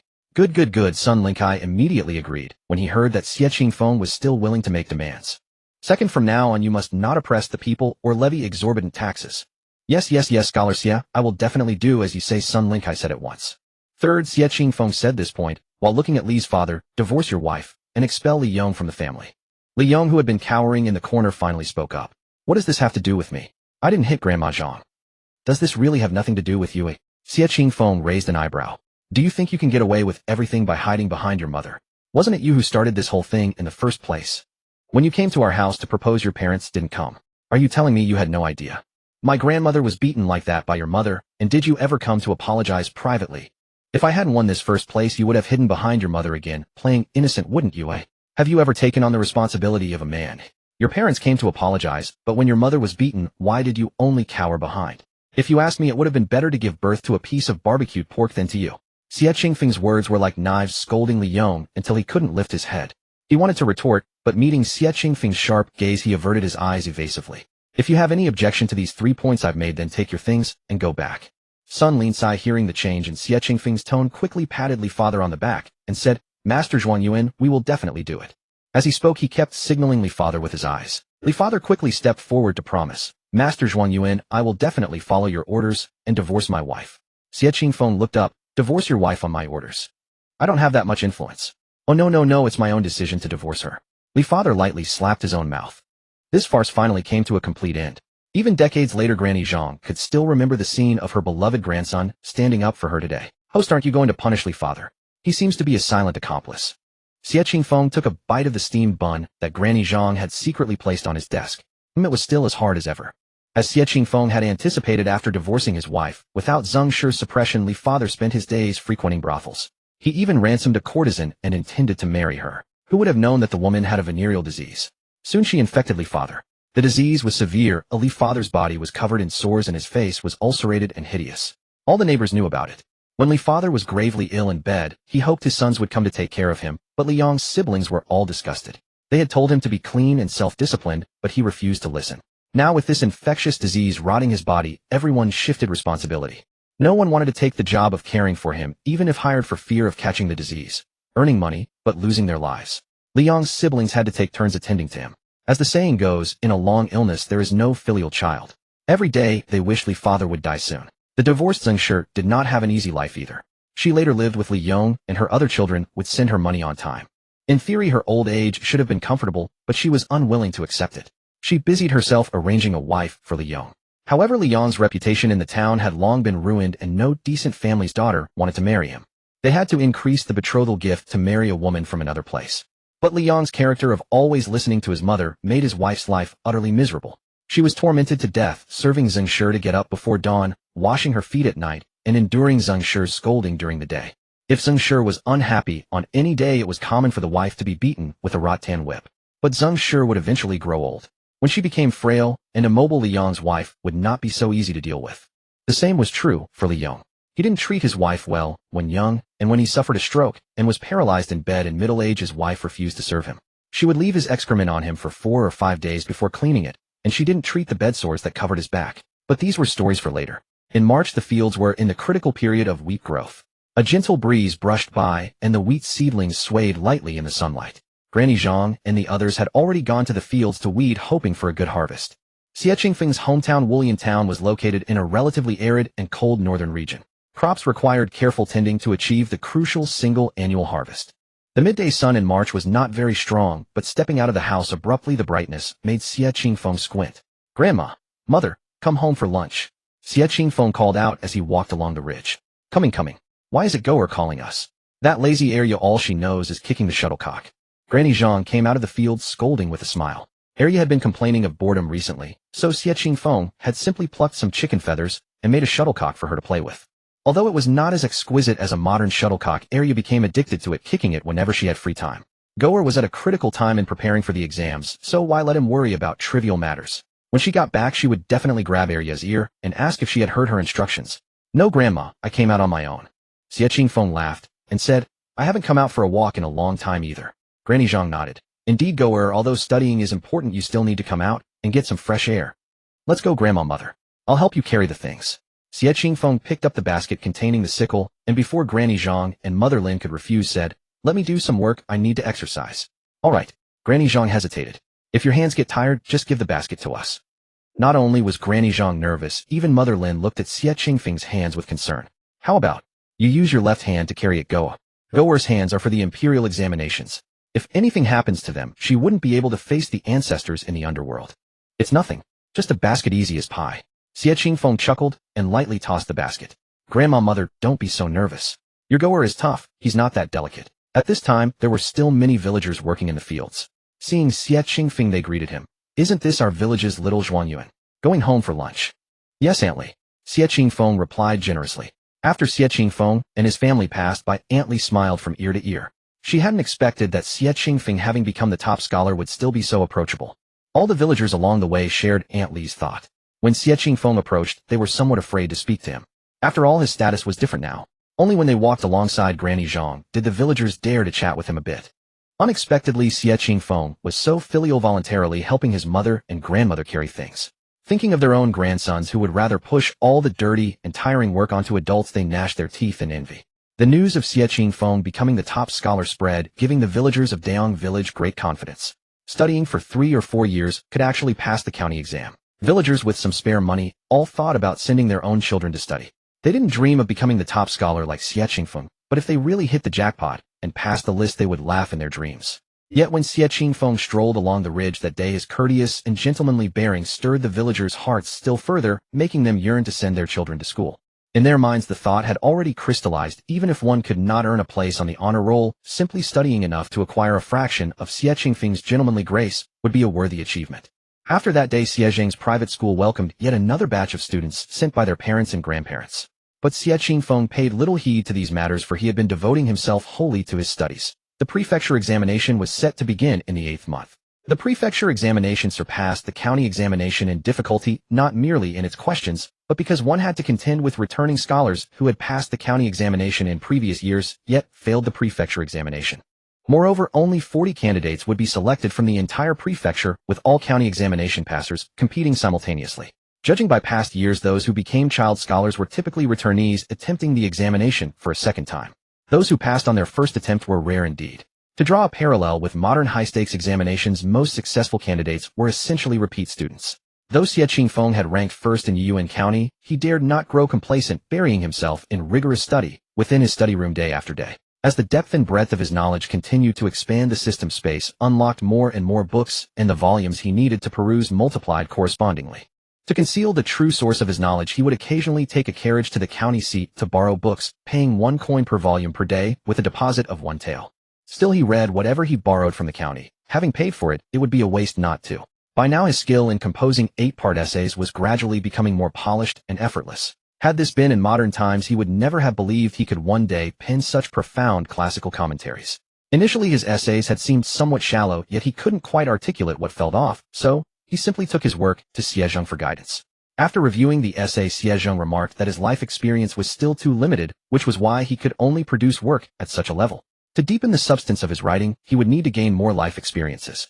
Xie Qingfeng refused to accept this verdict. He decided instead to read more biographies. If he lacked his own experiences, he would draw upon the experiences of others. He was not in truth a man of extraordinary intellect, but he understood well the principle that the road may be long and arduous, yet progress comes to those who walk it. Whether or not it would prove useful, reading about others' lives was surely better than sitting still and waiting for experience to come to him.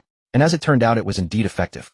Xie Qingfeng pored over thousands of biographies, histories, classics, and essays, both ancient and modern, Chinese and foreign, along with various miscellaneous texts, until at last he began to grasp a thread of the art. When he presented his next essay to Xie Zhang, the old scholar was astounded. When asked how he had managed to write it, Xie Qingfeng answered honestly that he had read an enormous number of books. Xie Zhang was momentarily speechless. You remember all of it? He himself had contemplated reading such works before, but had deemed them of limited use. Most of the time, he only remembered them at the moment of reading. Give or take, Xie Qingfeng replied. He couldn't claim to remember every single word he'd read, but the greater part of it he could indeed recall. Zhang was consumed with envy. Had he possessed Xie Qingfeng's tenacity and talent at that age, he would have passed the provincial examination long ago. If one were to ask who had spent the most time with Xie Qingfeng during his period of study, it would undoubtedly be Wang Kai.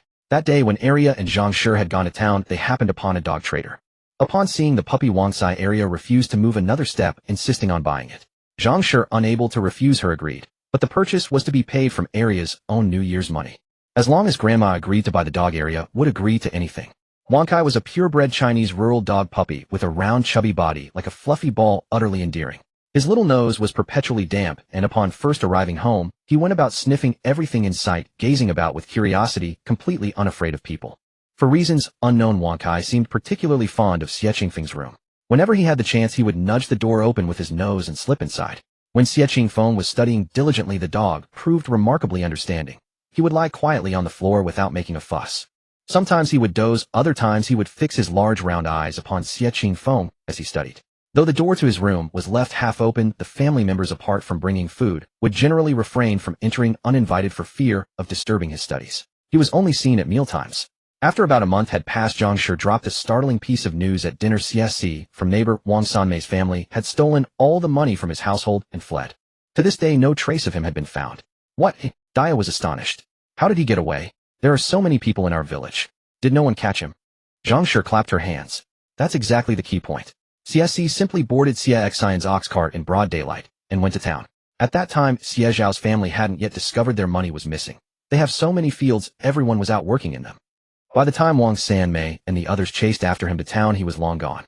They searched every inn in town, but found no trace of him. So what now? Lin Yang took a bite of vegetables and asked how much money was stolen from their family. I heard from Sister Lin that 100 taels were taken, every last bit of it. Zhang Shi set down her bowl, spreading all 5 fingers to illustrate. I knew it. The old man gave them plenty back then, or else how could they have amassed 100 taels all these years? And then they even turned around and accused our family of taking more than our share. I say they took so much themselves that they assumed everyone else did too. Exactly. Dia nodded in agreement. I'd call that retribution. All the bullying they did back then. If not for Goer's birth, who knows where we'd be now. But wouldn't that Xie still be in town? Without travel papers, he can't go anywhere these days. Arya raised a pointed question. No one knows where he is. I heard Xie has been staking out the government office where travel papers are issued. In any case, his family has plenty of people. They can also guard both exits of the town. So what did he steal the money for? He had a perfectly good life. Why stir up such trouble? I heard from Sister Lin that he wanted to continue his studies, but Xie Xiao wouldn't allow it. Zhang Shi swallowed a mouthful of rice, clucking her tongue. That boy is truly extreme. If he wanted to study, why not discuss it properly? But to take all the family's money, he should have at least left a few dozen taels. What if someone at home falls ill and needs a doctor and they can't produce a single coin? That would be a true tragedy. If you ask me, he's an ungrateful wretch. Dia sighed. No argument there. I don't think any of Xie Zhao's 5 grandsons is filial. Lin Yang also agreed with Dia's assessment. Go. I recall that you and Xie were schoolmates, weren't you? What kind of person is he? I never had much contact with him. Xie Qingfeng shook his head. Xie had attempted to befriend him upon discovering his outstanding academic performance, but Qingfeng sensed that the boy's heart was not upright, not someone worth associating with, and so he had ignored him. He never expected Xie would go so far. Even Xie Qingfeng found it quite baffling. Wullian Town was not especially large. Families knew one another more or less. So how had he managed to escape? Yet no matter how curious he might be, it was none of his concern. At this stage, his most important task was preparing for the prefecture examination. May was when the gentle pace of spring gradually gave way to the fervor of summer. Amid the interweaving of clear skies and rain, time quietly slipped into June. The temperature climbed step by step, and the air was filled with the rhythm of rising heat. Registration for the prefectural examination gradually began. It was no different from the county examination registration. One first obtained a certification guarantee and then collected the registration ticket.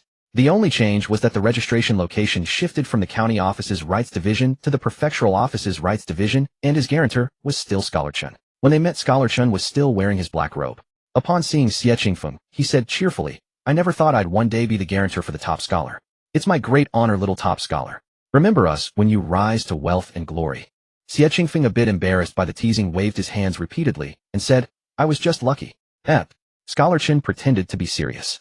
If you were just lucky, then wouldn't all my disciples be useless? None of his disciples had passed the county examination. Old Xie was truly fortunate to have taken in such a child prodigy. With this boy's reputation, Xie Zhang wouldn't have to worry about recruiting students for the next 10 years. Hearing Scholar Chen's words, Xie Qingfeng clasped his hands helplessly and said, "If Master Chen insists on putting it that way, then I'll have to shamelessly accept this title of excellence." Ha ha ha. Scholar Chen hadn't expected the lad to be so amusing. "You're a good one, kid. You have great potential for the future." He was genuinely curious about what kind of family could raise someone with Xie Qingfeng's poised and generous character. "I am grateful for your kind words, Master Chen." Xie Qingfeng gave him a student's bow, which made Scholar Chen laugh heartily again. "Let's go. Let's confirm the guarantee." The other student for whom Scholar Chen was the guarantor had also arrived, so he stopped joking around. Yingfeng Prefecture governed 8 counties, among which Yuxian County consistently had the most candidates passing the prefectural examination. Every year or two it produced a Jinshi or a Tangjianshi candidate. Generally it was Yiyuan County, where Xie Qingfeng lived, and the neighboring Yiyong County that took turns at the bottom. Yiyuan County had been last for 3 consecutive years, with very few passing to become Shiozai. The number of candidates for the prefectural examination was far greater than that for the county examination. The entrance of the rights division was packed with a dense crowd, its end barely visible. "Dear students, please wait a moment. We will start with Yuxian County, followed by Guangfeng County, and finally Yiyuan County." The official of the prefectural rights division first beat a gong and drum, then loudly repeated this announcement 5 times. Hearing this, Xie Qingfeng thought about going to a nearby inn to rest for a while, judging from the crowd that it would take at least an hour or 2 before his turn. "Wait here," Scholar Chen said, pulling him back. "Do you think the inn has any place for you to rest? Since we have to stand anyway, we might as well wait here." Xie Qingfeng glanced at the inn and saw that even the second floor was packed with people. Well, Scholar Chen was experienced. He'd better follow his advice. The weather was scorching. Xie Qingfeng's sweat drenched his entire robe. His legs felt as heavy as lead, and numbness spread from his soles to his thighs. Scholar Chen was old, so Xie Qingfeng told him to find shade under a tree farther away. He and the other student continued queuing, and they would call Scholar Chen when their turn was near. Unexpectedly, the efficiency was even slower than Xie Qingfeng had anticipated. After queuing for over 2 whole shirts in 4 hours, he finally received his registration ticket.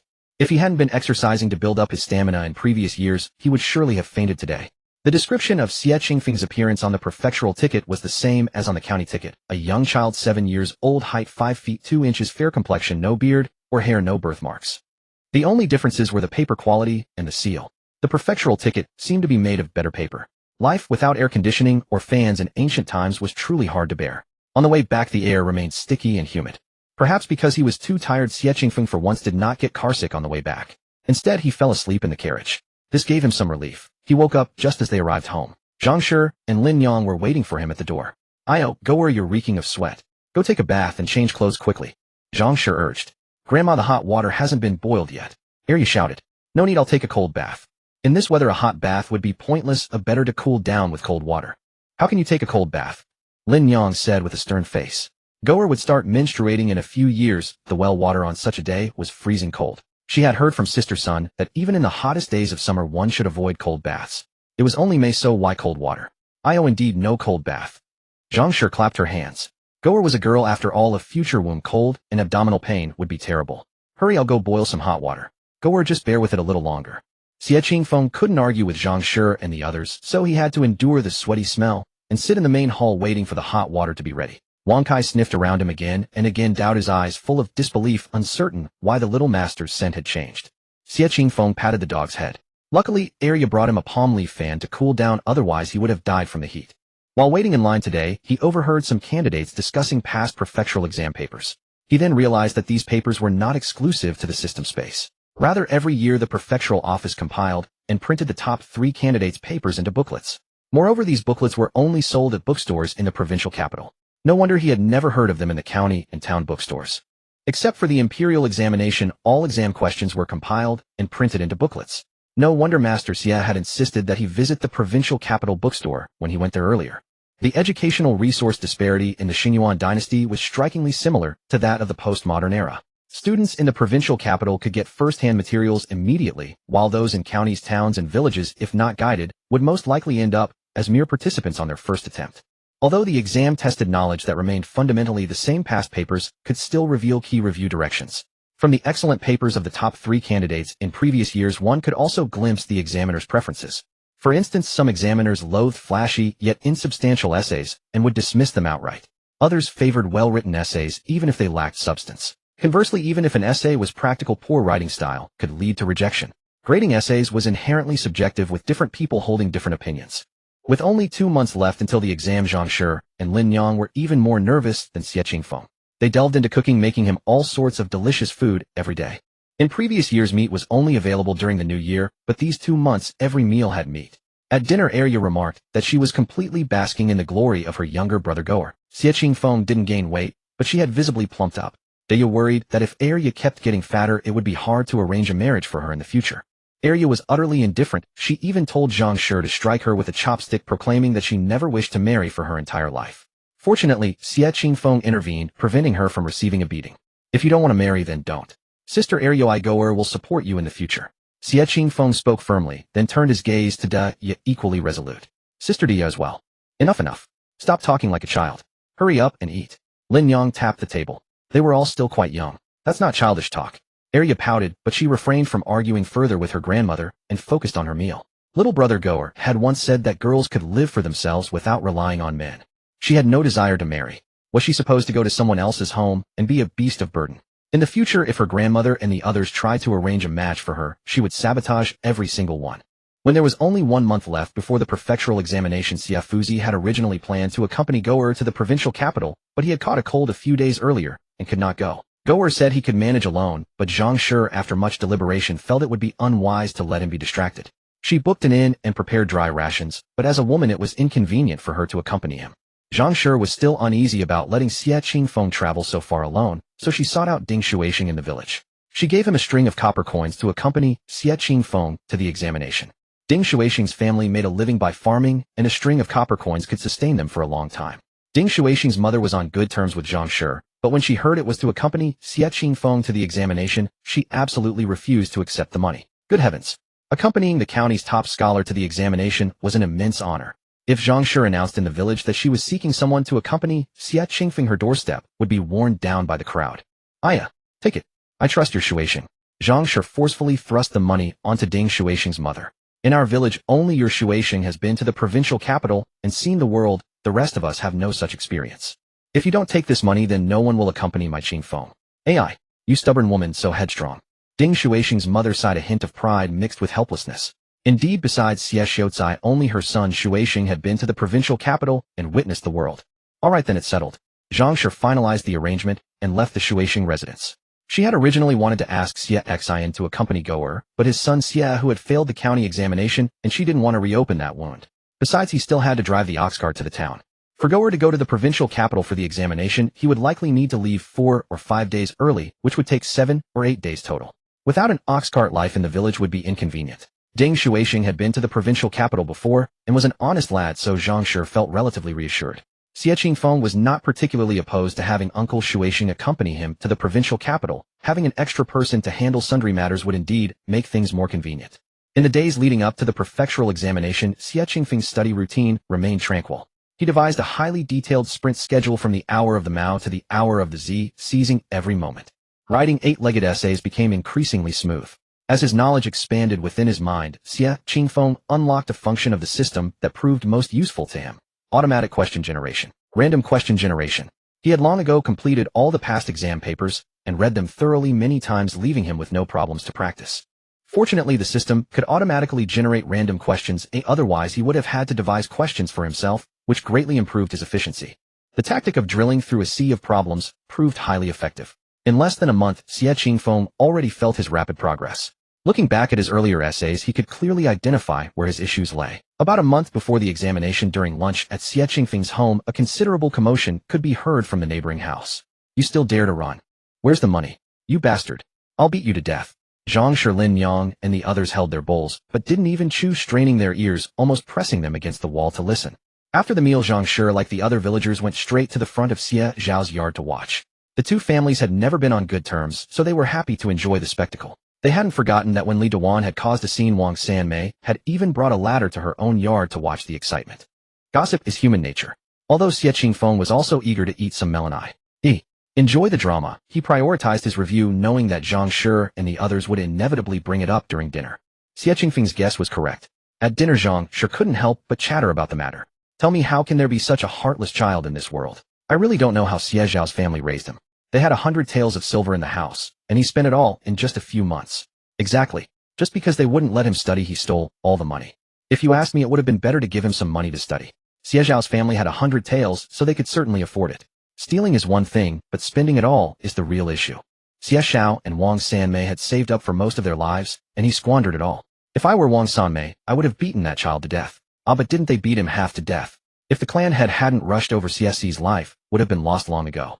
Zhang shook her head as she spoke. I think that child is really here for revenge. He studied for years, but it all went to the dogs. When Xie Qingfeng heard about Xie stealing the money and running away, he knew that he would definitely spend it all. Given Xie's vengeful and grudging nature, a peck of rice breeds a favor, a bushel breeds a foe. Seeing that the family still had a 100-tael silver note, but refused to let him study, he was absolutely resentful. Since he couldn't study anyway, he didn't care about his reputation and hit a big retaliation. Xie Qingfeng was still quite curious. So where is Xie hiding? Everyone in Wulian town knew each other, and he couldn't get a travel permit. Where could he hide without being discovered? And he had managed to spend all the money while Xie Xiao and his wife were constantly patrolling the town. Hiding in. Zhang felt a bit embarrassed to say it, as there were children in the house. Hiding in a place with many women. This was indeed unexpected. Who would have thought that a child would squander his money in a brothel? Thank goodness our goer is good, otherwise I'd be furious. Zhang was now completely unenvious of her neighbor Wang Sanmei, who had 5 grandsons. What use were 5 boys? If even one of them turned rotten, the whole family would fall apart. 5 boys were no match for her one girl Qingfeng.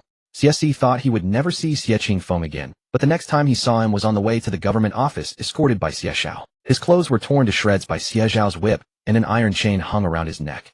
He had originally planned to hide in the brothel for a year or two, waiting for his grandfather and the others to give up before getting a travel permit and leaving. After all, he had money. Where couldn't he settle down? Who would have thought that this warm nest of pleasure would be so intoxicating? No wonder the books said in the spring of the brothel traces of beauty are sought. Before he knew it, the money was all gone. He thought that after several months his grandfather and the others would have let down their guard, if not given up entirely. So he found a job in the town, but before he could finish a day's work his second uncle caught him. After returning home, he was nearly beaten to death by Xie Xiao. It was only because the clan head decided to send him to the authorities that he escaped death. He knew that his days ahead would be spent in prison. But when he saw Xie Qingfeng standing on the hillside like a green bamboo, he couldn't help but curse. I'm inferior to you in every way. Are you satisfied now? Xie Qingfeng froze for a moment. What does that have to do with me? Have you lost your mind? A hefty blame was being cast upon him. Xie's face twisted with rage. If it weren't for constantly being compared to you, would I have resorted to stealing from our own home? If it weren't for you, I would have accepted my fate by now. If it weren't for you, Xie Qingfeng, I wouldn't have ended up in this mess. Xie Qingfeng found it utterly baffling. Wait, how many times have I even spoken to you? Is everything my fault? Have you ever reflected on your own actions? Did I hold a knife to your throat and force you to steal? Did you spend a single cent of that stolen money on me? The saying, shifting blame reveals a despicable nature, fits you perfectly. With that, Xie Qingfeng turned and walked away from the mound, ignoring Xie entirely. Xie was stunned speechless by Xie Qingfeng's sharp tongue. Before he could react, he saw Xie Qingfeng about to leave. Xie Qingfeng. Xie goer, where are you going? Get back here. Explain yourself. What do you mean by despicable? Have you ever been in my shoes? What right do you have to call me despicable? Get back here. Get back here now. Xie Qingfeng couldn't be bothered to even acknowledge him. He already regretted wasting his breath on someone like this. Your family wouldn't let you study. Don't you have hands and feet? Couldn't you earn your own money and study when you grew up? Shifting all the blame onto others is unacceptable. Back home, gossip-loving Zhang told him that Xie had been reported to the county office by Xie Xiao. It seems Xie Xiao and his family were determined to make Xie serve labor as penance. In truth, in the Xinyuan dynasty, a child stealing from their own family wouldn't be punished severely. But Xie Xiao and his family, to punish Xie, had specifically divided the family property, and part of that money included the eldest daughter-in-law's dowry. That meant Xie had essentially stolen from someone outside the family. Xie's mother had no choice but to agree, or Xie Xiao would have beaten Xie to death right then and there. The Xinyuan dynasty, ruled by filial piety and family hierarchy, was extremely important. With the patriarch still alive, he was the head of the family. If he were to accidentally kill Xie while administering family discipline, the authorities would likely not interfere much, at most administering a few strokes of the cane. Serving labor at least meant keeping his life. There were about 20 days left until the prefectural examination. Even the dog Wan's barking was rarely heard at home. Although the dog days of summer had passed, the weather remained oppressively hot. Xie Qingfeng was quite troubled, because when he woke up that morning he discovered that he had lost a tooth. His front teeth also felt a bit loose, and he had a bad feeling about this. He couldn't bear to imagine how embarrassing it would be if he lost his front teeth on the day of the prefectural examination. It was just as Murphy's Law dictated, anything that could go wrong would go wrong. A week before the examination, as Ding Shuaixing was about to take him to the provincial capital, his 2 front teeth finally fell out. Arya, who usually teased Xie Qingfeng the most, laughed at him mercilessly. Ha ha ha, little goer, you finally lost your teeth. You sound so funny when you talk. Say something else for your sister to hear. Xie Qingfeng was sulking and turned away, refusing to talk to Arya. If he talked, the air would whistle through the gap, and Arya would laugh at him again. Zhang and Lin Yang couldn't help but smile. They were used to seeing Goer's precociousness, but today he showed a bit of the childishness befitting his age. But despite the laughter, when Xie Qingfeng packed his luggage and prepared to head to the provincial capital, Zhang and Lin Yang's eyes betrayed their worry. This trip would keep him in the provincial capital until the results were posted, meaning he'd be away from home for over a month. The provincial capital was quite far. The carriage ride took 7 or 8 hours, and Xie Qingfeng had almost died of motion sickness on the way there for the registration. Since home was truly far from the provincial capital, he decided to wait for the results before returning. He hadn't finished visiting all the bookstores in the provincial capital last time. This time he planned to stay a bit longer to see which books the scholars there favored and broaden his horizons. The wheels creaked, the horses' hooves beat a crisp rhythmic tattoo on the sun-baked Lust road, and the wheat by the roadside swayed in the gentle breeze. Xie Qingfeng squinted, leaning against the carriage, his body swaying as the wheels jolted over bumpy stones. "Hey, stop for a moment," a middle-aged man called out from ahead. The driver didn't want to pay attention to the man. He was used to people like this trying to bum a ride, relying on the kindness of the person who hired the carriage. The master might not care since it was a private hire, but the fewer people he carried, the easier it was on his horses. Unexpectedly, the middle-aged man was so bold as to use his own body to block the carriage. The driver was so startled, he hastily pulled on the reins. Whoa! The horse's hooves stamped desperately in the air, the carriage swayed violently from the inertia, and the shafts groaned under the strain. If Ding Xuexing hadn't been quick to protect Xie Qingfeng, he would have ended up with a bump on his head. "Xuexing, are you alright?" Xie Qingfeng immediately checked on Ding Xuexing, who had shielded him. I'm fine. Ding Xuexing waved his hand repeatedly. He was thick-skinned, those couple of bumps wouldn't even leave a bruise. "My friend, I humbly request that you do us a favor and give my master a ride." The middle-aged man who had blocked the carriage cupped his hands and spoke towards the carriage. When Xie Qingfeng got off the carriage, the first thing he saw was the middle-aged man in lightweight, short-fitting clothes. His garments were made of sturdy, durable, coarse cloth, dark in color and unobtrusive, giving the impression of a highly trained guard. The other man's clothing was clearly much finer. He wore a dark blue long gown, the hems fluttering elegantly, yet remaining understated and simple, with meticulous piping on the collar and cuffs. Although his clothes were stained with mud, they couldn't hide his noble bearing. He appeared to be in his 60s. Did Xie Qingfeng even have a choice?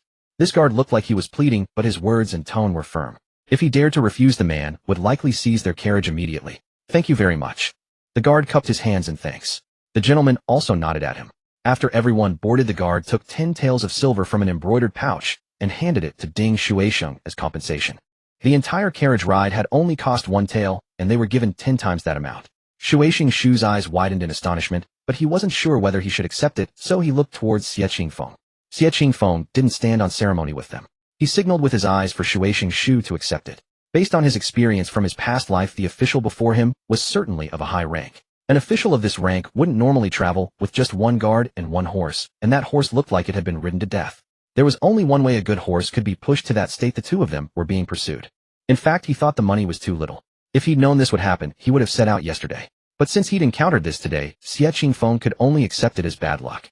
After Xuexing accepted the money, the carriage fell silent until the guard broke the atmosphere. "What are you folks headed to the provincial capital for?" "We're heading to the provincial capital to take the examination." Ding Xuexing was a natural talker and didn't let the guard's question hang in the air. "Going to take the imperial examinations? Then I wish your young master success on the list." Ding Xuexing scratched his head with a look of shared pride. "Our village's Qingfeng is the top scholar of the county examination." "Oh, what an impressive young lad." The guard exclaimed in surprise, for this young gentleman appeared to be no older than 10. Of course. With so many candidates in the county exam, only our Daong village's Qingfeng. Ding Xuexing spoke of this with great pride. The old man who had been feigning sleep in the carriage initially wore a calm expression. Upon hearing that Xie Qingfeng was so young and already the top scholar, he opened his eyes and studied him for a moment. "At what age did you begin your studies?" "At 3, Your Excellency." Xie Qingfeng replied with his head bowed, speaking slowly to avoid revealing his missing front tooth and losing face. He still needed to maintain the dignity of a county top scholar. "Oh, and how old are you now?" The old man narrowed his eyes. 8 by Chinese reckoning. Xie Qingfeng answered honestly, knowing that with the official's capabilities, he could easily investigate him thoroughly. "I will test you." The old man stroked his beard. "The ancients said, know the hardships of farming, then you may enjoy ease. But if the son does not know the hardships of farming, what is the meaning?" Xie Qingfeng answered fluently, explaining that this passage meant to instruct gentlemen not to indulge in idleness, but to understand the toil of sowing and reaping, to know what the common people rely on for survival, and to show compassion for them. After Xie Qingfeng finished, the old man suddenly snorted coldly. Even a child understands this principle. Why do they not? Well said. Seeming to realize his own emotional outburst, the old man laughed again. Xiao Zhao, I didn't expect the academic atmosphere in Yingfeng Prefecture to be so excellent. No wonder it produces Jinshi scholars every year. When I return to the capital, I will certainly report to His Majesty about Prefect Wan's diligent service. Upon hearing the words, His Majesty, Ding Xuexing shrank his neck, dared not speak, and looked at the old man with reverent awe. Good heavens, what a high-ranking official. He can even see the emperor. The old man noticed Ding Xuexing's awe, but found that the young top scholar before him remained neither humble nor arrogant. Puzzled, he asked, Are you not afraid of me? Xie Qingfeng's slightly childish voice rang out in the carriage. Is your excellency a person who kills innocents? Is your excellency a treacherous minister? Of course not. Since our master entered the court, he has always upheld loyalty, fulfilled his duties, and worked diligently without cease. Guard Zhao quickly said. Then why should I be afraid? Xie Qingfeng looked at the old man with clear eyes. Ha ha ha ha. The old man laughed heartily. It had been a long time since he had seen such an interesting child. He untied a jade pendant from his waist and handed it to Xie Qingfeng. Little top scholar, if you pass the prefectural examination and become a Xingyuan, take this jade pendant to the Hanyu Academy and find Xiao Hongjun. Tell him it was recommended by me, Gong Taichu. Xie Qingfeng's eyes lit up for a moment. The Hanyu Academy. It was the institution where all scholars of the Xingyuan dynasty longed to study, gathering many renowned masters, Confucian scholars, and ambitious individuals with a reputation that spread far and wide.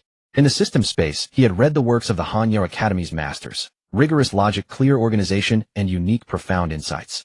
However, the academy only accepted those with official titles. He planned to go there after the provincial examination.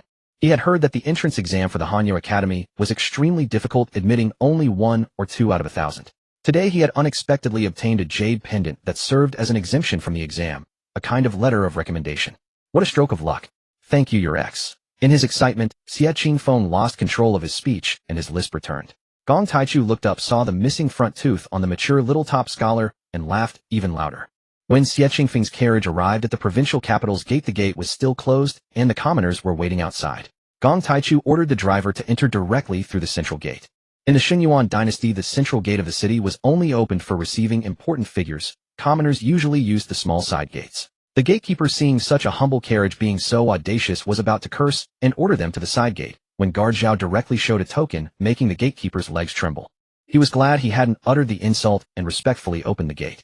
The commoners waiting on both sides stared with curiosity at the carriage that had cleared the crowd, filled with envy. Xie Qingfeng also got a taste of privilege today by following Gong Taichu. Last time, when he came to the provincial capital to register for the prefectural exam, the gatekeeper had been very arrogant. Even when checking the student's travel permit, his attitude was poor. Guard Zhao directly stopped the carriage in front of the residence of the prefect of Yingfeng Prefecture. After the doorman announced their arrival, a middle-aged man with a straight pine-like posture and a square face came out. Brother Gong, I have been remiss in not welcoming you from afar. The middle-aged man warmly approached. Brother Wan, I have long admired your reputation. Gong Taichu also stepped forward. Xie Qingfeng had underestimated Gong Taichu's official rank. The prefect of Yingfeng Prefecture was a 4th-rank official, yet Prefect Wan addressed Gong Taichu as Brother Gong.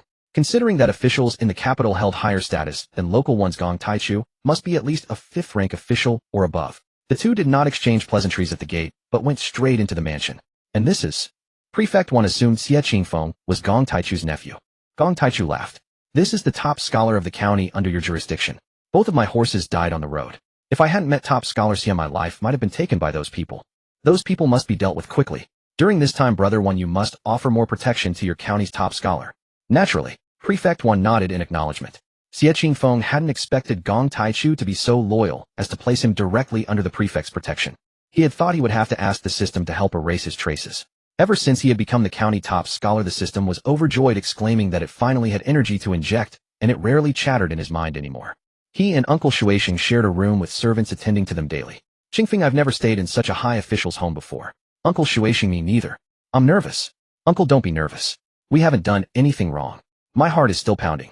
If I told anyone we stayed at the prefect's mansion in the provincial capital, they wouldn't believe it. Uncle, we can't tell anyone about this. It might be a major case, and if it gets out... Xie Qingfeng made a throat-slitting gesture, startling Ding Xuexing. Then I absolutely won't tell anyone. Gosh, that was terrifying. Although he had only spent a few hours with Gong Taichu, Xie Qingfeng had already figured out his character. He was upright but stubborn, and once he decided to deal with someone, he would surely eradicate them root and branch. But even if they weren't eradicated, those people would hate Gong Taichu, not him, and Uncle Xuexing, who were just insignificant pawns. Nevertheless, for safety's sake, they had to keep today's events buried in their hearts.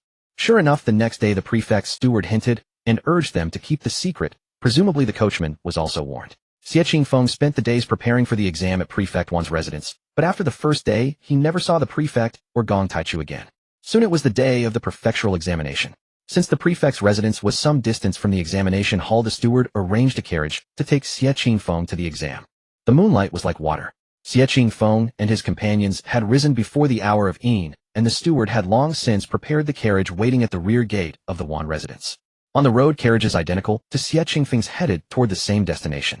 The night wind howled past curtains, swayed restlessly, and the dust stirred up, flickered faintly in the moonlight. Top scholar Xie, the carriage will await you here after the examination. The steward reminded him at the examination hall's entrance, then offered a few auspicious words wishing Xie Qingfeng success in the imperial examinations before taking his leave. There was still about an hour before entering the examination hall. Xie Qingfeng asked Uncle Shuixing to bring 2 small stools. Last time standing had made his calves tremble. Other scholars who had also arrived early and grown weary from standing lamented that sitting in public was a disgrace to scholarly decorum. Yet as time passed, some began to abandon their pride and slowly crouched down. After all, this was the first day of the prefectural examination. One's finest state must be reserved for the moment of writing the papers. Pragmatic measures, ignoring trivialities, a scholarly elegance could be set aside for now. Dong. The examination clerk struck the gong. The order remained the same as during registration. First came Yuxian County, then Guangfeng County, and finally Yuyuan County. Xie Qingfeng knew there would be a wait. No wonder the announcement to enter the hall came so early. However, this time was faster than the registration day. 3 additional gates had been opened and more staff had been assigned, so Xie Qingfeng didn't have to wait long outside. Soon it was Xie Qingfeng's turn. The procedure was the same as the county examination. After Scholar Chen verified the guarantee document and the clerk confirmed the admission slip, he was sent to a cramped, narrow room to change clothes. As Xie Qingfeng entered the gate, the examinee beside him realized he had forgotten to bring his admission slip. Though the admission slip was similar in nature to the admission ticket of later generations, where one could enter with ID and fingerprint verification while a proctor confirmed identity, such was not the case here. In the Xingyuan dynasty, forgetting one's admission slip absolutely barred entry to the examination hall. Even though the clerk's office had his backup information and his guarantor could confirm his identity, it made no difference. "Sir, I beg you let me in." "Sir, my guarantor Scholar Chen can vouch for me. Please, I'm begging you. I've prepared for so long." The examinee who had forgotten his slip wailed desperately, but the clerk remained unmoved. "Step aside and search for it, or have your family deliver it. There are still many examinees waiting to be checked behind you." The examinee continued to lament, "My home is so far away. They can't possibly deliver it in time. Please just let me in, I beg you." Other lines had already admitted 2 or 3 examinees each, but this one had yet to admit a single person. The scholars waiting behind grew increasingly dissatisfied, and soon the yamen runners came and escorted the slipless examinee away. The clerk checking slips shook his head. There were always examinees like this every time. The prefectural examination filtered people at every turn. After changing into the examination hall's standard attire and passing the bamboo strip search, Xie Qingfeng took his number and proceeded to his examination cell. The conditions here were far better than at the county examination, less foul odor and fewer insects. Still, to be safe, Xie Qingfeng sprinkled insect repellent around the area. With about half an hour until the examination began, he took a rag from his basket, wiped down the desk, and prepared to rest his head and close his eyes for a brief nap. After all, he had risen especially early this morning. When the official distributing the papers entered, he was startled to discover this examinee was actually sleeping. What an extraordinarily calm mind he must have. Just as the official was about to wake him, Xie Qingfeng had already opened his eyes and promptly took the examination paper. The official shook his head. From his experience, the young masters of wealthy families generally waited several years after passing the county examination before attempting the prefectural examination. Whose young master was this coming to experience the prefectural examination at such a tender age? Pay no heed to the official's thoughts. The moment Xie Qingfeng received the paper, he checked it thoroughly for completeness or missing pages. Papers exchanged within a quarter hour of the examination's start would not be stamped with a red seal. One must be meticulous, verify everything before putting brush to paper.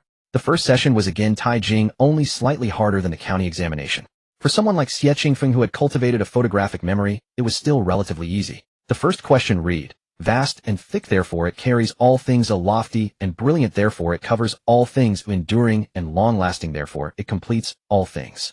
This passage happened to be one of Xie Qingfeng's favorites. He calmed his mind and wrote, "Vast and thick it matches the earth, lofty and brilliant it matches heaven, enduring and boundless it knows no end." This passage originates from the doctrine of the mean.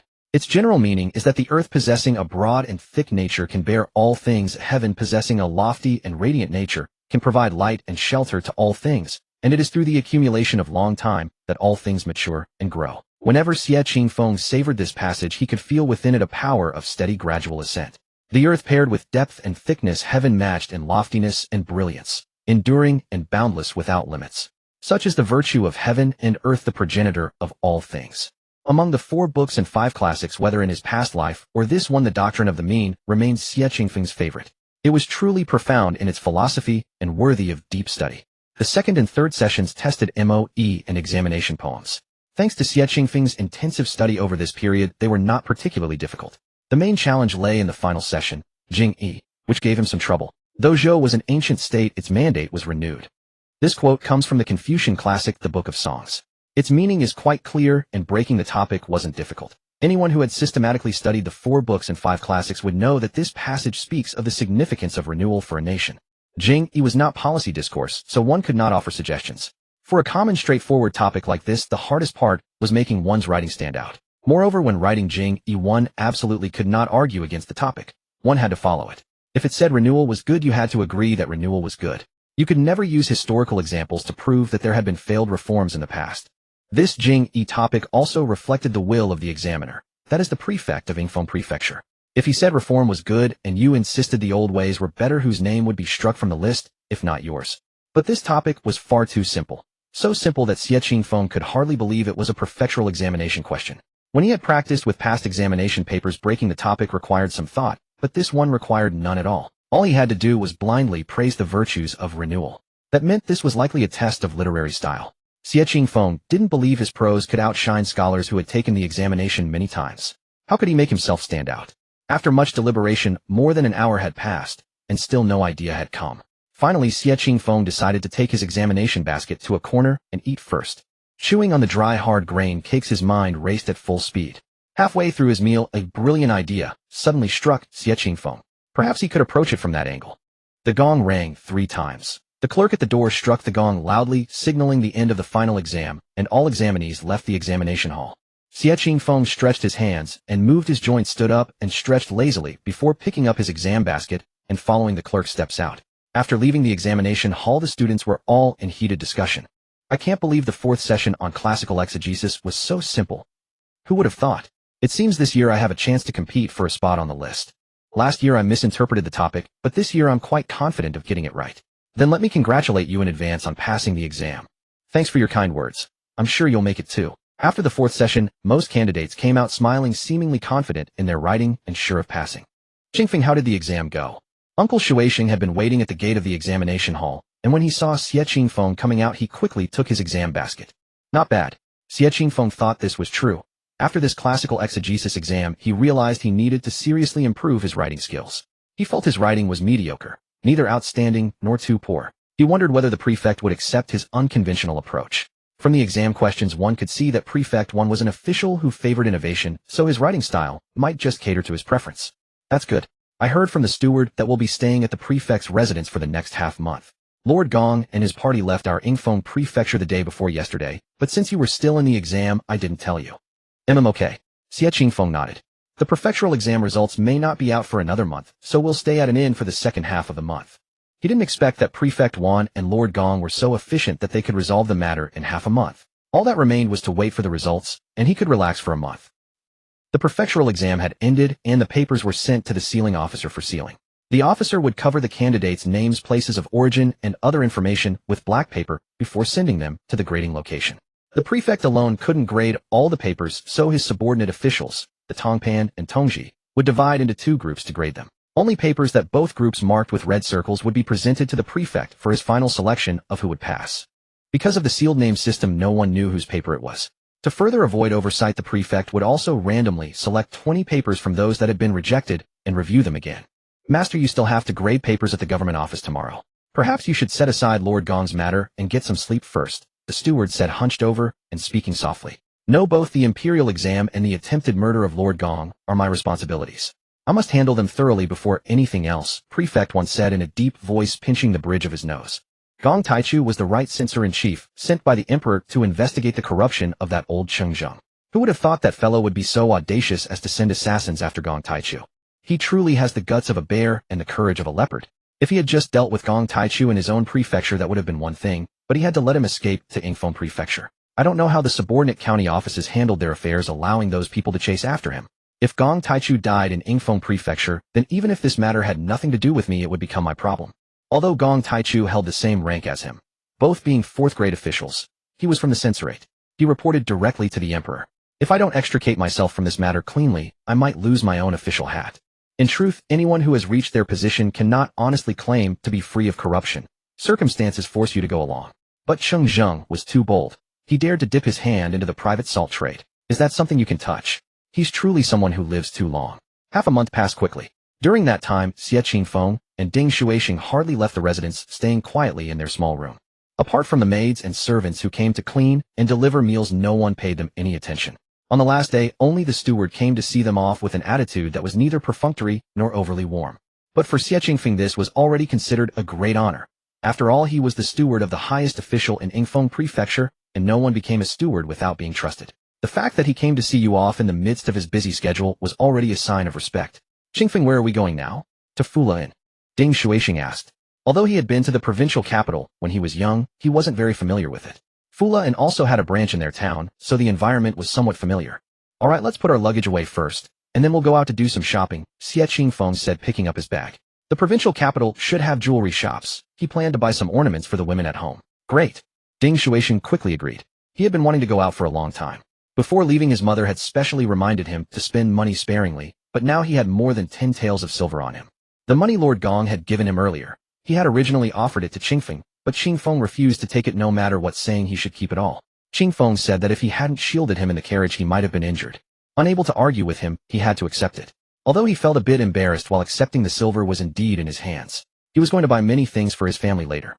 Upon arriving at Fula Inn, Xie Qingfeng found that most of the residents were students waiting for the results, and even Huang Xiu and Lei Lei were there.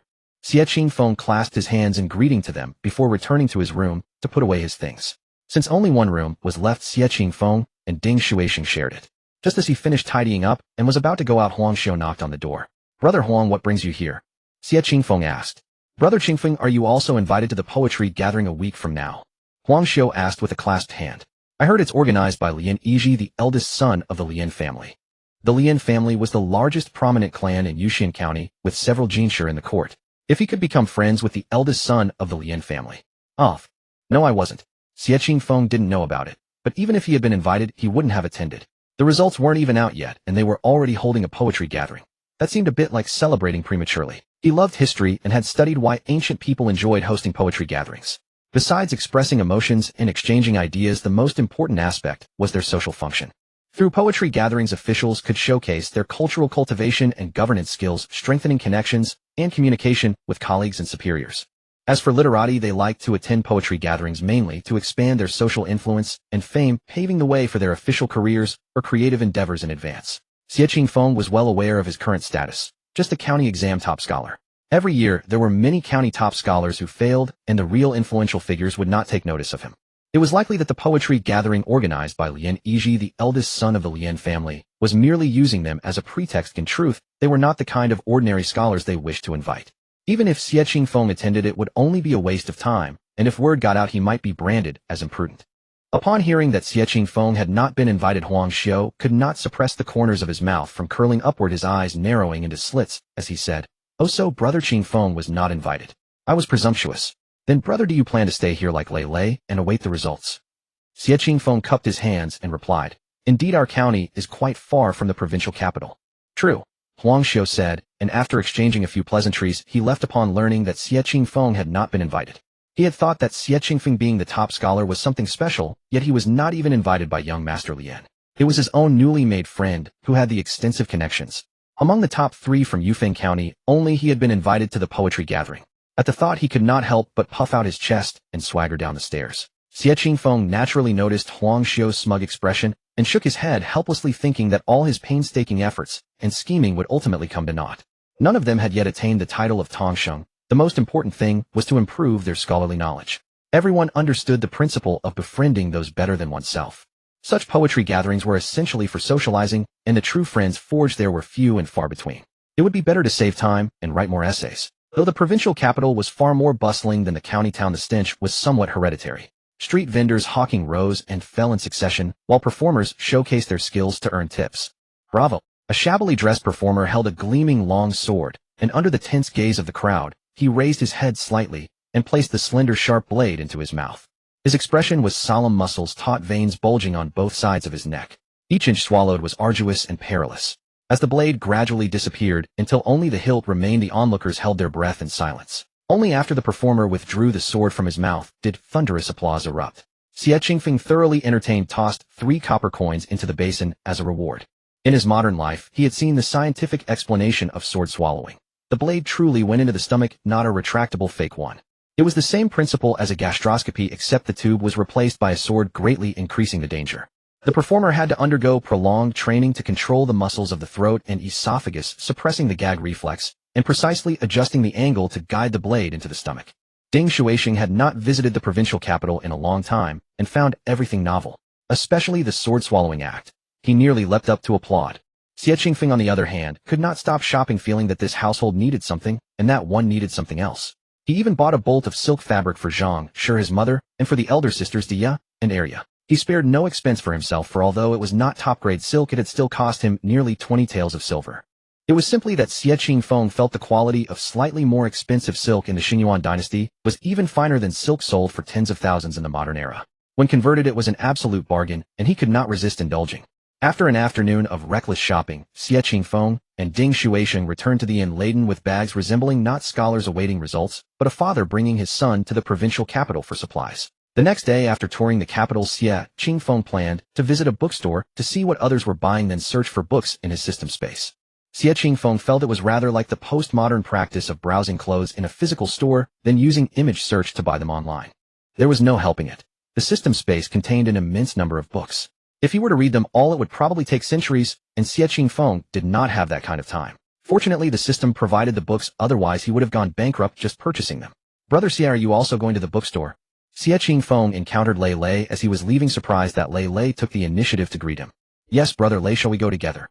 Good. Xie Qingfeng held a favorable impression of Lei Lei, who only discussed academic matters during their walk, showing propriety, without making Xie Qingfeng feel offended.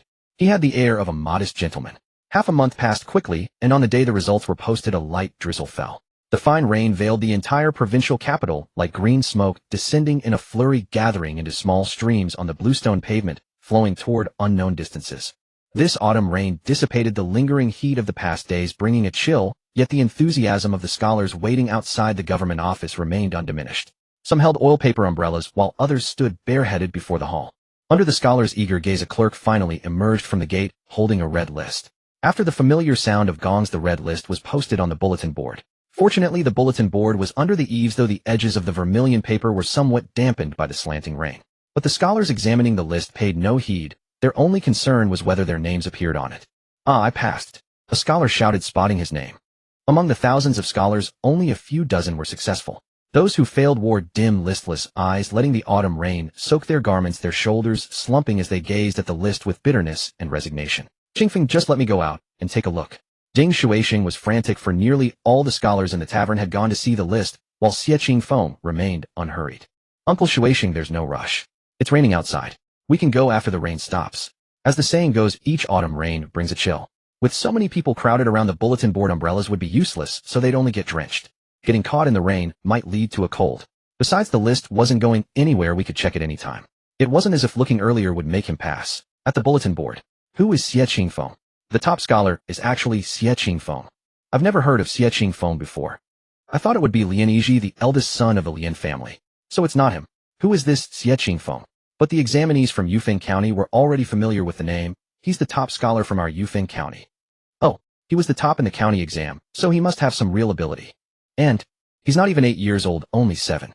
What a top scholar at just 7 years old. Such talent is terrifying. Heaven is unjust."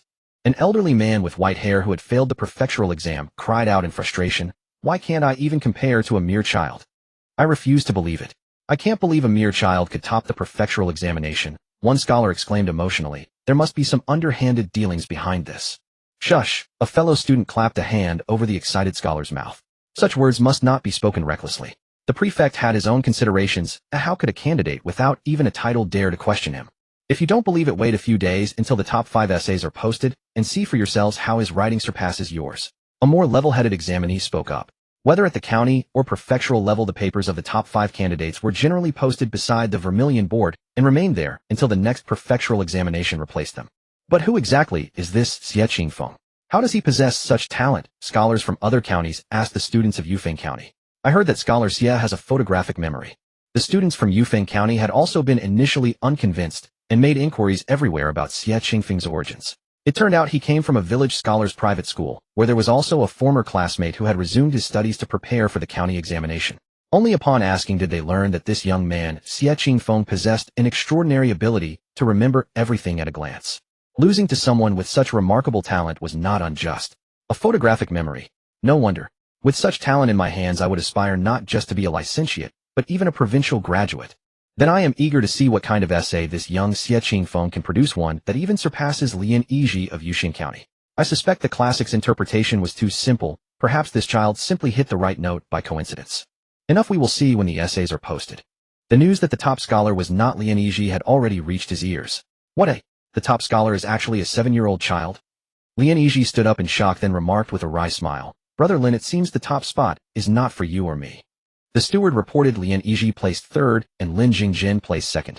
The walls of the private room were adorned with light ink landscape paintings with a sandalwood round table at the center. Lin Jingjin, seated across from Lian Yizhi, was somewhat astonished that this small prefecture city harbored hidden talents. He had deliberately returned to his ancestral home to take the examinations, hoping to secure a junior metropolitan graduate title, but never expected the top distinction to be snatched away by a 7-year-old. What's the story behind this child? Lian Yizhi had never heard of any prominent Xie family in Yingfeng Prefecture. He quickly asked the steward who had brought the news. The steward replied respectfully, "Young master, I heard he was the top scholar of Yufeng County from a farming family. But they say the child has a remarkable gift. He can remember everything he sees. No wonder at such a young age he managed to seize the 1st place." Lin Jingjin said lightly while fanning himself with a folding fan. Lian Yizhi carefully observed Lin Jingjin's expression and, seeing no anger, asked, "Brother Lin, would you like to meet this scholar Xie? We could invite him over to discuss the classics." Lin Jingjin was a member of the Lin clan whose patriarch was one of the grand secretaries of the cabinet. Although Lin Jingjin was not from the direct line, his father was the left vice minister of the Ministry of Personnel. The Ministry of Personnel controlled official promotions. His uncle had specially sent word urging them to ingratiate themselves with Lin Jingjin. Before the prefectural examination, they hadn't dared to disturb his studies, but afterward, they finally found an excuse to invite him over under the pretense of a poetry gathering. Lian Yizhi's father had instructed that they must fulfill their duties as hosts. Lin Jingjin nodded. All right. He was indeed curious what a child with a photographic memory looked like. At the Fulai, and Ding Shuaishan couldn't sit still. He paced back and forth in the lobby, constantly checking outside to see if the rain had stopped. Suddenly a man rushed in his hurried steps, unable to conceal the excitement on his face.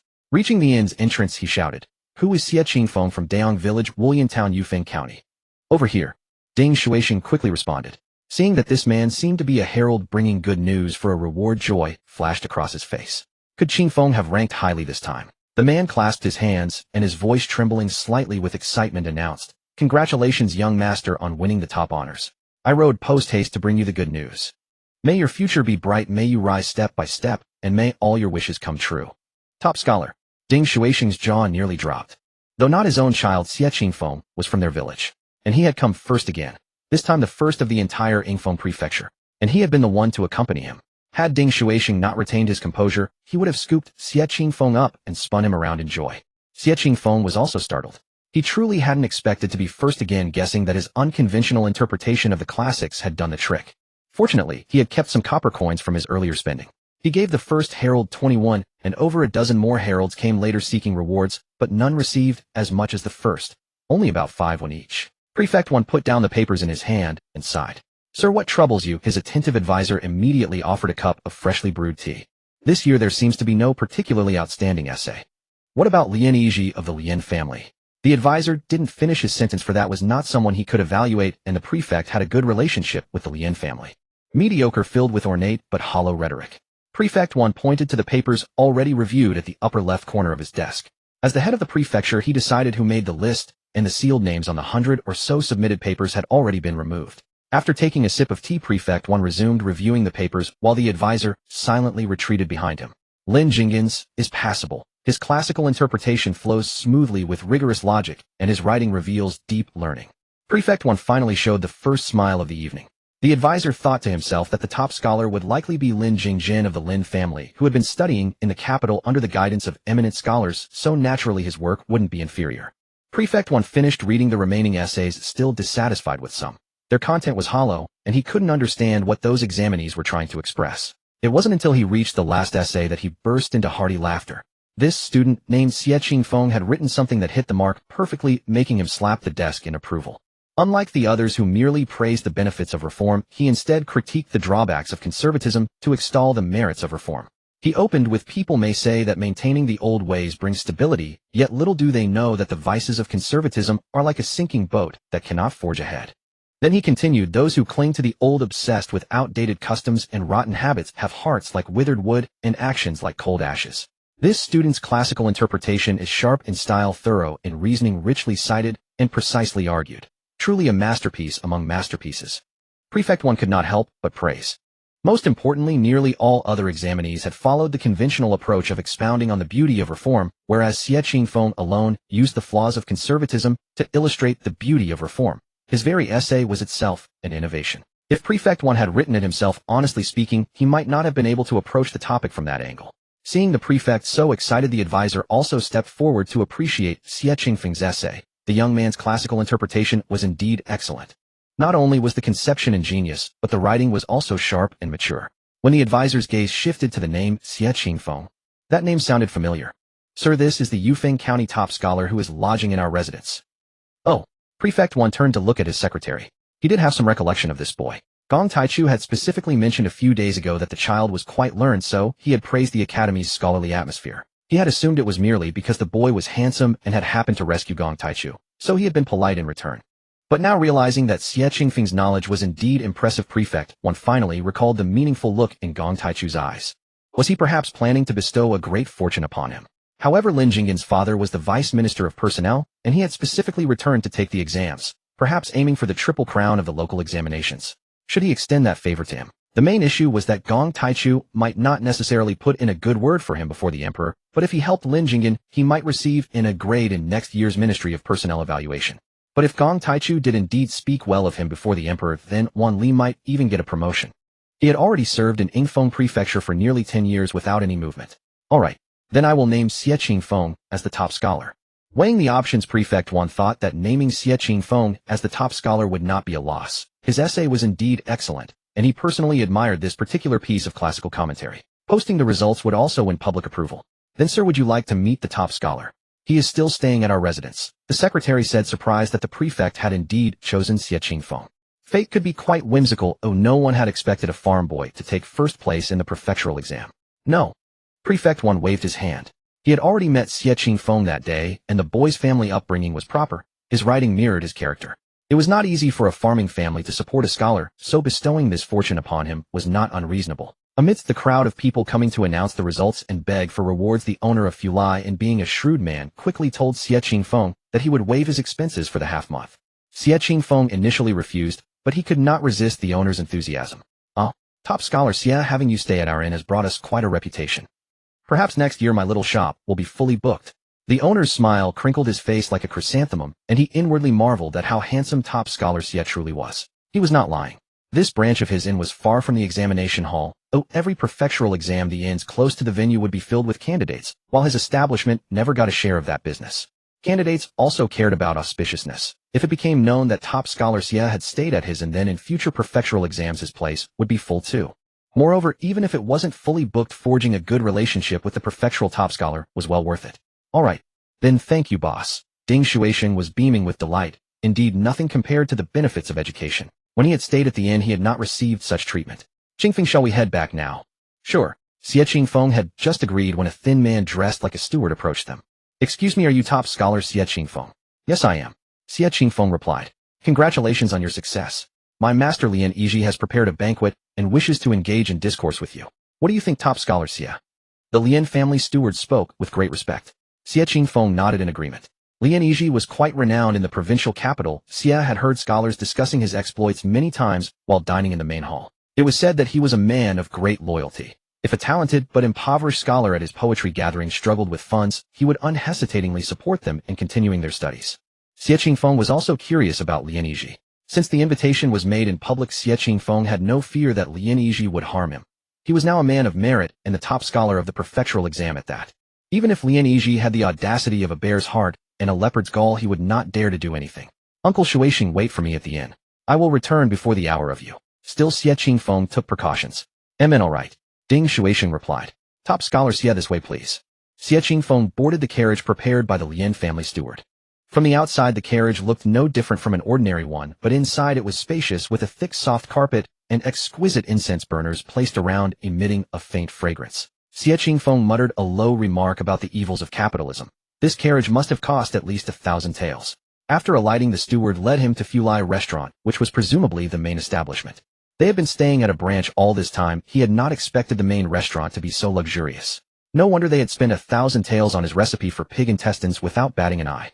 The vermilion gate was tall and imposing with a golden-laid plaque hanging above the lintel. Inside the hall, several carved wooden tables were arranged in the center, and looking up, the ceiling was adorned with colorful murals. The steward led Xie Qingfeng straight to the Tianzi No. One private room.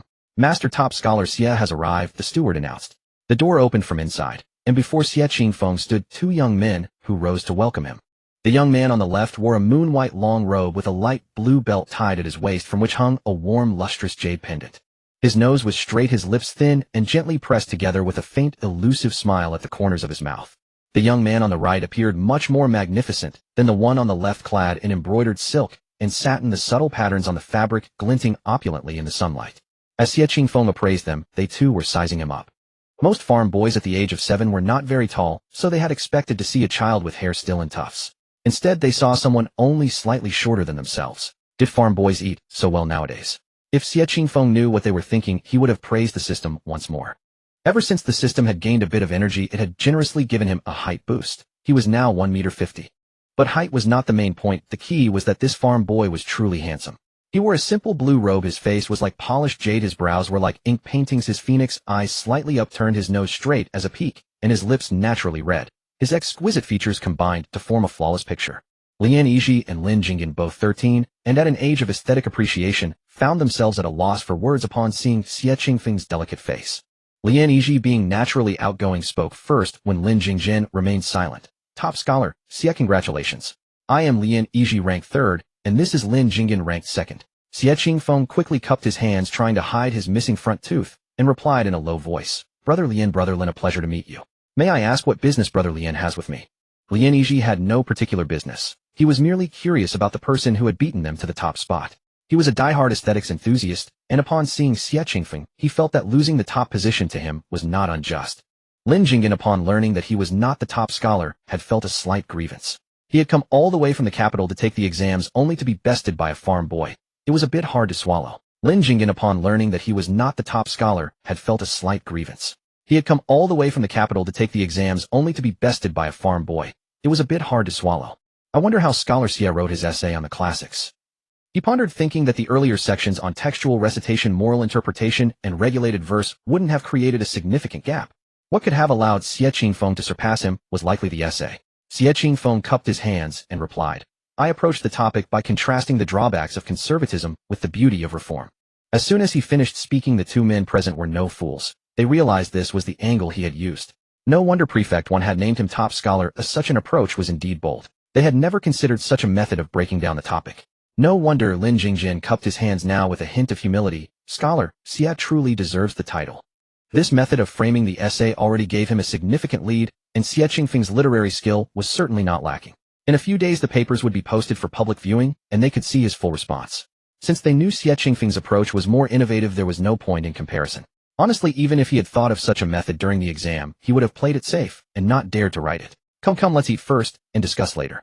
Try the specialty of Fulai restaurant, Fortune Shining High. It must be eaten while hot, Lian Yizhi said hurriedly, feeling hungry after waiting so long. This Fortune Shining High was actually roast suckling pig, given an auspicious name.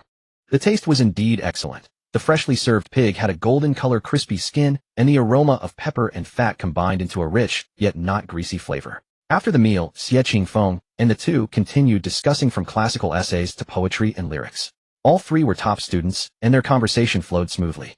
Noticing the sky darkening, Xie Qingfeng remembered his promise to Uncle Shuixing to return before the hour of 5 to 7 p.m., so he decided to take his leave. Lian Yizhi and Lin Jingjin were both reluctant to part. Brother Xie, why not stay tonight at my residence? We can talk through the night. In the midst of their laughter and conversation, they had already begun addressing each other as brothers. Yes, it's still early, Lin Jingjin echoed. Let's not. Let's meet another day. Xie Qingfeng shook his head. Uncle Shuixing was cautious and wouldn't rest easy without seeing him in person even if someone had informed him. Lian Yizhi, seeing Xie Qingfeng's resolve, respected the decision of his new friend. After Xie Qingfeng left Lian Yizhi's side, I never thought such a remarkable person existed in this world. After conversing with Xie Qingfeng, he felt as if his thoughts had been profoundly shaken. Lin Jingjin agreed with Lian Yizhi's sentiment. Xie Qingfeng was truly a remarkable person.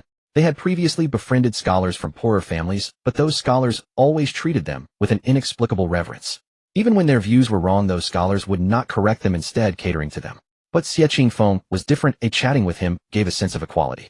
It wasn't a deliberately crafted equality, but rather that in his eyes they were simply equals, free-spirited and unrestrained. At first they thought it was the pride of a top scholar who had defeated them, but when the waiter came to serve tea, he actually said, "Thank you," to the waiter.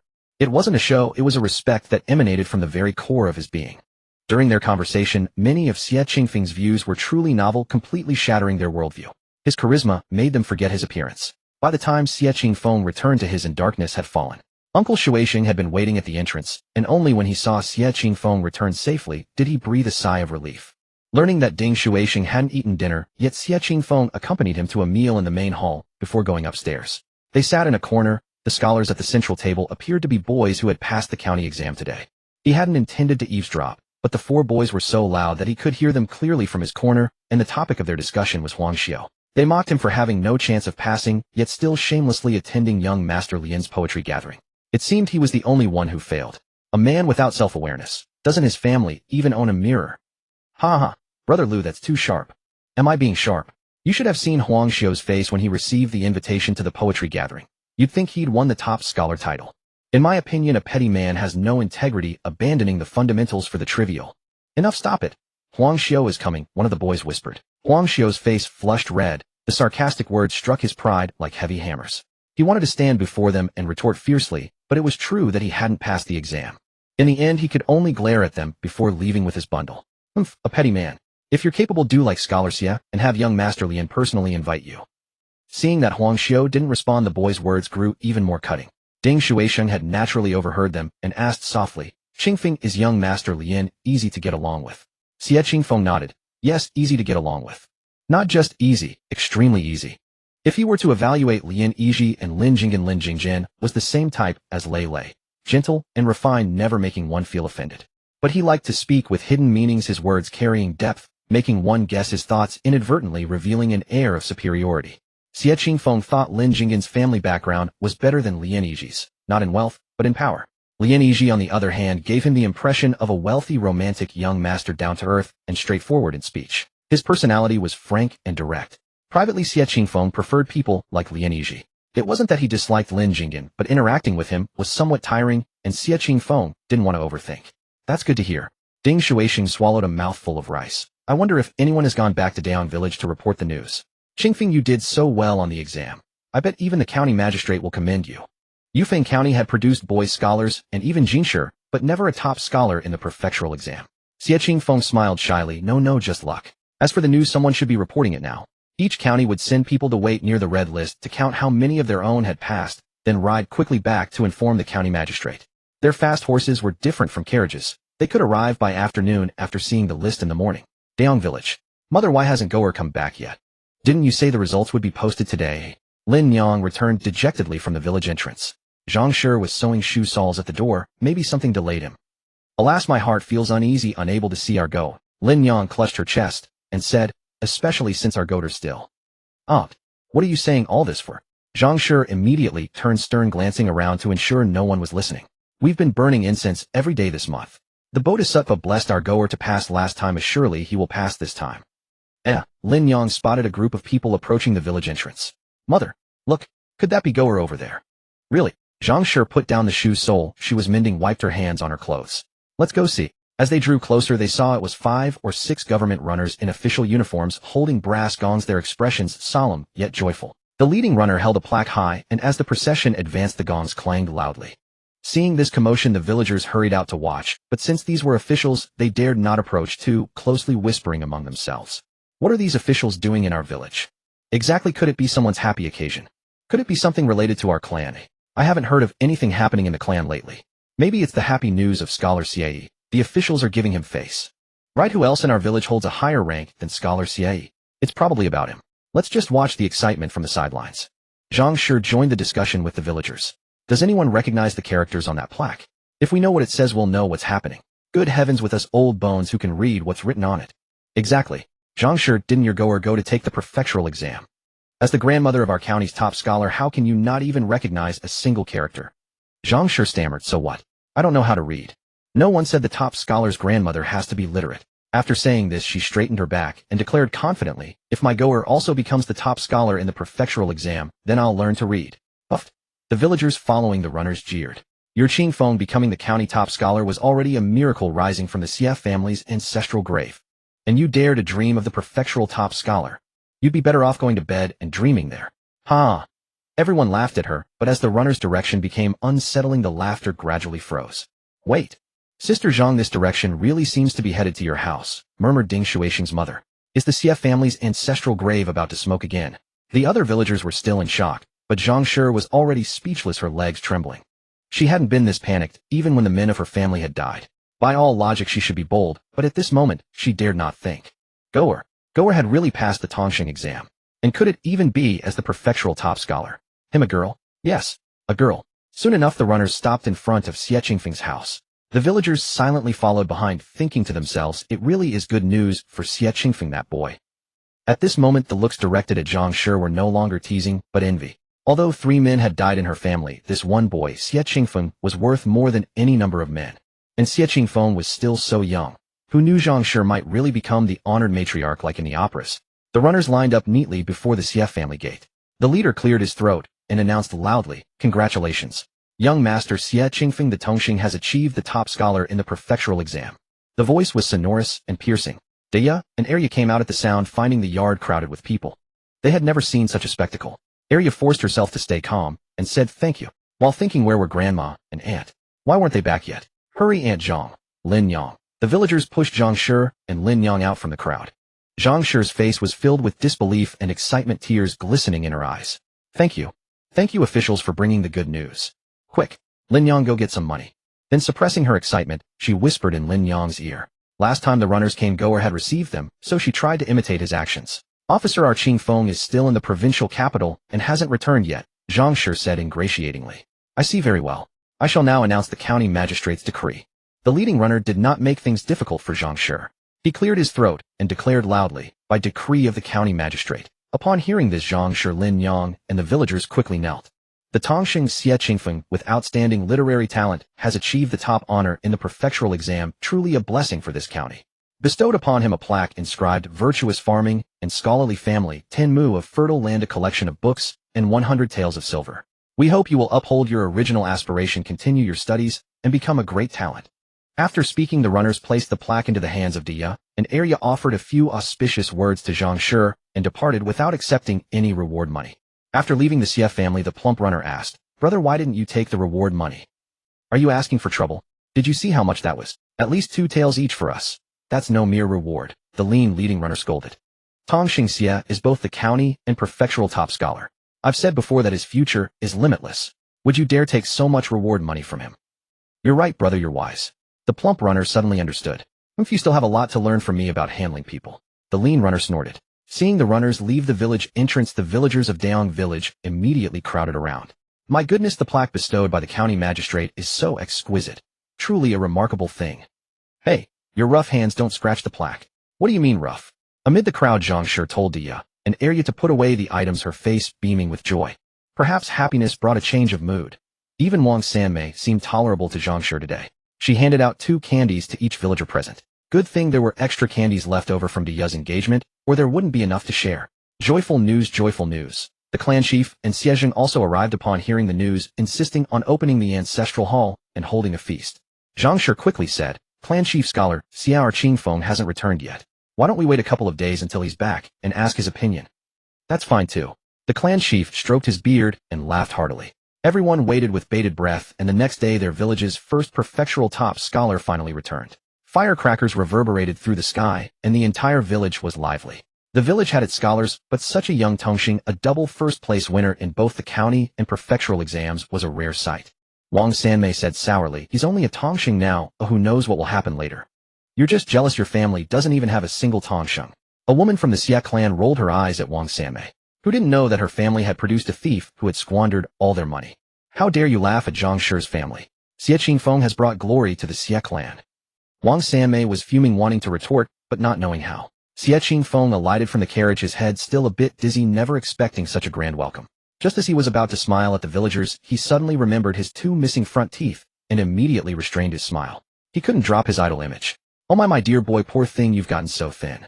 Zhang Shi and Lin Yang, the moment they saw Xie Qingfeng, their eyes welled up with tears, hearts aching with pity. In the eyes of the other villagers, Xie Qingfeng, wow. After such a long time, he's grown so tall. But recalling that his father was over 8 feet tall, it was easy to accept. Perhaps he inherited his father's height. After paying respects to the elders, Xie Qingfeng was escorted inside, surrounded by an unprecedented enthusiasm, even greater than when he passed the county examination last time. When he heard they wanted to open the ancestral hall and hold a flowing feast to honor the ancestors again, Xie Qingfeng repeatedly declined. It was just passing the Tongxing exam. There was no need for such extravagance. A simple incense offering would suffice. The clan elders, seeing Xie Qingfeng's firm refusal, did not force him to host a grand celebration. He was indeed a modest and humble good child. After the elders left, Xie Zhang did not go with them, but went to Xie Qingfeng's home to discuss the topics of the prefectural examination. He really wanted to know what kind of essay his disciple had written that could earn such favor from Prefect Wan.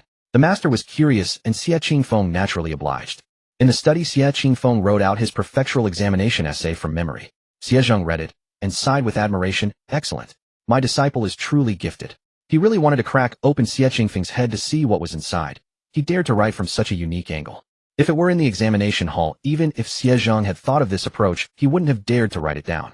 He didn't know whether to call it youthful boldness or the fearlessness of a newborn calf that doesn't fear tigers. His winning the top position in this examination was largely due to his unique approach to breaking the topic, combined with his outstanding and incisive writing, which made the examiner's eyes light up.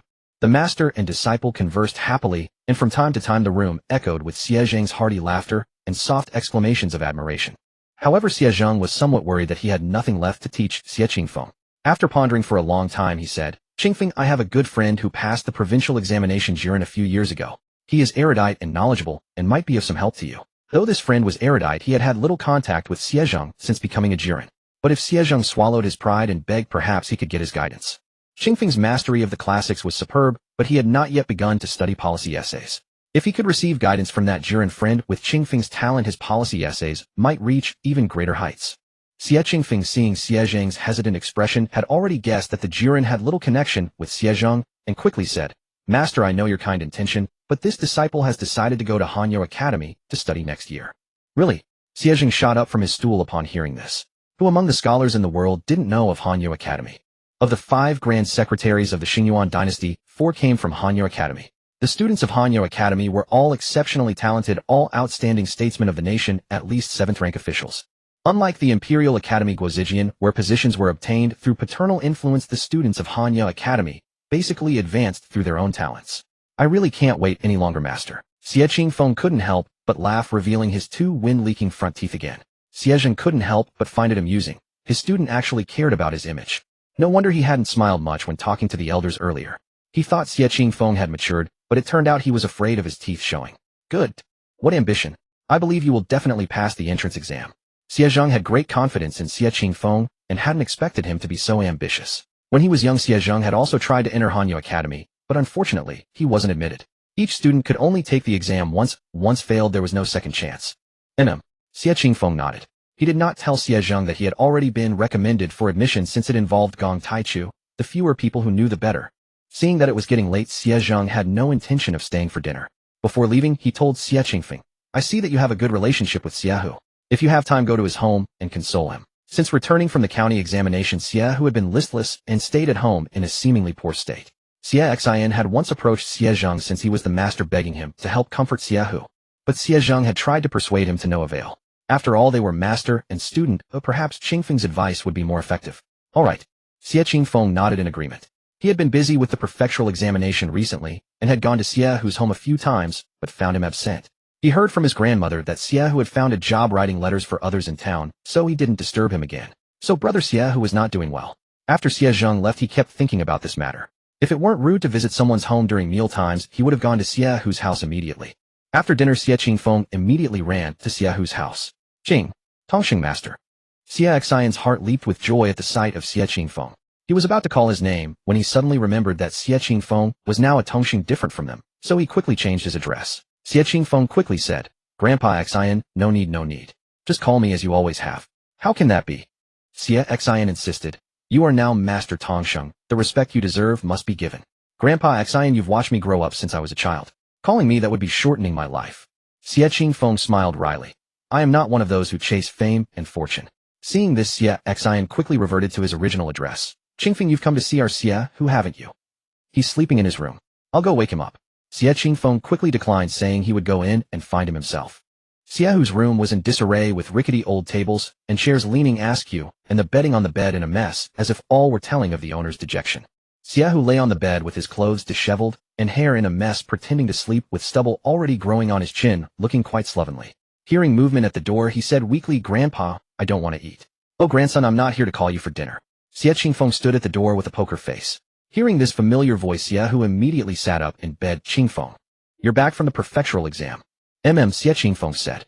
But forget about me. How did you become like this? Xie Hu, hearing Xie Qingfeng talk about him, said nonchalantly, What do you mean like this? Just failed the county exam and feeling down on my luck. Qingfeng, don't bother with me. Let me just rot like this.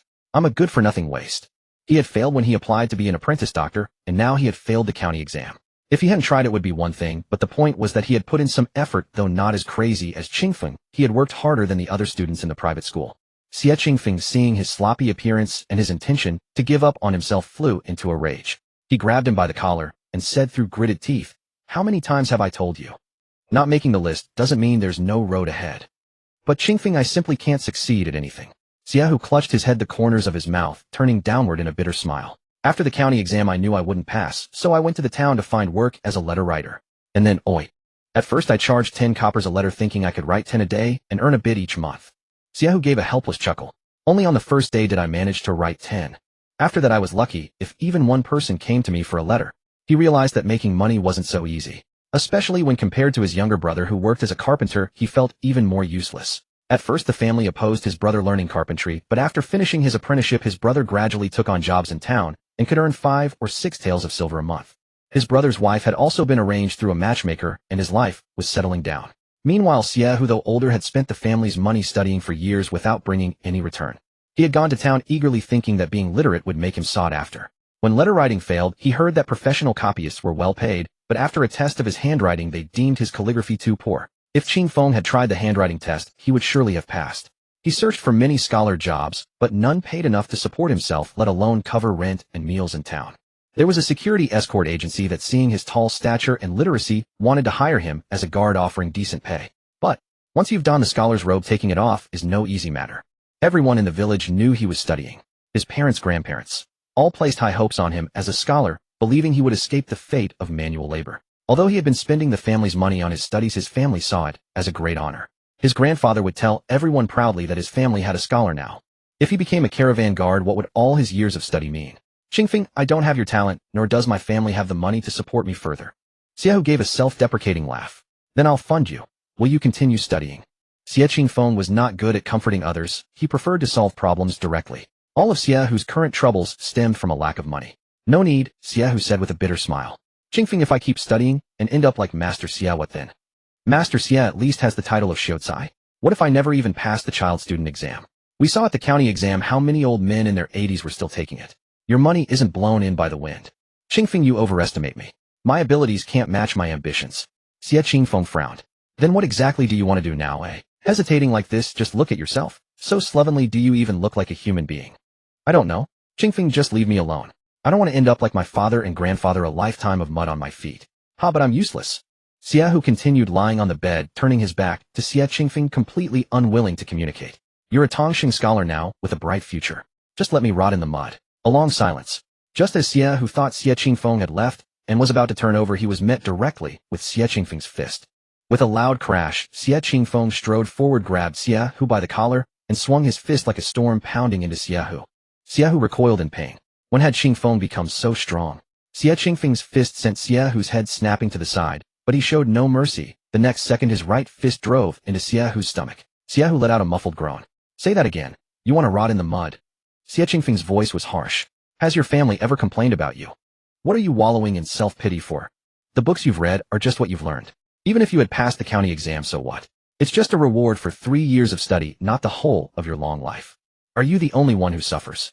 Everyone has their hardships. You're a grown man with hands and feet. What are you being so melodramatic about? Does what others think matter so much?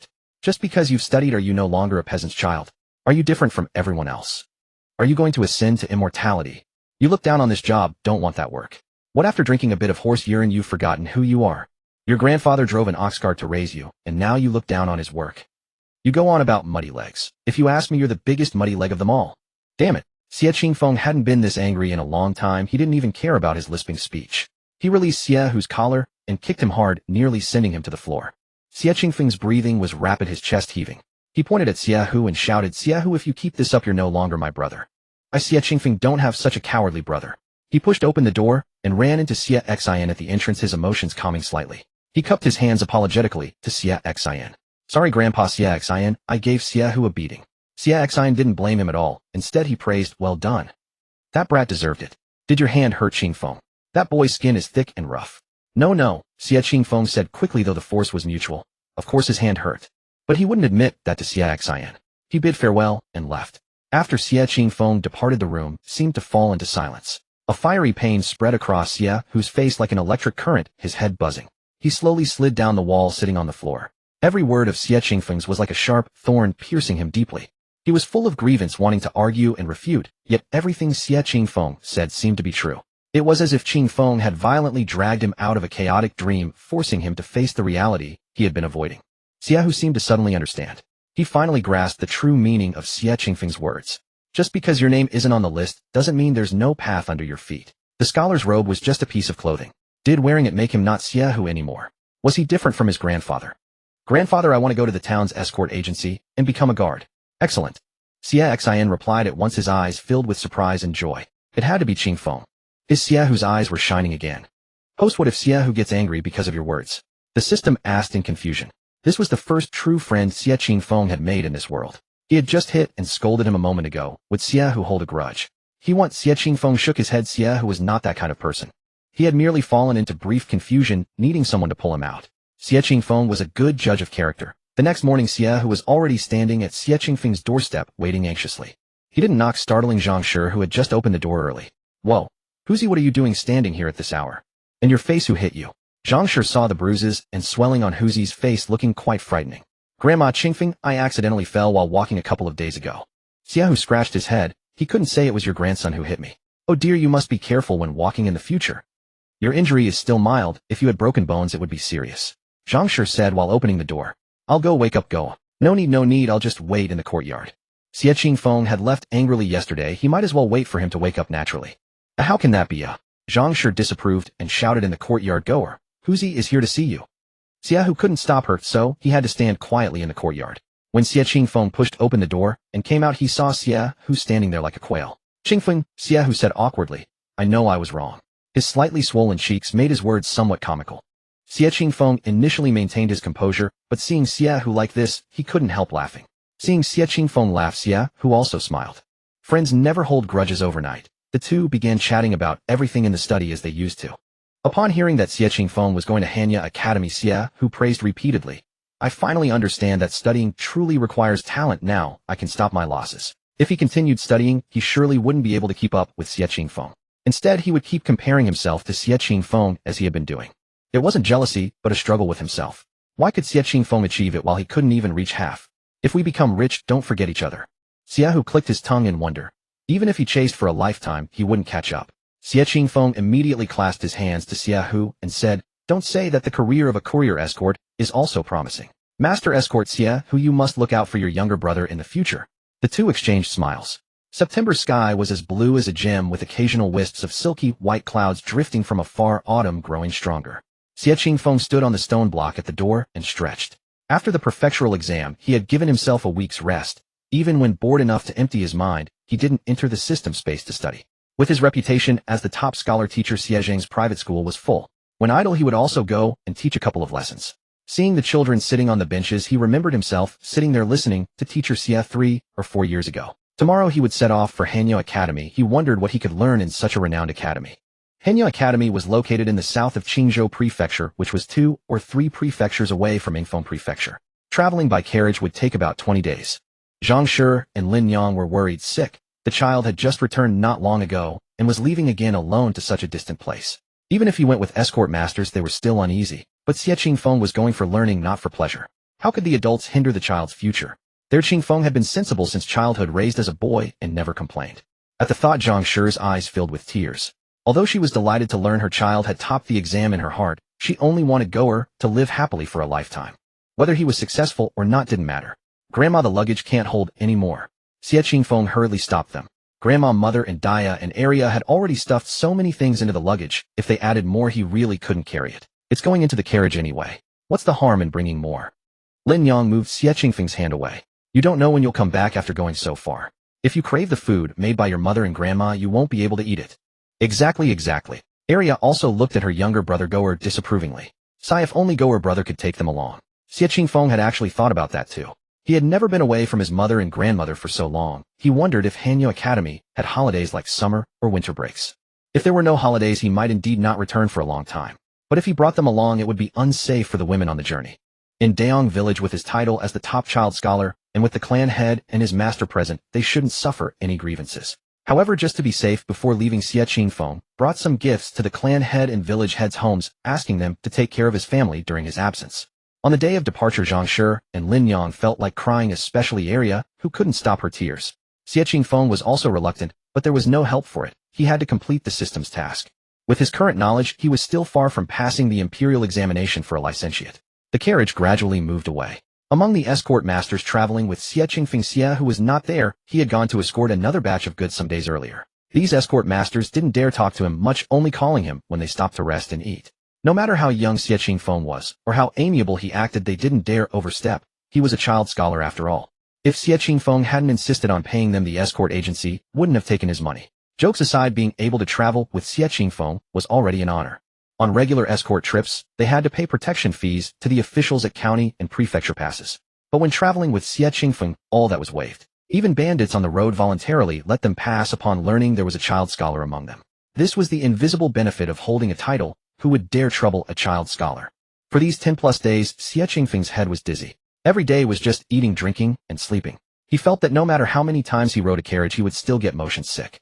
Finally, after 23 days of carriage torment, he arrived at Hanyo Academy. The academy was located in the outskirts of Qingzhou Prefecture, surrounded by the rolling Qingyun Mountains, like a natural barrier separating the academy from the outside world's noise. As Xie Qingfeng was tidying up his things, he heard a familiar shout from behind.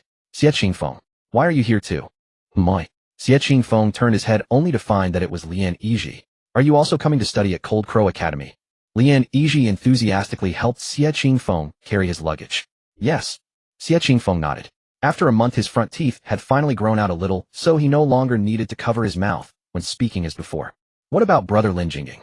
Xie Qingfeng asked curiously. Is he also at Cold Crow Academy? Lian Yizhi waved his hand. He went to the Imperial Academy. His family is different from ours. The Imperial Academy and Cold Crow Academy were both academies, but their nature was entirely different. The students at the Imperial Academy were generally children of wealthy and noble officials in the capital. Although Cold Crow Academy was renowned, its students' family backgrounds were somewhat inferior, primarily providing a path to education for the underprivileged.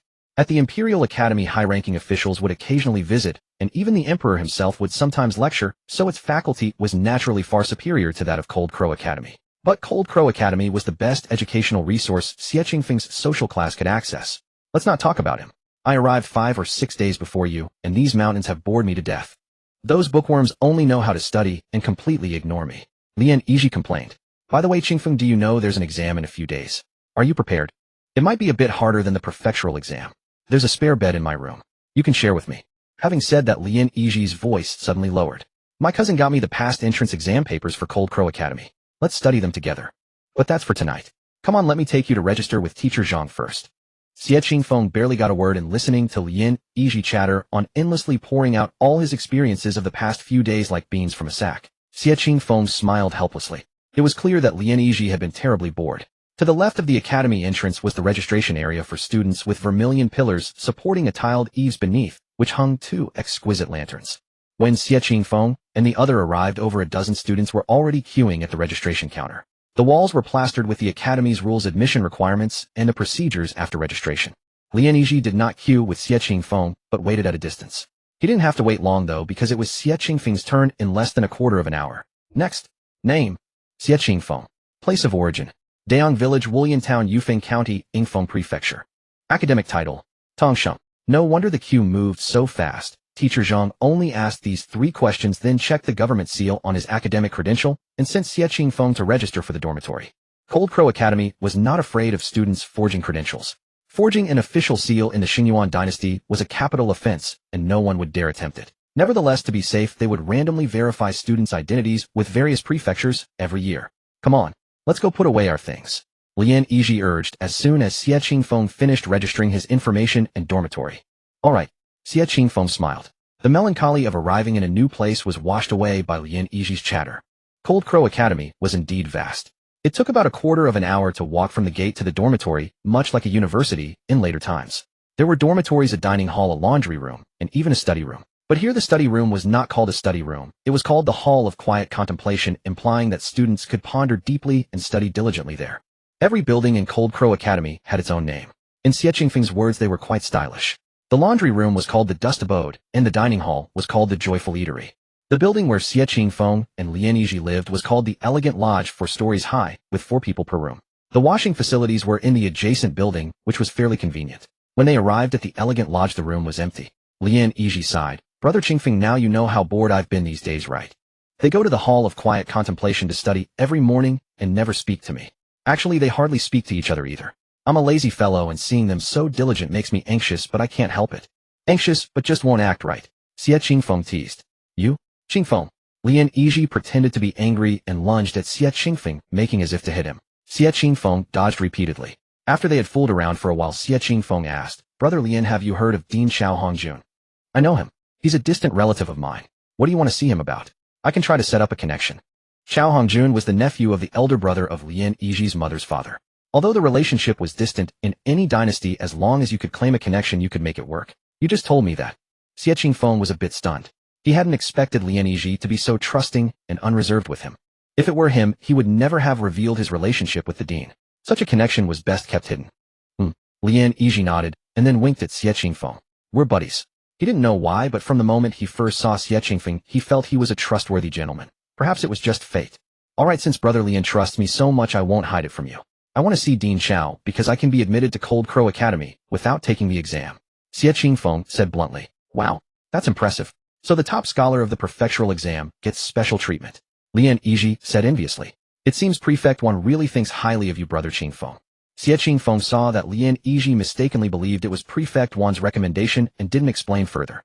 He sneakily glanced outside the door, then whispered, so, I'm kind of a connection. Lin Yizhi was dumbfounded, then burst out laughing.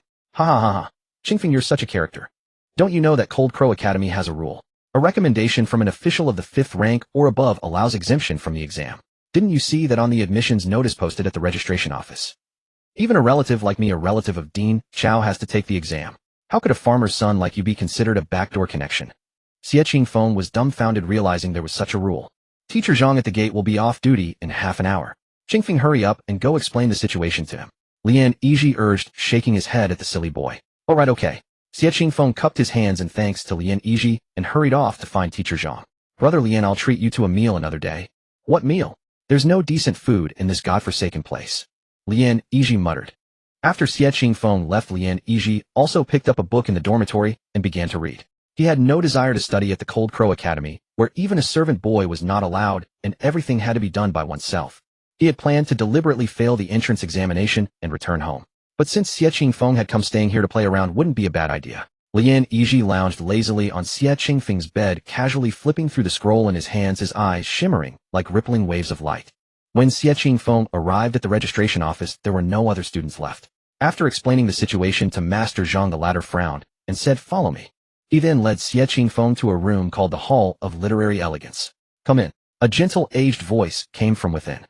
"Dean, this student says that Lord Gong Taichu recommended him to you. Here is his token." Master Zhang presented the jade pendant.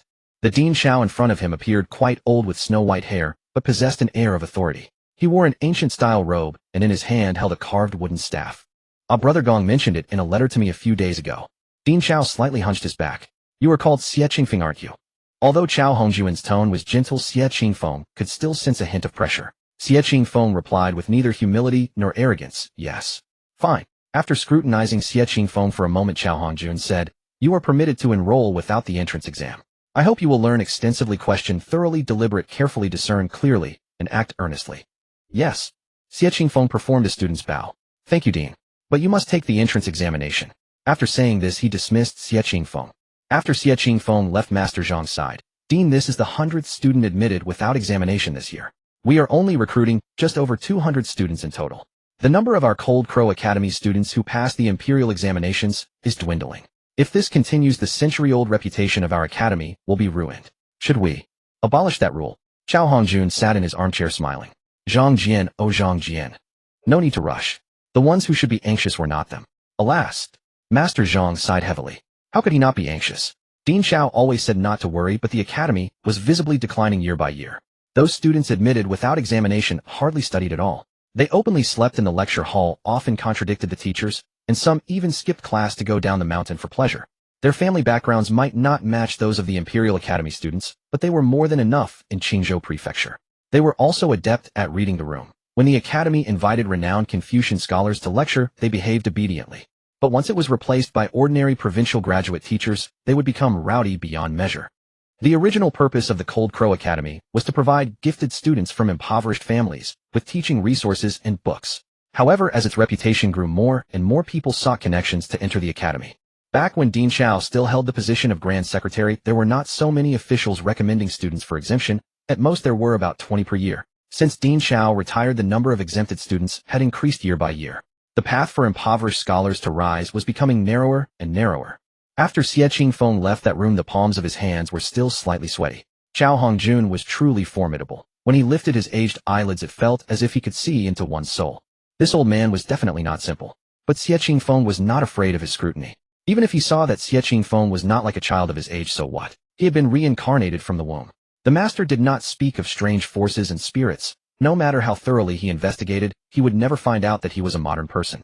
Upon returning, he asked Lian Yizhi and learned that Chao Hongjun was the former Grand Secretary.